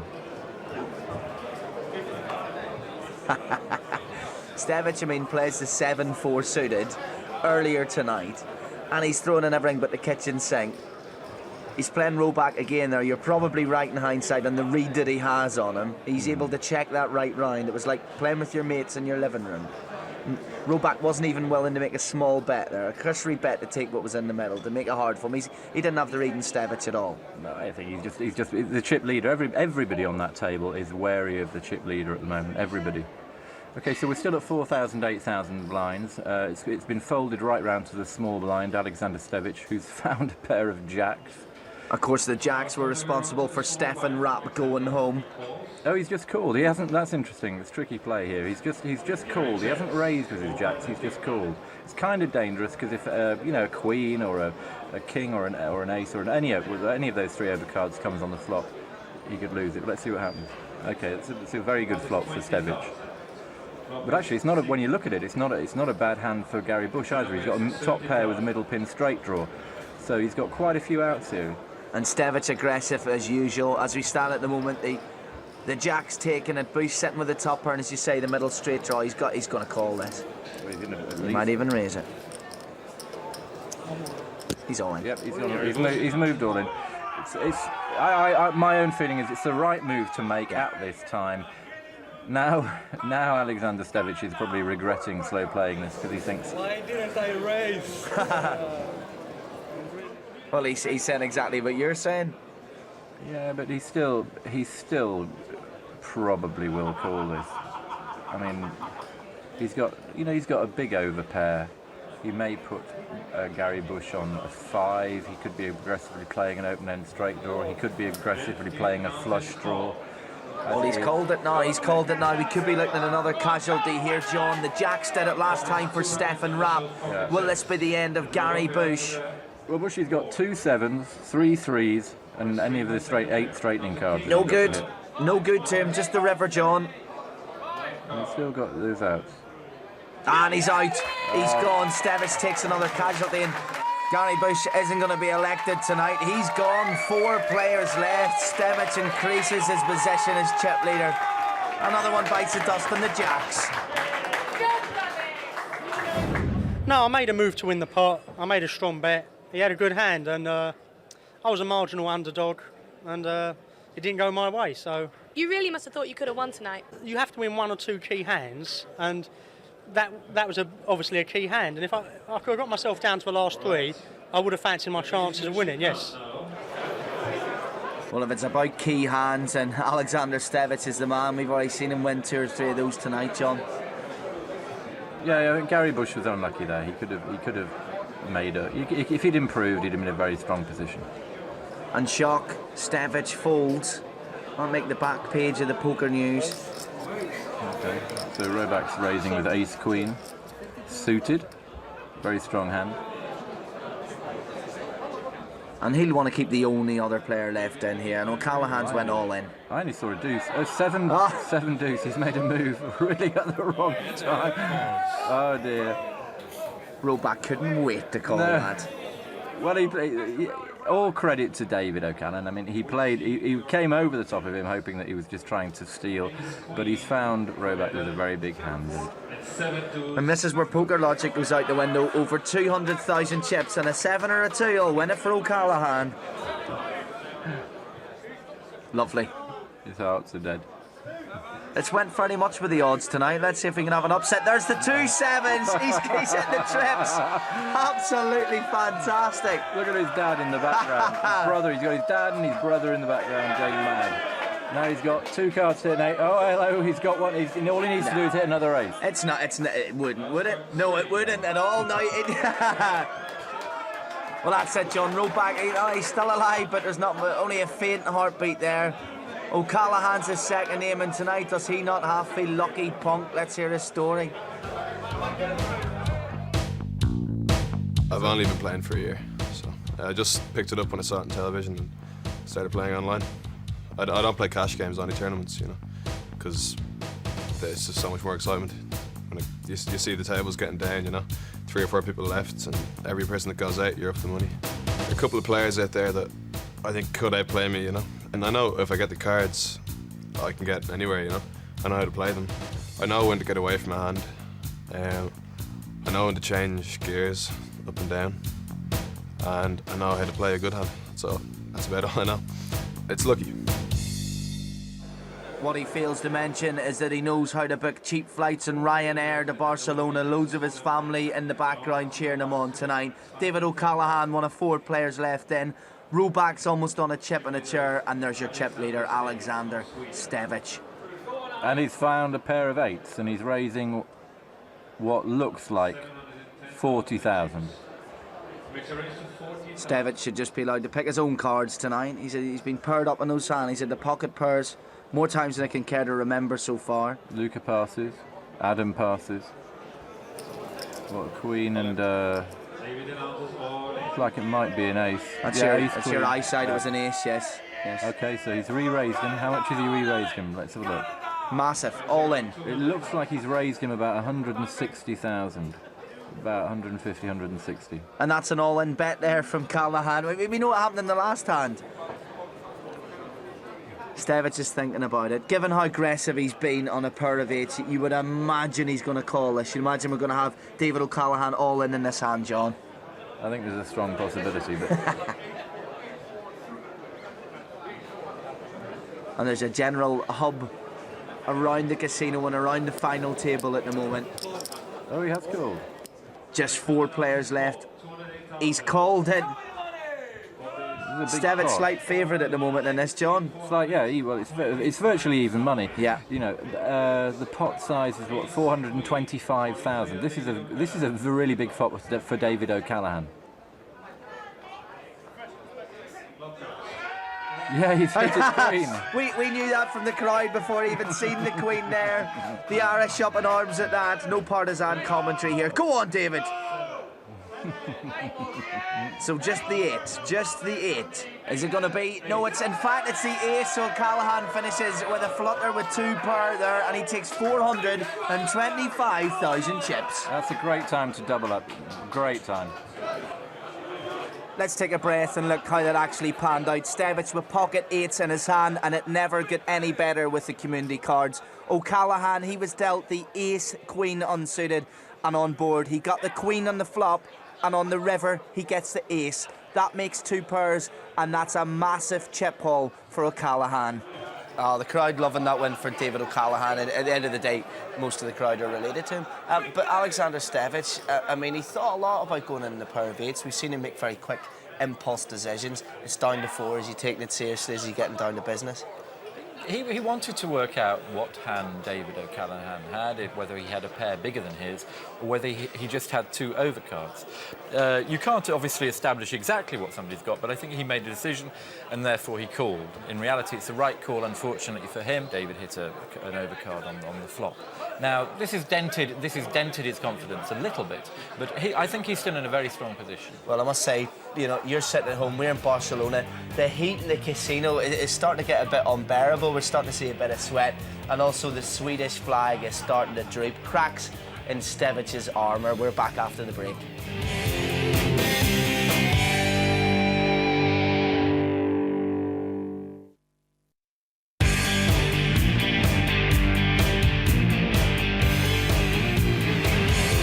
It's Barcelona, it's the European Poker Tour, and it's just 4 players left. And what a difference 2 pairs make. Up to second place, O'Callaghan, 405,000 chips. Stevic, 100,000 ahead of that, but O'Callaghan's hunting him down. Pagano needs to double through, and Roback needs to make some serious moves soon. Back to the table. 4 players. John Duthie with me calling the action here, and the place at that final in Monte Carlo of the European Poker Tour is up for grabs. Roback won't be booking any flights to Monte Carlo at the moment, John. No, he's short stacked. 4,000, 8,000 of the antes, and he's going to have to make a move very, very soon.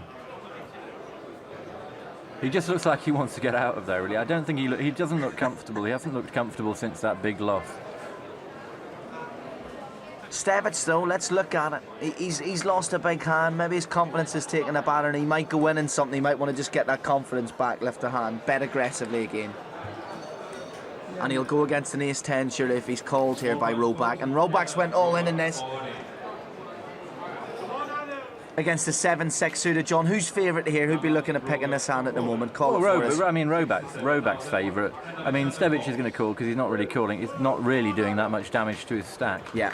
So the cards are on the back, and Stevic needs to hit a 6 or a 7, and if he does, then Adam Roback is out of the tournament.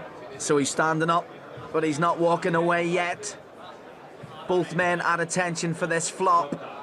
It was almost destined, you know, it was almost destined. Stevic as well, after losing the hand, looks like he is going to take yet another player out at this stage. 2 pair for Stevic, absolutely no good at all. Roback needs a 10 or an ace to take this, and he's not going to hit that. Stevic takes Roback out, and Roback will not want to see Stevic's face for a long, long time after tonight, John. I feel sorry for him. He had played well before, and now I'm afraid he's out of the tournament. Going, and gone. 3 players left. The game was over after I lost earlier a pot when I had Queen 10 of hearts, and the flop was King 9-8 2 hearts.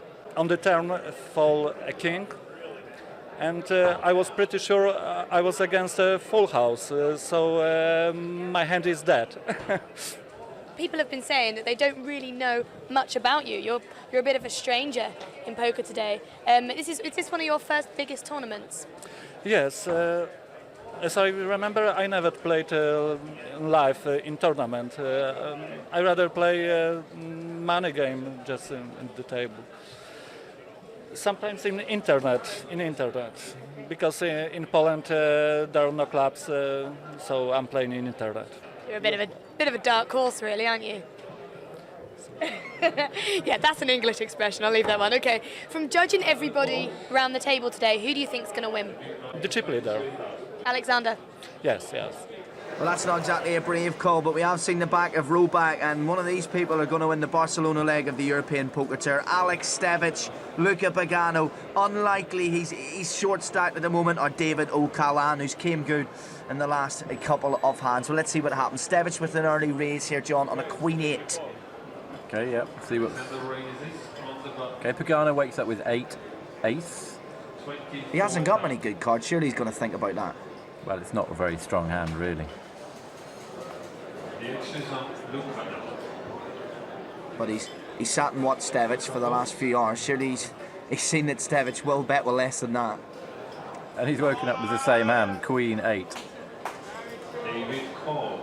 So we'll see what happens. It's only 12,000 for him to call, so he can, you know, he can see the flop. But Stevic and O'Callaghan, both Queen 8. We're going to see actually just who plays the hand best, really, because bar 4 of one particular suit, they're going to end up with the same hand after the flop. I agree. Okay, they check, and both check. Doesn't affect anybody's hand. Gives them both a middle pin straight draw. I'm going to go straight down to the river again. Well, both of them Queen high. We'll see what happens with the jacks on board. He who bets first laughs longest, I'd imagine, at this stage. Well, David's checked to Alexander again, and I just don't think you can do that. You can't check to this guy 3 times. Whatever he's got, he'll bet. What's he going to do? He's going to fold. And there's a classic example. Both set with nothing. And the bet takes it again. Stevic read the cards well. My dad played poker when I was a little kid. I think I was born as a gambler, so... Well, I like poker because I see it as almost like a war. Lots of tactics, strategies, and people involved, and it's exciting all the time. Adrenaline pumps, and it's a beautiful game.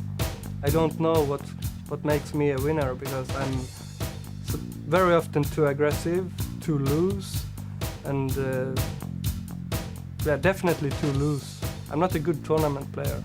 I'm just lucky. As if you needed to hear that from him.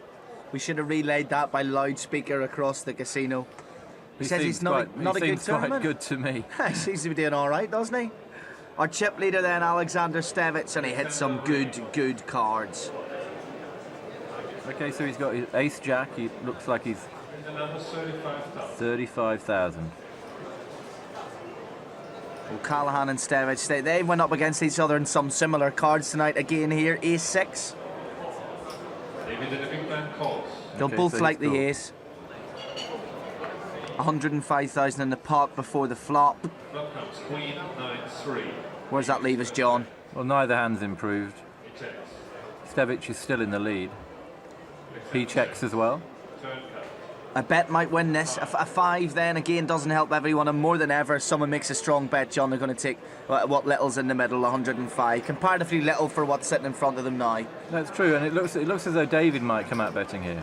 Bet about 25,000-30,000, I think. Well, no, you can't predict Stevic.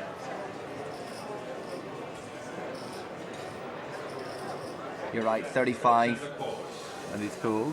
And he flat calls that, yeah? Let's see if David can follow through his bluff on the river. So Stevic has the winning hand. He called O'Callaghan on the turn. Let's see what happens, John. If O'Callaghan's going to go, he's going to have to make a serious bet. And he checks it. He checks it. Now it's up to Alexander Stevic to work out what to do. See, the thing is, Alexander might think that David's got a pair of 3s or a pair of 5s, therefore the only way he's going to win this pot is by betting. Yeah. So he may feel forced to bet here.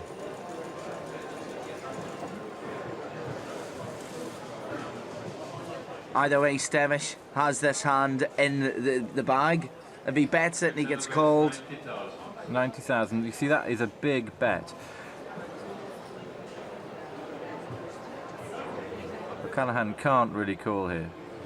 And no sooner said than done. O'Callaghan folds. Another good bet by Stevic. Another win by Stevic. We go to another break now. Stevic, massive chip leader here at the European Poker Tour.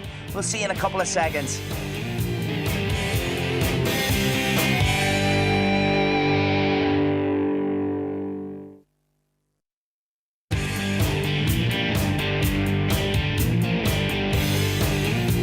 Welcome back to Barcelona, a beautiful city, and more importantly, a beautiful game of cards on the go. And here's the headline story: O'Callaghan now down the pan. Bottom of the stack pack because of that man Stevic, 864,000. Pagano's been in about 150,000 since we started. It's almost a monopoly for Stevic. We can guarantee one thing: action and action fast. 3 left, John Stevic, almost an unsurmountable lead. Oh, he's he's in a very, very, very strong position here. There's a 10-3 there for O'Callaghan. He's not, he's folding that obviously. And what's Stevic playing at here, John? He's asking us if you want to play it blind. In other words, not bother look at the cards at all. Well, he's just playing around. I mean, he's got so many chips. He's just having fun. He's enjoying himself. So they've showed the cards to us, but as yet he hasn't looked at his own cards. He doesn't know what he's got here. No, he's looked. Has he looked now? Yeah, he's looked. I think he's just playing with him.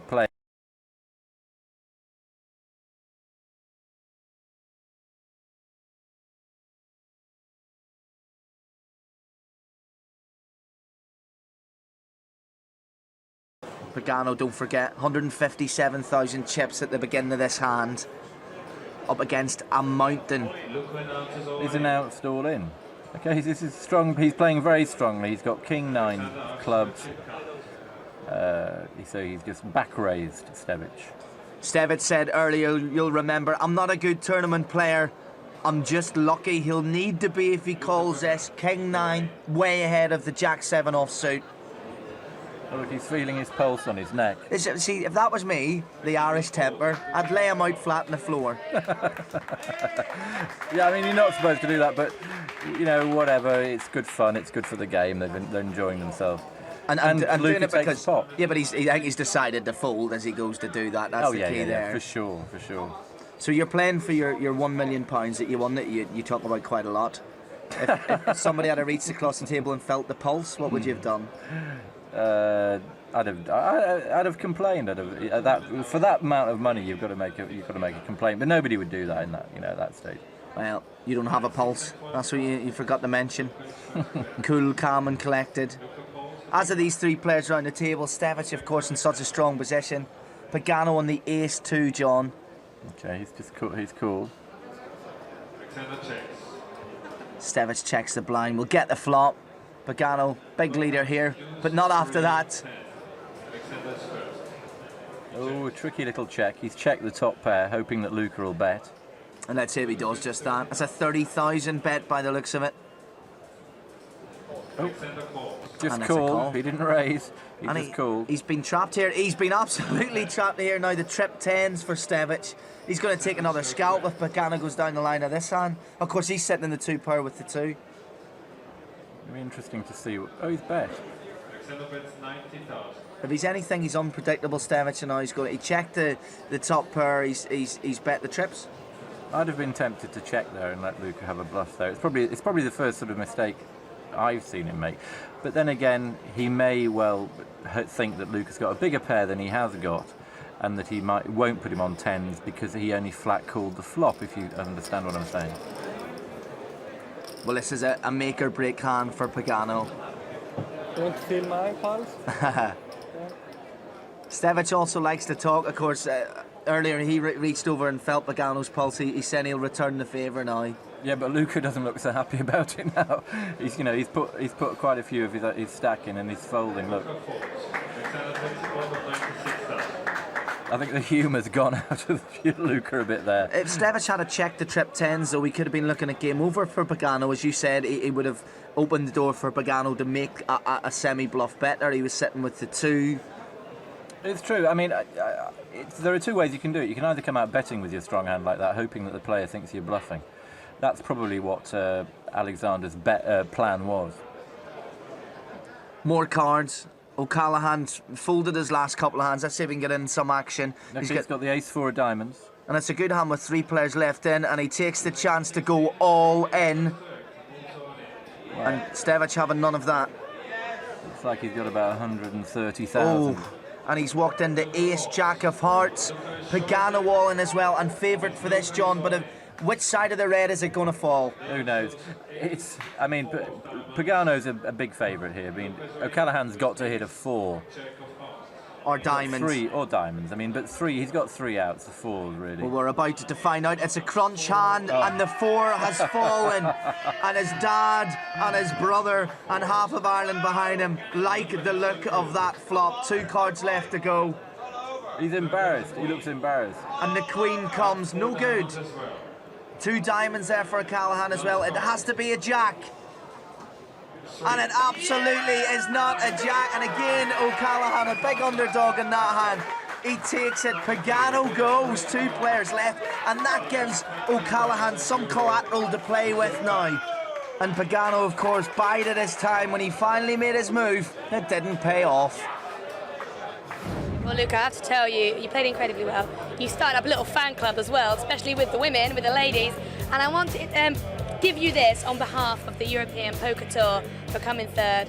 Well done. I know you feel like screaming at the minute. No, that's fine. That's fine. Thank you very much. Thank you very much. And I hope to see you again. Maybe to the next. Yeah, sure. you at the final table. And everyone sure. else. Okay. Okay, thank you. Thank you very much. Well, to put it quite simple, Alexander Stevic has 3 chips for every 1 chip that David O'Callaghan has. But as you say, still anyone's game. We should, we don't want to labour too much on the amount of chess here being shown by Alexander Stevic. But certainly not be putting this programme out before 9 p.m. Okay, he's picked up 5-8. Let's see what he does with it. Alexander calls. Again, heads up cards take on a whole new meaning. Completely. I mean, they've both got pathetic hands, really. But it all depends on what happens. Flop is Queen 3-8. Okay, Stevic has picked up the middle pair of 8s. He checks. And no raises, of course, on the blinds, so maybe Stevic is thinking he's got it with the 8 at the moment. Well, he probably has with the middle pair heads up. It's more than likely he has. He's done about 50,000. And of course, O'Callaghan's looking at that flush draw. And he's going to take a risk on that flush draw. At this stage, any pair favourite against the flush draw, but at this stage, it's not the worst call by O'Callaghan. It'll bring him level. It'll double him up. It'll put him right back in with the chance of winning this. Well, he check raised this on purpose. It's going to be interesting to see whether or not Stevic calls. He's only got the medium pair. If he puts O'Callaghan on a flush draw, then he's got to call. Let's see what he does. He's got to think about it. Oh, he's called. And he's called it. He didn't think about it too much. He's going to have a go at that. Stevic with the 8.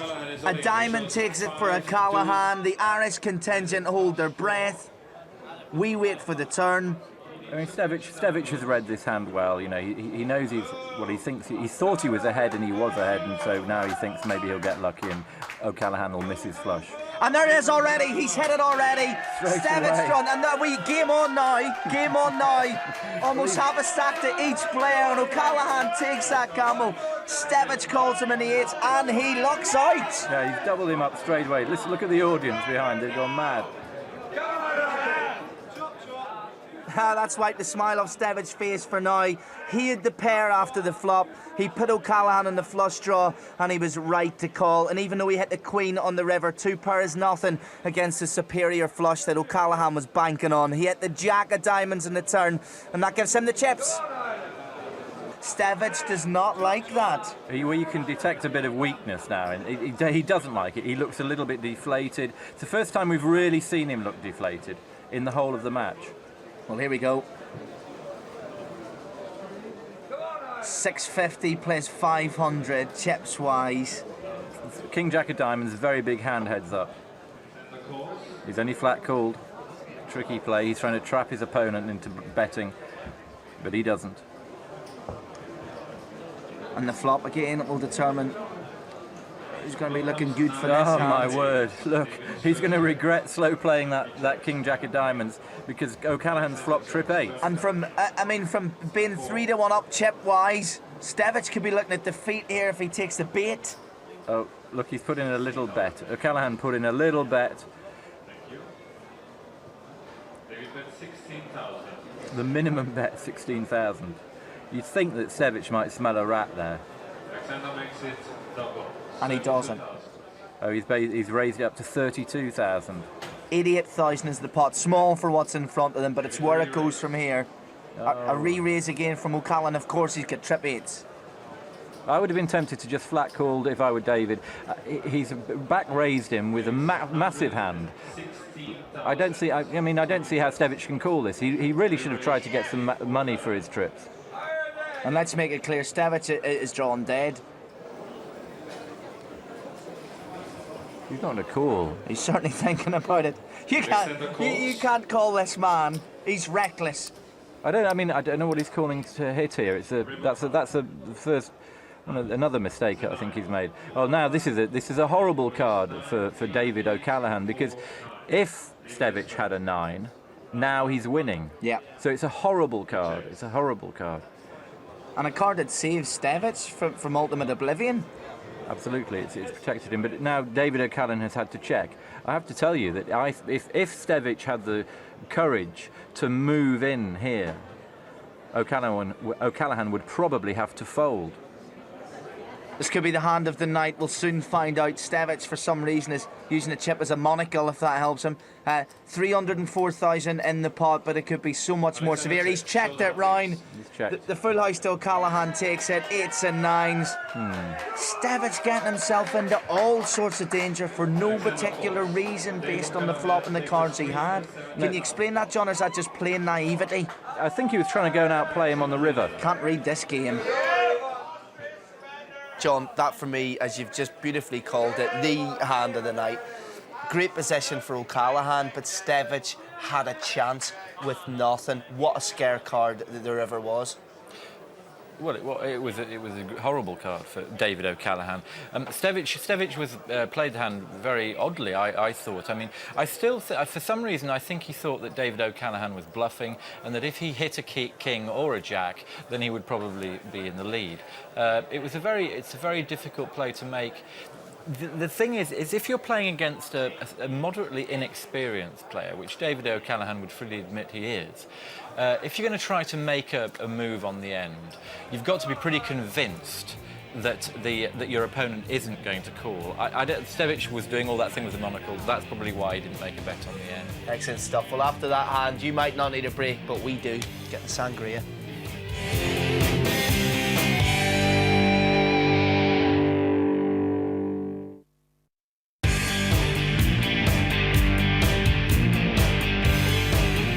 Welcome back to Barcelona, and let's forget about the outside of the casino. These are the two shots you need to see. Alexander Stevic, 526,000 chips against David O'Callaghan, 620,000 chips. Now chip leader and a place at the final of the European Poker Tour in Monte Carlo up for grabs. Let's take a look at the cards. 530,000 for Alexander. He's almost teasing us there, John. That's a playable hand, 9-10 of spades.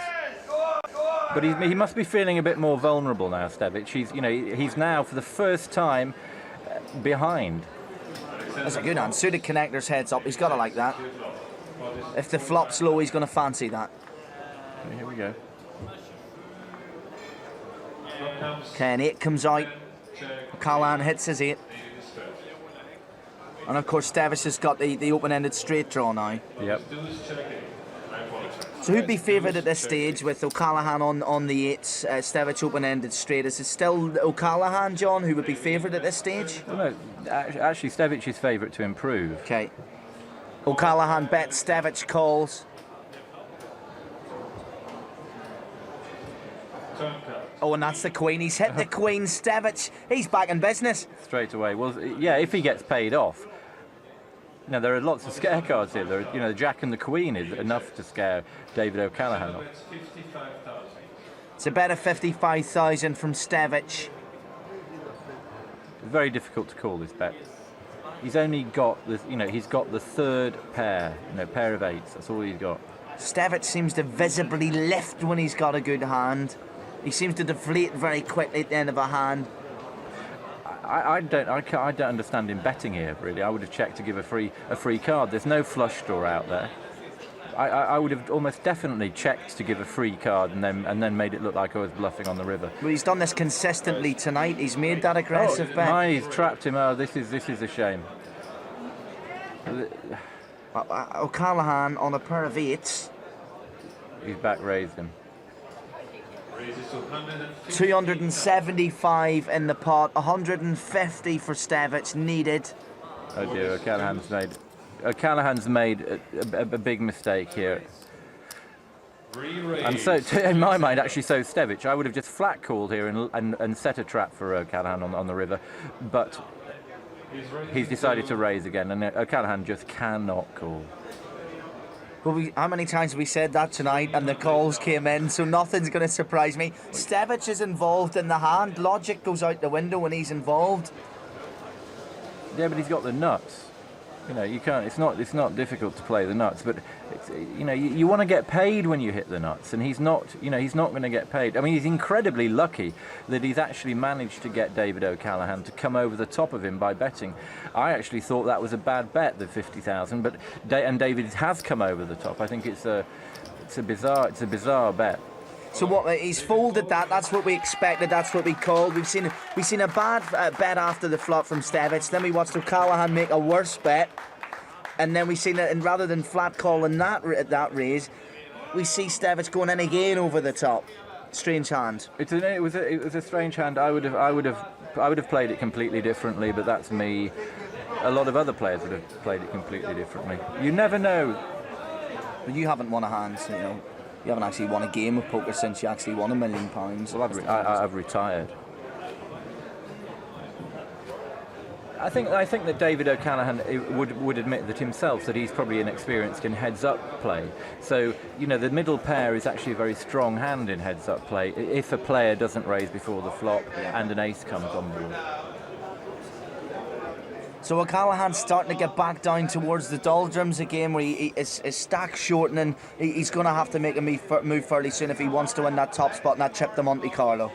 No, I agree. I think he's going to feel very vulnerable after that last hand. And now we find Stevic with another massive hand. Well, a massive hand heads up, Ace King. You know, this is a hand you want to play in a ring game. A ring game, by the way, is 9 to 10 players in home. Thank you, John. He's, I mean, and he's there's a jack ace here. We're going to be looking at an all-in, no doubt, from O'Callaghan. That's what he was looking for. Stevic calls me. This is electric stuff. The jack needs to come out. Yeah, he's dead to 3 cards. And this could be it. After everything tonight, this could be it. Yeah, this is. I mean, it's all over. I mean, no, that's never all over till the flop comes out. He could hit it. He's got 3 outs. Come on, the jack. Was I being partisan there to the Irishman? Come on, the jack. Look how slow the dealer's doing that. Come on, he's one of us up now, 3 hearts, but no one's sitting with a heart, so forget the flush draw. Look at his dad in the background. He's gone mad. They've gone mad.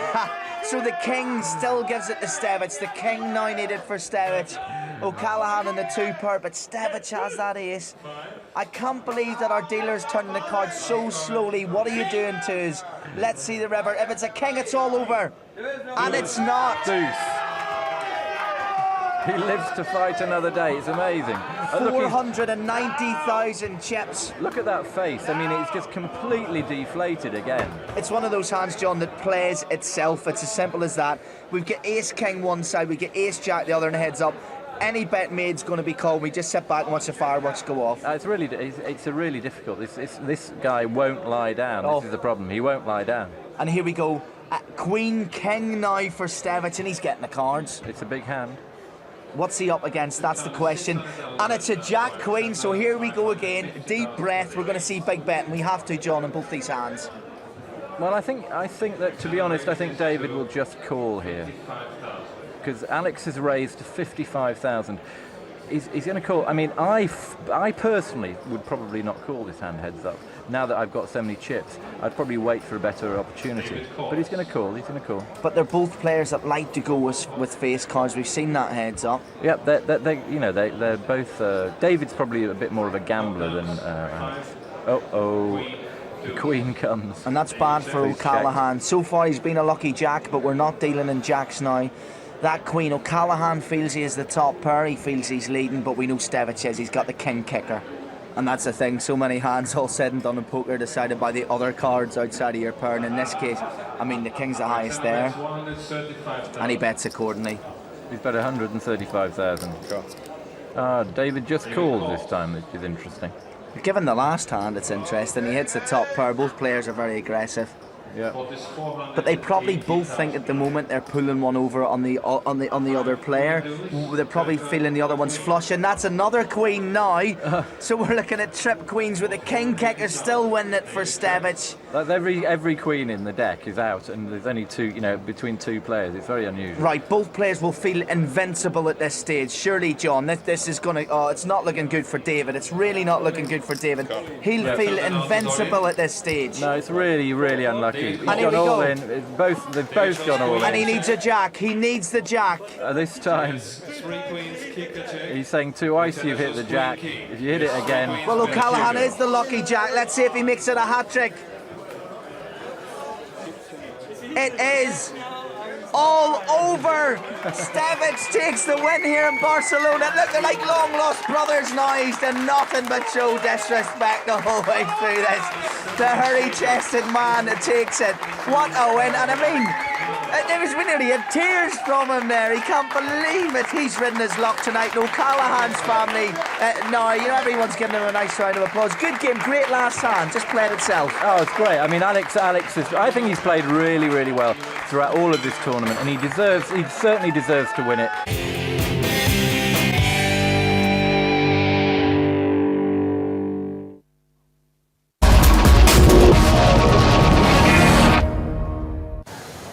Well, that was a blast from the past. We hope you enjoyed that. Thanks for sticking around. Thanks for coming back to Barcelona for our Day 4 coverage of the main event here at the PokerStars.net EPT Barcelona.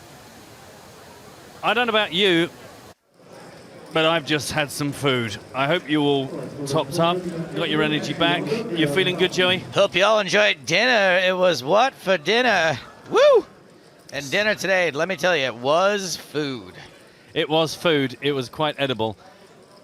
This is how things are looking across the tournament. Sebastian Melic, we actually just caught him in a hand towards the end of our coverage before our dinner break. Uri Rechtenstein, 3.2. And Wojciech Rudzika, who we've had on our feature table for a while, has been a powerhouse. 2.6 million for him. Tournament average is 1.4 million. We're coming back at 15,000, 30,000 with a 5K ante. He is, of course, Joe Stapleton. I'm Matt Brown. Thank you very much for being with us. Hello, my babies. Penultimate level of the day. Typically, we only play 5 on day 4, but we have got a massive field to get through. Plus, we took a level out of the earlier days as part of the reason we got to the bubble at the end of day 2. So we are going to play on, players. 6 levels today. This is level 5. Yes, and you saw there on your screen, our feature table remains the same as pre-dinner. Shebly, the shortest stack. No. He is Shebly. That's not his name. Shebly. 16 big blinds for him. Alejandro Belluccia. 18 big blinds for him. Stefan Voigt is 28. The biggest stack is Wojciech, who was there on our top 10 leaderboard. He has 2.6 million. And Nuno Capucho will be looking to reverse his fate from the last level because he spent an hour and a half just with everyone taking it in turns to smack him around the chops. Mostly Wojciech took him down from 3.5 million to where we find him now, 1.4. But if it takes an hour and a half to lose 2 million, well, then I guess it only takes an hour and a half to make 2 million. Or faster, who knows? It's all relative.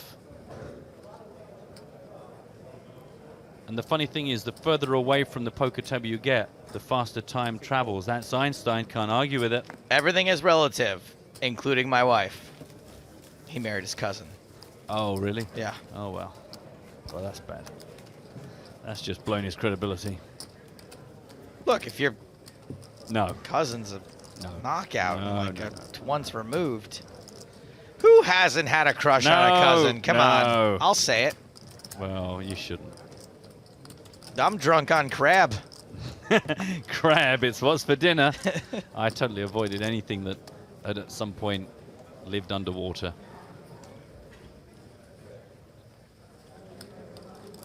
This is our boy Dogra, who has been incredibly... No. It can't be. It is There's no Dogra and there's no Chebly. I'm not making this up. He has been very impressively, quietly doing a very good job of taking down enough pots to keep him up third. 1.27 million on our feature table. This one folded around to Alejandro Belluccia, who himself was hanging on. Had a bit of a luck box moment some hours ago to keep himself alive and actually improved on being alive to getting into the middle of the pack. Is back down the sub 20 big blinds region right now. Also, just want to give a quick shout out to some of the guys doing an amazing job of getting involved with our Guessatron competition. Some really imaginative stuff coming through. We'll remind you about that again during this level. Don't forget, if you want to talk to us, hashtag EPT Live on Twitter. We're keeping an eye on Twitch. Nice to have you boys and girls with us. Actually, I'm saying boys and girls on Twitch. Probably majority, I'm pretty sure not a girl on there. No, I mean, if there were, she would have been scared off long ago. Doxed, scared off, hacked. Yeah. It's a bit like in the old days when men used to play online poker pretending they were females. You know, they call themselves Angel, and they'd have a little avatar of them, like, you know, like look cute, because they know that the guys would play differently against them. That's the only way that a girl could survive in the Twitch chat, is to call herself, you know, Fat Burger Boy. Just be like, hey, look, hey, guys. Grrr. What do we got going on here? Blind on blind vote versus Chebly. Yeah. It was a limp from Stefan in the small blind, raise from Chebly in the big. Fold, fold. Game over, game over. Blue Jerry's is pretty convinced that girls are a myth. Thinks that that's just like a rumor that's been started up by the adults. No, they are real things. They are real. Dry land is not a myth. I've seen it. I don't like the way it moves. Some details here about our boy Chebly. One of his names spelt in capitals.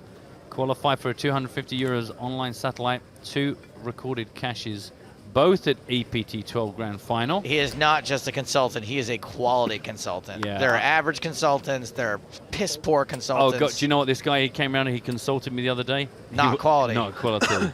I mean, when you know the quality consultant is in the house. Quality consultant. Do we need to do this? Do we need to do this to put questions? Yes, it's mandatory. I'm not entirely sure that's true.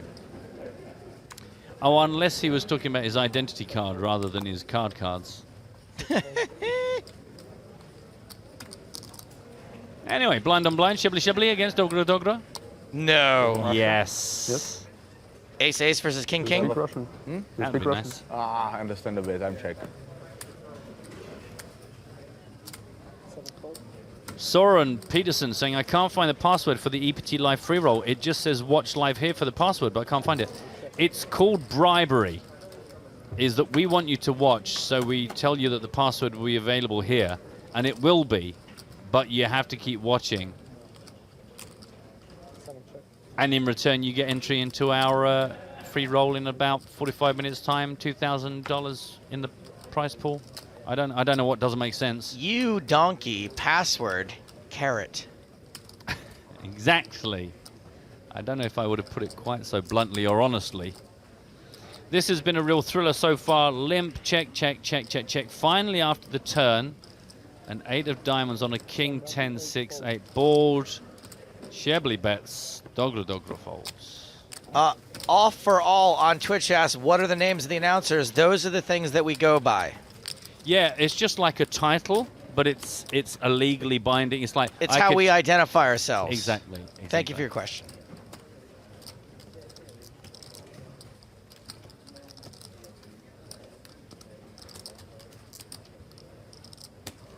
I love those. You always have a lot of fun with those, don't you? What's the password? Oh, that's the thing that gets you into the free roll. Yeah. Thank you for your question.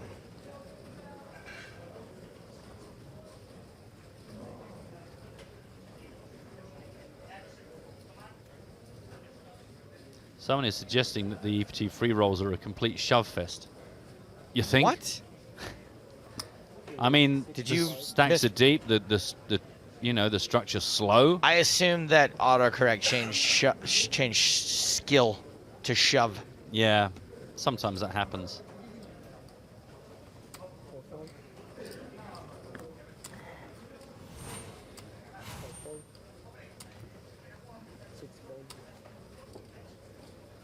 $65,000 is the raise from Mikhail Molchanov, probably the player on our feature table we know the least about, as he was relatively newcomer in the last level, joined us up on the feature table.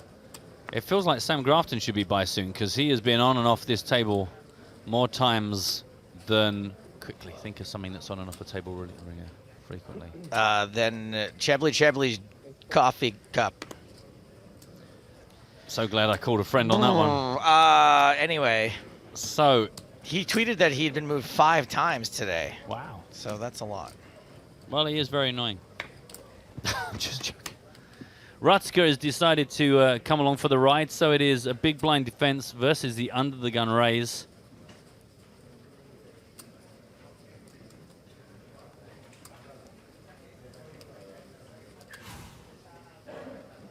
So glad to hear that Mark Tholens is here. He says, hey guys, finally I can watch. Yes. Have a nice season. You have a nice season. Yeah? Guess what, Mark? Yeah, don't tell him about the season. Okay. Don't spoil it for him. He's just got here. He's looking forward to Mark, season 13 is the last season of the EPT, and we're not even going to finish it. Well, I just said to you, don't tell him, and you just immediately spewed it out.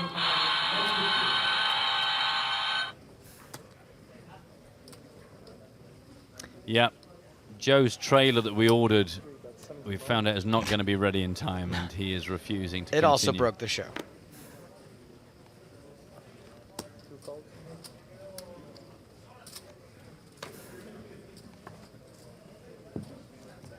Queen on the end of this after Mikhail bet post turn 75,000 got the call. Rutsker doesn't look like he's going anywhere. I don't know. What do you think at home? Does this favor a big blind defense or an under the gun raise? I'll give you the postal address to write to. Don't forget, use a first class stamp, otherwise we might not get it in time. Well, let's take a look at the action. We did, as you said, have an under the gun raise. No continuation bet. You'd assume someone would bet a queen, but then Molchanov delayed c-bet for not a huge amount on the turn when the jack hit, and now he's betting river.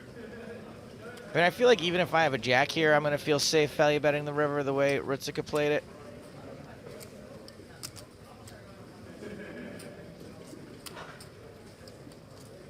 Rutsker checked 3 times. Maybe contemplating a call here with ace high.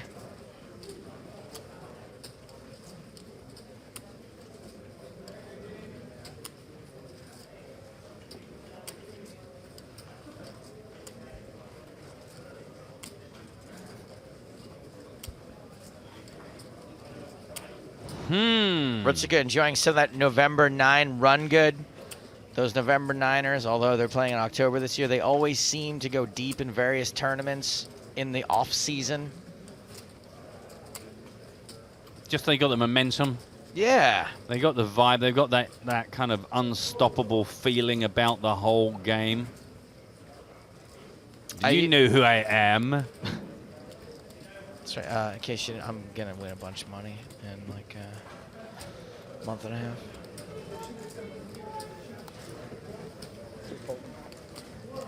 But he does give it up.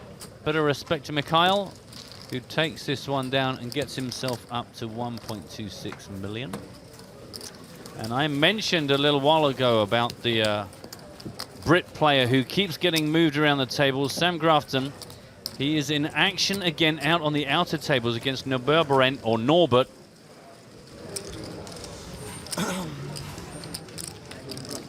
And Norbo, as he's known to his mates, has made a bet here on the river on a 8-7-6-5 deuce board.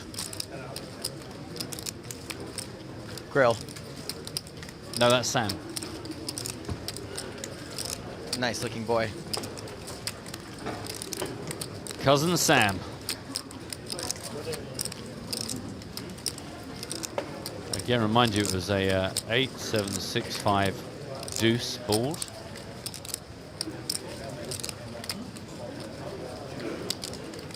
Sam has called. Gonna find out. It's an ace jack versus the 2 pair 6-7. Wow. Sam a little scared of that board, could only call.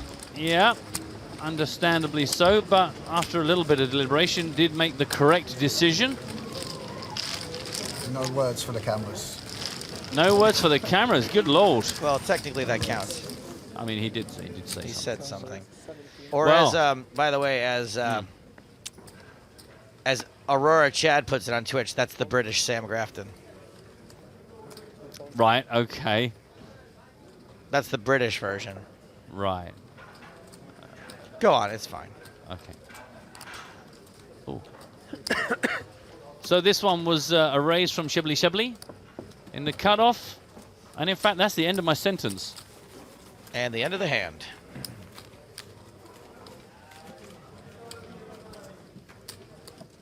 Mark Dolans is back on EPT Live. Not happy to hear that season 13 will never. It's the sort of thing that in 20 years' time it will turn up in some trivia. We'll be here going, hey, I got a question for the audience on, like, you know, the virtual. Well, it'll be me 3D asking the question, thing. probably. Yeah, we will have moved on. You'll be here going, oh no, I'm going to have a career outside of poker. We're going, yeah, okay, Uncle Joey. You're going, who can tell me what was unusual about season 13? Of I'll be a EPT? video trivia host. I think is the most I can possibly hope for in my future career, out quote unquote outside of poker.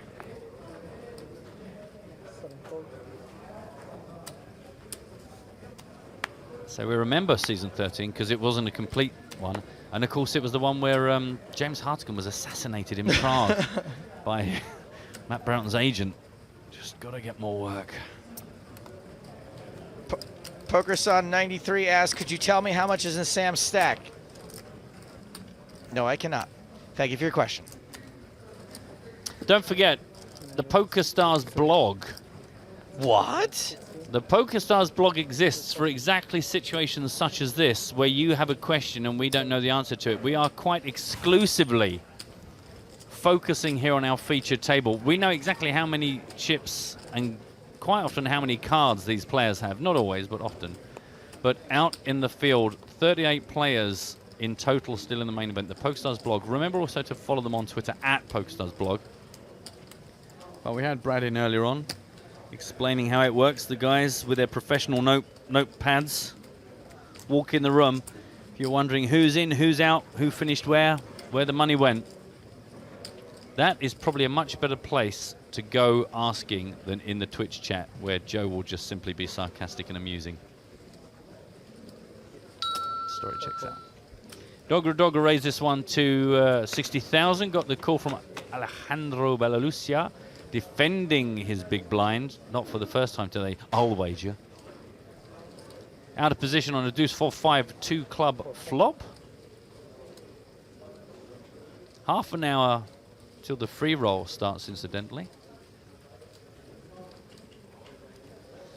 Jamie on Twitch asks, chip leader stack size, question mark. That would be the number of chips that the chip leader has. Yeah, yeah.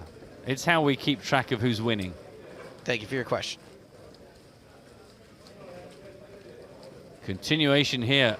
5,000 more than the original opening raise was.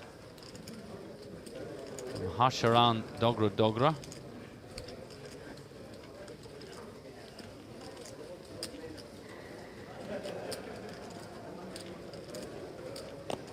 It's okay to fold. Goodbye. He folds. Megan gets in touch to say, can you believe I couldn't get them to reschedule my meeting so that it lined up with the dinner break? So rude. Yeah, if your employers aren't prepared to honor the EPT schedule so that it tallies in with your working day, feel free to just out them here on #EPT Live. Because I think it's outrageous. I understand that in some companies, they won't even let you open us on your screens. But that's why we have the mobile app, so that you can sneak in an iPad or phone and watch us there. I actually can't believe that someone cares that much to watch this show. Especially a grill. Do you know what? Programs like this make me wish I still worked. so that I could sneak in. Let's remind you about our Jax or Better competition. You could win yourself a W Coop main event satellite ticket worth $82. Finishes tonight at 10 p.m. Is that, as you know, we have been giving you a hand to make, to win with, and today the hand is a straight. You've got to play no limit hold'em or pot limit hold'em. You can play cash or zoom, but you must win a hand with a straight. and you need to either send in to the hashtag EPT win your boomed hands, or you need to take a screenshot, but you must include the hand ID. And once again, very importantly, send it into hashtag EPT win. Crucial. Crucial. And then we will pick 6 winners. You've got yourself another hour and 10 minutes to get involved in that. A straight. I mean, the good thing about a straight is that the chances of winning with it are quite good. They're just very hard to make. Send us your straights. Send us all your cis hands.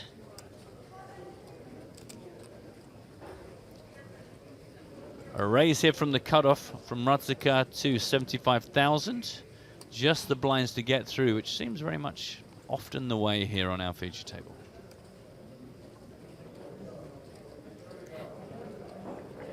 Stu is wondering where Hardigan is. He was fully enjoying dinner. It is what's for dinner, after all. I saw him ordering 6 cappuccinos and just said, put it in one of those ice buckets and give me a straw. So he'll be crawling along the ceilings back into the booth a bit later on. As Joe mentioned, an unnaturally long day, especially for these boys. Got to get a full level. And, well, let's be honest, we're only about 20 minutes into this one, so I'm going to say 2 levels. We've got another hour and 10 minutes on the clock here, then another break, and then another full 90-minute level to get through today. See how we get down in numbers. 38 right now. What do you think we'll finish today on, Joe? How many players? 22 players. Nice. Thanks for playing. That seems crazy. I immediately regret my decision. Too late. It's been recorded now. 25. How many did we finish on this day last year, Producer John? 36. So just 2 to go, and then we can wrap things up and go to bed. Oh, no, hang on. Call it a night. My mistake.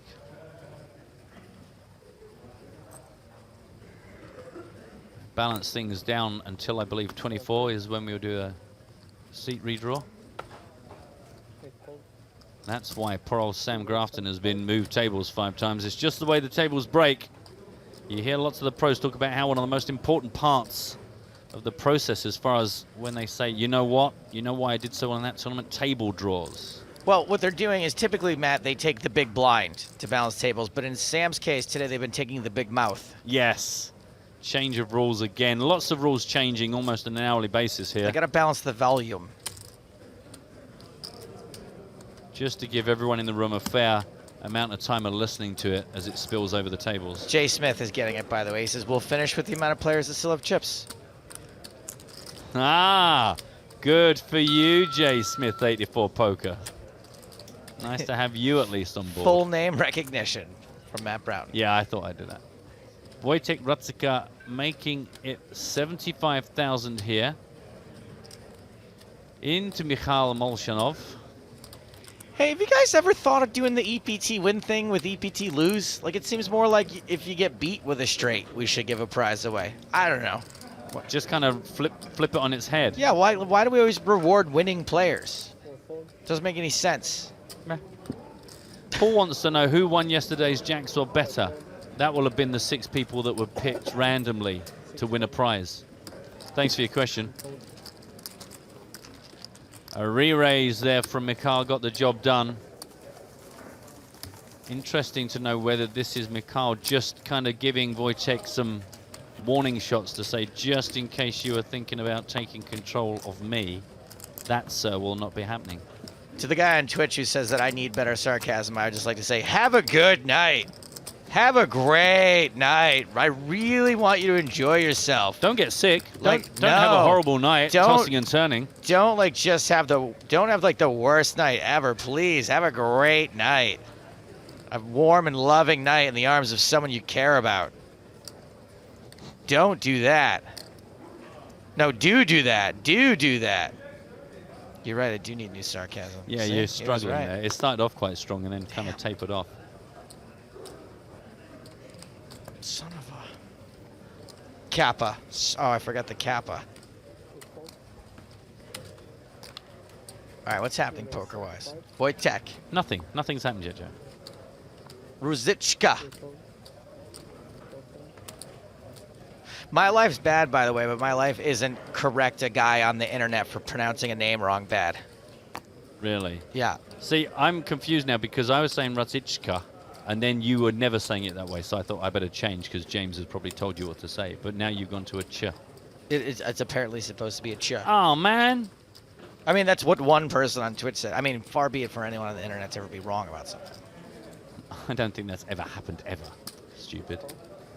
Ruzicka.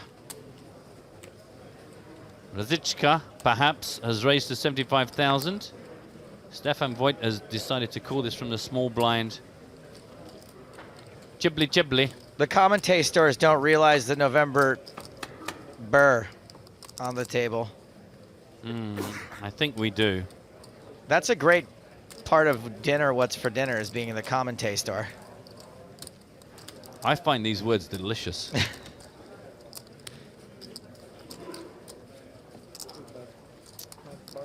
Uh-oh. Stefan has checked, and you know what that's red rag to a ball. Wojciech Ruzicka. That's a red rag to Bolzicka. Ruzicka bets 95,000. Stefan looks interested. He is.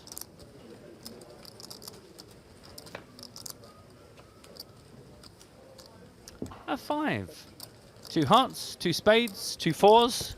Do you know what? If only James weren't busy tucking into his 16th cappuccino, this is straighty, flushy, paired board.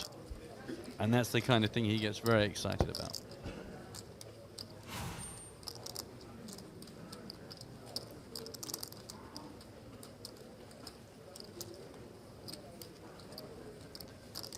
By the way, I sarcastically batted away someone asking about yesterday's jacks or better winners. I will tell you who won yesterday. So if you're wondering whether you're a winner, I'll be able to confirm that you're not in just a few seconds. Check, check brings a free river. It's a 7 of clubs, just for variety.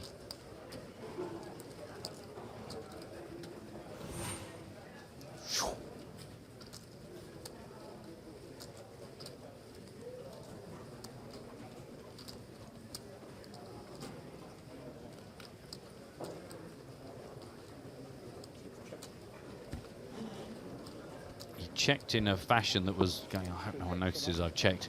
Check, check. We're going to get to see at least one pair of cards. Oh, that sounds like good news for Stefan. Could have bluffed him off of that. Aye. So yesterday's Jacks of Betters winners, I can tell you now, congratulations once again to Rocky Mistake, Fred Best 22, V Compy, My Poker Aces, John de 96, and Thug Style 69.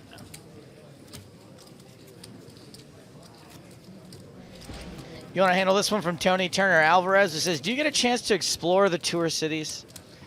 Tony Turner Alvarez, who I think is one of our more delightful viewers.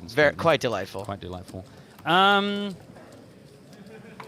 you know what? It would be hard to answer that, because if I was prepared to set my alarm for 6 a.m.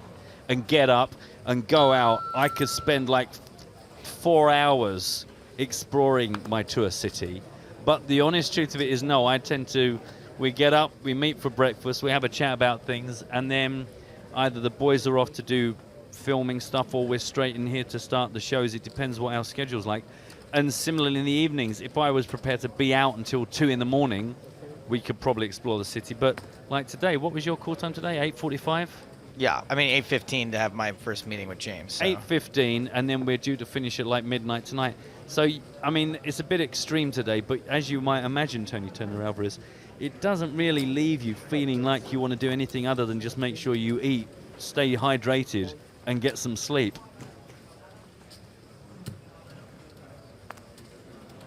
There are sometimes get a bit of a look about, but not often.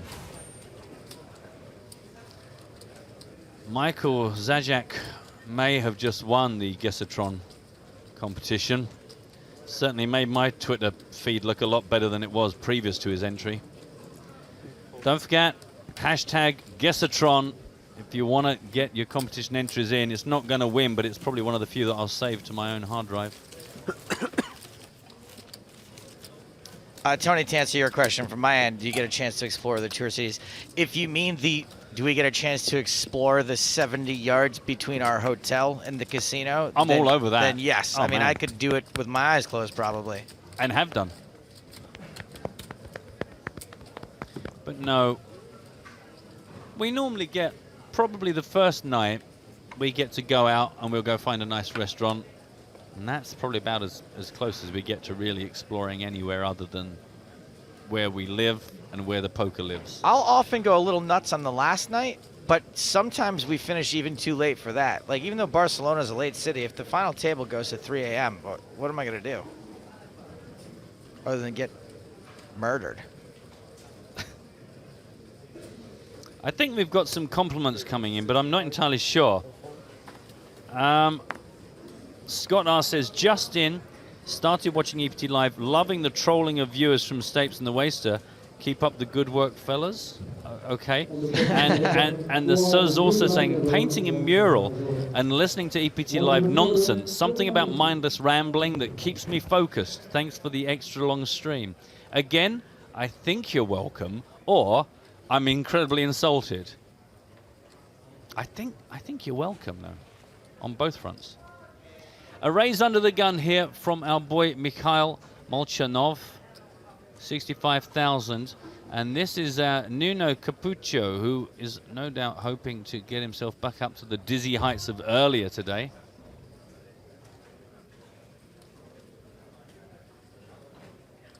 Come on, Nuno. We're all pulling for you.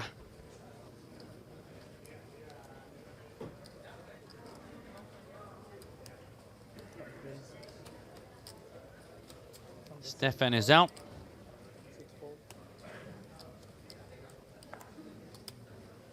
Webley, Chebly. I understand his middle name is Webley. That was just handed to me on a piece of paper. Tony Turner Alvarez replies to our conversation saying, thank you both, and I'm sorry. That's fine. I actually did hook up with a girl in college named Schnebley, last name Schnebley, so if she married him, she could be... Chebly, Webley, Chebly, Chebly. Cheryl Schnebley, Chebly. Well, Mr. Capucho has re-raised this to 175,000. Straight right back down to Mikhail. He's doing that thing, you know, where they look at their cards so they know what they've got. And I think that's a tell. Could be wrong.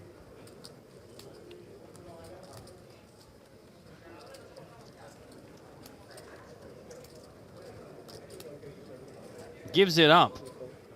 Again, I'm just always fascinated. Under the gun raises are just such an interesting facet of pre-flop betting to me. There just was a time where it just would have had to been something so incredibly powerful, and then just one re-raise and they let it go. I don't know what my under the gun range is like, but it's pretty tight, pretty nippy.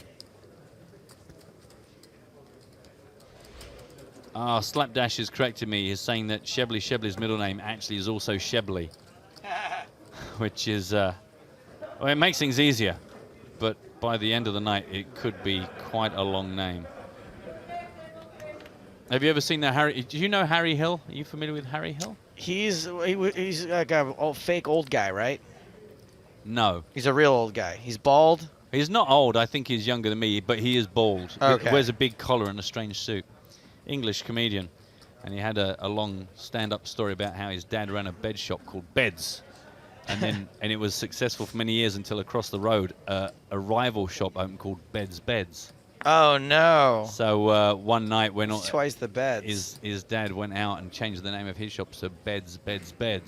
And a week later, Beds changed their name to Beds. And this stand-up story goes on. Oh, he does this in stand-up? He does this in stand-up to the point where he comes out going, Beds. And it just, you know. Does it work eventually, like a joke of attrition? It does. It just comes round to the point where you just want it to end, but you just don't know why you're still laughing. Anyway, don't look for that on YouTube. It won't work. Capucho again getting involved here. Under the gun +1, raising it up 70,000. Round to Dogra.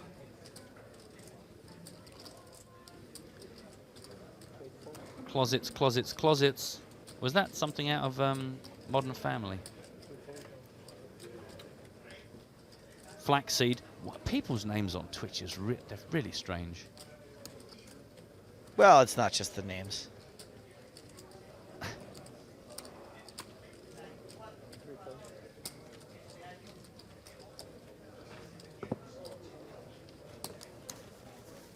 Well, that hand didn't do anything.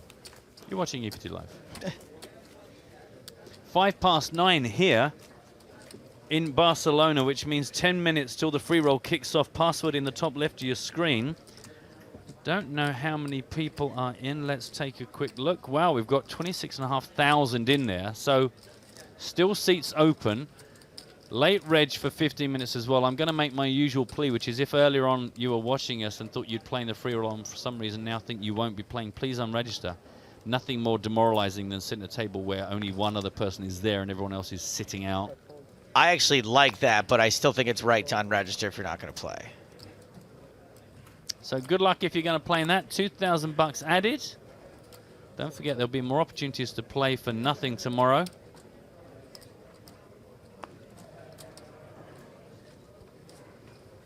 Oh God, we're gonna have the winners parade argument again, aren't we? I don't care. I'm going to do that thing I was telling you about. Okay, you just check out. Okay.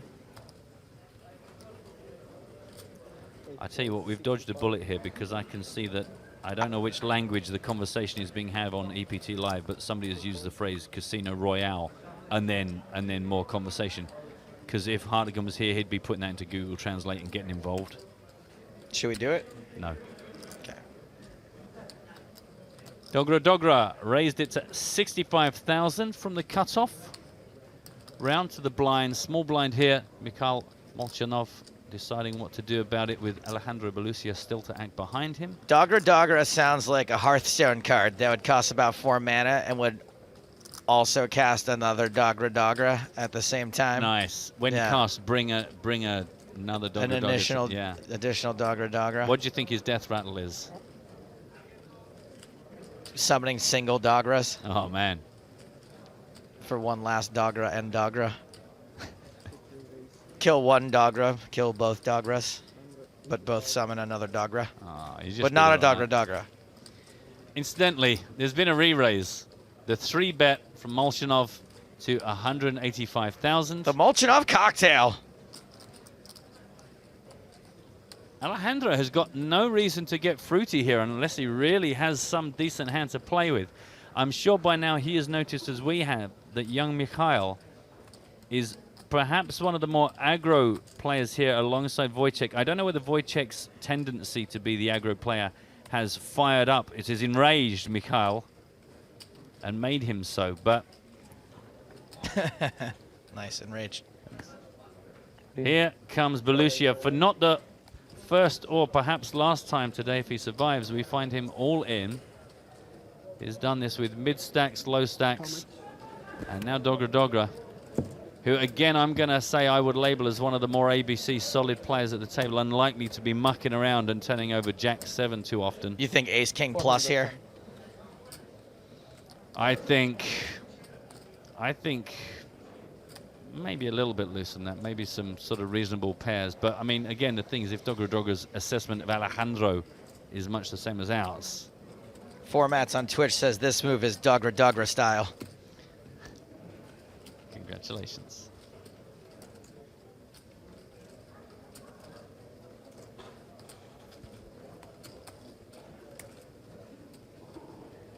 Thank you, Polyester, for the kind words on Twitter.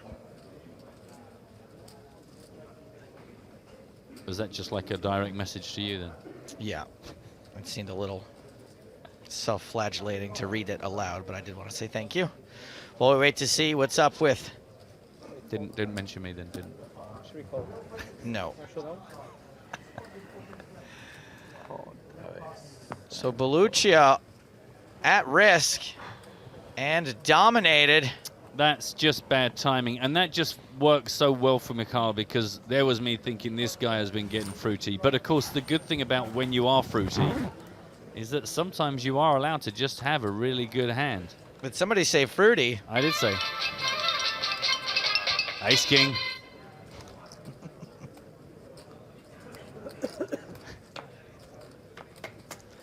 Come on the flop. No jack. Not much to get excited about there. Right now, we're just hanging on. What on the flop? Not much joy was, I think, what I said. I thought you said something else. No. Jack 3-5. A queen. Ooh. Hello. There's some outs So, for yeah. King Jack. As well as the jacks now. Any of the 4 10s. 16% chance, 10s or jacks, to save Belluccia, who has been a good table mate for the last couple of days. Since we started the broadcast on day 2. 10 or a jack, 10 or a jack, 10 or a jack. 4. No dice. Right. Well, we say thank you very much to Alejandro Belluccia. He is going to be our 38th finisher. It was just odd because he had Jack King off, and then you said come on the flop. So that's what confused me. Right. But that's like an English thing, I guess. Come on the flop. I get you. He is eliminated. I mean, he is still alive. That's quite an extreme word to use. Yes. Everybody hates boring boards. 21,300 for him, though, and we thank him for being such a big part of our broadcast. He was a good, solid, nice chap. And we can see Mikhail up nearly 1.4 million from the start of the day. Second in chips on our feature table here behind Wojciech Ratscha. 2.2 for him right now. In the red top on the left of your screen. What did I say? 22 left at the end of the day? I believe that was... Long way to go till we get there. But we do have this level, another 50 minutes, and then a 90-minute level after that.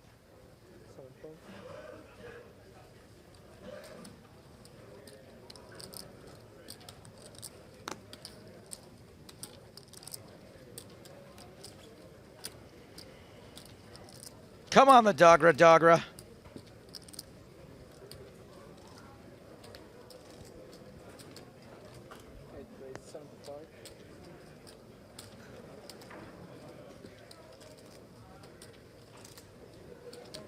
75,000 is the price on this temporarily short-handed table. Wojtek's involved. Must be about time to get Sam Grafton moving across the tables again. It's been at least 10 hands since he was inconvenienced.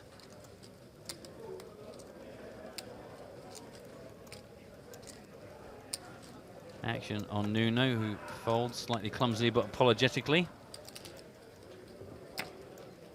Zichka and Dogra going to war on a Jack 3-3 flop, 210,000 in the middle.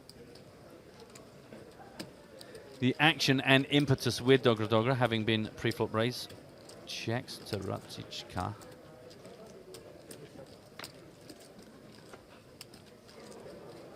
Six of hearts on the turn. Ruzichka, am I getting it now? Ruzichka. Ruzichka, I believe. Well, that's how I started, and then I changed, and I've gone back to how I was saying it to start with. So I don't want to upset anybody, but I'm not awesome. I'm not awesome at the names. It takes me a little while to kind of get back into it. I kind of like us both saying something different, then we're more likely to get it. At least half the time, we're not insulting someone. Maybe. Six-handed on our featured table for the moment.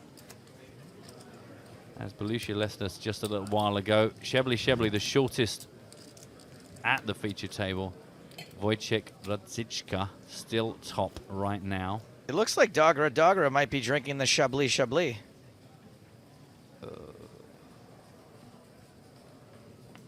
Confirmation from Stefan P that it was Closets was indeed the name of the closet firm of Jay's nemesis in Modern Family. That's a consistently excellent program. Pretty funny. It's amazing. I'm always amazed with those programs getting their 13th season and the writing still very strong. Well done. Well done, everyone involved in that. I'm sure they're watching.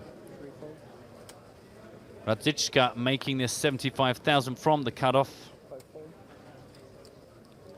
You like my big blind?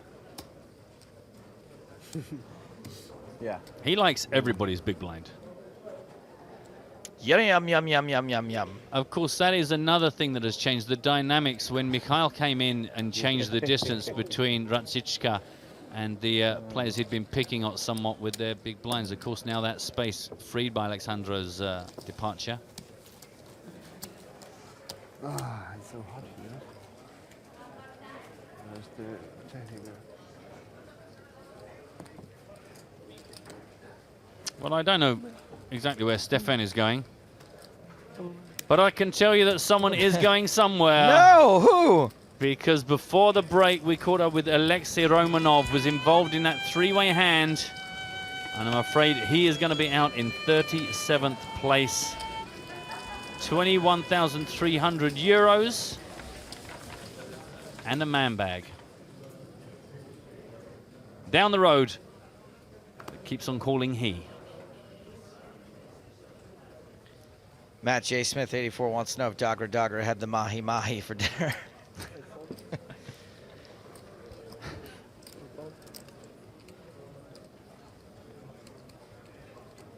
Maverick Caxi says, Rutsichka likes human meat. Wow. Strong. It is a bit. Tim Hendricks is on Twitter, hashtag EPT Live if you want to chat with us. Timmy! Enjoying the live stream, EPT Live never gets old. Good job, guys. Glad that you think so. Nice to have you with us. Always appreciate you guys that tune in regularly. Good to see familiar names in the old Twitter stream. Nuno on the button, Capucho raising it up to 70,000.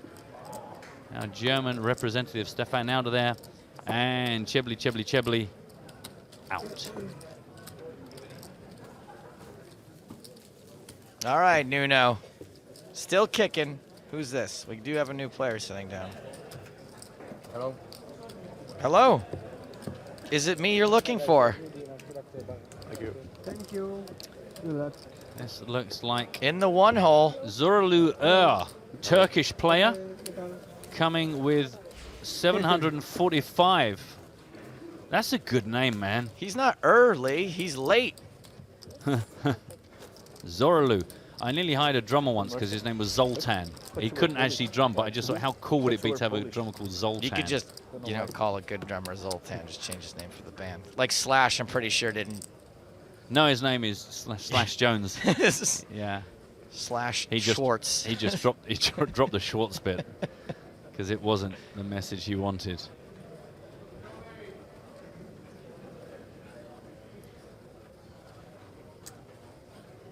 Wow, a nice bit of work from Cel Sagur with the Gesatron entry. Again, hashtag Gesatron if you want to take a look at some of these entries coming in. I wasn't really expecting to get many today.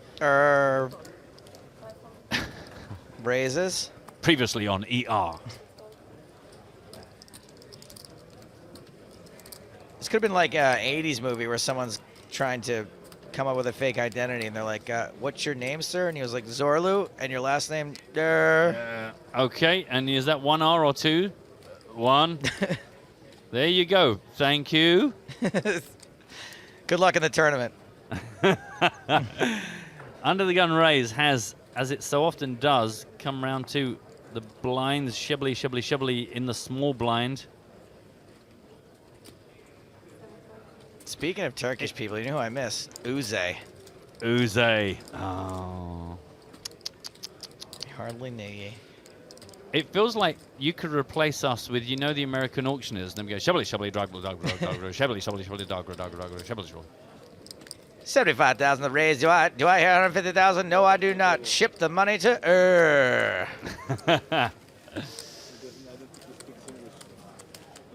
Really only Shibli in the immediate danger zone.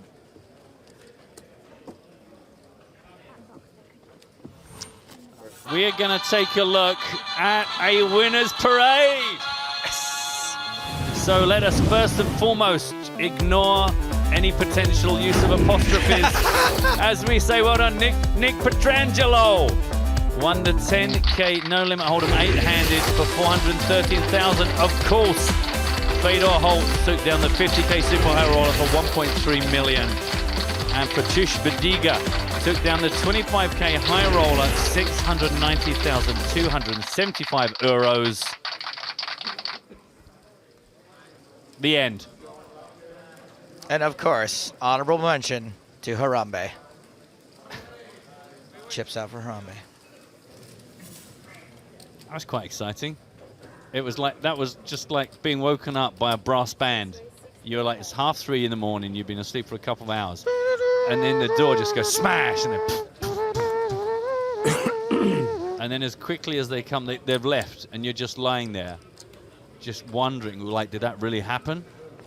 Was it the prawns? How much?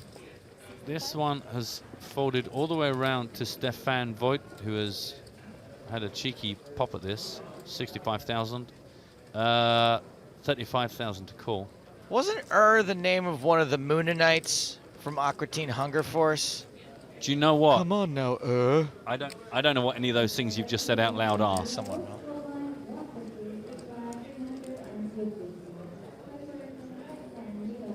Triple up first hand, let's do this, says Scott. I'm guessing he's in the free roll, because I didn't see any triple ups in the first hand. Anywhere other than, I guess, the free roll.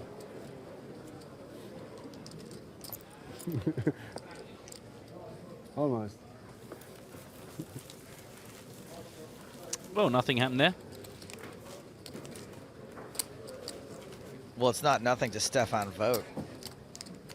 That's an extra 75k in his stack. And there is Zorlu.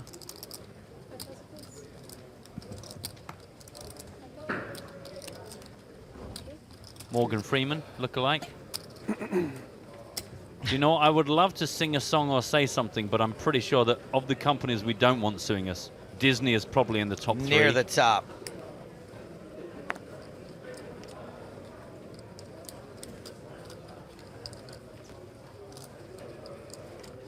Spaghetti Bowl likes Carl from Aqua Teen Hunger Force.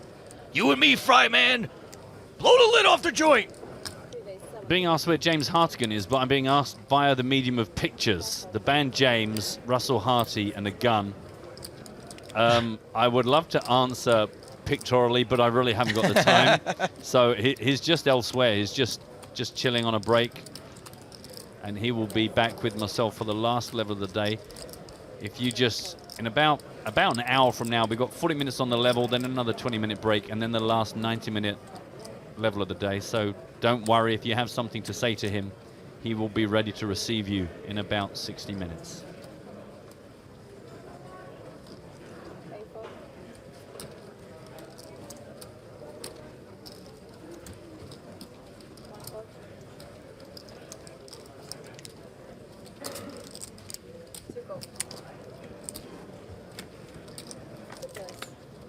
A raise under the gun, dare I say it, from Mikhail, called by the big blind.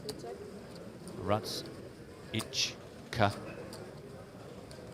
I thought I'd try a really random way of saying his name again, just in case we've got it wrong. Cover all of the bases, you know? All of your base. Rutsichka has checked here to the pre-flop aggressor. R belong to Ruts. On a 4-4J, 2 spade flop, 190 in the middle. And that's how that one goes.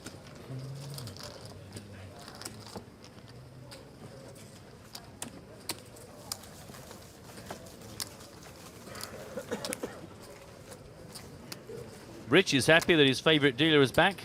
Glad to have made you happy. As always, a quick tip of the hat to all the dealers. That's Rich. All the dealers here, superb. The unsung heroes, whom without none of this would happen. Or it would happen, but can you imagine if we announced that the PokerStars Championship, it's all going to be self-dealt. So we're just going to put a deck of cards on each table and just, you know, if the guy in seat 1 isn't so good at shuffling, well, the guy 2 was like, hey, he can shuffle, you just cut. But it's going to be self-dealt because it just cuts down on costs.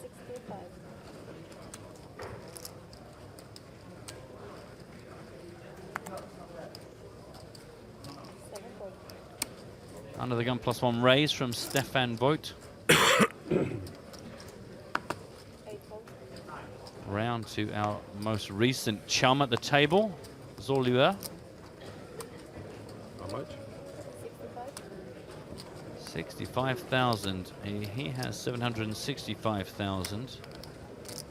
So he could call this and have 700 back. I don't know why he isn't. It's incredibly good value. Clearly not strong on maths. Where's the play? Oh, Meanwhile, man. Mikhail loves the action. I'm really loving some of these Guessatron. I'm so impressed. submissions. So impressed. I love there's one where it's like a beer mug where you just take a swig and then you look at where the beer level has landed and it lines up with some cards on the left and some cards on the right and a suit in the middle. Very creative. Again, doesn't have to be an amazing work of art, just creativity, just imagination. I like this Hunger Games theme one. Did you see that? Yeah. It's so good. It's so good. It really is so good. You guys spoil us. You always impress us. I know not everyone, Chuan, is a fan of our please make us a trophy out of toast or make us a card protector out of foil. Remember when you had someone create the visage of Eugene Kachlov out of chewed up saltines? Oh my God, that was so amazing. They got So the good. texture so lifelike. One guy even did the Yeah. Ukraine patch. Yeah, that was amazing. You humble me with your efforts, but the thing is, I don't feel in any way guilty because last time we did it, we gave away our whole poker table. This time, we're giving you a set of PokerStars chips, and they are luxury chips. Oh, I wonder what's going on with that guy on eBay. He was trying to sell that poker table. Oh, that's right. I thought that was awful. I mean, what are you going to do? I wanted it to go to like a proper poker fan. I mean, especially now that we've revealed that EPT will be ending as a brand by the end of this year. An official EPT poker table. I wonder if it ever sold. We need to make sure that we do something good with all these EPT table felts, because this is something that we could raise a lot of money for some charity or do something good with. Or at the very worst, reward some of our really long-standing fans and followers. I am going to look into this, but my car boot is currently available, and I am prepared to sell from it day and night for a small cut. Sometimes. A free EPT felt with every jar of honey. I see a contra deal brewing.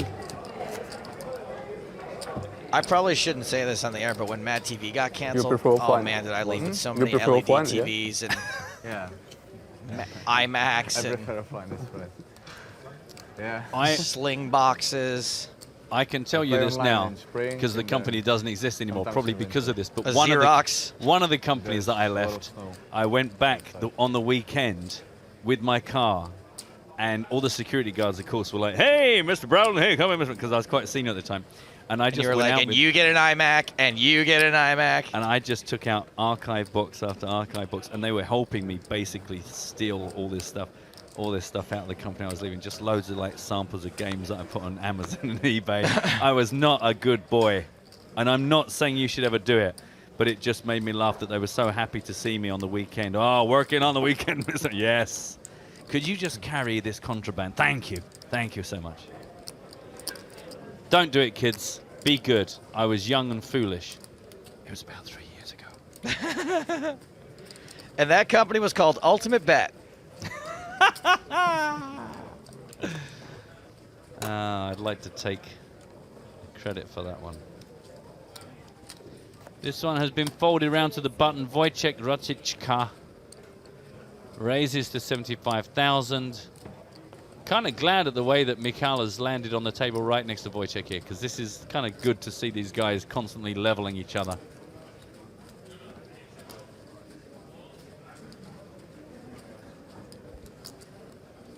Don't forget, yeah, we still got Nuno in the big blind.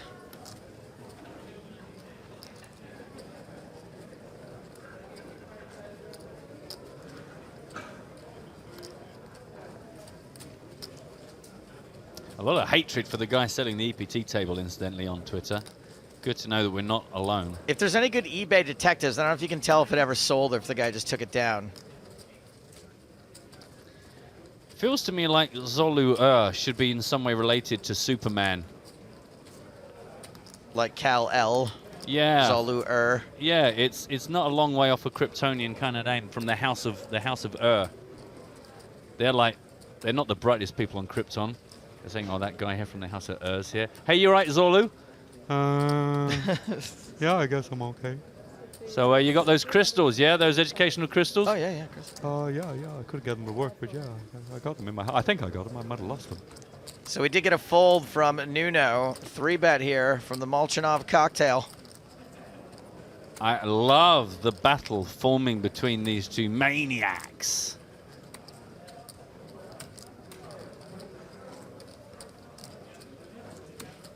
Also very kind, the number of people that suddenly popped up offering to take EPT tables off us. The Plymouth Uni Poker Society would happily take a table too. Yeah, I bet you would. And I bet you would. Well, that seems like a worthy cause. Well, that's what I mean. I think we got to make sure these goes to good home. We should do like a video where we drive around the UK in a truck, dropping the tables off to various people. I like that. I mean, obviously we're both freelance, so we need to know how much they'll pay us. I should work out a day rate, but and it's like £55 a mile. Holy smokes! What's going on here? Wojtek thinking about something.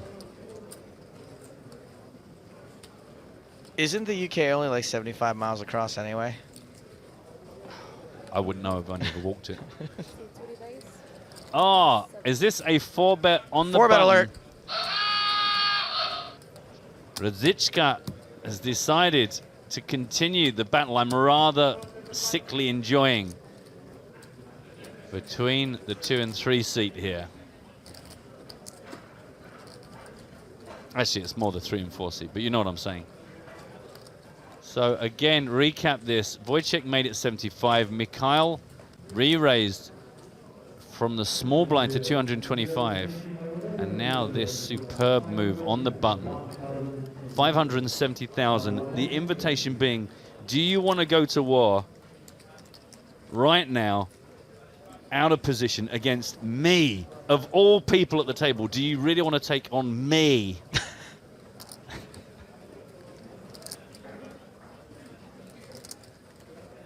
Kristin approves of the name. Don't know what she's doing watching. She should be out there sampling Barcelona. Come along, And Mum, I want you to meet she go, meet who? I want you to meet her. You don't know his name? Owen. Oh, that is fantastic. Wow. Stick it in your ear, Radzicka. And see, this is where I love cards down, because if we could see that one had ace-jack and one had kings, that isn't quite so interesting to me. It's just two guys with big cards who kind of ultimately worked out who had the better hand. It's like fully nude versus a nice piece of lingerie. Every single time. It's like bikinis versus 4 suits. Yeah. What? 4 suits? Clubs, diamonds, spades, and... And with that hand, Mikhail Molchanov takes the top of the table on our featured tables leaderboard. Long-winded way of saying he's got 2.5 million. And Wojtek Radzicka, though still up on the day, finds himself down in 3rd spot at 1.5 million.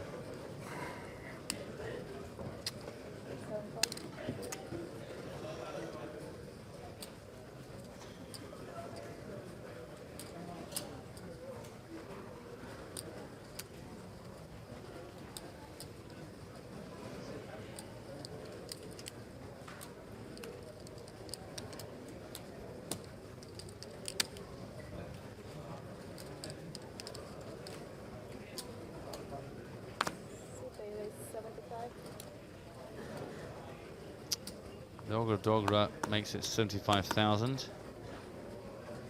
Good job his name isn't Shakir. Zorlu got to make a decision. He lets this one go by. Wojtek also out of there. Probably feeling a bit wounded after his last few exchanges with Mikhail. Nuno just pleased to no longer be the punching boy target for Wojtek. Out of there. Stefan also going to let it go, and that's it. Props for Dogra. Again, as mentioned before, just taking things easy. Big hand brewing on some of the outer tables. We hear that Konstantin Puchkov is all in, and right now the decision is on Norbert Berent with the decision to make. Looks like he's going to call it, and he Oh, he's accidentally shown his hand there. There's still a player to act. Oh. I think that was Jack's. He is accidentally. I've done that. I've done that. I've done it. I've done You're it. so focused on the decision to make. Well, if Jean-Jacques Zoutun, who is, excuse me, in the seat 1 right opposite him, still to act.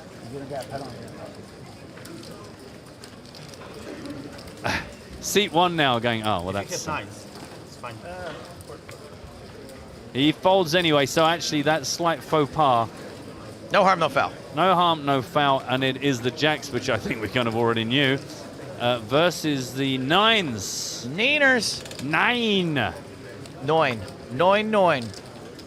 So is ahead. No, like I just moved on my mind. And still safe. Hit him with the high.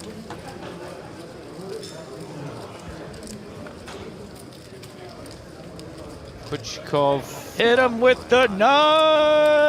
Man. That's brutal.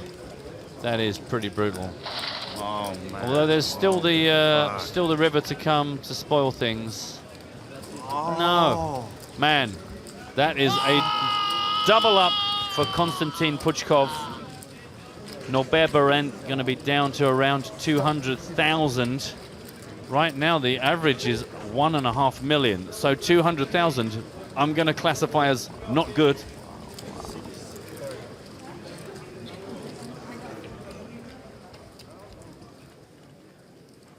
Ouch. Rob Lloyd has come in very strong regarding Zorlu Er's decision to fold in the last hand. Said you could say he erred on the side of caution.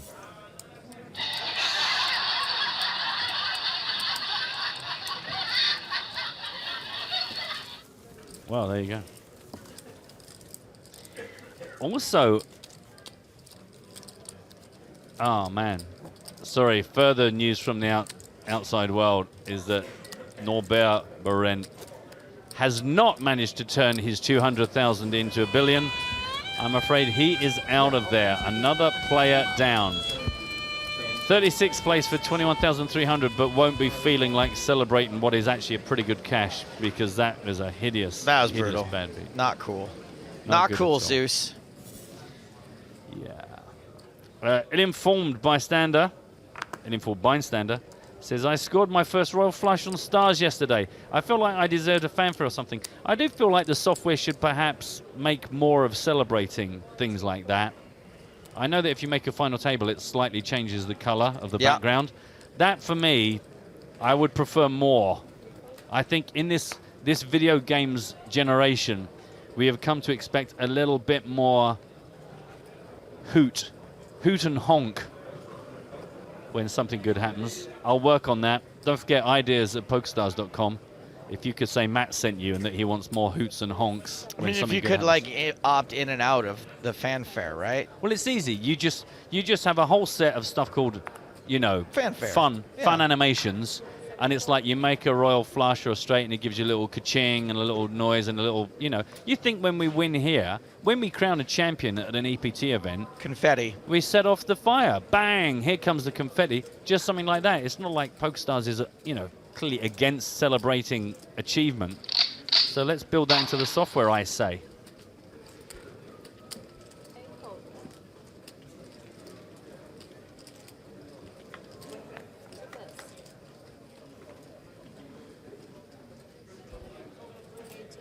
Being asked by Sylvain, is there still a lady in the main event? No, we lost. Gail Bowman was our last player, and she left us yesterday. The last female lady in the field. They always leave.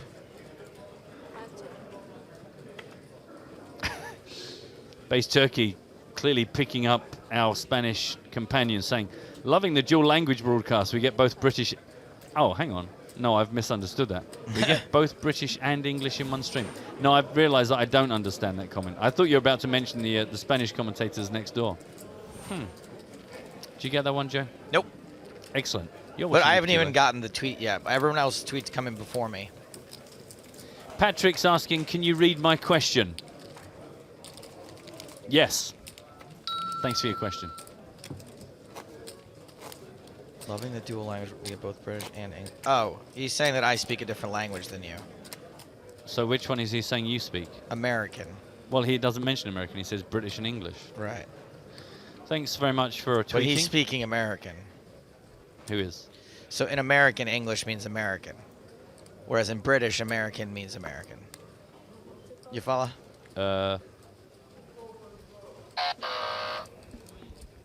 Paul Walsh is one of the reasons I like PokerStars is it doesn't have too much stuff like animation stuff. Yeah, well, I think that's fine. I just think it's literally one setting that you just say, I want the fun or I don't want the fun. And that's it, simple. If you don't want it, it's like some people have no animations and the cards don't even move. They just appear out of nowhere. I don't want any color on my screen. I want it black and white. It saves on my screen integrity. Whatever you want. I just think it would be nice, because sometimes you feel like you achieve something quite juicy, and it would be nice to get a little bit of drama for it. It might just be me, because I'm a video games kind of guy, so I like stuff like that. Nuno Capucho raising out of the hijack. Action on Come along, Back to the moon.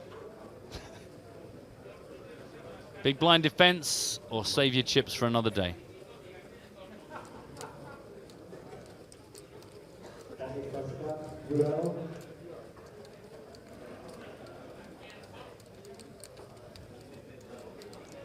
I'm actually trying to find Patrick's question, but I can't find your question. Whatever your question was, Patrick, bounce it at us again, hashtag EPT Live. A call from going to be out of position for this one against Capucho. Ace 5-5, 2 clubs down, 190,000. Oh, and a check.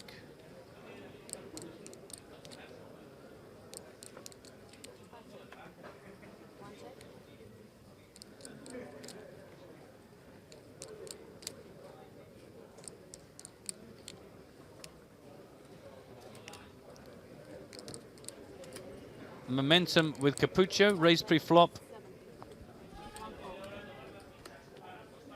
The lead, as they say. And calls, and honestly, I don't know why, but my gut said that just smashed this flop. Not based on any information, just a gut feeling. We don't know much about him, and he hasn't got a lot of chips to play with, so certainly one would not expect him to go too far into this pot without either a plan or a hand, which I know sounds obvious, but it's not always what we see.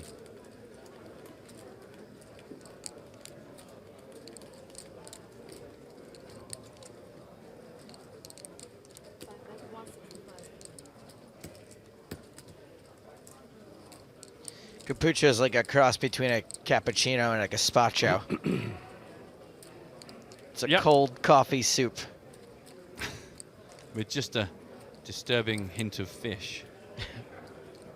Or maybe you get like a small white bait to stir it with. There you go. Little Like a anchovy. Like Just a gherkin. Yeah, it goes with the gherkicino for exactly. sure. It's just like a piece of lemon, just a tiny mackerel just hanging over the side of your cup. It's there mostly for show, but you can eat it if you want. Tom wants the fun. Oh, it's quite edible,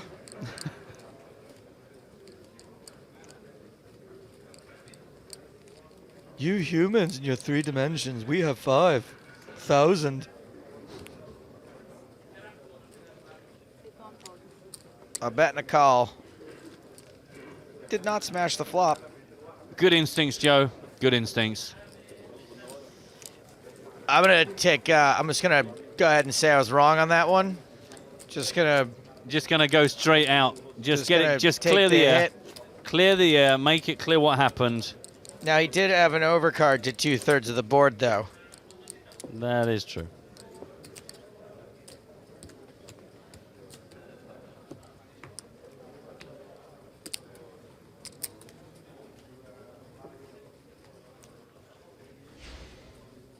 Some details about the boy Nuno Capucho, 31. Has total live earnings recorded at 117,223. 1 EPT cash. 6th place in the 2014 Estrellas Madrid for 26,500. Not bad. No. Another well-attended event for sure.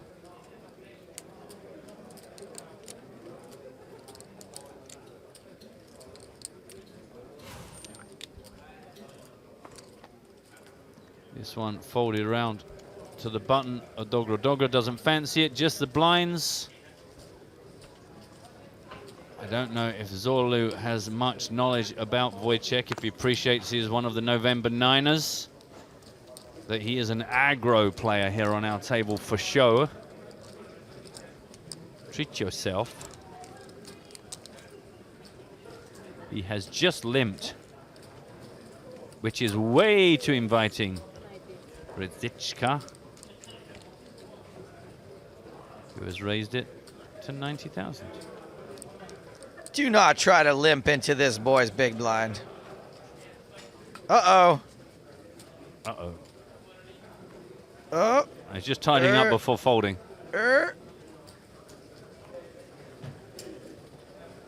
Erstwhile.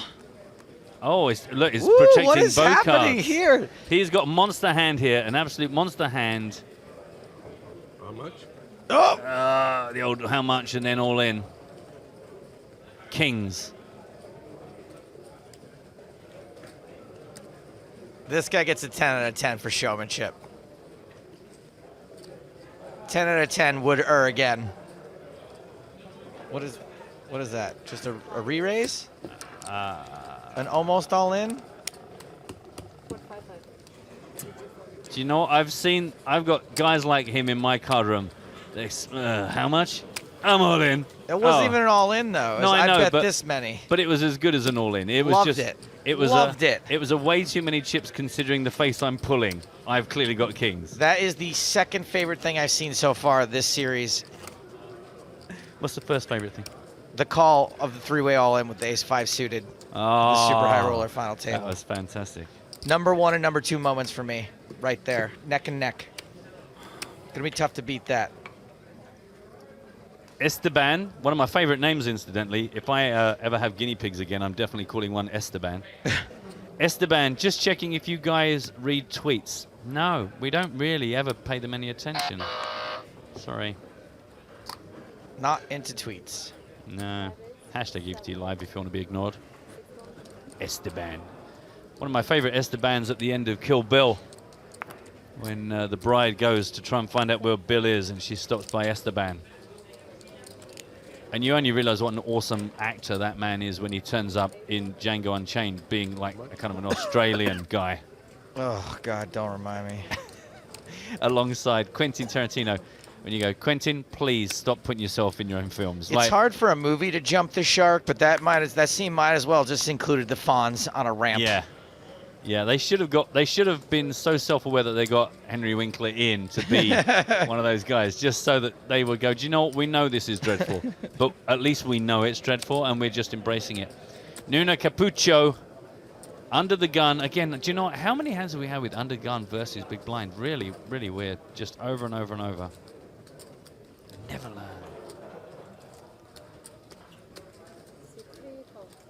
And a call from Mikhail Molchanov. Going to be out of position, but he might find that an advantage.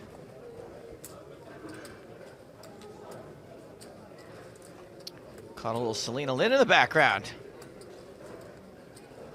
She walked off. She sensed me. Do you think her shins just suddenly became really itchy? She's like, I've got to get out of here. I do have that effect. Tammy's in the room. She's here, isn't she? Hey, Ron. What you think you heard was me saying, give me a lot of bacon and eggs. What I actually said was, give me all of the bacon and eggs. 85,000 from Nuno Capucho. That sounds very personal. No need to discuss. Let's it go. Mikhail did not fancy fighting that particular battle. Good on you. Smitty suggesting I call one of my bees Esteban. Do you know what? I try not to think of the bees as individuals because they get squashed quite a lot. Got to treat it as a super organism. Very funny, classic pro poker player tweet from Lucille Cailly. And the taxi driver tells you that if you were really a pro poker player, you'd remember how many royal straight flushes you've made.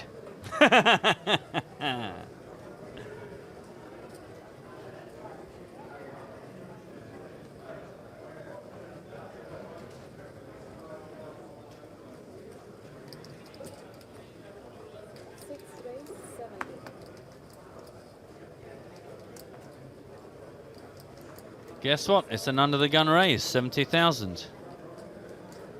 Chigalovin Dogra Dogra. The wonderful thing about Dogra, the really wonderful thing... No, he's folded.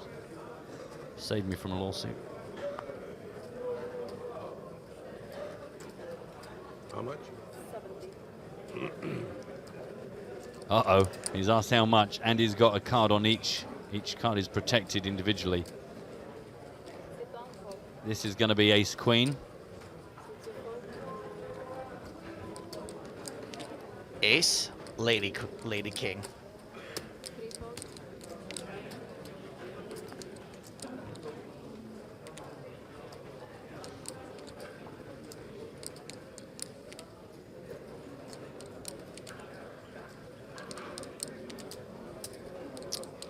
Everybody's getting involved here. Mucho Capucho. Well, not much respect for Stefan's under-the-gun raise. How things have changed. Jack 10-7, 2 diamonds on board, 260,000. 10 minutes on the level. Been a good level, I would say, actually. Pacey. Actiony. Actiony.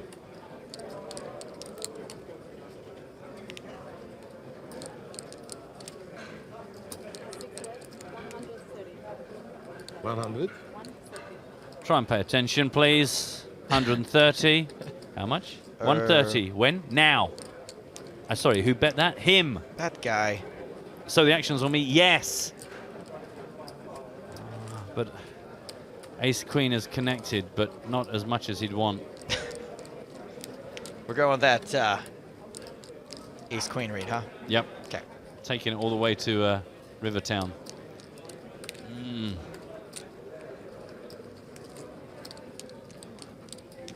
Used to live in Rivertown.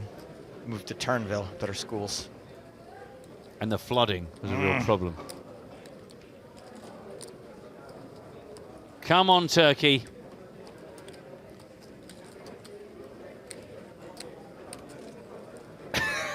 All of the chopping. The funny thing is, all the chopping out of chip, none of it makes any sense. None of it bears any relationship to then what happens.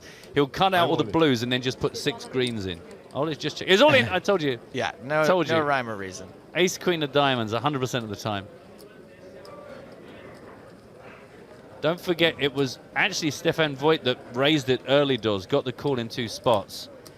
Then continued after Capucho checked. And now our Turkish friend, Zorlu after some strange stuff, has gone all in. Capucho folds. Stefan, I think, is going to fold. Oh my God. Mein Gott is what it actually means. This must be tricky. This is going to be the King Jack. Might not be. I like the confidence, man. I don't have the... I did it once. I was like, he hit this flop, so... No.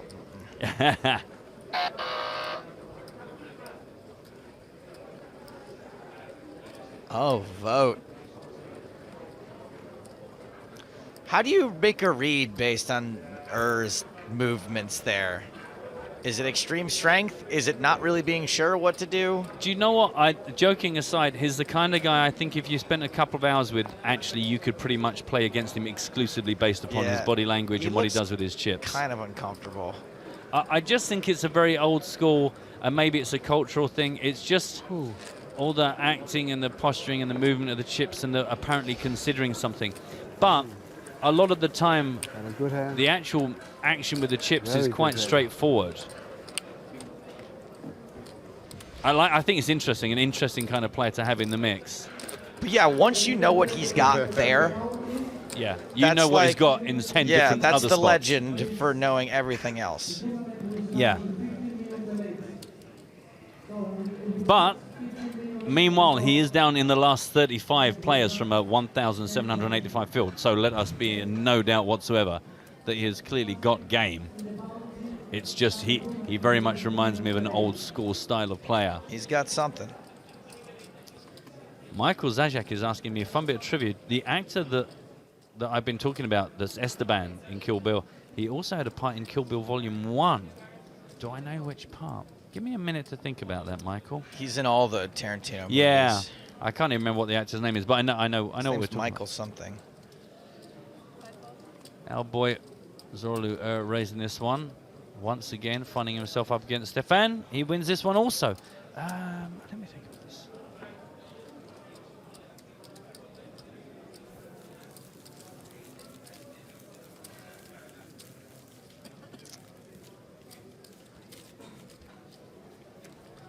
No, I'm gonna say I can't think where else he is. Do you know where he is in Kill Bill Volume 1? Kill Bill 1, no. He's the cop at the beginning of From Dusk Till Dawn. Yes. In the convenience store. Yes.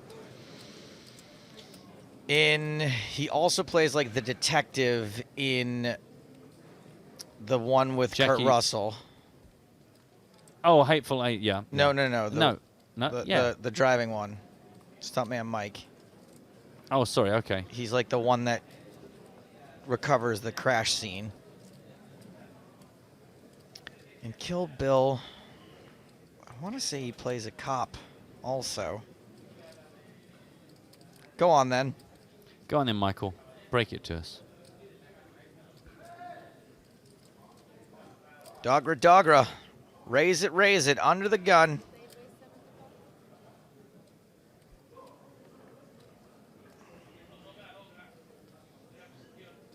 My thanks to Andreas, who's telling us that Stefan's name is pronounced Vogt, like Vogt. We've been going with the V. We've been Vogt. pronouncing it a little folked up. Vogt. Okay, thank you. Please never slow back on letting us know when we're just saying something wrong. These are names that we look at and all we see is the phonetic English, and then we know it can't be because you wouldn't be called Vogt. And then we do our best. So Vogt is fine. Good to know.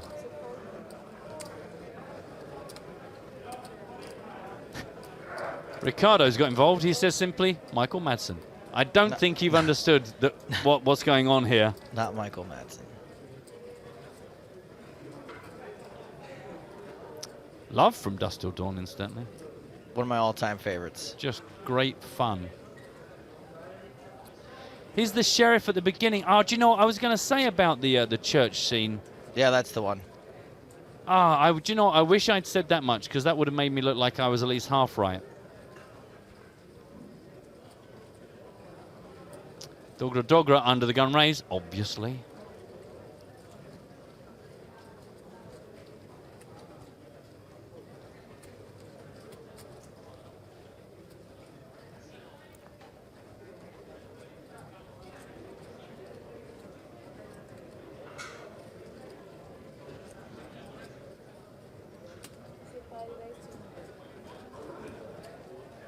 A raise on the button from Capucho, gets rid of Stefan Vogt.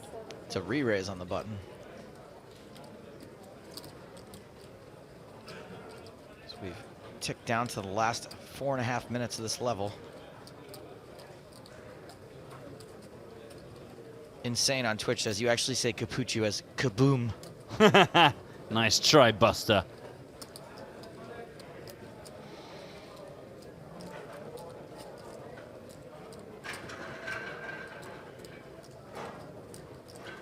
Do you think Dogra is raising under the gun to fold to a 3-bet? I wouldn't have thought so, to be honest, but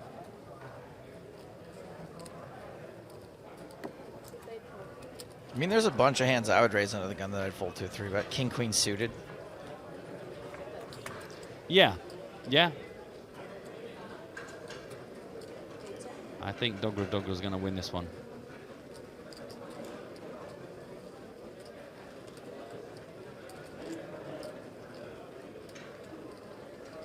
Andreas confirms, like Vogel saying, is really pronounced Vogelsang. Right. So, Stefan Vogt it is, with our apologies that we've got it wrong thus far. Thank you, Andreas. Smitty says is actually pronounced emergency room. Oh, God, I knew it was going to be something like that. Thank you, Smitty. Vielen Dank, Andreas. Vielen Dank.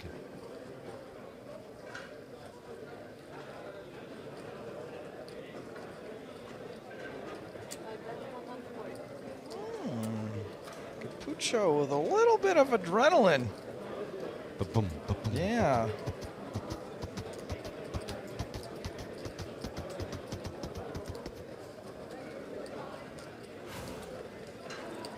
Coming up in the break, details at the bottom of your screen, what you can look forward to when we go to a break in 2 minutes. The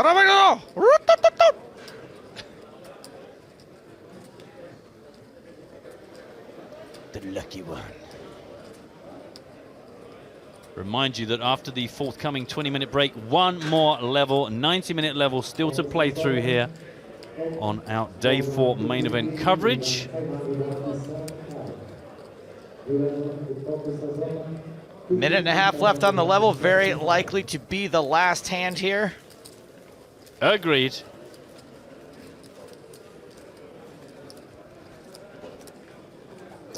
We're going to step away again, as we did towards the end of the last level, find some more action, because we find that it is Yuri Reckenstein versus Marcus Derniga. You know, it's actually pronounced Reckenstein's monster. I heard that earlier on today. Do it again? It's about 7 hours ago. I'm just gonna. The board I can report is 7-6-8-6 Queen. Uri Reckenstein. Bet the river.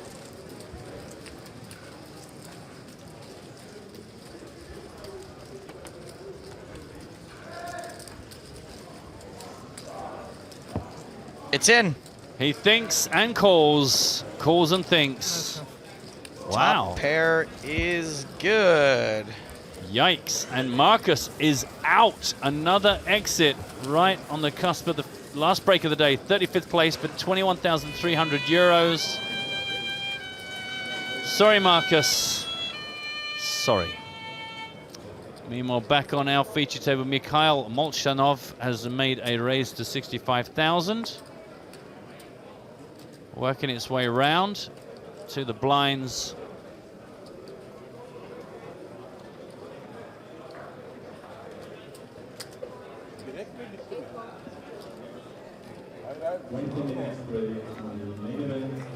Heads up, Dogra versus Molchanov. Dogra going to be first to act in the big blind position. Ace, Queen, 4, 2 clubs, 180,000 in the middle.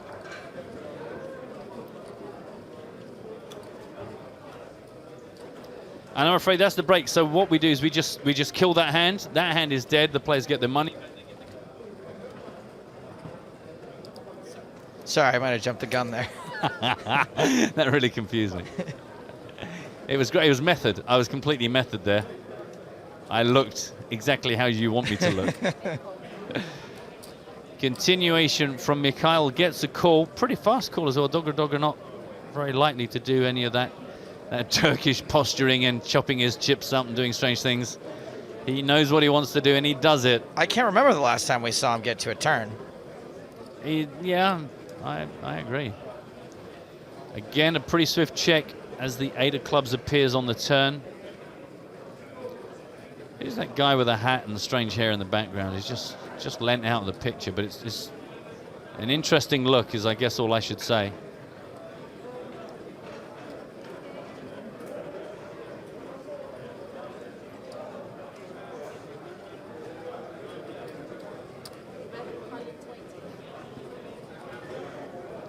Exactly 120, which you may well have worked out, as you know the chips being 25s and 5s.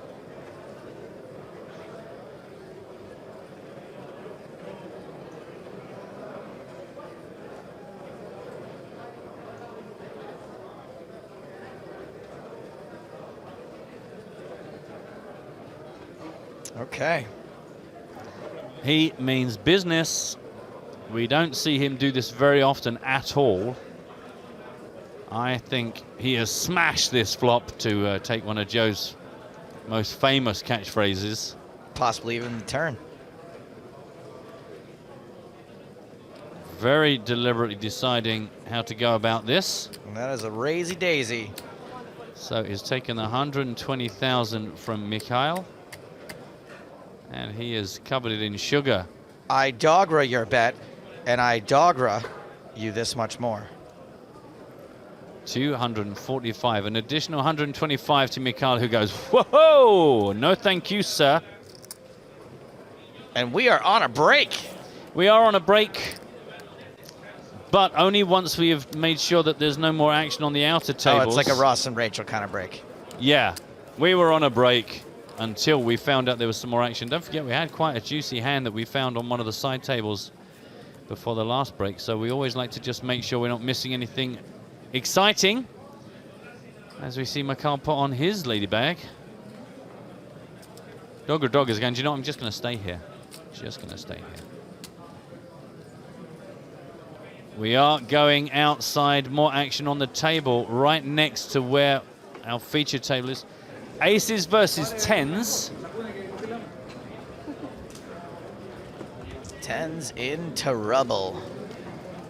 And the flop gonna be... Oh! Just kidding. This is Anthony Chimkovich versus Alexander Barent. Tens, tens, tens. Redraw sweat for the aces. It's never easy, huh? Never easy. You said it for us. Thank you. I mean, technically the aces should be saying it's never easy. Alexander. Nice. That's a nice way to go into the break, even though you've only now got 15 minutes of it left. At least you go into it with more chips than you had previously. Twice as many. Definitely.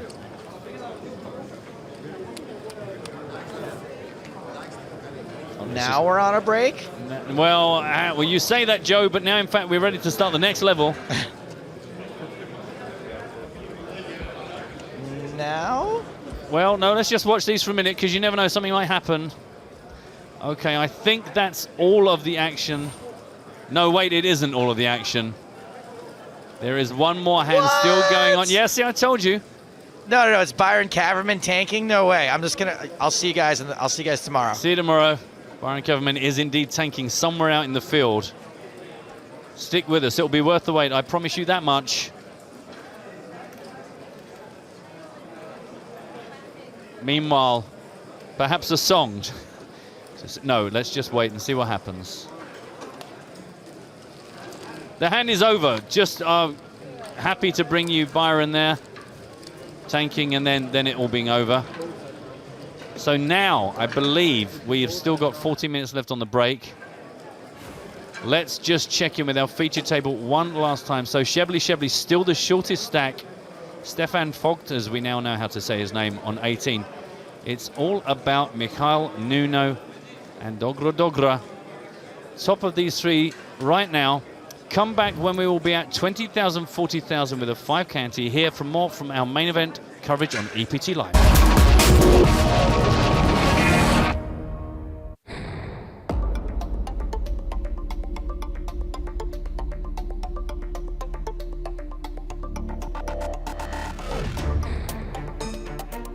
Spade, I win!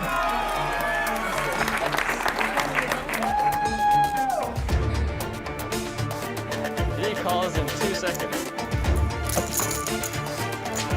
Kings for London!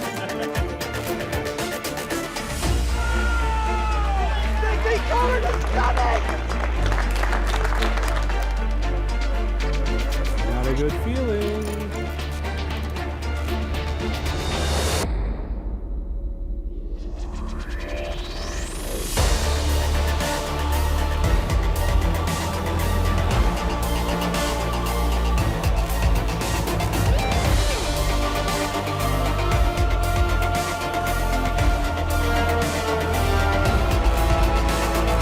Time!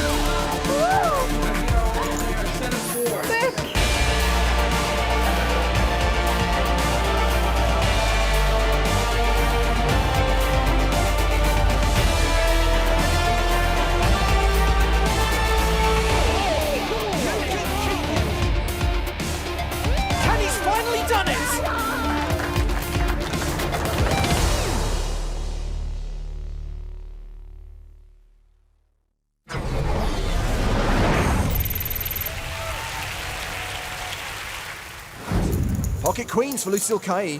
Here comes the trois bet. She re-raises to 92,000.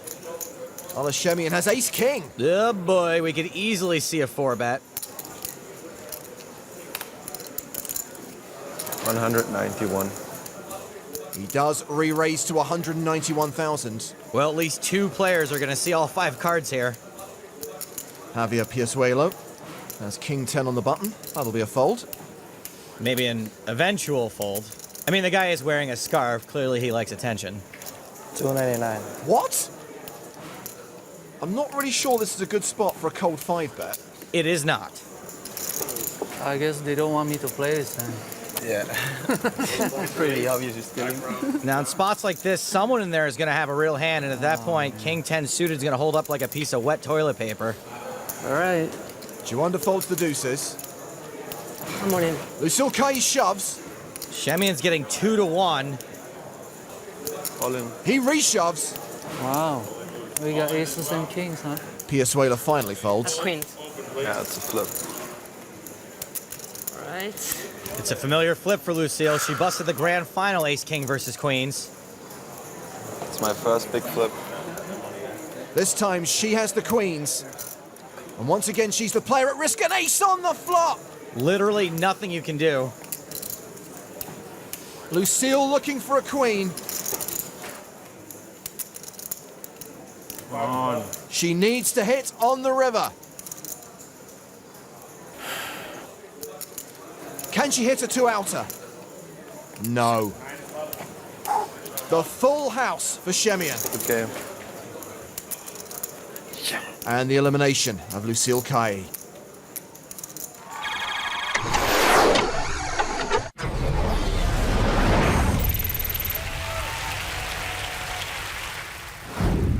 Back to the main feature table. Action will be on Michel Eid. He's under the gun. He looks down at king 9. Nah. He folds. Creston Nielsen has ace jack. All in. And he shoves. 11 some odd big blinds. R.C. Sormanen Comes up, vamos. Cerdo Fuego. folds to the all-in. Duta's out. Cristoforu folds the button. Perez has ace queen in the small blind. Yeah, buddy. Good call. He calls. Middleton folds the big. Showdown. Now that I understand. James, I speak Danish. Big Toro all in and dominated. Så hjerter. You til vej med at flush, okay? Okay, buddy. Nielsen needs to get lucky. And he does! Vamos! Jack on the flop. Wow, it's like he knew. Perez picks up a ton of outs on the turn. Tieren. Oh. It's never easy in poker. It's a brick. Nielsen doubles up. El Toro, vamos! Perez, not a fan. Så lige min kæreste alligevel, hva'? Sorry, sir. I needed that one. El Toros, vamos! Bonus! You know what? I am a fan. Back to the main stage. Creston Nielsen under the gun. He's got ace queen. And he raises to 77,000. Queen 6 offsuit. That'll go in the muck. Cristoforu's out. Perez on the button with queen 4 will also fold. Pocket 9s for Tom Middleton. Nielsen's only got 20 bigs. All in. Midi shoves on him. Action back on Nielsen. And it's not the easiest spot for him. Tough on this one. It is tough. Ace-Queen is too strong to fold given a stack size. And something tells me the guy who bought that hat doesn't have a problem making tough decisions. I call. Nielsen calls. His tournament life is on the line. And it's a classic race. Vamos, pilas! He either just said, let's get this, or let's go batteries. Not sure which one. He's only 37% because 2 queens have been folded. Kom nu med det, Ace. Send me back to heaven. Well, that's a new approach. Just confuse the poker gods. It's a low flop. But if I had 2 9s, this flop would make me very rumbly in my tumbly. What with those deuce outs? Ace on the turn! For helvede, hvor er det lækkert, mand. Blimey, you don't get that on Borgen. I think I'm going to allow this celebration. Midi needs a 9. It's a king. Big Toro doubles up again. The weirdest part about the celebration, he doesn't even know that guy. Okay, but yeah, quit waiting for the award ceremony. Let's get back in there. Tilbage til de dage. Preston Nielsen enjoying the experience here in Barcelona. But this is not his first rodeo. I got the nickname Christian the Killer, playing Copenhagen. It was the EPT. I knocked out, it was 3 famous poker players first day. I had some good hands, good setups, and I knocked them out. And that's why. I'm a head chef at a big firm in Denmark. I've been there for almost 2 years. I'm wearing the shirt because I felt a special feeling about this Barcelona EPT. I had the name Mikael Laudrup on the back, and he always did very good things at football field and his skills, and I admire him a lot, and I bought it for the sport and for the name, Barcelona. I was asking my brother-in-law to go buy a nice cap for me, and he texted me, and there was a picture of this cap, and I said, wow, it's nice, it's... Okay, let's go. This is gonna be my lucky hat. I had a special feeling, and actually I told my job at home there's a little adventure saying once upon a time there was a little chef going to Barcelona and he never came back. So we might not getting back, but I had a special feeling about that.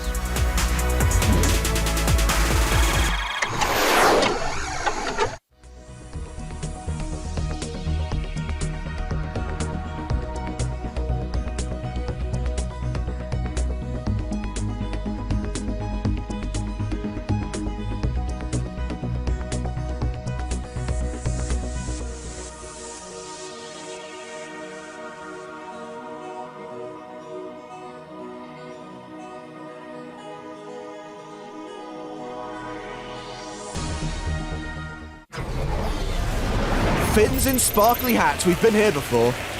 They know this didn't work out too well for the Finns last year, right? The Belarusian won it. Pocket 7s for Preston Nielsen. Another player with interesting headwear. Arsi Sormanen in the small blind.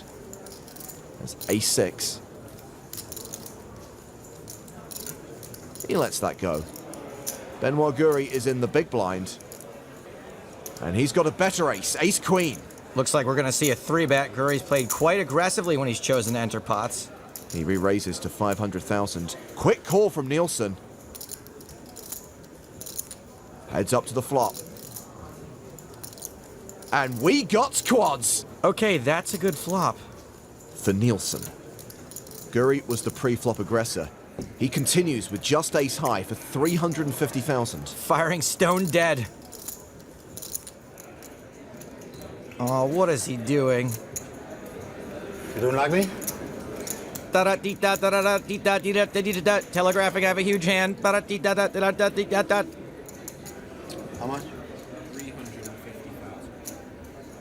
Cool. At least he waited for the answer before putting the chips in.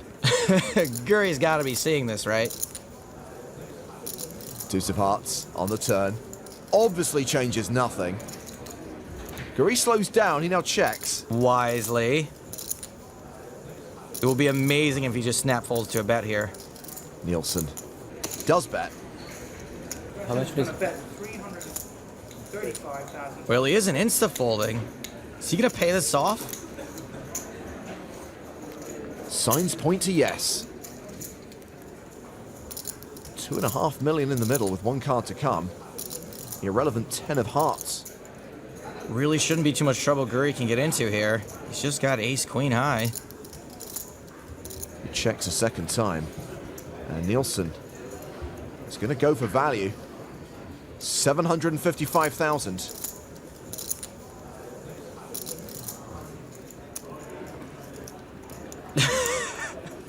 Oh, wow. I think without all Vince Vaughn's little baby games here, this is a fold. This isn't a wait 6 days and then call. This is a never call. He deserves a Razzie for this performance.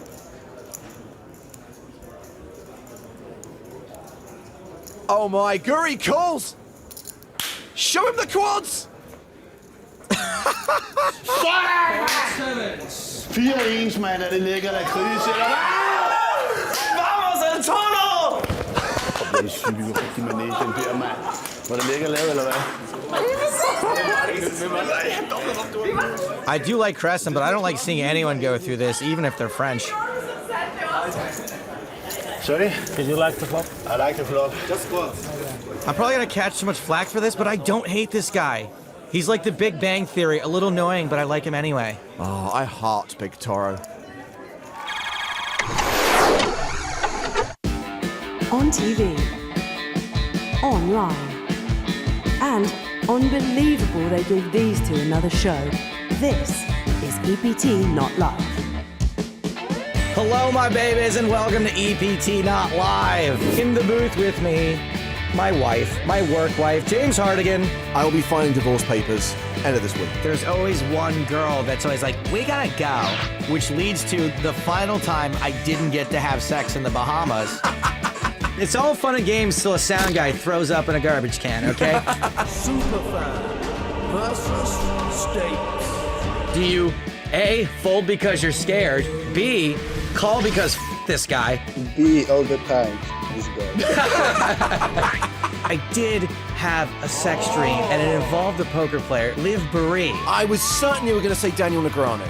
Well, great news, Joe, because on the line are both Liv Barry and her mum, Elaine. Hi. Oh, boy. For James Hardigan, this is Joe Stapleton saying, smell you later.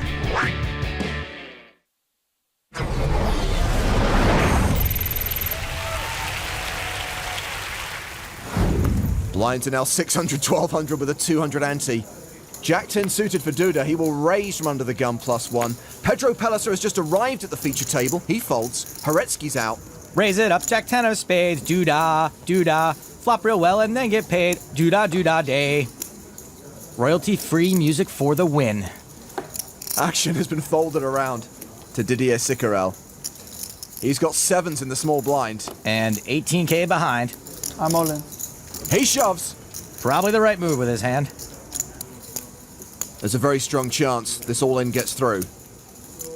I call. Scratch that. Stevic picks up kings in the big blind. Duda folds the Jack 10. And Sicarel is at risk. And way behind. He knows he's not playing blackjack, right? Actually, knowing him, he might hit on 2 kings. But he'd probably pull an ace. He's the lucky one. 18.5 total. Well, Sicarel is the one who needs to get lucky here. 23% chance of survival. Yes. Wow. And there is a 7 on the flop. Well, that is just unlucky. And 1 king was folded. Sicarel, the huge favorite to double up here now. Kulsha folded the king of diamonds, so Stevic has 1 out in the deck. And only 1 chance to hit it here. Yep, there go the chop outs. Sicarel is a 97% favorite to double up. Stevic is going to be left with around 60,000. The river. No! It's the case king! I'm sorry, Didier. No problem. Mr. Lucky, story checks out. Although, I guess the chips went in with him as a favorite, though, so I'm not really sure how to score this one.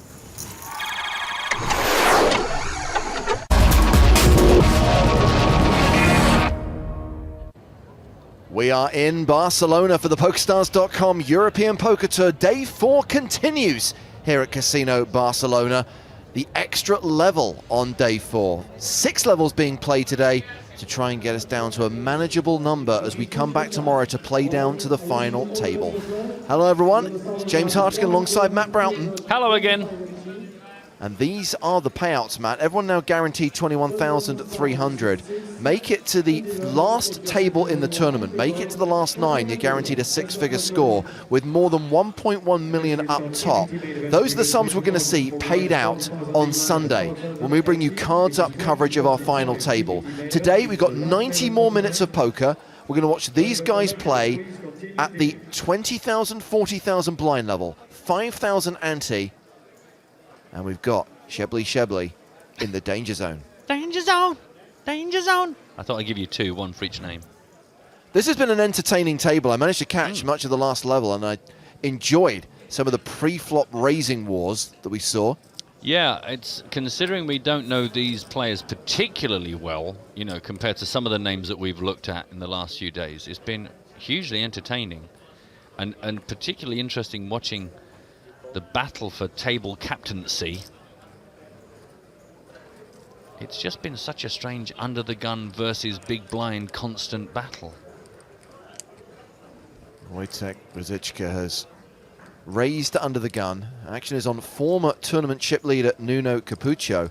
And of course, if you follow the live updates via the PokerStarsblog.com, you get updates on the other tables in the tournament. And of course, you get the current leaderboard. We think Yuri Reichenstein currently has the tournament chip lead with 4.4 million.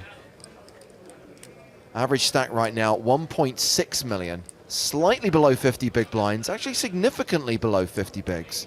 So we might see a few eliminations this level, although I kind of suspected, Matt, tonight we'd get down to the last 3 tables. I thought we'd get to 24, and I'm not so optimistic anymore. No. No. Joe went for 22 and then immediately regretted that.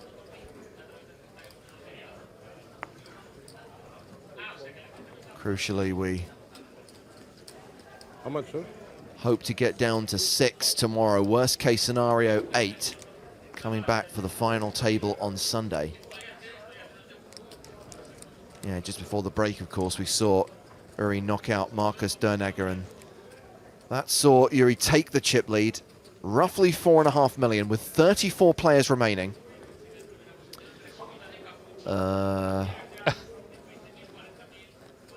Well, this bodes well for Kings. Seen this act before.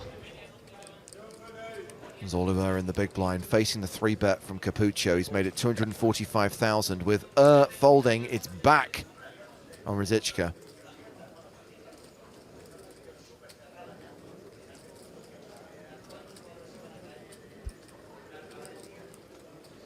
Currently 5 tables in the tournament at the moment. When we lose 2 more players, we'll be down to 32, and that will be the final 4 tables.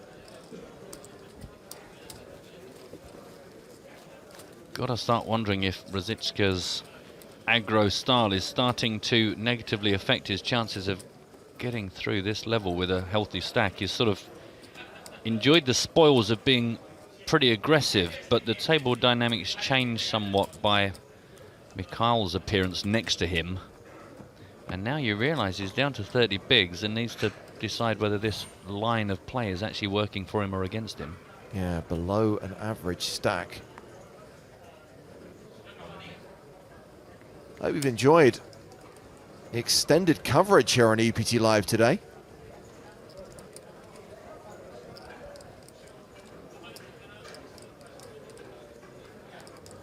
So Molchanov first to act here.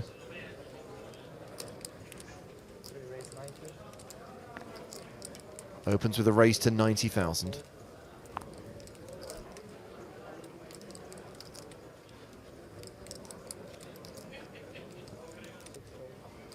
He's too sexy for those cards. Chebly, chebly.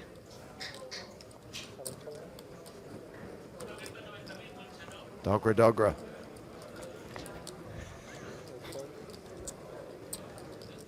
What's your vector, Victor?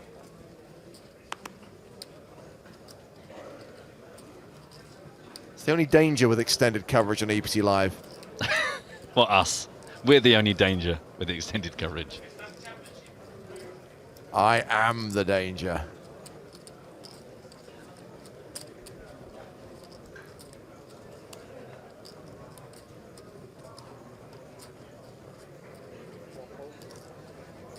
Zolu folds the small blind, and Wojtek gives up the big. Raise and take it for the Russian. So they obviously break the tables, Matt, high to low. Table 5 with the next to break. That's the table that currently has both Sam Grafton and Konstantin Puchkov sat at it. Yeah, that's the one thing Sam definitely needs is more table balancing. I really feel he hasn't moved around enough today. No, it doesn't feel right. It wouldn't be a full level if it didn't at some point see Sam wandering around with his chip stack. Of course, as well as updates on this tournament, you can also follow the 10K High Roller. Most of the tables you can see in the background are the High Roller event. 513 entries so far. Wow. And registration remains open until the start of day 2, which is tomorrow afternoon. I think it's going to be another record breaker.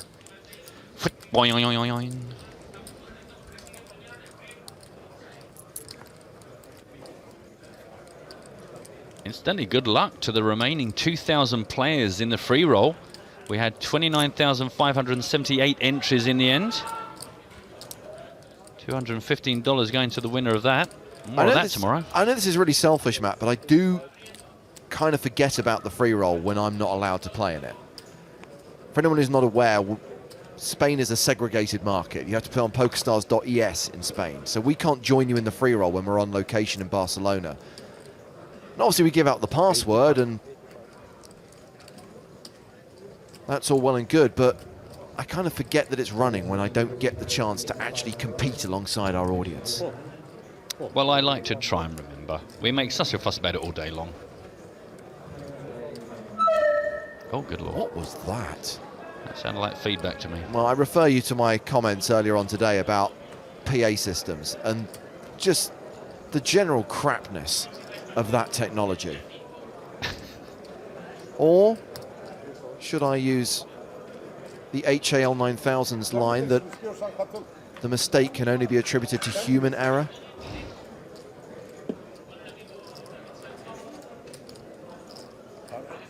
Deuce, deuce, 3. So this was Dogra raise, flatted by Molchanov in the big blind. 6 of hearts on the turn, puts a potential flush out there.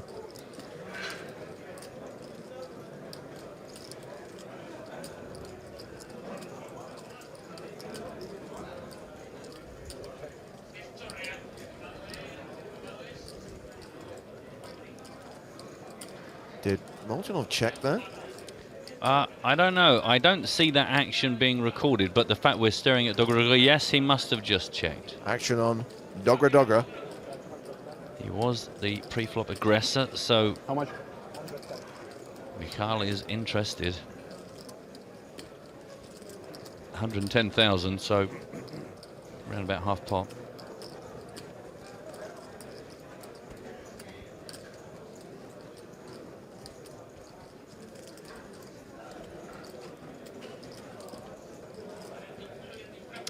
Gives it up. Another one for Dogra, who again, I keep saying the same thing, but he just seems to be very sensibly just chewing his way through this table, just keeping his head above water, always keeping himself round about average stack without getting into any really dangerous tournament-ending decisions. Yeah. Sometimes you get those players. There are some guys who are just hanging on with a short stack. There are some guys that are just real on a roller coaster because they want to own everything, and sometimes that works for them and sometimes it works against them. And then you've got the likes of Dogra just getting the job done. Oh, Brad Morrison tweets to say, try living in the United States. Haven't been able to play a free roll since I started watching. One day, Brad, depending on what state you actually live in. Well, we're heading to the outer tables, Matt, because we have got action. We have an all-in. Didier Mazarak, the player at risk, and he's been called by Konstantin Puchkov.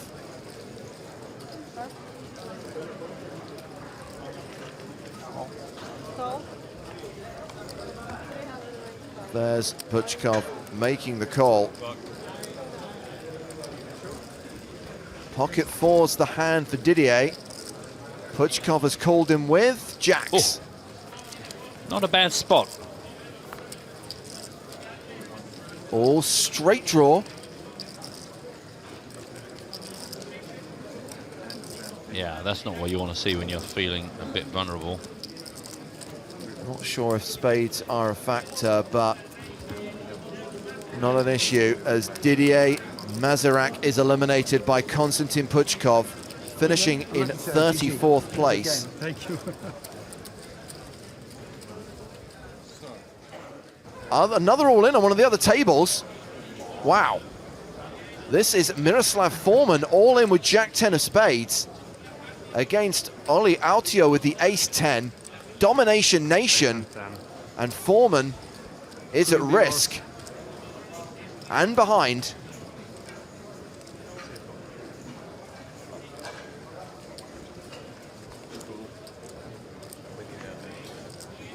Well, this is interesting. The 10 is largely irrelevant, but the spades aren't. Never easy. A spade or a jack needed on the river. No, it's a 7, and that will see the elimination of Miroslav Forman in 33rd place, down to 32, and that means that we will break a table. Hang on a second. There's another all-in. Do you think we could do this until we're down to the final table? Bren Kenny, all in. Caverman all in with 6, ace, ace-6, and he's been called by Andrea Cortellazzi, who's got jacks. Everyone came back from the break with a plan.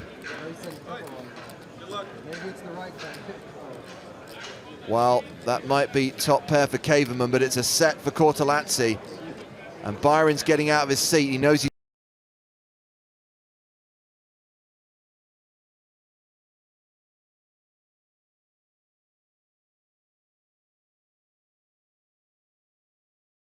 So we will redraw. Sorry, no redraw rather. We'll break a table. Yes. And we will be down to 4 tables with 3 eliminations in a row. Well, that was a bit manic, wasn't it? I don't remember anything like that before. That's so funny how that just falls one after the next. Well, at least we probably get to inconvenience Sam Grafton again. Wow. Well, let's all just take a moment. Yeah, let's all just calm down. It looks like we're going to gain Michael Adamo from Australia onto our featured table. Bit disappointed that he hasn't got 2 names vaguely the same, but we'll let him off. And also interesting to see where he has been sat.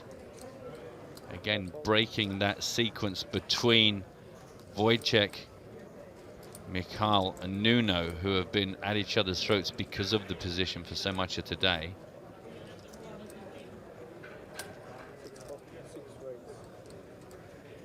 That may have been like a post-break mini bust-out bonanza. It was craziness. Must be something in the water. Vogt is raised under the gun +1 here. How much?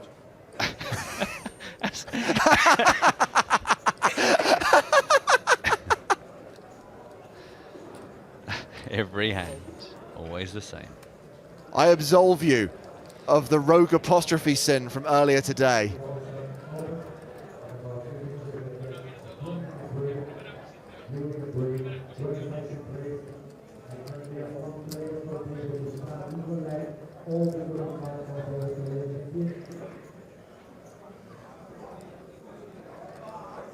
So Adamo is in the big blind. Is that a stack of 20 of the grains? Yeah. Thank you.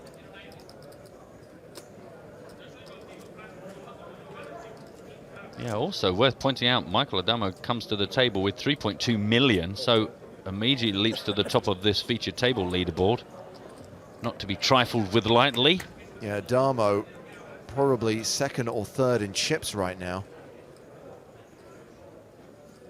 10-5-3 with 2 spades.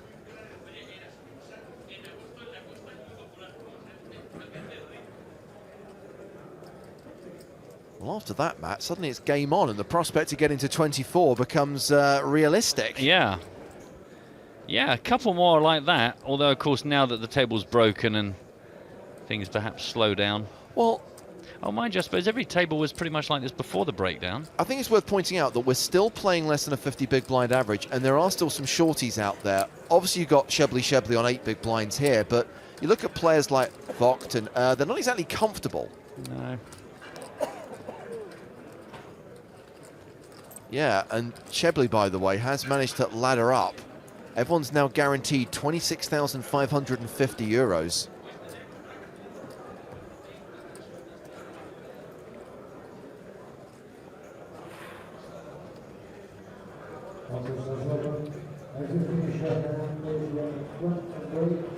Vogt under the gun here.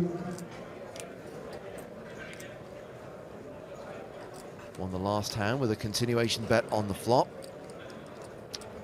Going to raise it pre, second hand in a row. Yeah, these under the gun raisers, they can't get enough of it. Shebley's out of there.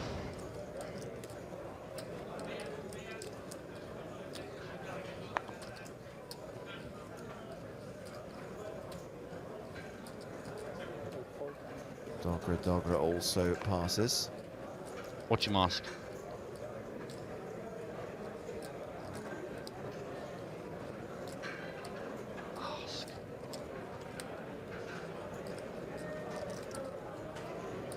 Boo. I think we should cut to picture-in-picture of the graphic operator's finger on the button, ready to go. Waiting every time. Coming round to the blinds. Just Nuno. Again, under the gun versus big blind. Seen it time and time and time again today.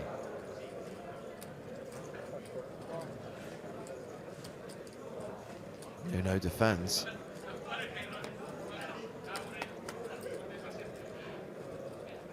Nine, 6, 5, 2 diamonds.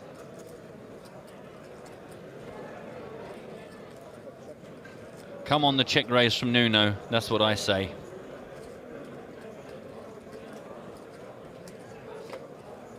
Boo.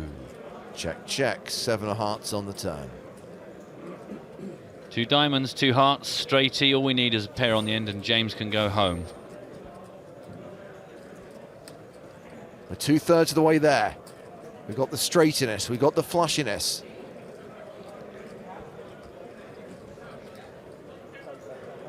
So no continuation bet from Vogt on the flop means Capucho leads the turn for 110,000. And Stefan folds.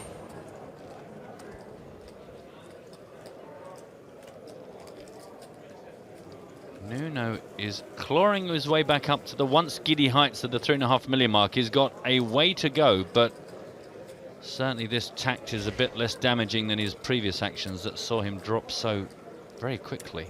Yeah, 2.3 million, and a reminder that the average stack right now is just under 1.8 million. 31 remain over the record-breaking field here in Barcelona of 1,785. Biggest EPT main event ever.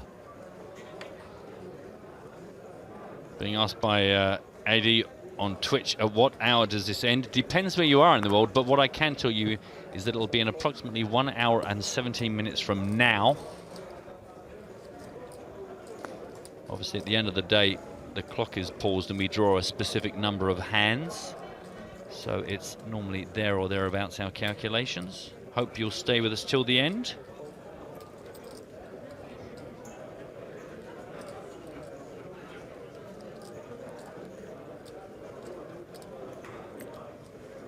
Now to Zolu.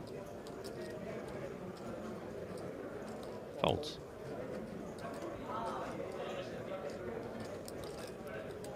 Zichka been a bit quiet after doing a couple of self-destructive moves, but he's going to raise up to 85,000, see if he can get himself back into pole position. Michael's button gives it up.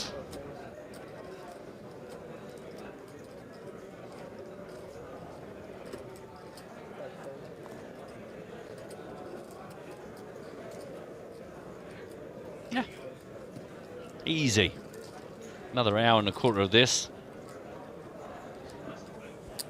Make life very easy. Down to nearly the last 1,000 in the free roll. Just give the free roll some love, just real briefly. Reminder, if you didn't get the chance to play today, there'll be another one tomorrow. 9:15 Central European Time every day of our coverage from here in Barcelona. And of course, for the next 2 days, we've also got the EPT Live Bounty Bonus. That's a little bit earlier in the day at 4 p.m. Central European Time. And a reminder, if you want to enter that free roll, you'll need to claim your tickets via Poker School Online or the equivalent poker school in your country. Crucially, just sign into your account or open an account for free, claim your tickets. There's $500 added to the prize pool, and of course, a $50 bounty on a member of Team Pro Online. Do you know who it is tomorrow? Oh, I can't remember. What I do know is that poor Jamie Staples had the auto rebuy option ticked on his computer. So actually, his bounty was claimed twice today. Bonus. Well, you said it was the bonus bounty. it really was. It was basically in tribute to Chebly Chebly and Dogra Dogra. It was a bounty bonus today.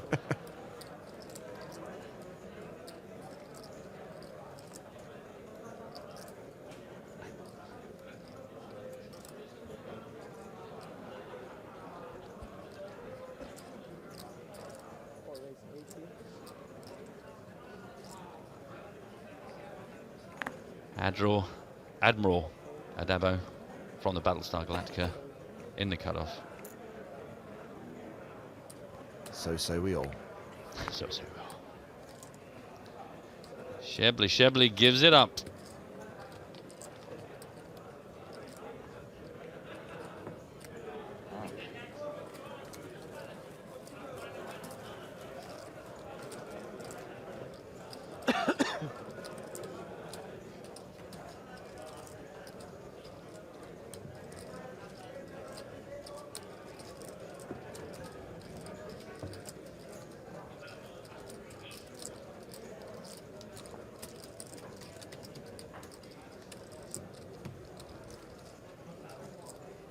Mac. 40. Hey, sorry. I mentioned the fact that Chebly with his 8 big blinds had managed the ladder, and of course the pay jumps matter to all players, but particularly to someone like Chebly who qualified online. Yeah, I mean, those are the guys that every little extra cent just is such a big payout compared to the investment. I forget, what did our 10 euro spin and go guy, what did he cash for in the end? Old Paul? It was one of the earlier payouts, but it was a payout 8 or that was 9 grand, I think. Yeah. That's the dream.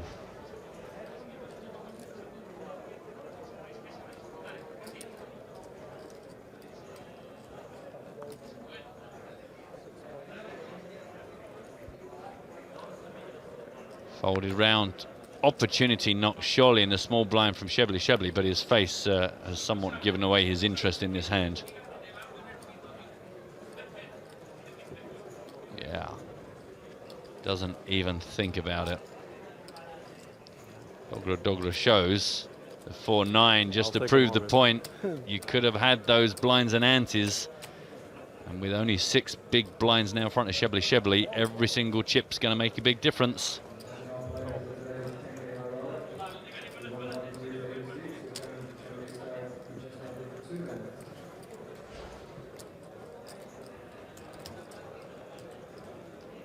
It's amazing how, out of context, 280,000 sounds like a lot of chips, but when you consider the blinds are 20,000, 40,000 with a 5,000 ante, yeah. Yeah.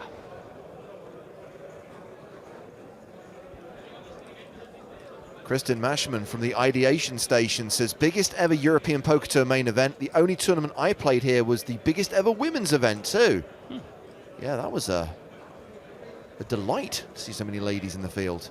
1,200 competed, and it actually took more than 1 day. It's meant to be a one-day tournament, but it's spilled over with 7 players coming back 24 hours later. Well, that is an excellent sign. What's that email address again, Matt? Let's give Kristen another plug. It is ideas@pokerstars.com. Yesterday, the focus was on the VIP store, but I think in general she is happy to receive anything that perhaps pushes any good ideas about the live events, the client, the cards, the chips, anything you want. You know all the crazy stuff you send to #EPT Live? Yes. Just email it to Kristen. She loves getting emails. Just bombard her with ideas.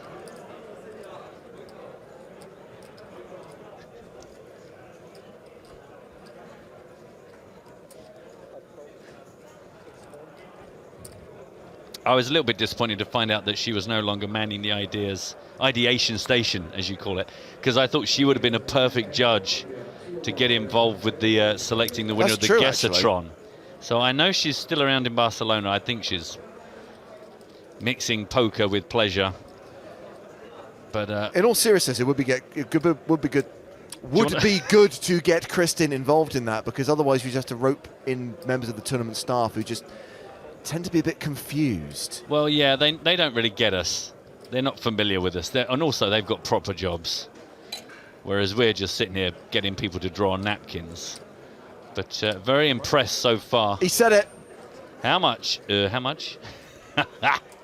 God love him. I did point out he's got down to the last 31 of a 1,785 field, so he's clearly no schmo. Three-way to the flop, King, King, 4. With 2 spades. Molchanov was the aggressor. Which is to say, he raised pre.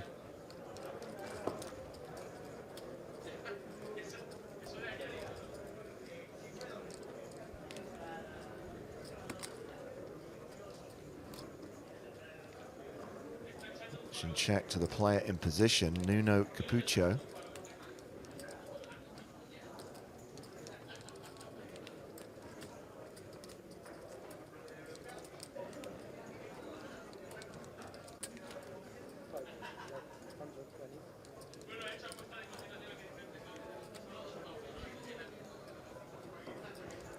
Wait for it.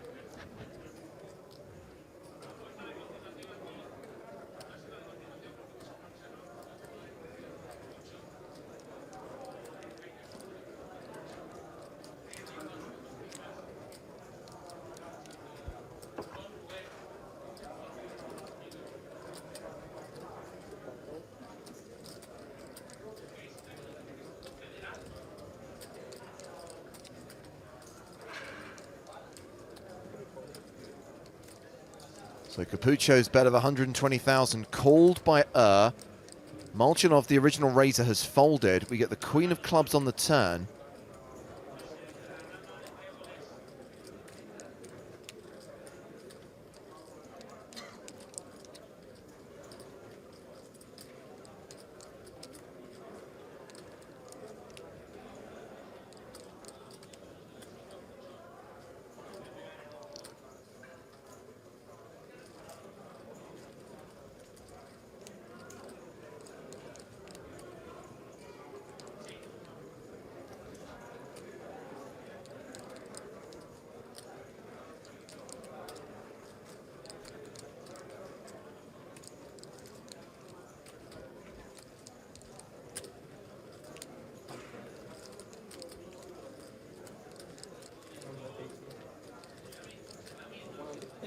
Capucho makes it 180k.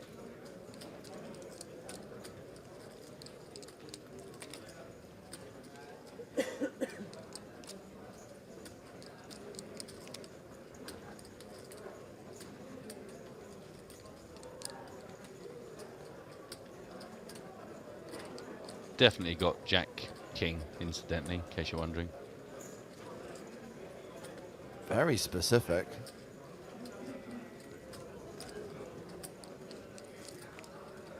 By the way, who are you putting on King Jack? Capucho or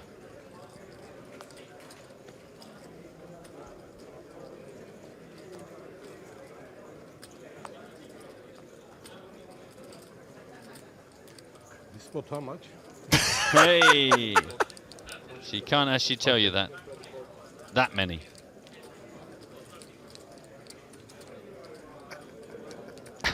And where am I? Barcelona. I'm all in.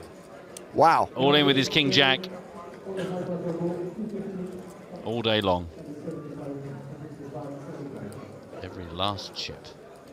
Yeah, we're not going to get to it.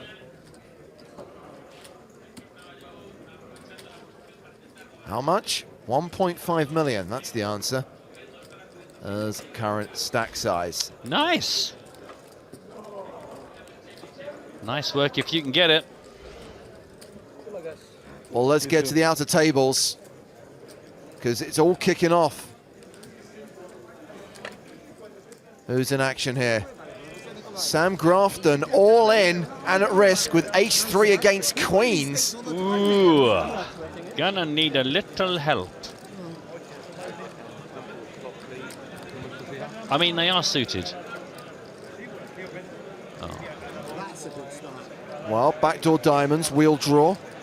True, true. Actually, yeah, no, that's not the worst flop in the world when you miss. Could just hit an ace on the turn.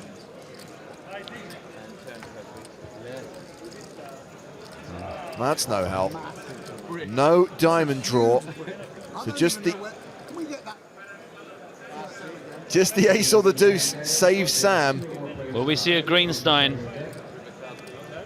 The river card is a 10 and Grafton's gone. Oh, man. Sam Grafton out in 31st place, cashing for 26,550 euros. And another elimination. Jordan Petrov out the same time as Grafton, also cashing for 26.5k, taking us down to 29. Blimey.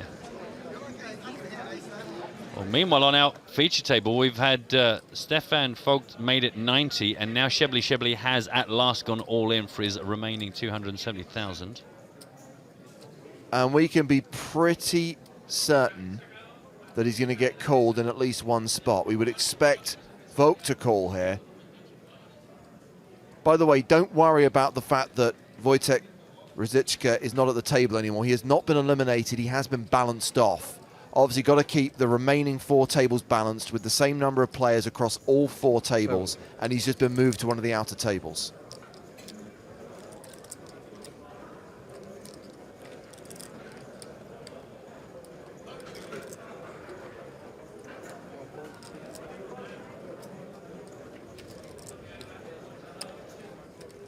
Kyle's big blind considering 230,000 for him.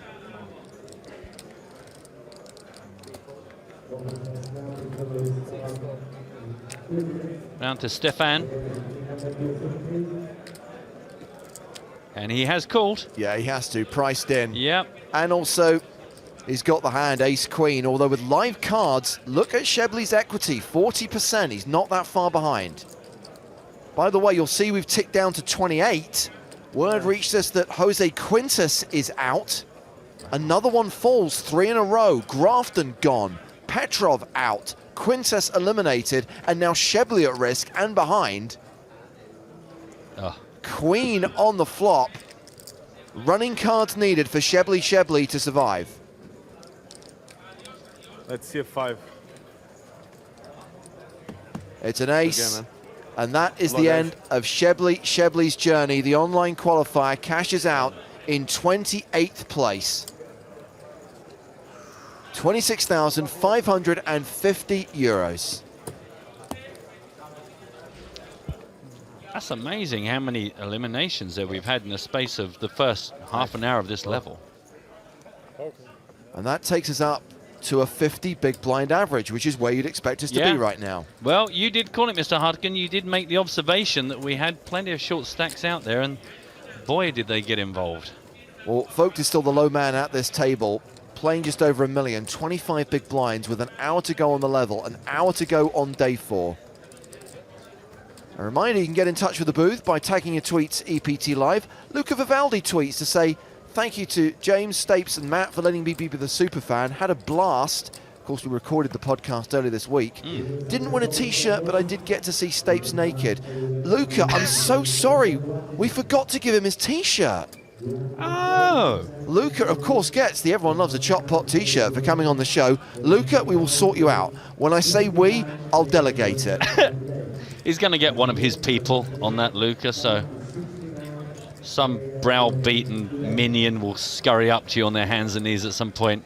And a reminder, EPT Not Live fans, that we release the audio version on SoundCloud, iTunes and Stitcher after we've aired the video version here on the live stream.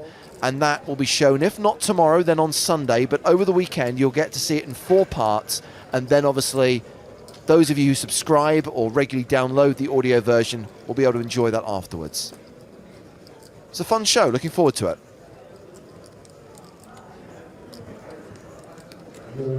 I'm being asked on Twitch, lots of individual is so-and-so still in, is so-and-so still in. Don't forget, check out the PokerStars blog. It's going to do a much better, faster version of answering your queries than I can right now. And Juan is saying Joe could still be proved right. He said 22 remaining. It's not a million miles off, but as James said, now that with those exterminations, those eliminations, the chip count's looking a bit more as we would expect them to be. So I don't think you're going to get another 30 minutes of the kind of level of exits that we've just seen. Yeah, we're 3 away, of course, from the final 3 tables, and that will see a pausing of the clock and a redraw. Meanwhile, Sly gets in touch to say, watching poker, playing poker and drinking beers, life is good. Sounds nice. Must be nice. I'm doing one of those 3 things right now. Yeah. Yeah. So we've reached another money jump. Everyone now guaranteed at least 33,300 euros.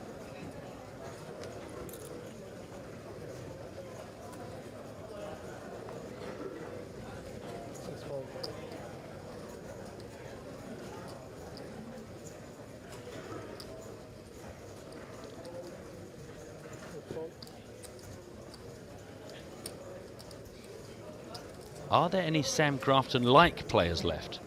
Well, I understand that Adam Owen is still in after a conversation with Austin on Twitch, who asked me a question that I got wrong, which once again proves why PokerStars blog is the place to go. Night Shopper saying there is only one Sam Grafton, but in fairness, he did ask whether any Sam Grafton-like players. I guess you just mean British and loud, but that is slightly underplaying Sam's skills. We're hearing that Adam Owen just got a double up in a hand against Stephen Malone.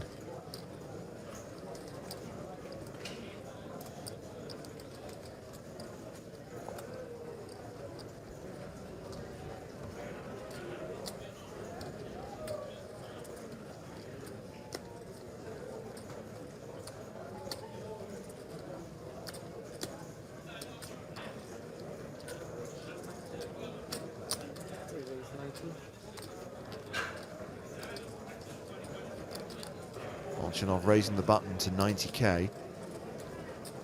Table chip leader Michael Adamo in the small blind.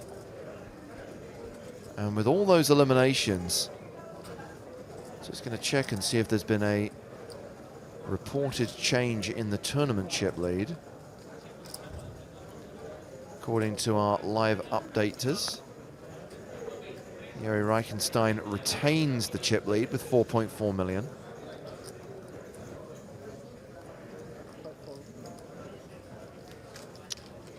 Heads up to the flop. $250,000 in the middle. Ace 9-8 with 2 hearts.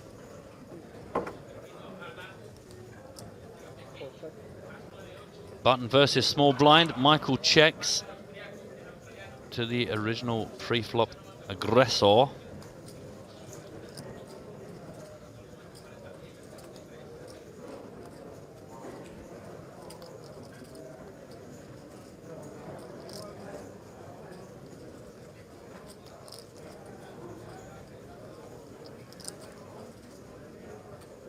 Check, check, free turn.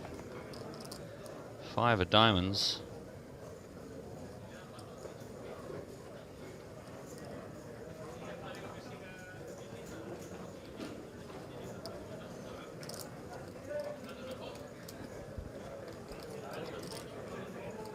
Ondra says, is it just me or does Adamo look like Chris Moorman? No, Ondra, it is not just you.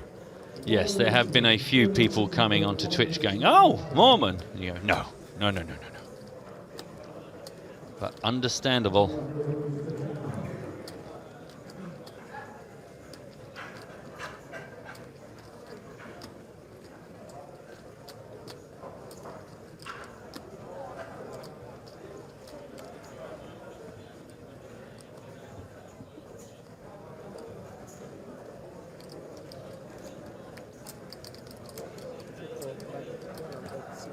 And now Michael Adamo going to try and take control of this in light of the lack of interest post-flop from Michal on the button.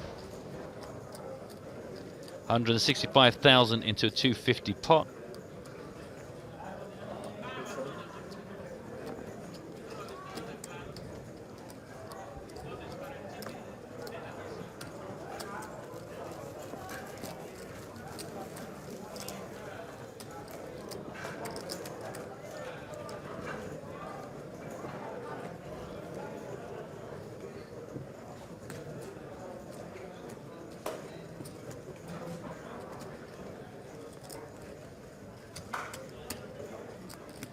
Pretty quiet on the featured table.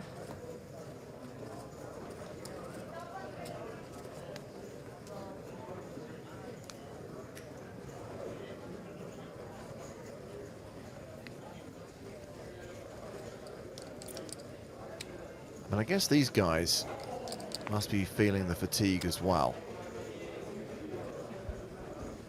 I know it sounds ridiculous that you would get tired from sitting down all day, but it is both mentally and physically exhausting to play poker for 12 hours. And these guys have spent a lot of today, well, some of these anyway, you know, on the featured table itself, which, you know, is kind of well lit and might add to the temperature, so particular toll on their endurance, as it were. Go on.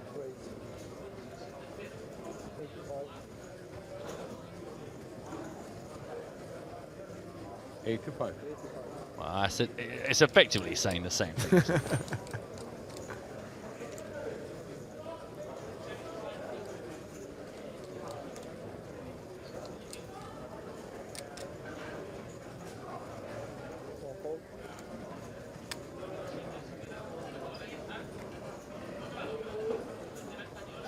Dogra has made it 85,000.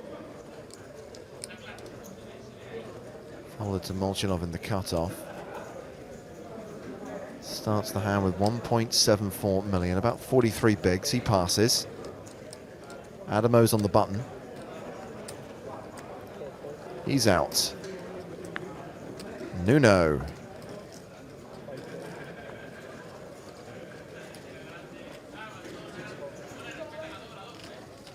Easy peasy. Another under the gun raiser wins.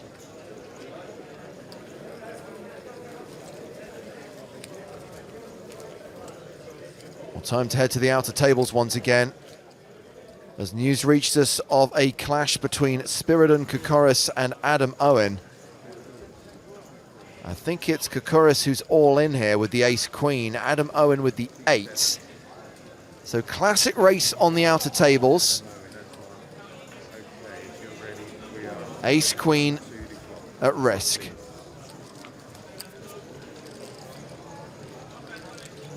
Eight still ahead. Kokoris looking to hit an ace or a queen. One last chance to hit it. Eight hold and we lose another player. Spiridon Kokoris out in 27th place, taking us down to 26.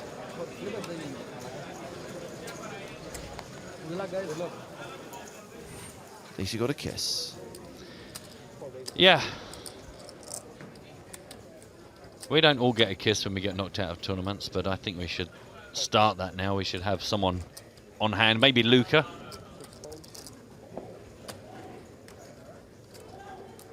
Just a bit of love as you shuffle away from the table.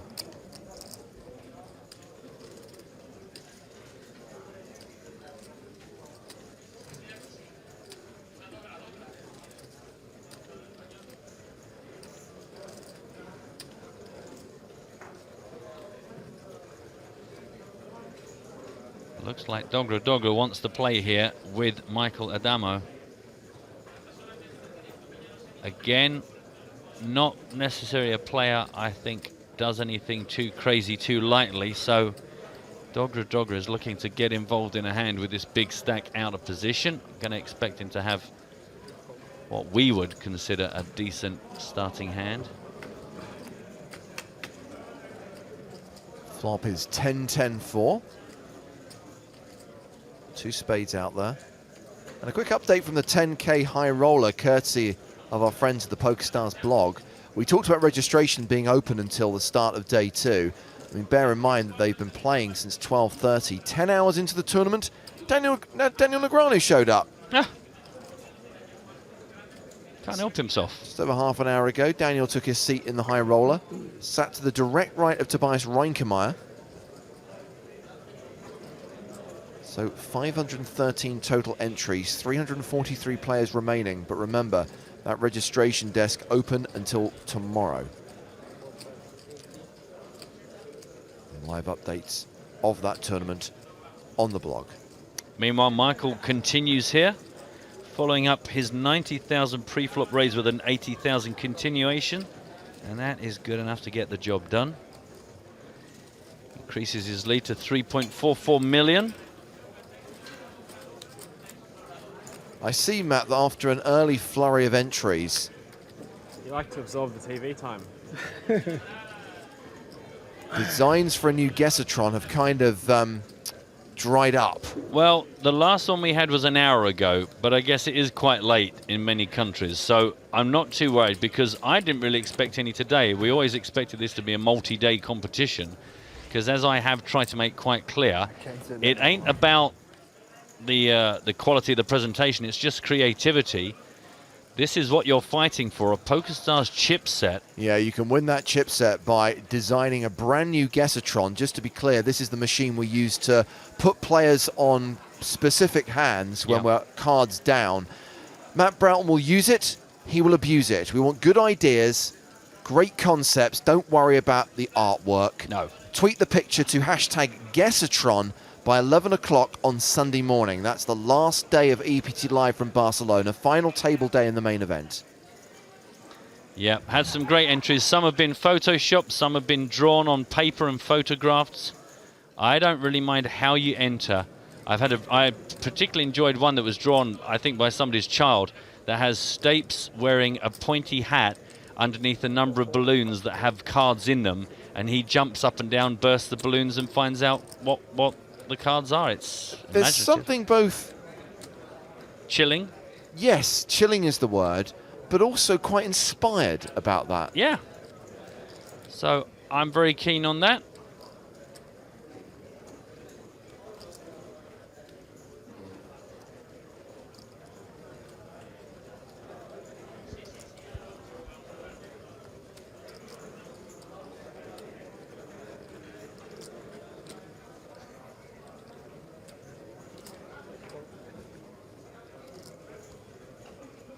Matt Broughton has just been presented with a little blue box, which he's utterly confused by.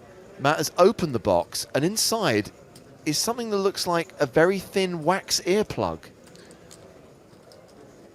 What, Matt, where did it come from, and where is it meant to go? I don't know, James. I have no idea. It's I don't know. What does it say on the box? It's got some German on it. Schutzwachs protection wax. Is it Dentaurum Turnstrasse? It's dental wax in case my tooth ever falls out again. Maybe it's so I can make another plug on the go. It's from Indy. It's a gift from Indy. Thanks, Indy. Strong wax. Strong wax. In case my mouth ever falls apart again. Do you know what? I thought it was chewing gum. I very nearly just popped the lot in my mouth there. That would have been quite unpleasant. Thank you, everyone. That was a wonderful, wonderful 2 minutes of confusion as Matt just stood staring at this little blue box, wondering why someone had given it to him, opening it and staring at the contents like it was going to explode. Well, the thing is, it's, you know, there's certain security measures. I don't like to be handed things directly, as you know. That's my guess. That's my guess. Meanwhile, a hand has developed at the feature table. Thank God for Molchanov that. got called by 3 players pre-flop. Action check to the razor. And Molchanov has continued for 125,000. Action now on Adamo. They're looking at a king, deuce, deuce flop.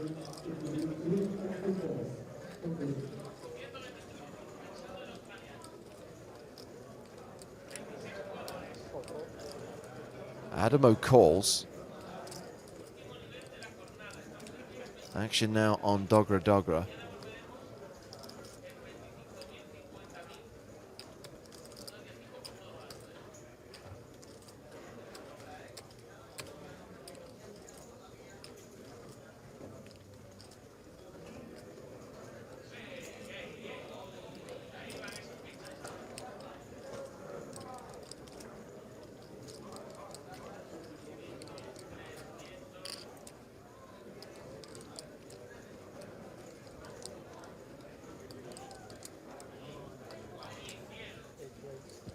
That's a raise.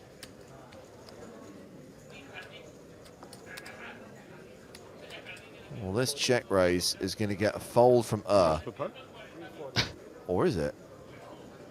I thought he was folding his cards. He was actually looking back at them. And then asks, how much? That tricked me for just a moment there. I've got a feeling that has decided to always take exactly the same time and route to whatever he does.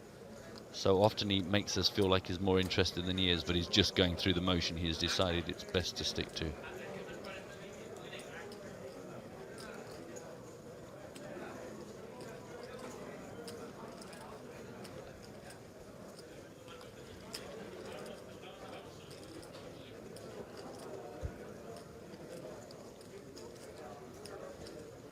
Kyle did get this all going. He was the pre-flop under the gun razor. Now gets rid of his cards. Way more action than he was looking for. And I got to be honest, I believe Dogra. No bluff. No bluff. Check raise gets through. Meanwhile, we're off to the outer tables again.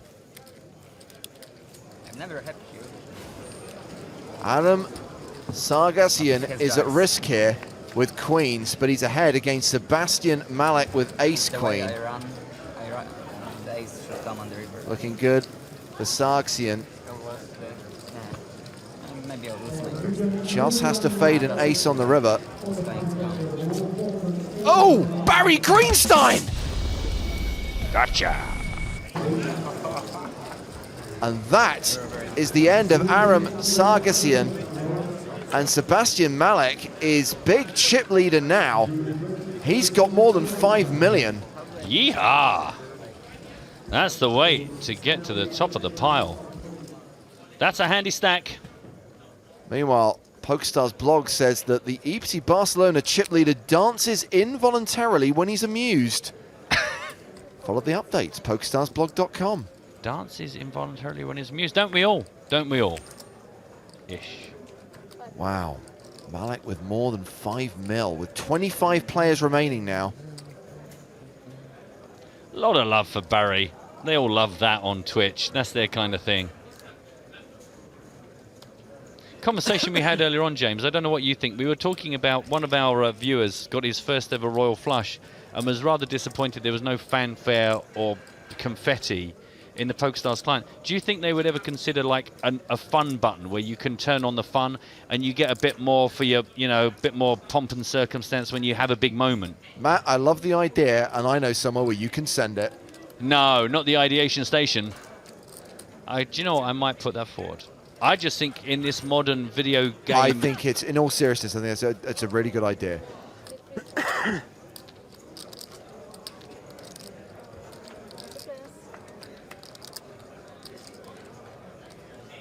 Ace, king, six, all hearts. Adamo's raise. Under the gun, of course. Called by By who? Can't you remember his name?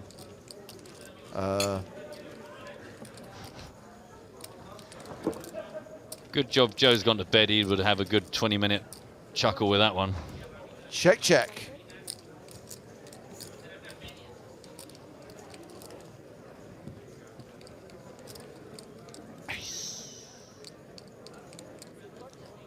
That is Chris Moorman's stunt double for sure. Hey, have a fourth heart on the river.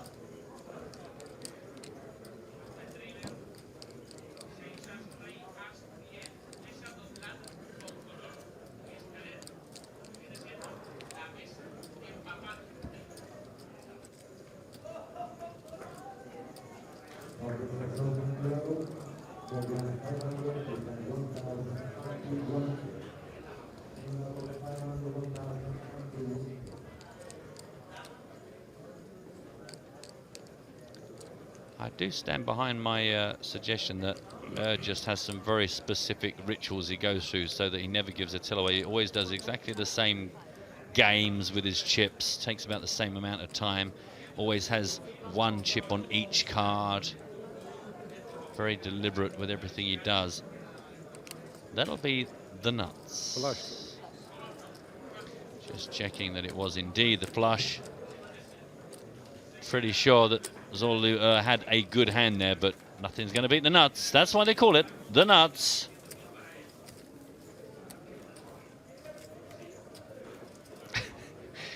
Kristin from the ideation station has been in touch and gone, fun button. Got it logged. Greetings from the ideation station.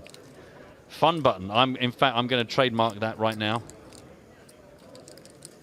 Can we brand it the hashtag stars fun button? Matt Broughton's hashtag stars. I mean, come on. You know how I operate. Matt Broughton's fun button. I would just have your for my face on birthday, because somebody photoshopped me what it would look like. Just when it comes down to my birthday, when we're in Malta, I'd like to see in the PokerStars lobby that there's just a toggle. Whoa, Matt Broughton's fun button on or off. You are actually expecting a development of that nature in the PokerStars client between now and Malta? Yeah. I know that's probably a little ambitious. A little? All right, maybe by next year, if it could be at least discussed and approved. Let's say Q4 2018. Let's be realistic here. At least you put a Q on it. That always means something in marketing. Well, we're going to review that in Q2. Yeah, all right, bye-bye. Dogra at it again. Mostly gets this right. Again, I got a lot of love for the way he plays up to over 2 million now. 3-bet from This would have me running to the hills, to be honest.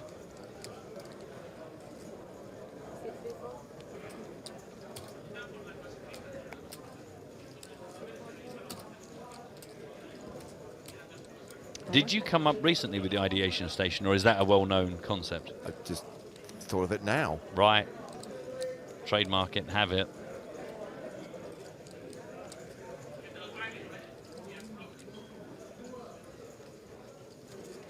I just love rhymes and alliterations. I'm a simple beast. No, I like it. I think Dogra must be feeling the way I feel about a 3-bet from our Turkish friend Zorlu, cousin of Jor-El, from the house of How much playing? Oh, don't you start.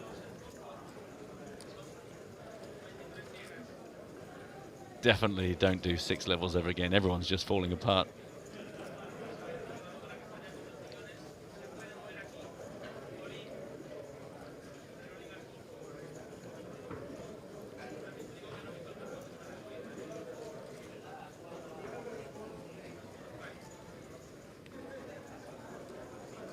Incidentally, going back to the hand a while back where Dogra actually showed a card on a king-high flop and we kind of missed it.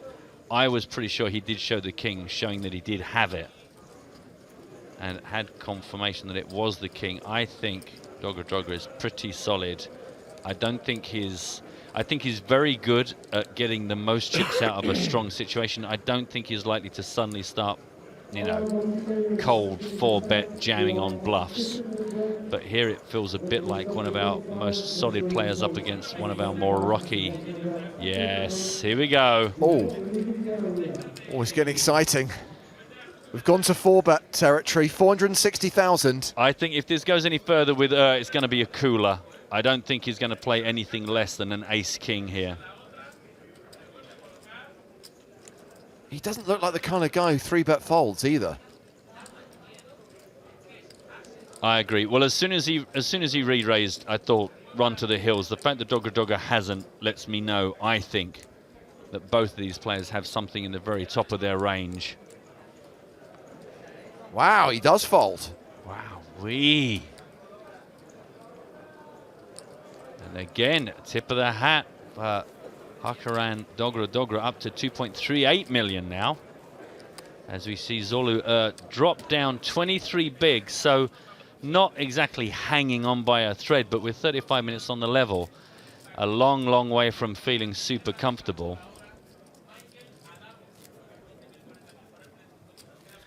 Spear is saying in Matt Broughton's fun button that there should be a recording of Everyone Loves a Chop Pot when a pot is chopped.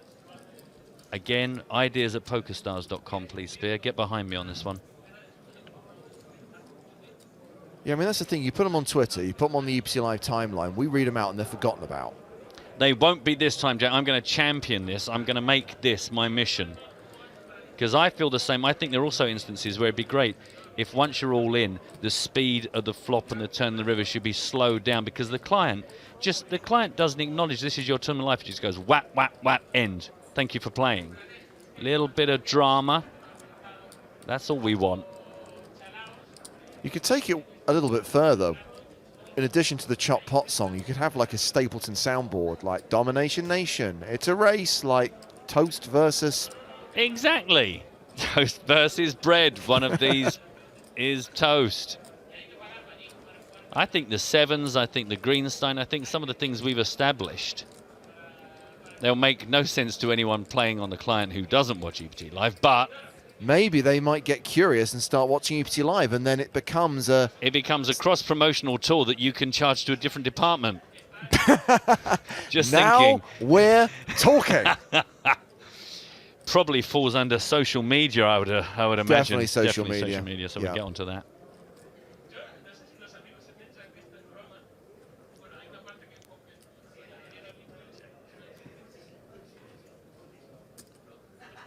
Blind versus blind. Adamo raises, Capucho calls. Ace, Queen, Jack, 2 hearts.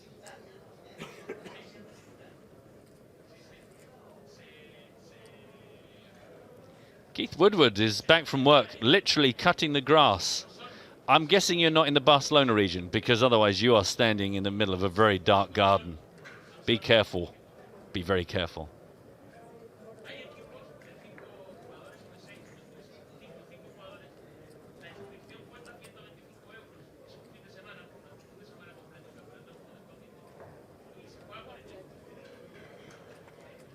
Check, check. Oh, wow.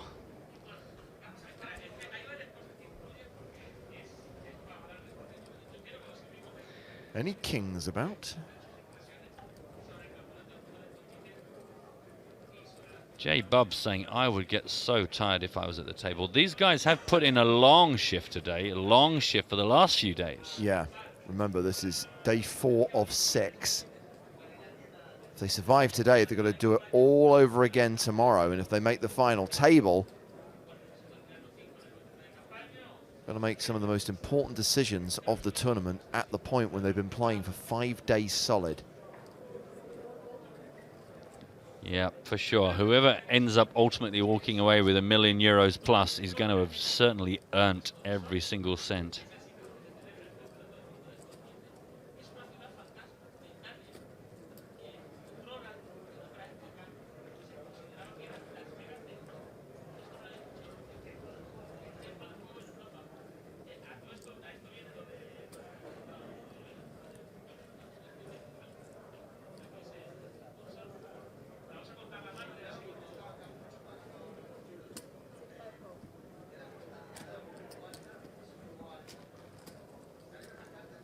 $200,000 on the turn.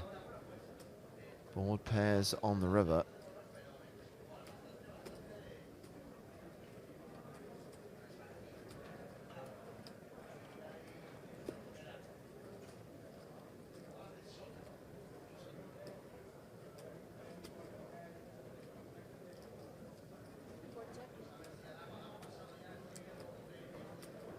Adamo doesn't bet. Checks to Capucho.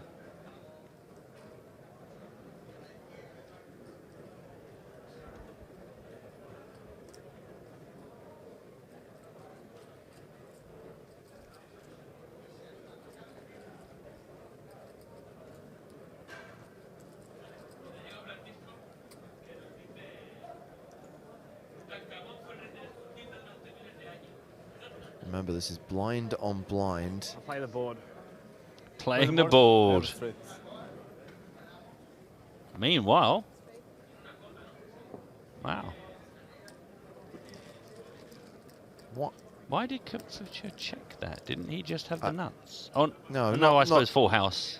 But yeah, that's a bit strange and paranoid, I guess. I guess he's concerned that he only gets called or raised by better. Maybe thought there was more value in seeing what Adamo was raising with, small to big. Seems strange to me, but it's a winner's a winner's a win, I guess. So over 2 million for Nuno Capucho, but seems a little bit overly worried on that particular hand. Now, Matt, you talked about potentially slowing down the speed of the all-ins on stars. James McNamara says, what about all-in on Omaha Cash? You have no idea what you need to fade. You just have to watch the percentage above the cards. That's how I play it anyway. I thought that's what already happened. Can't keep track. So many cards, so many possibilities.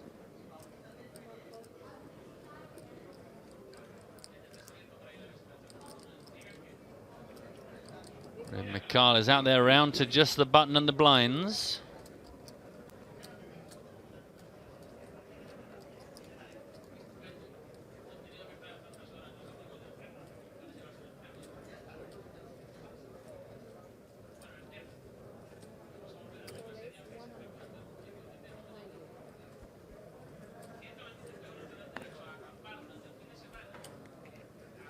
Adamo raising the button. Nuno is having no piece of this hand. Stefan still to act on the big. Yeah, I know what you're doing, he's saying. Meanwhile, Megan suggests that with the fun button, you need the option to see a picture of a puppy when you lose to make you feel better. I like that. I'll good take stuff. that. All Yeah. good stuff. I mean, don't forget we got the basket of apology chickens. Chicken in a basket. You can tell I'm hungry. A basket of apology kittens. So if you suck out on someone, rather than doing the whole sorry, they just automatically get shipped a basket of apology kittens. Job done. Oh man, this sorts itself out. Everyone remember your good ideas. I'll pull them tomorrow. By pull, do you mean steal? No, I mean copy and paste. It's very different. Yeah, I think Ben's right. No value in betting. You're only getting called by a king at a minimum. There are no worse hands that are going to pay you off. So the value of seeing Adamo's hand is greater than... Yeah. And, I mean, how gross do you feel when you then get raised? For sure. Good old river principle. God bless you, Sklansky.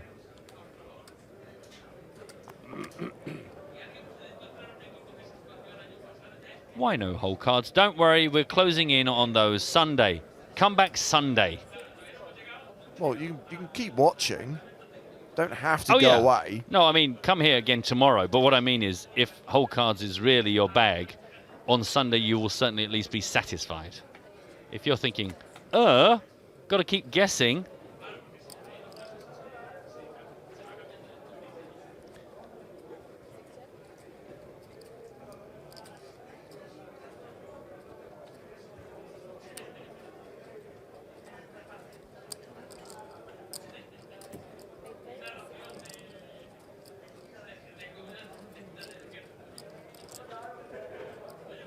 This was unraised pre. It's another blind on blind confrontation.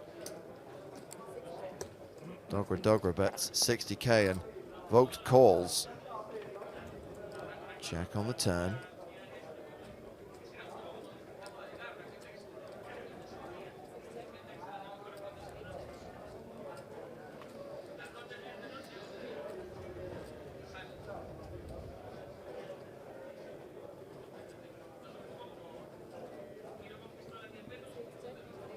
5. Win.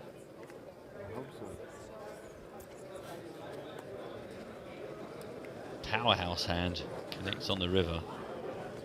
Queen high was the hand for Dogra.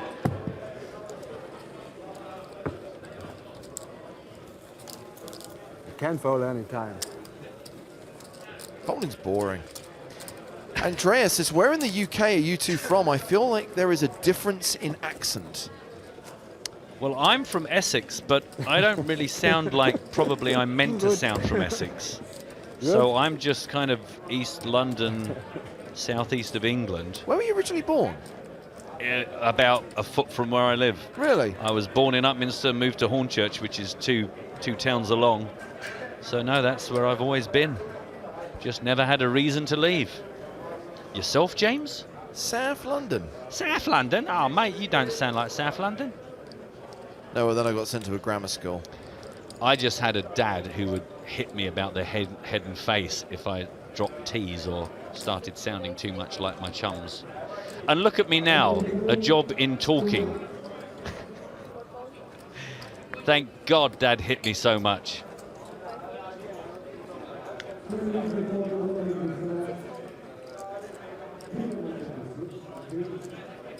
Under the gun raise from Mikhail.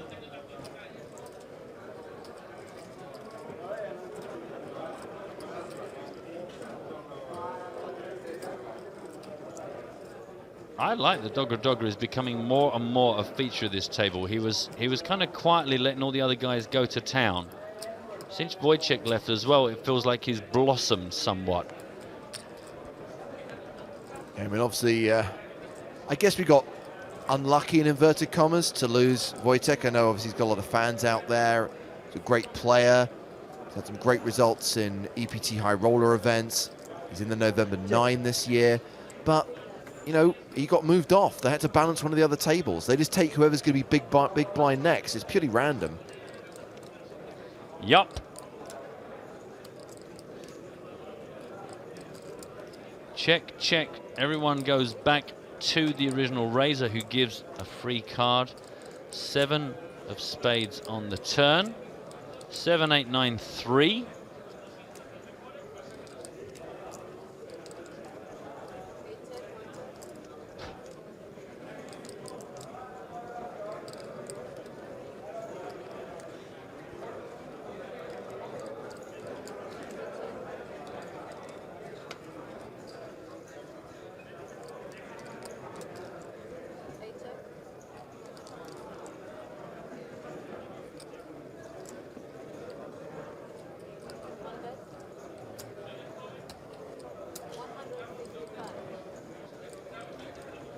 So Urbet's River, 155,000. He's got a 7. He might not. I mean, that might be hugely generalizing. I don't think he would have let the turn bet pass him by had he made a flush. Might just have a nothingy pair, might just have some big cards, might just be thinking the ace high with a queen or king or jack is good.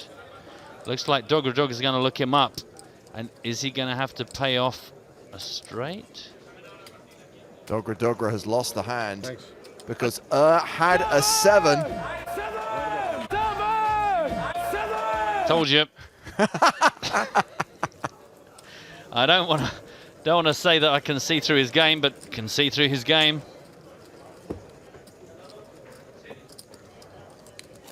An important message from the tournament staff, and just to be clear, we have got 21 minutes left on the clock.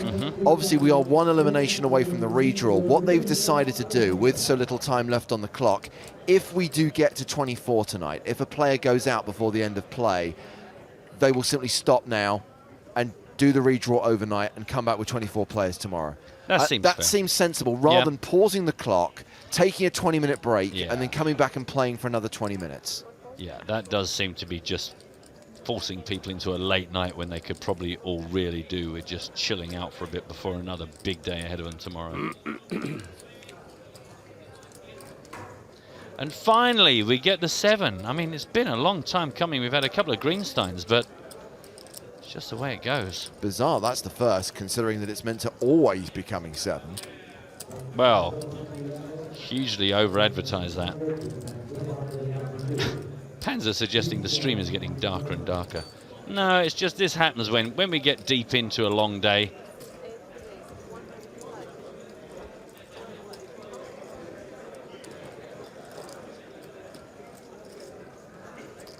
Ayub is asking about any big names playing in the 10K high roller. You know where we're going to send you. Head over to the PokerStars blog.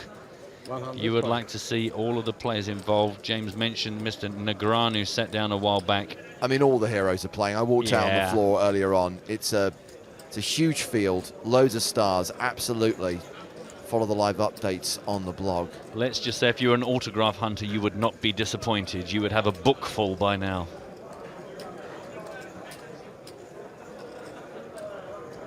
Button raise from Dogra. Mikhail Molchanov in the big blind.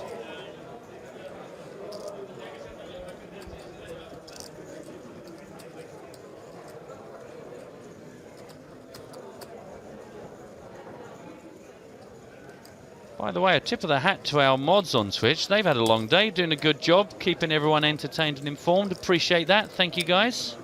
That was raise and take it for Dogra, and there's something kicking off on one of the outer tables. Damian Lewis, not that one, all in with Queen 10 against Alex Barron's Ace 10. It's Domination Nation, and the dominated hand belongs to the player at risk.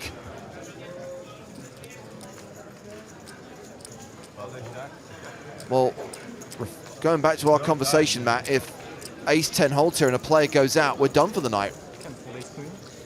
Still got 2 cards to come yet, Mr. Hartigan.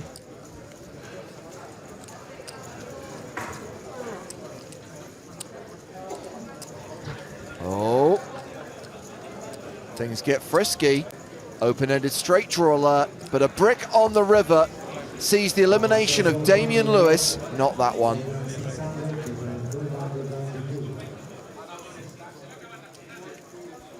And Alexandru Baron takes his chips. Playing 4 minutes, then draw for the last hands. In bag chips, redraw again. We will stop the clock now. We bag the chips. We congratulate you for making main event day 5. Come back tomorrow at noon, and we will restart on that exact time on the left. Congratulations. Day is over. So it's being explained to the players that with 24 remaining, we are going to stop action for the night now and come back and play the last 20 minutes of this level tomorrow. Just checking that play has concluded at the other 2 tables. And this makes sense to me, Matt, to do the redraw overnight. Yeah, I think, as you say, because we know otherwise we got to take a break. Everyone has to hang around for 20 minutes, do the redraws, everyone shuffles around, and then after all of that, we start again. And before you know it, the clock's going to be stopped. We're going to draw how many hands for the rest of the day? And it just adds so much time to the whole process. Well, there is still action at the other 2 tables.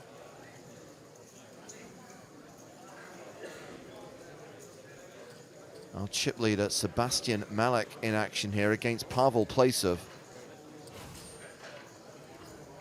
7 Jack Deuce Queen King. And Malek has bet the river. Plesov is among the tournament's short stacks.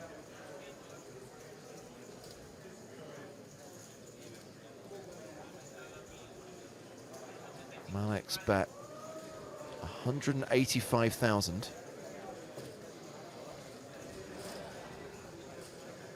And that's a fold from Plesov.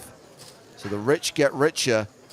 And looks like Malek will be the chip leader coming in to day 5. That is a handsome stack of chips there. Look at that lot. So play's concluded at the feature table.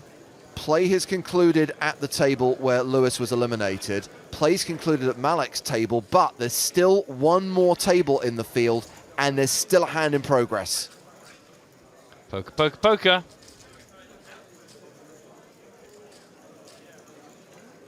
This looks like Yuri Reichenstein involved in this one. Facing a bet on the river.